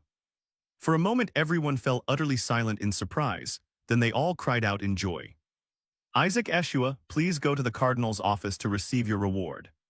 Someone ran up and shook Shuri. Our crimson might go down in the history of the 5-color exams, and he still couldn't believe it. Is this a dream or real? The priest excitedly asked, Where's Isaac? Shuri immediately replied. I don't know where that eager priest ran off to. He'll be very happy to know we won. Suddenly, the enforcer cleared his throat and announced that the 5-color test was officially concluded. You will step into the world with what you've learned here. Graduation will be held alongside the New Year celebration. We'll meet again in 3 months. Oh, and you'd best build good relationships with your seniors before graduation. When people saw the 3 of them, they immediately felt it. Just by their faces you could tell they were about to discipline us. I heard the greeting will be brutal. Isn't that the senior of the second-rank clerics? Why is he here? He must be eyeing Isaac. Shuri breathed a sigh of relief internally. Good thing Isaac isn't here. Leaving a bad impression on the senior would be a huge problem. I have to warn Isaac not to do anything stupid, and of course exactly what I worried about happened. Isaac burst in through the front door just then, and behind him were Cardinal Crimson's men in hot pursuit. Catch him and make him return the stone. The senior looked on, impressed. Could that kid really be the famed Isaac Eshua? He really has no dignity at all, just like the rumors say, a complete mad dog. He really has no dignity at all, just like the rumors say, a complete mad dog. He got a boot to the face. As he cast a haste holy spell to flee, the clerics watching were terrified, the senior. Shuri couldn't stand it either. What a raging maniac. Isaac didn't have time to listen to him shout, I'm busy, move. Everyone hurried around the senior asking if he was all right. Is that kid insane? Yet the senior remained remarkably tolerant. Don't be hasty, we must discipline him, I will handle it. Just then a bouquet smashed straight into his face. And Isaac's high-pitched voice rang out, "Damn it, how long are you going to chase me?" Turns out he'd been hurling the vase on the windowsill. What the hell is that brat throwing? Give it back over there. Seeing the chaos, Shuri wore a face of utter resignation. Screw it. The men beside the senior went ballistic. What the hell is wrong with him? That damn apprentice. He used the senior's face as a stepping stone. Does he think he can get away with that? Everyone treats him like a saint candidate, so now he's lost all manners. Yet this senior remained endlessly tolerant and gentle. Don't say that, he's only a kid, this is normal for an elder. What we need to do is teach him. Hearing that and seeing the senior's actions left the clerics frozen. We're totally screwed. The senior stood and began to organize. For now the apprentices will go with the royal family, they will receive missions directly from the queen. Soon they'll get a request related to the Dry Lick King. Final graduation scores will include results from that. Current rankings aren't final. Do you think that brat would score high without our help? Once he gets a low mark he'll wake up. He became a monster because people coddled him as a senior. Guiding him right is obvious. Shuri held his head at a loss how to fix it. God, they really have it in for him, he needs to taste failure. Before anyone could finish, he was once again kissed on the sole of Isaac's foot. What are you muttering? Cardinal Crimson's men are still chasing behind. Why are you helping Isaac over there? You're on his side. After kicking up a cloud of dust, Isaac left without a care, merrily heading off. Screw it. See you at graduation. The sky peaked blue between the rustling treetops. Amid the swaying reeds, a soft call rang out, breaking the silence. Isaac stood with arms crossed, face skeptical. Beside him, the spirit Justice hovered, looking equally displeased. Shabnak knelt in submission. Justice flew around barking at him, scolding him for stealing divine power from his master. On the ceiling of a lavish room, a great chandelier hung silently, witnessing the hush. A woman stood with her mouth agape, eyes wide as if she'd seen something beyond comprehension. The scene erupted into chaos with screams, as the clerics of the Sancta Seeds Church were suddenly attacked by mysterious blue energy blasts. Back in the forest, Isaac stood silently, pondering with a pensive look. Shabnak bowed his head low and apologized to his young master. He explained he couldn't help himself when he heard those clerics insult Isaac. Isaac listened and responded indifferently. Isaac stared at his subordinate, his eyes glowing red with scrutiny. Shabnak knew the end had come. His undead body began to exude a faint black mist. Isaac realized the wound on Shabnak was a mortal one inflicted by the cardinals, beyond saving. With his last breath, Shabnak shamefully apologized for making his master see him in such a pitiful state. He extended his blackened hand and offered a memory stone as his final apology gift. It contained all the Empire's secrets he had quietly gathered over decades. He declared he'd die here with no way back. Isaac looked at his subordinate and a different idea formed. Shabnak urged him to use his severed head to gain merit with the church, but Isaac told him to wait a moment. Isaac summoned Justice close, still staring at the sigil on his hand. He smiled slyly and advised Justice not to get too worked up over a faulty seal. Suddenly Isaac made a demand, forced Justice to change Shabnak's fundamental nature. With a mischievous grin, Isaac wanted to turn the dying undead into a flesh-and-blood human. Justice, shocked, shouted asking if Isaac had gone mad, but Isaac remained calmly defiant. He argued that if gods could grant punishments, they could also bend the laws of creation. Isaac's eyes flashed cruelty as he explained that making someone who never knew pain taste it is the harshest punishment. Justice began to waver before Isaac's manipulative, yet eerily logical words. The spirit of Justice recalled Skeleton King's past, a cold-blooded killer who had taken countless servants of the Lord. Using holy power to save a great villain made the spirit feel deeply conflicted. Justice adamantly refused. Isaac immediately threatened that if it didn't comply, both of them would be captured by the church. He put a finger to his lips, daring Justice to risk its existence. Isaac threatened to go straight to the Pope and expose everything, which genuinely terrified Justice. "Let's die together." Isaac's face twisted insanely. He stuck out his tongue like a true demon. Justice hurriedly flew to intervene when he saw Isaac truly resolved to gamble with his life. It realized this madman wasn't bluffing. He was willing to destroy everything to get his way. To preserve its own existence, the spirit of Justice bowed and submitted. Isaac relaxed his terrifying expression and smiled triumphantly when his subordinate finally obeyed. He didn't forget to warn that he'd use holy punishment if justice dared resist again. Isaac extended his power-marked hand, his eyes glowing red with anticipation. Divine punishment, humanization.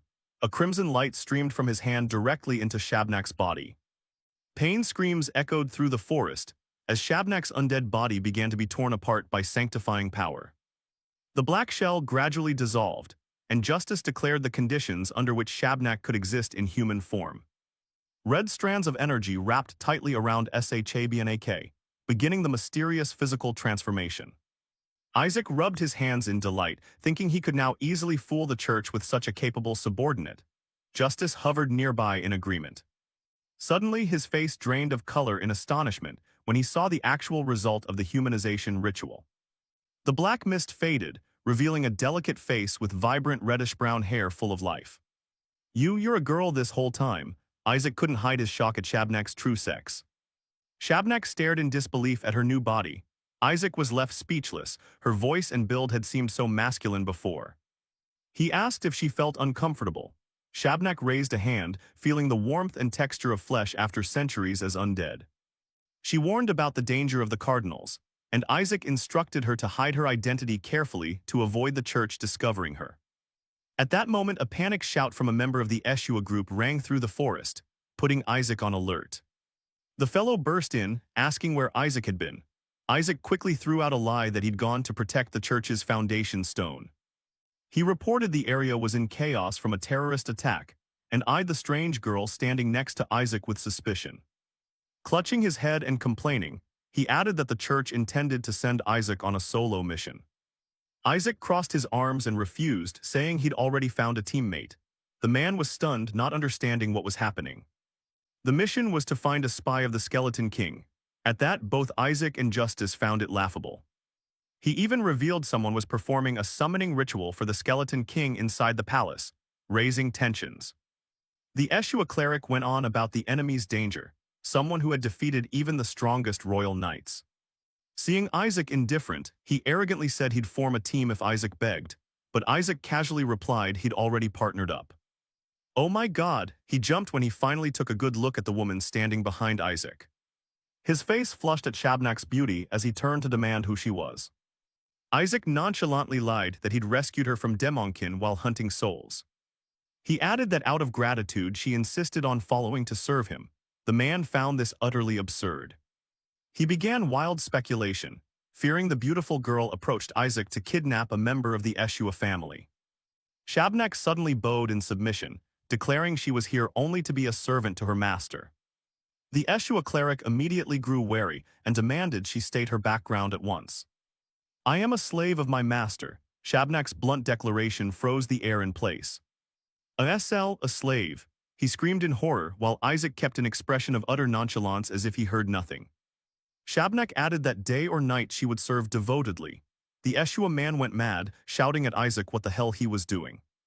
He worried this would damage Isaac's reputation, but Shabnak reassured him she had no intention of competing for a fiancé quotes role. The more he heard, the more the poor man felt his worldview crumble under the vague words of the strange girl. Shabnak wore a melancholic yet resolute expression, pleading earnestly to stay by Isaac's side to repay his kindness. Seeing his teammates' tearful display, Isaac coldly asked what on earth was wrong with him. The cleric was so distraught he couldn't speak, tears streaming down his face from the shock. He shouted through the forest, calling for his grandfather because this grandson had just caused yet another irredeemable scandal. The scene opens at the grand mansion of the Eshua family in the capital. At the sight of Isaac, an uncle in the family began screaming loudly. The uncle rushed over to grab Isaac, scolding him that he was too young to be demanding a girlfriend, while a maid behind him panicked and ran after them. Everyone started wildly speculating about a master-slave relationship, leaving the uncle clutching his head in despair and Isaac speechless at their overactive imaginations. The uncle adamantly opposed any marriage talk, even though Isaac hadn't said a word about it. Isaac kept a calm face and gently explained to the overexcited uncle that things weren't like that. He said the internship was almost over and that he'd soon be heading into dangerous areas on missions. Isaac pointed to Shab, introducing her as his new bodyguard with excellent skills to protect him. Shab stood rigidly behind with a stern, expressionless face. The girl bowed politely and asked to be called Shab, but the uncle still couldn't shake the obsession with the word girlfriend. Shab firmly declared she would dedicate her heart, body, and soul to serving her master. The word's body sent the uncle and the maid's minds spinning, both froze in shock. Not stopping there, Shab added she was willing to serve Isaac through the night for the sake of his soul, making the atmosphere even more unbearable. She casually mentioned mysterious magical methods unknown to the clergy, causing the uncle to collapse into a catastrophic misunderstanding. Ashamed, Isaac covered his face, ordered everyone to calm down, and threatened to run away if they didn't accept Shab as his guard. Justice could only snicker above his head. At that moment, a deep, steady voice rose in objection to letting someone of unclear origin serve as a personal attendant. The uncle turned around startled to see who had arrived, and Isaac and Shab were also curious about the sudden appearance. It was a silver-haired young man wearing glasses, looking very refined. He remarked that a bodyguard for a trickster like Isaac must be capable. He casually ruffled Isaac's hair, saying he was cuter than expected. Isaac looked puzzled. He'd never met this man before. The maid hurriedly introduced him as Sir Benjamin, the family's financial advisor. Isaac was still grumbling about being treated like a child. But the moment he heard financial advisor, Isaac's eyes lit up like gleaming gold coins. His attitude flipped 180 degrees. Isaac dropped to his knees and kowtowed, apologizing for his earlier rudeness. He put on the most innocent, sparkling face he could muster, expressing supreme honor at meeting Benjamin and begging for his help. Benjamin laughed at the boy's sudden change and suggested they first test the bodyguard's abilities. Isaac clung to his hand without letting go. He told Isaac to go inside first, as the clan leader was waiting in the study to speak with him. The scene shifted to the Sepet mansion, where the atmosphere was darker and far more serious. Nizer stood silently with a worried look, while a voice full of disappointment rang out from behind. A red-haired man sat behind a desk scolding Nizer for forgetting the true nature of the god of justice. Nizer hurriedly denied it. The man retorted, then how could Isaac make a pact with the very deity Shuri summoned? The kid shouted that everything happened too fast, the deity vanished and chose Isaac. He had no other choice. The man pondered, feeling the deity must have chosen Isaac for some special reason they didn't yet know. He wondered whether Isaac might actually be a saint, since the god of justice acted in a way tied to the soul. Images of Isaac's bright smile flashed in their minds, making them consider allying with the Eshua rather than fighting them. However, without the god of justice, their plan to hunt the ancient treasure would collapse. They couldn't let the Eshua possess something even the Pope coveted. Nizer gritted his teeth in annoyance. He hated Isaac but understood how crucial this mission was. He decided he'd take the god back from Isaac, but the man warned him he had to act fast. Because the eldest son who wields the god of punishment was about to return, Nizer broke into a cold sweat at the news. He trembled imagining that genius returning. Surely he'd sort both him and Isaac out if he found out. The man ordered Nizer to befriend Isaac before that guy could get back. He explained that the god of punishment dotes on his brother, the god of justice, so that fellow wouldn't overlook this. Nizer was grabbed by the shoulder and told to stick close to Isaac and extract information from the god of justice at all costs. The boy stared back bewildered. Become his servant. Nizer heard this ridiculous task and wanted to curse at the irony. Shuriquotes' pitiful wails echoed through the mansion. He couldn't fathom how he'd picked up such troublesome skills. Isaac proudly introduced to his grandfather that this was his personal guard. Justice hovered beside him with a mischievous grin. The clan chief fell silent and pensive, while Isaac added that he'd rather choose who he liked than accept low-ranking attendants assigned by the family. Grandfather mumbled, wondering why a child like Isaac worried about marriage so early, prompting Isaac to blink and ask, "What?" Shab stepped forward confidently, asserting she trusted her abilities completely and wouldn't lose to anyone present. Rilai moved to volunteer for the test, but the clan chief immediately waved him off and declared he'd do it himself. The old chief asserted that if she passed his test, he would formally recognize her as a member of the Eshua family. He even promised to grant her a level 1 knight certificate if she succeeded. Rilai standing nearby nearly dropped his jaw in shock. Rilai protested that the reward was excessive for a 10-year-old, but the chief said it was fitting recompense for the glory Isaac had brought. He joked they might strip Rilai's title and give it to Isaac instead, causing him to cry out for his father in terror. Isaac was delighted to see things go according to plan. He thought his grandfather was truly thoughtful and understanding. The chief began preparing the test. Rilai and the maid behind him turned pale at the thought of his terrifying power. A thunderous stomp echoed across the floor, signaling the official start of the confrontation. The chief cracked his knuckles, radiating murderous intent so thick the air felt viscous. Isaac began to panic. He knew his grandfather was as powerful as a cardinal, and this felt unfair. He tried to persuade him to let another uncle test instead. But the chief roared that if she couldn't withstand the pressure of a cardinal, she wasn't fit to guard his grandson. Rilai and Isaac froze under that force. Contrary to his master's worry, Shab calmly turned and reassured Isaac that he needn't fret about her. The clan chief's eyes glowed red with authority as he launched the first testing blow. A horrific blast of magical energy erupted the moment his fist landed, sending blue lightning arcing through the entire room. Isaac cried out Shabnak's name in terror, fearing her current human body couldn't withstand that death blow. As the smoke cleared, the chief's weathered face registered utter astonishment. He couldn't believe his eyes when he saw Shab had stopped the heavy attack barehanded.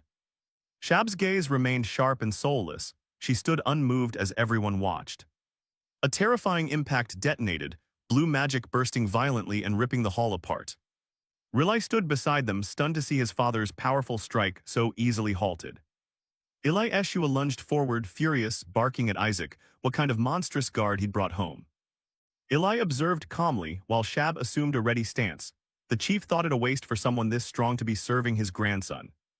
The clash was swift amid the rubble. Eli realized that although he held back, the opponent hadn't been using full force to resist.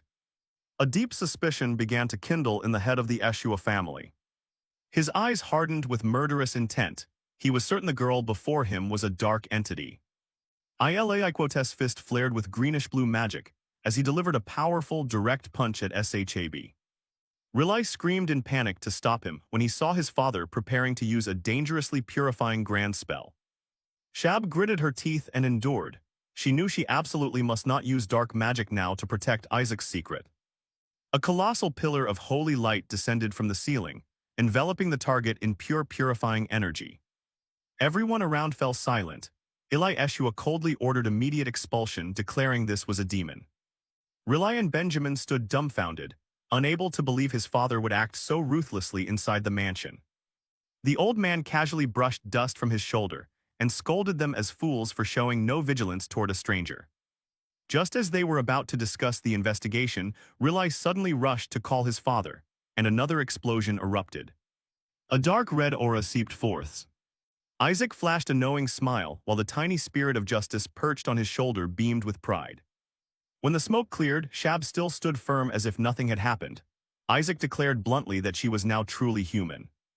Aftershocks from the earlier impacts still shook the room violently, dust raining down everywhere. Shab lunged to counter with lightning speed, forcing Ilai to dodge the slicing punch. The battle heated up. Eli's eyes burned red with killing intent, and Shab was pouring all her strength into her fists.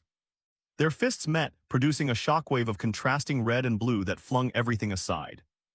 The entire main hall trembled, as if about to collapse under this earth-shattering duel. Rilai frantically covered his face against the gale, repeatedly yelling at his father to stop.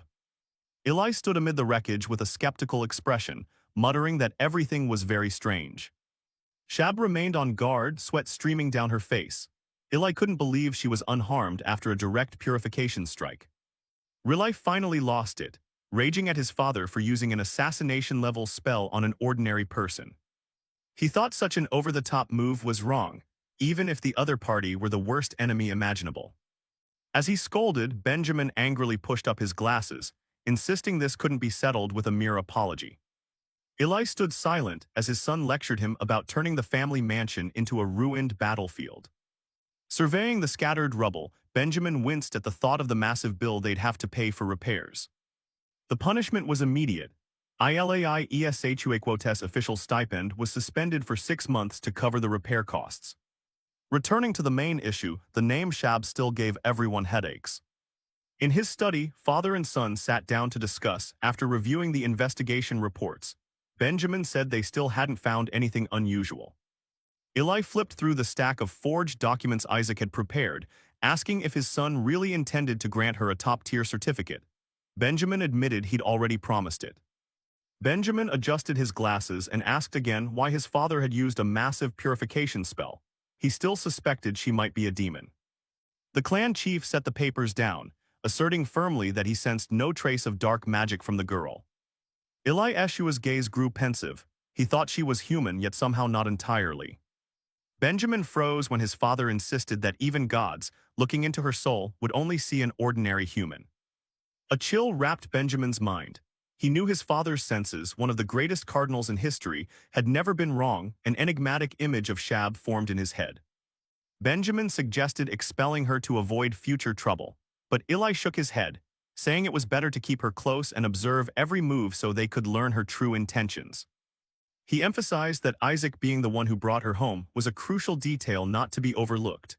Benjamin could only gasp Isaac's name in shock. Eli mused that Isaac's ability to control a demon wasn't necessarily bad. It was proof of the boy's terrifying potential. The chief mentioned long-buried forbidden techniques. Benjamin jumped, wondering if his father was referring to the family's ancient band arts. Eli suddenly stood and declared it was time to choose a successor at this year's family gathering. Benjamin was so stunned his legs went weak. While Benjamin worried this would spark public uproar, the chief quietly stared out the window, plotting for the future. He still didn't fully trust the current Eshua clan's strength to succeed, but if that person were Isaac, everything would change. Eli hoped the child would break the curse that had plagued the Eshua for generations. Cut to the royal palace. A church official, sweating nervously, asked Isaac if he wanted the mission briefing repeated. Isaac grinned, shamelessly practical, not caring about mission details and asking straight how much he'd get if he caught Skeleton King's spy. The official was left speechless at the boy's greed. Even though it was a direct royal order, Isaac brazenly demanded payment, making the accompanying official tremble in fear. Shuri quickly leaned in to whisper into Isaac's ear. "Hey, are you crazy? Can't you read the room before you speak? Why do you have to say such loud things here in public? Can't you see they're trying to use us? No matter how dangerous it is, they want us to handle things ourselves even if we die on the mission. I trust the royal family will compensate properly, right, or am I wrong?" "That may be so." Isaac Board put on a pseudo-mature air and explained to the two guests. "I believe the Skeleton King's spy is right inside the palace, though I don't know who yet. They've downed 6th and even 7th rank knights, so this threat is at least high level. Isn't it obvious you should get a hazard allowance when you're literally betting your life? Expecting anything else is against common decency." The Empress snorted with laughter and replied, "So you must be the famed youngest cleric of House Eshua." Whisper idly looked at her, then at Shablis, remarking that although she's the Empress, the Crown Prince doesn't look like her at all. Isaac casually explained, after all, she's not his birth mother. Upon hearing juicy drama, Whisper gleefully quipped, "So he's the son of a consort who became Crown Prince. Well, if I were her, I'd want him dead too. Or we could flatter the Empress and take care of that Crown Prince for her. She seems quite taken with you, Master." When Isaac nonchalantly blurted out that the Empress sided with the papacy, Whisper flipped out and snapped, "Then why haven't they eliminated her yet?" Suddenly the Empress smiled and engaged him, seeming to have made a small mistake. "Although we've sent a request to the Holy See, of course, given the danger the compensation is indeed inadequate. I will ensure you are fairly compensated." "Is that enough to satisfy you, House Eshua's youngest cleric?" Isaac, unable to ask for more, politely responded with pleasure. "Oh my, I respectfully accept this mission, Your Majesty." Afterwards he and Whisper recalled Shab's reminder. "Now that you've sworn a pact with the greatest deity, the Empress is taking special interest in you, Master," and the two happily celebrated. Shab's intel proved very useful. Besides, she's been imprisoned for a long time anyway. Isaac eagerly scanned the woman before him and silently mocked inwardly. Aren't her moves a bit too obvious? Clearly she's trying to use me to bring the Crown Prince down. Whisper leaned in to add the obvious. This woman seems to harbor ambitions to strip the Crown Prince's position. Isaac rolled his eyes in agreement, of course. If the Empress backs the papacy, once the prince ascends he'll purge all her faction. He unconsciously glanced at the Crown Prince sitting statue, still, then mused that if the prince hadn't reached swordsman level, she'd likely have made a move already. Just then Shablis unexpectedly joined the conversation, saying dragging an apprentice cleric into this web of intrigue is cruel. This isn't something the clergy should meddle in. The Empress calmly lifted her teacup, looking contemplative. A sardonic thought crossed her mind, so mature for his age, I suppose he just can't bear that I summoned Isaac. Yet her words remained measured. Nonetheless, the fact that the Skeleton King's minions target the royal family is undeniable. They could even pose a direct threat to your life, Prince. The aide behind the Empress immediately chimed in. Surely there are minions of the Skeleton King hiding within the palace and nearby. We've discovered cursed artifacts of the Skeleton King and numerous items used for summoning. The Empress waited for him to finish and then delivered a dramatic conclusion that left Isaac momentarily stunned. It seems the Skeleton King intends to wipe out Helen Palace, the heart of the sanctuary. Internally, he wanted to shout that he couldn't care less.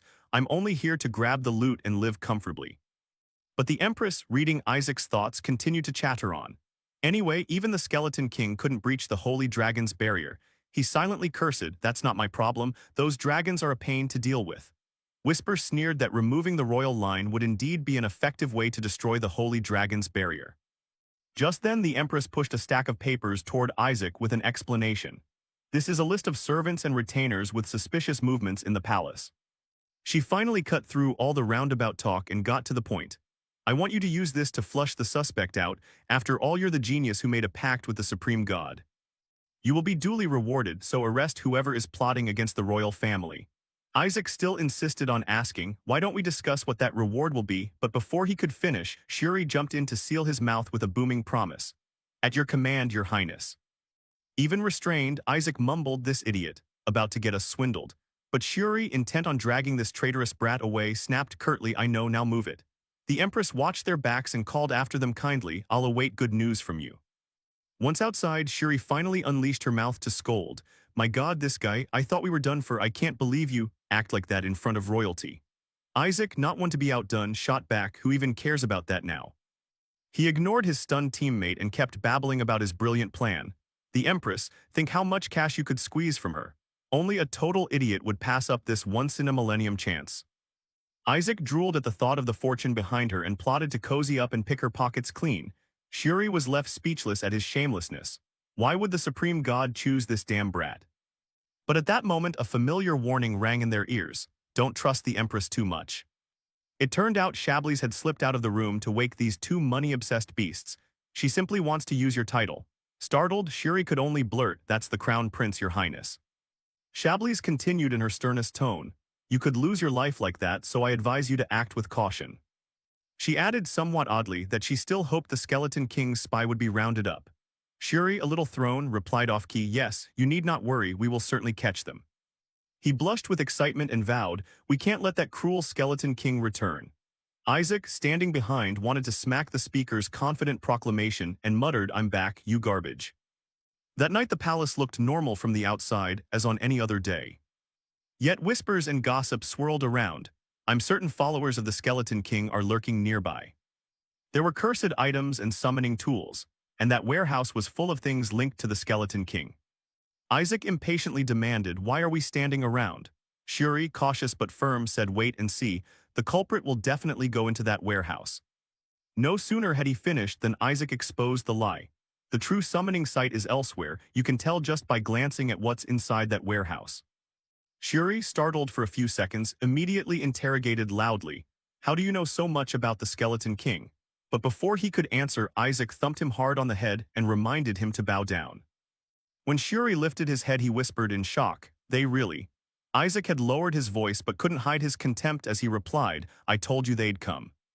Then he suddenly grew more serious, it's obvious who the culprit is.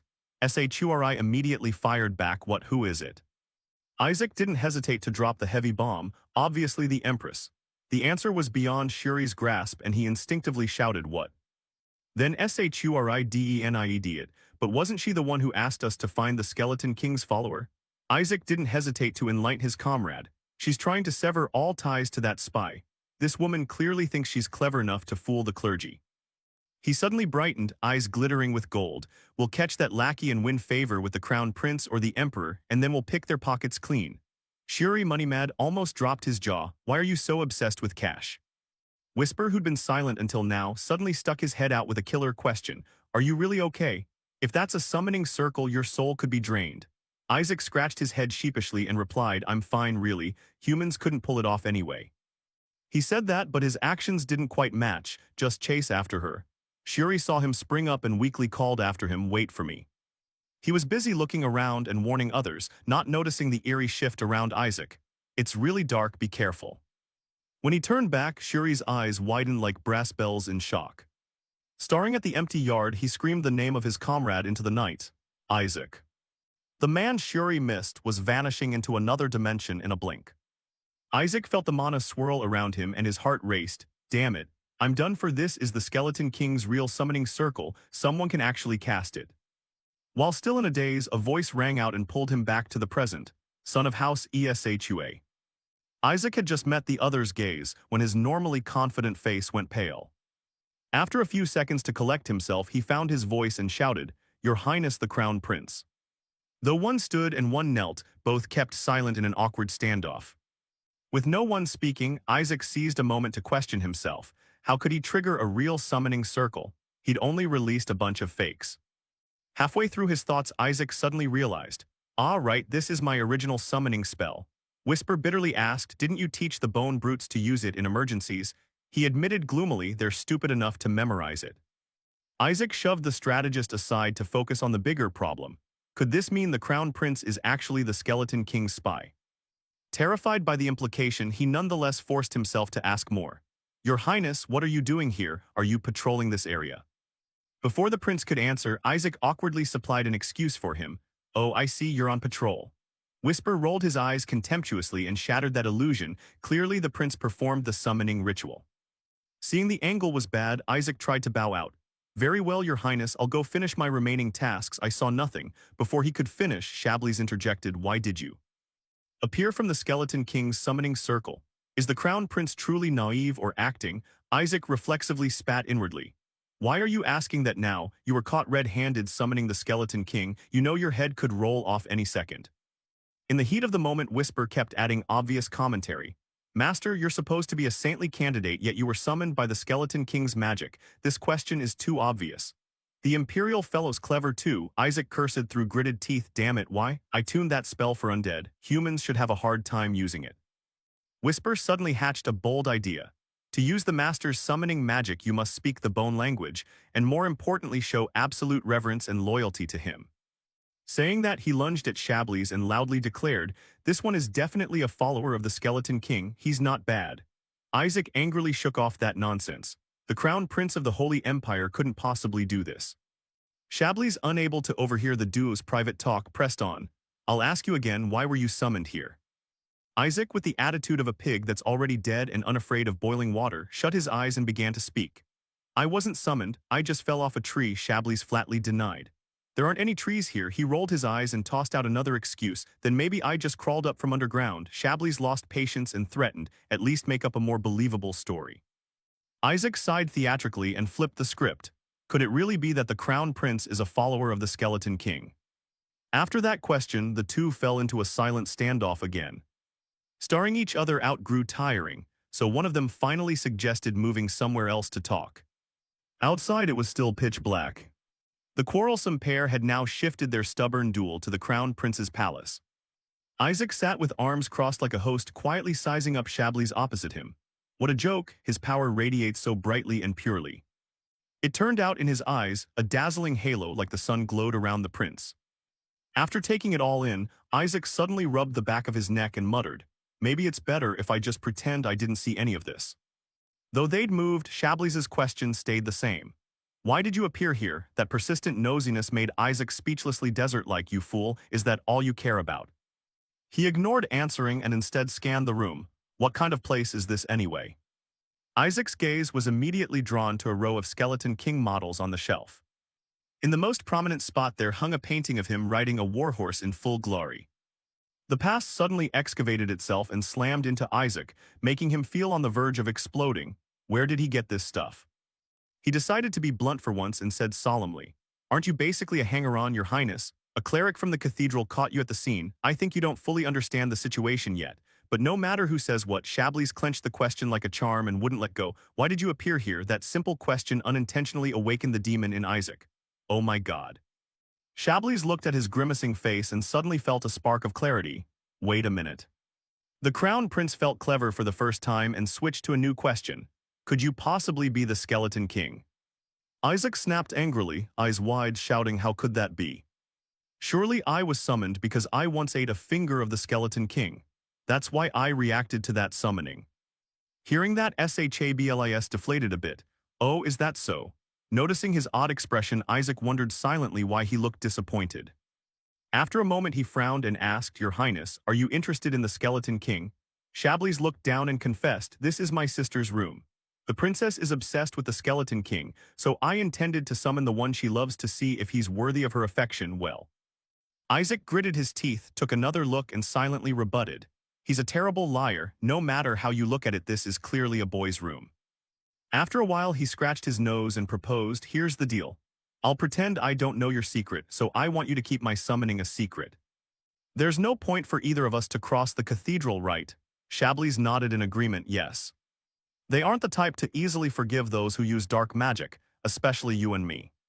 Isaac suddenly blurted out dark magic. Chablis, as if understanding, asked again, Aren't you a dark mage? The next thing he said made Isaac's face go ashen. I remember 10 years ago you used dark flame on the bishop. He couldn't meet his eyes, glancing aside to guess. 10 years ago, wasn't it? Memories surged like a small wave as pale morning light washed over the solemn, ornate architecture of the grand palace. Chablis gently pushed the door and held his breath to observe inside. At that time, Isaac had completely lost control, repeatedly unleashing furious blows on the man opposite. He remembered the day he beat that old bishop to a pulp with the bell. The other suffered bone-deep blows, eyes rolled and mouth hung open, utterly unable to fight back. Isaac wondered secretly how that man knew he'd used dark mana then. When he caught that expression on Chablis' face, Isaac flinched for a moment. And studied him, Isaac judged that the holy dragon's bloodline could detect demon kinds with yellow pupils. He concluded, Imperial gaze. Whisper beside him also momentarily paused, Wasn't that the power you sought in the past, master? Isaac admitted silently, Yeah, if I had those eyes I'd be able to complete the magic I once failed at. He snapped back to himself and then asked, You said you could sense my dark mana and my mana core. Chablis shook his head and honestly shared, Actually I couldn't sense anything from you at all. It's been hidden too well, probably because you're a saint, Isaac mused. Then why did you say I used dark flame?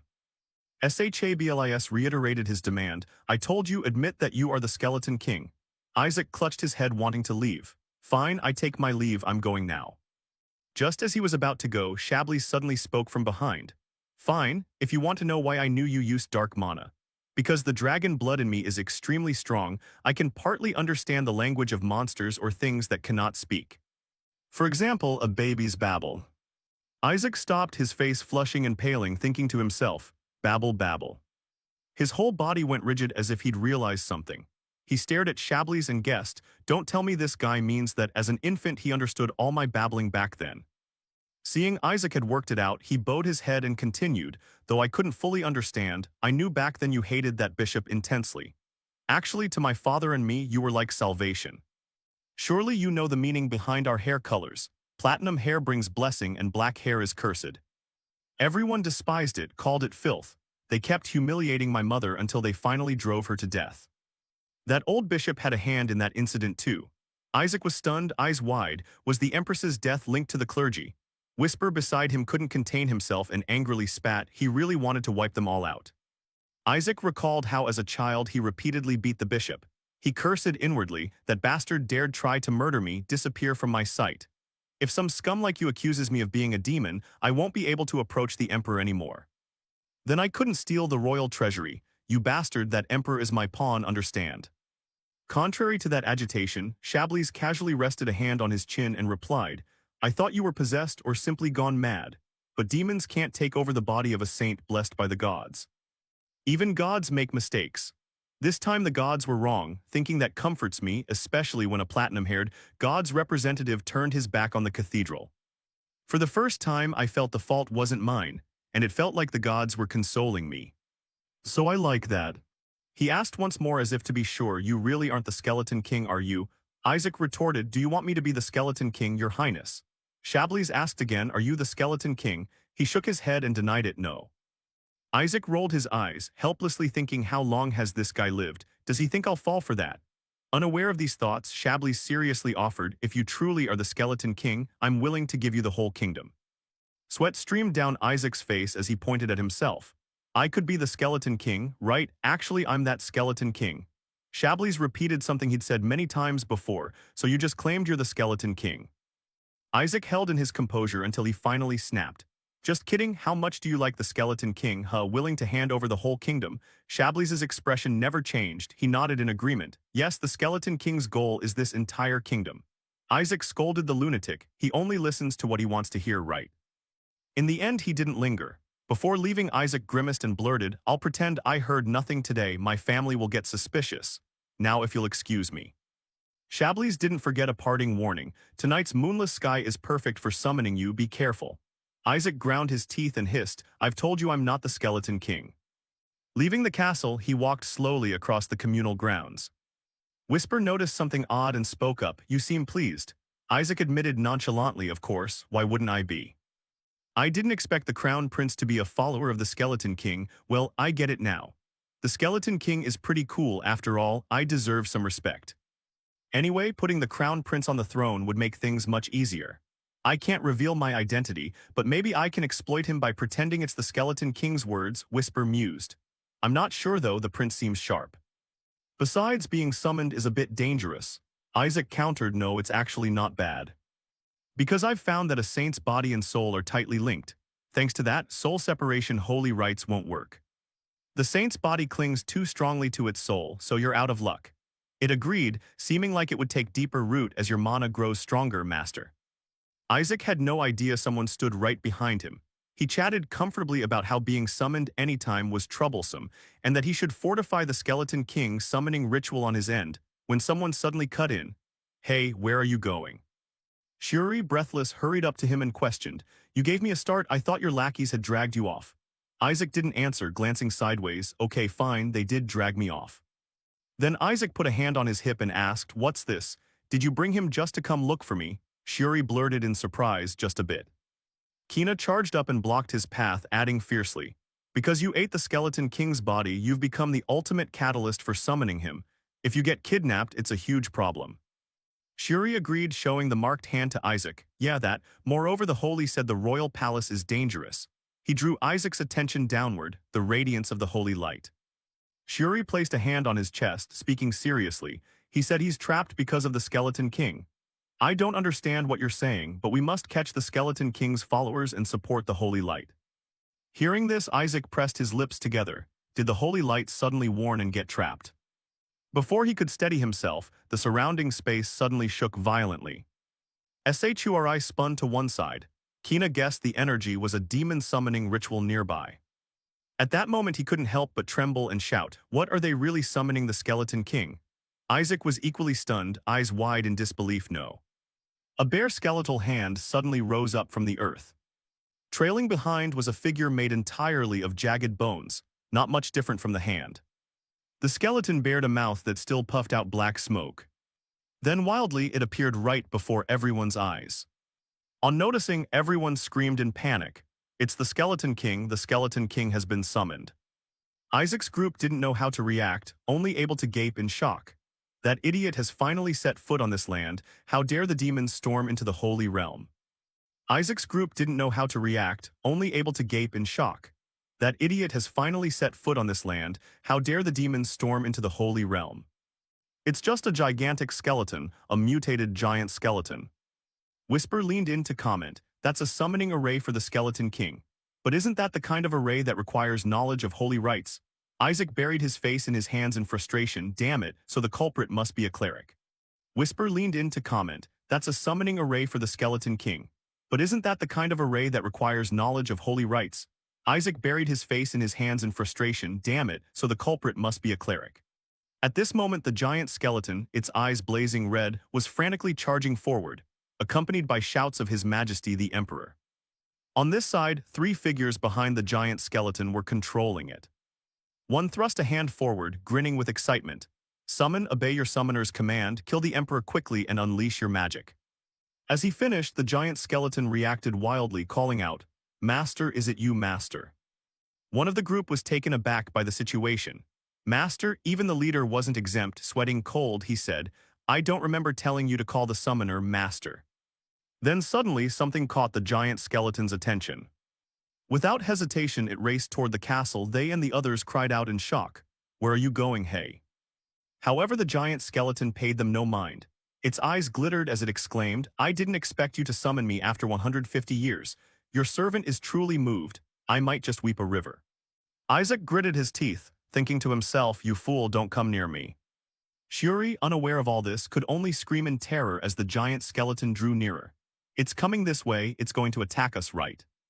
Seeing everyone panicking, Isaac made a decision. There's no other choice, we'll have to pretend to exorcise it and drive it off like last time. Shuri's hand at his side showed no change. He anxiously inspected his hand. What the hell, why isn't it working? Isaac was the same, I can't use holy power. Whisper glanced off into the distance and reported, a holy power nullification array has been deployed across the area. Suddenly the giant skeleton's eyes flared brightly. It clenched its hands and unleashed power with a shout. That's the strength of high-level control magic. Someone is directly manipulating it. We have to use our magic to suppress it and break their control. Isaac sighed helplessly. Let me leave in peace already. He raised his hand, resolved to a risky move, but it had to be done. Immediately a flicker of light streaked across, then erupted into a fierce torrent of flame, engulfing the entire giant skeleton and leaving the crowd aghast. Amid that blazing, chaotic radiance, the deathly figure stood dumbfounded, not understanding what had happened. Then it suddenly dissolved into the illusory streak of light. The space returned to its original calm. Contrasting with Shuri's shock, Whisper exclaimed excitedly, the giant skeleton's gone. Was that teleportation magic just now? Footsteps drew closer on this side. The one who appeared was none other than Shablies. He held a sword and spoke slowly, just as I thought. The Skeleton King's goal is to destroy this kingdom. Isaac shouted in alarm, oh come on, stop the theatrics. After Shablis sheathed his sword, the crowd shouted in unison, long live the Crown Prince, your highness saved us all. Kina, who'd been quiet, suddenly reminded him, if we leave it like this the threat isn't fully dealt with, why not just destroy its mana core? Shablis' face didn't change. He wondered aloud, wouldn't that be something we shouldn't discard? Isaac replied sullenly, why are you asking me? Shablis explained, because it's a loyal servant of the Skeleton King, your servant. Isaac hissed, I've told you I'm not. Finally he lost patience and turned to leave, not forgetting to call back. I'm going after the cultists. You check that skeleton and keep an eye on it, I'll handle Kina. Folded arms and opinionated, wouldn't hunting them down and dealing with them be better? Isaac stopped and barked at Kina. Touch it and you're dead to me, that thing's mine. If you dare mess with it, don't pretend to be with me anymore. Kina, startled by the sudden scolding, blinked, what? He didn't explain much, just continued fiercely. They dared control that skeleton to falsely accuse the Crown Prince. We can't forgive that. With that he took off at a run, reminding them, I'll be back. Kina glanced at Shablis admiringly, watching Isaac's retreating back, thinking to herself, Isaac, is he really siding with the Crown Prince? Over here Isaac was furious, cursing non-stop. How dare you summon and command my followers, you're all dead meat. Among the wild woods came the sound of hurried footsteps. E&B led the group, running for their lives, swearing, damn it, what just happened? Do you know how hard it was to summon that skeleton? That damned Crown Prince, they blew it away somewhere else. The Holy Dragon's power is real, but I didn't expect that level. The woman beside him wore the same look, running and venting rage, and it even ignored all our commands. A summoned creature should obey its summoner, right? Could there be something stronger than the summoning circle? Enb refused to believe it, absurd. That circle was created personally by a devoted retainer of the Skeleton King. Whatever, go find that skeleton quickly and continue our plan. We'll replace the Crown Prince and cast the Eshua family into the abyss. Suddenly Enb stopped when he collided with Isaac's proud silhouette above. He, radiating killing intent, demanded, what's going on now? He looked around but saw no comrades and grew a bit scared. Damn it, where did the others suddenly go? Before he could react, a thunderous kick flew straight into Enb's face in an instant. Unable to react, Enb's back slammed hard onto the ground. Isaac landed calmly and said, looking for your buddies. My men took them away already. He went rigid for a moment, thoughts racing, penetrating a level 7 protective spell. Could he be using a weapon comparable to the Inquisition's? If it's just that weapon, I can still handle it. After all, he's only a clumsy priest. His eyes dropped. The weapon in Isaac's hand was stained red in one patch. Enb froze as he recognized it, bells. Seeing the other's expression, Isaac grew more excited. Now you're all alone, you idiot. Don't bother running anymore, I've got a heist to finish. I need to sort this out before Grandpa finds out or my air seat is toast. Seeing Isaac closing in on him, Enb panicked, thinking, what nonsense is this madman babbling? Isaac paid no mind to their stares. He bared his teeth and smiled. The doctrines of the Azure Order forbid harming people, so I'll quietly eliminate you instead. Enb cursed inwardly. He doesn't even bother hiding his identity, bastard. As soon as the weapon touched Enb, Isaac asked coldly, before I kill you, I've got a few questions, answer nicely or it'll hurt. Enb trembled and warned, where are you gonna stick that? In the urgent moment, Enb started calculating. He's just a cleric, which means almost no physical defense. Distract him and finish him with a spell. Summoning his courage, Enb shouted, the Eshua family says once we handle you, the great skeleton king will be pleased. But those words didn't faze Isaac. He only curled his lips in a cold smile. Isaac raised the weapon, crackling with fire, and asked, who did you say would be pleased? Enb froze in horror, utterly shocked by the violent reaction. What a priest.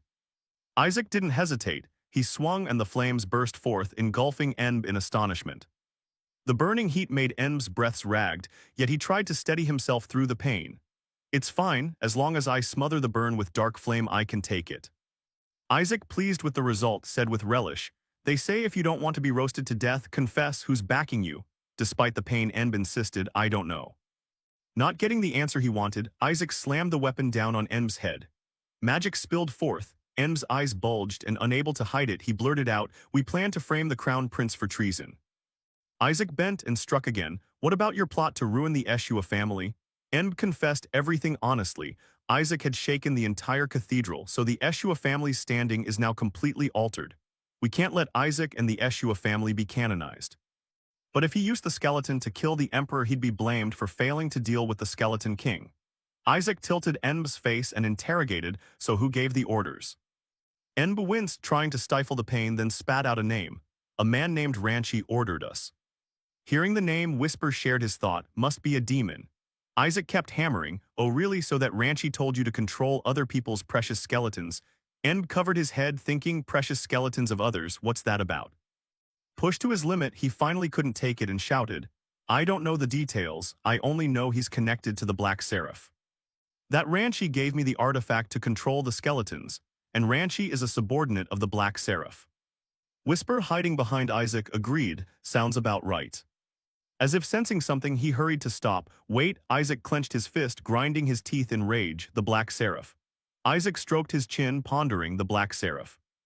He slightly frowned, silently assessing. It seems one of the demon lieutenants serves the Black Seraph. Whisper added immediately that it's highly possible the Black Seraph colluded with someone in the royal family to assassinate the emperor. Isaac sighed once, the most likely candidate is the empress. He finished and glanced at Enb struggling on the ground, a flicker of doubt arising. But why does the name Black Seraph sound familiar? I'm sure I've heard it somewhere before. Before he could place it, Enb sprang up, filled with murderous intent, charging and shouting, you brat, die, you little rat. Isaac stood motionless, seemingly unfazed by the outburst. After a moment, Isaac curled a smile. Told you lands change easily, nature not so much. Just as Enb closed in, a giant skeletal hand appeared from behind. No one knew when the skeleton had shown up. It stamped down decisively, crushing Enb beneath its foot. Isaac planted his hands on his hips, looked up and scolded, I told you to stay with Shuri, what are you doing here? The giant skeleton panted and answered, I feared you might get hurt, my lord. Then suddenly it dropped to its knees and wailed. Isaac cried out in alarm, what's wrong with you? The giant skeleton sobbed and poured out its heart. I can't believe my almighty master has turned into a fluffy creature like this. It slammed its skull to the ground and lamented, what a tragedy, wait here, I'll tear that disgusting hide off for you soon. Angry at the giant skeleton's antics, Isaac gritted his teeth, I should really snap its neck. Suddenly a shout came from afar, it's around here, I sense a large amount of dark mana in this area. Isaac placed his hand on the giant skull, calling forth a surge of spirit energy as if to gather it in. We can't get caught here. Then he calmly summoned power, divine punishment, attribute conversion. Isaac's face remained utterly composed from start to finish.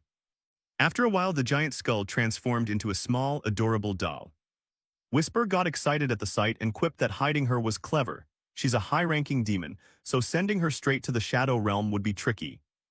No sooner had he finished speaking than Isaac decisively flung the doll into the air. The giant skeleton wailed, "My lord. We've just reunited, why part so soon?" Whisper asked helplessly. "Didn't you tell us to keep her?" Isaac bluntly admitted, "Caught red-handed and you're done for." It got another faceplint, thrown into the holy pool. "Will that do?" Isaac confidently reassured, "It's fine, I've already changed her attributes." The crowd led by Shuri reached Isaac. He worriedly asked, "Are you okay?" Observing the scene from the nearby bushes with Shab, the group murmured, "Looks like you're fine." They rushed over cheering, "Well done, you captured this spy." A companion added, "You've done a great deed." Isaac didn't reply, he cut to the chase. "I heard this criminal name-drop the Black Seraph. Does anyone know who that is?" A friend cried out in shock, "The Black Seraph is that vicious criminal." Everyone shared the expression, "He's targeting the holy nation." A friend shouted in astonishment, "The Black Seraph is that vicious criminal." Benjamin had the same look, "He's aiming at the holy nation." Upon hearing it, he froze like stone. "What the hell, did I really sign a pact with someone like that?" Whisper leaned in and muttered, "Those con artists are rampant, huh?" The blue-haired friend scanned the fallen foes and breathed out, "He seems unstable. How did you control him?" Isaac glanced away, not revealing the truth. His artifact went out of control and he collapsed on his own. While they chatted, Shablies arrived. He walked up behind Isaac and praised him, "You truly did not disappoint me." Isaac jolted, astonished at the sudden appearance. Where did this guy pop out from? Ignoring Isaac's look, Shablies continued, "You've worked hard. Young Master Eshua, shall we return to the palace? The royal family will reward you generously." Scene shift to the magnificent castle, standing solemn under the sunlight. The next day, royal banquet hall. Isaac focused on eating from a lavish spread as whispers rose around him. Word has it young Master Isaac caught the cultist, and his family gets credit again. Seeing the weapon on the table, Shuri winced and complained, "Could you put that blood-stained bell somewhere else?" Isaac replied nonchalantly, "The Emperor requested it." "He wants me to precisely explain how I caught that guy," the fellow shouted helplessly. "You can just explain it with words, But how did you get that thing in here? Weapons aren't allowed in the royal palace." Isaac innocently answered honestly, "What do you mean? How so? The bell's always in my underwear." While they argued, a deep, warm voice cut in, "How delightful." Alexander entered, smiling kindly and praising, "I'm very pleased you put my gift to good use." Recognizing who had appeared, Shuri sprang up, "Your Majesty." Alexander smiled and nodded, "How could I not be grateful? Not only did you cherish the gift I gave 10 years ago, you used it to catch the criminal who tried to assassinate me." Shablies, standing beside Alexander, curled a proud smile. Another voice chimed in, drawing Isaac and the Emperor's attention, "Truly worthy of being a contract holder of the greatest god." The Empress approached and spoke graciously, "Indeed, I asked you to handle that, but I didn't expect you'd actually catch the spy." Isaac stared at her angry yet forced smiling face. A thought crossed his mind. "You must have planned to pin treason on the crown prince, so you're pretty bitter it didn't go your way." Whisper hid in his cloak and excitedly added, "She must be furious. Her plot to frame the prince collapsed the moment the Black Seraph was revealed as the real culprit." The Empress wasn't done. She continued, "I assume young Master requested a reward. May I as Empress personally bestow one for protecting His Majesty? A young priest so praiseworthy must be rewarded." Hearing the Empress, Shablies paused for a moment. Unlike him, Isaac remained utterly calm. Placing a hand on his chest, he expressed, "It is my honor. However, the Crown Prince has already promised to personally reward me. Receiving anything more would be too lavish for one who serves the divine. So please allow me to accept only your gracious sentiment." Understanding Isaac's intent, the Empress's face turned cold as she replied, "The priest of the greatest god seems quite close to the Crown Prince. You'll be fine." Isaac answered briefly, "Yes. I quite admire the Crown Prince, because he is a follower of the Skeleton King." After the tense exchange, standing outside the grounds, Shuri worriedly asked, "You just crossed the Empress. Are you sure about that?" Isaac didn't care much. He casually replied, "Do you want me to side with the Pope or something?" He continued, "Remember what you said. His Highness the Crown Prince was deeply moved." Isaac put a hand behind his head as he walked and added, "Yeah, so it." Before he could finish, two people cut in. "Finally found you, you shameless jerk," one youth demanded angrily, "Hand over the local guardian spirit." The leader spat insults, "You rotten brat." Isaac sighed at them, "You still care about that? Really nothing better to do?" The leader couldn't help shouting, "Kid, we've been searching for you day and night for days. Whatever, today we must take it back at all costs. We're in the royal garden, you can't use holy magic here. Go ahead and try, we'll report you for disrespecting the royal family. Whisper took out a pen and scribbled diligently. Note, except for the royal family, no one may use holy magic in the royal garden. Seeing Isaac still standing there like a dumpling, the guy urged again, hand it over, you bastard. Isaac leaned back and answered, no way. I've already decided to give it to the royal family, you idiots. A new note was scribbled. Touching royal property will be framed as treason. After hearing this, the blonde pointed at Isaac and demanded, don't be ridiculous. So the royal family would accept a god from the papal faction. Enough with your lies, someone cut in. Young Master Isaac is right. Shablis stood there proudly and declared loudly, I've decided to place that item in the Emperor's palace garden. Those who recognized him shouted in unison, Your Highness the Crown Prince. Chablis said nothing, walked step by step to where the group stood and continued, I didn't expect you'd covet something in the imperial palace. Truly no manners at all. Seeing him take their side, Isaac regained confidence and grew more cocky. See, he said he'd place the guardian spirit in the Crown Prince's garden. Shablis nodded in confirmation, yes, I believe we've agreed to put it in the Crown Prince's palace garden. The leader, face draining, cursed inwardly. He just said the Emperor's palace, damn it. His face was soaked, Chablis turned serious and warned, if you take it, I'll treat it as you attempting to steal my property. Isaac tightened his grip and added, got it. Don't loiter around me and just give it up, you dumb jerks. With the crowd dealt with, Isaac asked, excuse me, your highness, why are you soaking wet? Chablis wiped her hair and answered, I soaked myself in that pond. Shuri nearby blurted in confusion, soaked in the pond. Isaac scratched his head looking bewildered, did I forget something or what? Isaac and Shuri were taking a casual stroll down the hallway, as the whole group seemed to be gearing up for a long trip. Shuri double-checked if the kid really wanted to return to the main estate, but Isaac just rested his hands behind his head, saying it was the new year, so he had to pay his family a visit. Isaac looked contemplative, clearly preoccupied with the issue of the imprisoned gods and wanting to find a way to consult the god of justice. Shuri chimed in, mentioning there was a letter from Lady Melissa, and at the mere sound of her name, Isaac froze in his tracks. Hearing that Melissa wanted to see him made Isaac turn pale, sweat pouring down his face, as he muttered to himself that maybe he should just skip the trip for his own peace of mind. Meanwhile, at the church headquarters, the atmosphere was nowhere near as peaceful as it appeared on the surface. The cardinal sat majestically in his chair, looking less than pleased as he received reports about the crown prince meddling too deeply in the affairs of the priests. He slammed his hand down on the chair in fury. The royal family's interference in the church's internal matters had clearly crossed the old man's line. Behind him, Kina Barit stood listening, while the cardinal cursed the crown prince for daring to disrupt his plans. He flashed a sinister smile, smugly convinced that this anger was the very stepping stone he needed to ascend to the papacy. Kina Barit slammed her hand onto the table in frustration, unable to believe that Isaac had sided with the crown prince for a reason as ridiculous as a garden. She pulled at her hair in annoyance, fuming that there were plenty of gardens out there, so why on earth would Isaac choose to side against the church? The cardinal fell into deep thought, knowing Isaac wasn't simple and that the kid was undoubtedly plotting something massive. An image of Isaac wielding his sword with authority flashed through his mind, leaving him wondering what kind of game the boy with the powerful dragon blood was planning to play next. He rubbed his chin, recalling that Isaac was the youngest sword master in history, and all of his recent, bizarre actions forced him to be on guard.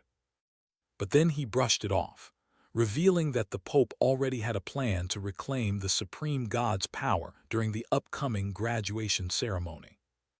The cardinal smirked, knowing full well that the blue branch of Isaac's family was currently lacking divine protection, which was their fatal weakness. Without divine power to protect them, the House of Eshua wouldn't be able to use their secret techniques anymore, forcing them to surrender their power to the church. His gaze turned icy as he firmly stated that the blue branch would have no choice but to accept his demands. He turned to tell Kina to stop wasting time hovering around Isaac and focus on training her own strength instead. Kina broke out in a cold sweat upon hearing that Isaac had already left for the main estate to celebrate the new year, and the atmosphere suddenly grew unusually gloomy. The scene shifted to the Eshua mansion, where a massive and magnificent structure loomed under the clear blue sky. Looking out from the window, Isaac saw the courtyard was unusually noisy and grew curious about what was going on. Isaac blankly asked, "What on earth is going on?" And Shabnak, hovering nearby, coolly replied that it was just guests arriving. Down in the courtyard, dozens of noble ladies in extravagant dresses were chatting and laughing, making Isaac break into a cold sweat as he felt a bad premonition. Uncle Riley, standing nearby, also sensed something was wrong, remarking that the whole scene looked like a massive matchmaking event. As soon as Shuri heard the words matchmaking event, his face drained of color, and he started sweating profusely, clearly worried for his own life. Shuri collapsed to the floor, screaming because he had been trying to avoid this for so long but couldn't escape it after all, while Isaac stood by, completely speechless. Isaac added a teasing remark, telling Shuri that he was 16 now, so it was about time he got married, which infuriated Shuri, who turned back to scold him for being an idiot. Shuri explained that because the Eshua family was so short on girls, people were forcing him to marry into another family to continue the lineage. Oh, the misery.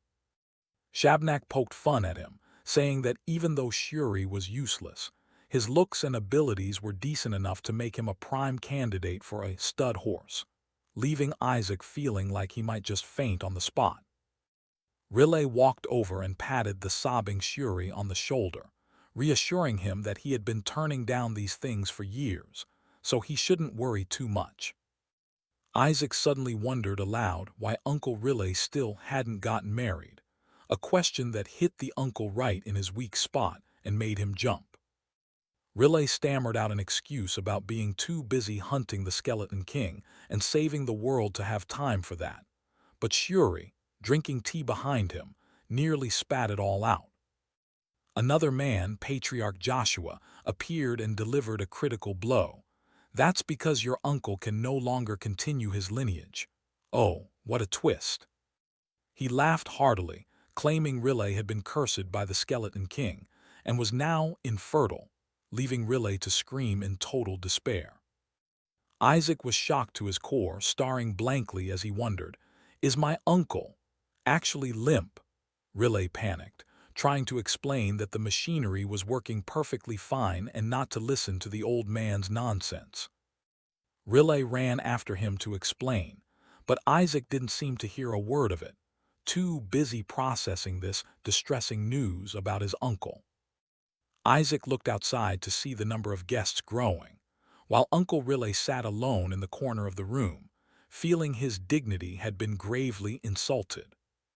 Suddenly, the door swung open, and a voice shouted that Isaac was a traitor, leaving the boy completely confused about what was happening.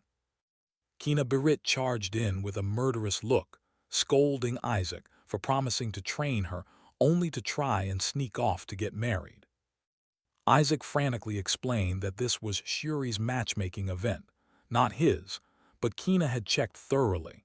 The true target of all those ladies was Isaac. Kina Berit screamed in frustration, insisting that all those girls were out there in droves just to become the fiancé of Isaac, the youngest genius of the Eshua family. Shuri choked on his spit when he heard that, his face changing as he couldn't believe his ears. He suddenly burst into manic laughter as if he'd just won the lottery. Ha ha ha ha. It turned out this wasn't Shuri's matchmaking event, but Isaac's. He teased him triumphantly while Isaac stood nearby with a darkened face, sweating from pure annoyance.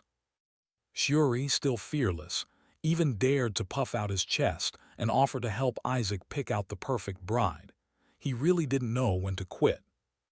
Isaac couldn't take it anymore and grabbed a golden candlestick, gritting his teeth as he asked his doomed, older brother if he wanted to go to an early grave. As a result, Shuri took a serious beating, the sounds of which were terrifying, while Kina Birit stood by with her arms crossed, looking on with disdain.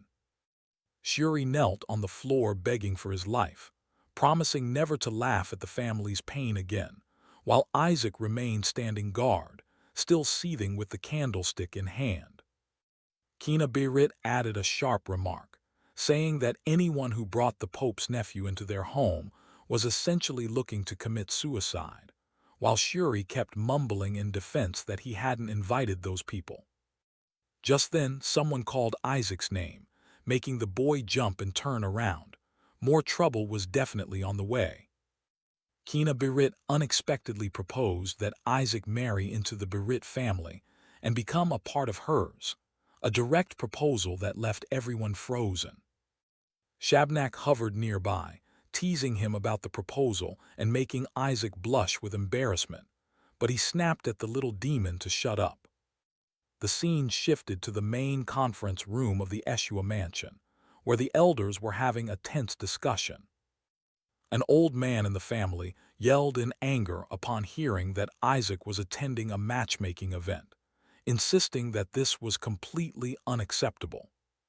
Uncle Riley also vehemently opposed the marriage, while Shuri stood behind him, watching with concern as Isaac hung his head, clearly exhausted by all this trouble. Another person worried that with Isaac's eccentric personality, he would either tarnish the family name or destroy someone else's house, which really made you feel for the kid. Riley shouted to remind everyone that Isaac was only 11 years old, and talking about marriage now was far too early and absolutely ridiculous. Patriarch Joshua stood by the window, lost in thought. He noticed an unusually high number of guests and many uninvited strangers. The old man realized someone was pulling the strings behind the scenes, intentionally inviting these people to cause chaos, and his gaze turned cold and suspicious. A close-up of Patriarch Joshua's powerful gaze showed he knew full well that someone was plotting to get rid of Isaac via a political marriage. The old man deduced that Isaac leaving would benefit certain factions, and a firm set of footsteps echoed down the hallway, signaling the arrival of an important figure. Riley kicked the door open, aggressively questioning his brother if it was true that he was planning to sell out Isaac to another family. Isaac stood in the room, looking blankly at Uncle Riley as he stormed in, and Shabnak was just as curious. Isaac's eyes suddenly narrowed as he sensed an unwelcome presence sitting right there in his room. Patriarch Joshua calmly asked Riley what all the commotion was about, while other members sat behind, observing the situation. The cardinal appeared with a fake smile, slowly sitting on the sofa and explaining that he only invited guests because they were interested in Isaac. The strange guest sat with his legs crossed, exuding an overwhelming aura, and the room suddenly felt suffocating. Shabnak abruptly transformed, releasing a cloud of angry black smoke, realizing that the person sitting there was the very same scumbag who had tried to take Isaac's life in the past. The cardinal maintained his mysterious smile, but in Shabnak's eyes, he was an irreconcilable enemy, and the air of war was close at hand. A wide shot of the Joshua Mansion's main hall, where the uncles were gathered, buzzing with discussion. Uncle Benjamin slammed the table, opposing the idea of arranging a marriage for a child who wasn't even 16 yet. The old man sitting next to him brushed it off, claiming that age mattered less than talent and the pact with the gods. Benjamin turned to scold Noel for crossing the line by deciding everything on his own. Noel didn't hold back, snapping back with a taunt that Benjamin was just a useless person incapable of carrying on the family line. The tension in the hall reached a breaking point, with two factions arguing fiercely while Isaac remained standing there, calmly observing. Isaac suddenly spoke up, flatly stating that the position of future head of the house could only be his. The uncles were stunned, Some even said they'd rather have the Skeleton King take over the house than hand it to this child. Noel approached with a fake smile, greeting his little nephew for their first meeting. He walked slowly, his polished appearance hiding the contempt he felt inside. A close-up of Noel's meaningful smile as he faced Isaac directly. Noel uttered harsh words, mocking Isaac for not having a single feature that resembled his eldest brother. He even publicly questioned the Joshua bloodline flowing through the boy's veins. Benjamin gritted his teeth in anger, seeing Noel constantly rubbing salt into the wounds of an orphan. Responding to the insult, Isaac beamed with a bright smile, greeting Uncle Noel very politely. He immediately fired back, bringing up how Noel had been beaten to a pulp by his grandfather and forced to run away like a coward. Isaac finished with a sarcastic question about his uncle's inability to keep his big mouth shut. Noel's face turned pale, and he roared Isaac's name in uncontrollable fury. Other family members panicked, scolding Isaac for daring to speak so insolently to his elders. Noel's face darkened, and a killing intent began to radiate, enveloping the entire space. Isaac repeated his question, asking if Noel hadn't been beaten enough yet that he still dared to raise his voice. Noel's eyes filled with bloodshot intensity, his final shred of patience completely gone. He turned to bark at Shuri Joshua, blaming him for not knowing how to teach his younger brother properly. Shuri was so scared he broke out in a cold sweat, not knowing how to explain his way out of this. Those around them began to worry about Isaac's fate, having angered the most terrifying instructor in the family. Isaac stepped forward, nonchalantly taking all the responsibility, saying he was the one who had taught Shuri. Noel stared fixedly at Isaac, his eyes sharp as if they wanted to pierce right through the small body. The boy was even bolder, using his hand to point straight at Noel's chest and calling him trash for daring to provoke his family. Isaac told Noel he should be ashamed instead of blaming others, causing the uncles to beg him to stop. Immediately, the system activated Survivor's Prayer, identifying Noel as an obstacle that needed to be eliminated.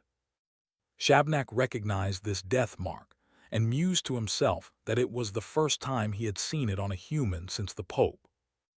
Isaac realized that this family wasn't just filled with one person carrying such a mark. What a crumbling family it was. Shabnak suggested secretly taking them out, but Isaac wanted to wait for a legitimate excuse from the law of cause and effect. Noel looked down at Isaac, and the darkness and pressure from his magic began to erupt forcefully. In Noel's mind, there was only contempt for the one he considered a half-breed making a scene. He sneered coldly, unable to believe a child would dare show such obvious hostility toward him. Noel began to brag about his status as a genius, the only one holding the entire Joshua family together. His hand gathered a dense ball of black energy, affirming his 9th-level magic power and his status as a candidate for cardinal. He insulted Isaac as an ill-bred child who needed to learn his place.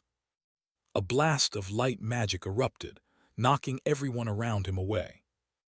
The uncles screamed in despair, demanding Isaac apologize immediately because Noel was not someone he could ever stand against. Noel's hand, blazing with magic, was just inches from Isaac's face, but he stood still, perfectly calm. Isaac smirked and shot back, "Sorry." Boom! An unexpected explosion sent Noel flying the moment he tried to touch Isaac. Noel's face darkened, his hand gathering a mass of dark, ominous energy. Isaac casually summoned glowing red chains, wrapping them around his uncle. Noel was stunned when those chains bound him tight, leaving him unable to move. His face twisted in terror. He couldn't believe he'd been controlled so easily. Isaac maneuvered the chains to slam Noel hard against the main hall floor. His uncles and Shuri could only stare with their jaws dropped in awe at the boy's immense power. Isaac stood looking down at his defeated opponent, mocking Noel as just another loser trying to act dangerous. He turned to walk away leisurely, muttering to himself about the power of the law of punishment God. Isaac commented that, although this god was a bit difficult to deal with, he handled it pretty smoothly. Seeing his loud-mouthed uncle taken down, the boy waved a goodbye that was extremely polite. Noel was boiling with rage, his eyes flashing with killing intent as he plotted to kill Isaac right there. He gritted his teeth and muttered a dark, extremely vicious curse. Close up on Isaac's glowing red eyes, he had already sensed the dark energy aimed at him. Suddenly, a black mark appeared on Isaac's chest, making him pause for a moment. Noel felt triumphant for successfully using dark magic on the child. He even intended to trigger the Skeleton King's curse inside Isaac to torture him to his heart's content. But Isaac flashed a mysterious smile, as if everything were going exactly according to plan. The curse reflection skill activated, and purple light enveloped him. Noel was confused to see that his poisonous attack had no effect on Isaac whatsoever. He began to feel that something was wrong with his own body, cold sweat pouring down his face. Noel suddenly vomited a large mouthful of blood, collapsing in excruciating pain. He was horrified to realize that he was the one suffering from that cursed hex. Noel gritted his teeth in hatred, unable to accept this humiliating reality. He tried to reach out, intending to use his last bit of strength to gamble his life against Isaac. Everyone screamed in concern when they saw Noel refuse to give up despite being severely injured. Thud, a tall figure in a black cloak appeared and slammed Noel onto the ground without mercy. Benjamin stared intently at the savior who had just revealed himself, completely stunned. It was Kalia Joshua, the head of the family, with a cold aura that completely overwhelmed the space. Isaac walked into the Joshua mansion, looking small in his pristine white priest attire. Blocking the way was Kalia Joshua, a silver-haired man filled with killing intent, glaring at the boy. Isaac thought to himself that this uncle looked like a male version of Melissa, so this was the family's #1 genius. The boy skipped toward him, planning to greet him and find a way to get close. But Kalia suddenly froze, his sharp gaze drilling into Isaac. He roared, claiming that Isaac reeked of the foul stench of the Skeleton King. Without saying a word, he yanked his sword out of its scabbard. Kalia lunged like a gust of wind, swearing to destroy this nephew he had just met. Isaac scrambled backward to dodge the lethal strike. He rolled several times on the stone floor, fortunately narrowly escaping death. Isaac clutched his head and sat on the ground, his soul nearly leaving his body from the close call. Kalia stood there with bloodshot eyes, killing intent covering him like a true demon. Isaac realized this guy was truly insane. Rilai rushed over and hugged Kalia tight, screaming for his brother to stop. Kalia still wouldn't let go, his hateful gaze locked onto Isaac. Rilai explained this was the eldest brother's child, but Kalia insisted the smell of the Skeleton King couldn't be wrong. Kalia frowned, looking at the small nephew sitting in the distance, still filled with doubt. Regardless of Rilai's assurances, Kalia remained adamant that he wasn't mistaken. He pulled out a knife, demanding to slice open Isaac's stomach to see if he was hiding the Skeleton King's bones inside. Rilai tried his best to stop his brother's insanity, while Isaac turned pale at the chilling threat. Suddenly, Kalia retched and vomited a puddle of black blood right on the floor. He collapsed completely, his breathing ragged while Rilai frantically held him. Rilai explained that it was the consequence of trying to use holy power while afflicted by the curse, then turned to mutter curses at Noel. While Kalia was taken away, Isaac sat there observing, confirming to himself that this uncle didn't have much time left to live. The Soul Shabnak revealed that it was the Skeleton King's curse, Those afflicted usually didn't live past the age of 35. Shabnak laughed gleefully, thinking of the expression on the arrogant Noel's face when he saw his brother in such a miserable state. Isaac flashed a calculating smile. He intended to help break the curse to make it easier to take over this family.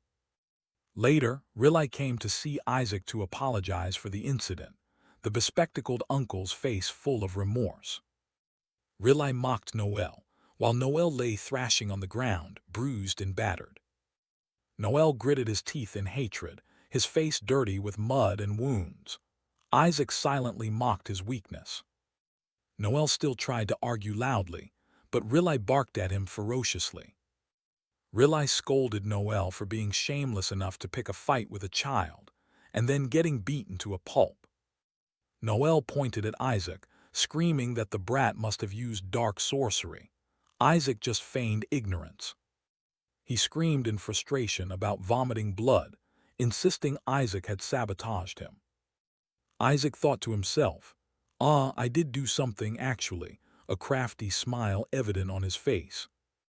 The boy explained playfully that he always carried a reflection spell as a precaution against the Skeleton King. That must be why Noel got hurt. Isaac looked at Noel with a sarcastic smile, asking back if it was the uncle who used the dangerous curse on him first. Riley turned to interrogate Noel with a stern face, leaving him speechless. Shabnak floated behind Isaac, amused watching Noel cornered. Isaac silently laughed at his stupidity. Isaac thought this is how those who block his path must be punished. Noel stood there trembling with rage. Noel gritted his teeth, but couldn't do anything other than clutch his painful arm. He turned and left in a huff, not forgetting to leave behind empty threats. Isaac just found it boring. Noel yelled that when he became the family head, he would fire everyone. Riley just sighed, watching that idiot's back as he left. Riley clicked his tongue, thinking if his eldest brother were still here, Noel wouldn't have had a chance to be so arrogant. Isaac was startled when Riley worried about Noel being the most likely candidate for the family head seat. The Soul Shabnak added information about the mysterious death of the eldest brother's first child, causing the Pope's faction to be heavily suspected. Isaac silently mused, this family is truly a tangled mess. The more he looks into it, the more rotten it gets. The next day, the Joshua mansion was busy preparing for a major event. The Joshua family head sat imposingly on a high platform, his face cold and emotionless as he looked down at the members. In the meeting room, everyone was silent. The head glanced at Noel, wondering about his bandaged arm. Noel turned pale. The arm broken by Isaac was still in a sling, looking extremely pathetic. Contrary to the adult's tension, Isaac sat cross-legged, his face cheerful as if attending a party. The boy giggled, saying the atmosphere today was great, making Shabnak remark that it was great only because Isaac had just beaten Noel up. The elders whispered about the unthinkable. A child like Isaac could break the arm of the genius Noel. Noel broke into a cold sweat, intending to explain, but was cut off by the family head in a cold voice. The head casually said, if it's broken, it's nothing major, making the old men sitting nearby freeze. The old man closed his eyes and announced that the reason for the gathering today was an extremely important matter. The shocking news was released. The family head had decided to choose the official successor right now. The entire meeting room burst into surprise and excitement, everyone thinking this moment had finally arrived. Noel felt smug, thinking his father had hesitated so long only because he hadn't found anyone worthy, but now it was definitely him. He flashed a smug smile, certain the family head seat was firmly in his pocket. Everyone whispered, in a situation where Kalia was sick, the only remaining candidates were Riley or Noel. Kalia slumped over the table in pain, while Riley was embarrassed as all eyes turned to him. Even though Riley was talented, His decision to become a holy knight instead of a priest made him seem less qualified than Noel. A small note explained the difference. Priests mastered magic, while holy knights only half learned it to focus on swordsmanship. The elders worried that Rilai didn't have the level to master the secret arts of the cardinal. Rilai just hung his head in silence. Noel laughed gleefully, flattering his father that he had made the right decision because his subordinates had been acting up for a long time. The elders' faction felt a silent regret, thinking if Isaac were just a few years older, he would definitely be the perfect choice. Noel arrogantly declared that once he took power, he would tighten discipline, his eyes full of threats as he looked at Isaac. He hadn't even finished enjoying himself when the head poured cold water on him. "Did I say I would give it to you?" Noel was stunned as if struck by lightning, the smile on his lips vanishing instantly. He slammed the table and stood up, shouting to ask if his father intended to give the family to the useless Rilai. Noel lunged forward to insult Rilai as a eunuch, incapable of maintaining the bloodline and therefore unqualified to succeed. Rilai turned pale with shame. Noel lost control, scolding his younger brother severely right in front of the elders. He stood tall in the hall, openly disrespecting Rilai, making everyone sigh. Rilai just stood there silently taking the beating. Just then Isaac jumped up, his face full of injustice for his uncle. The boy shouted, "How dare you all look down on my uncle?" The boy yelled at the top of his lungs, "Do you all despise Uncle Rilai just because he is a eunuch?" The statement left the entire room deathly silent. Isaac continued his disastrous defense. "So what if my uncle is a eunuch? He didn't want that." Rilai nearly fainted from embarrassment. Rilai desperately denied it while sweat poured down, while Isaac still played the role of a child protecting his family very earnestly. Isaac's shout echoed throughout the mansion. So what if he's a eunuch, officially turning his uncle's secret into a joke for the entire kingdom?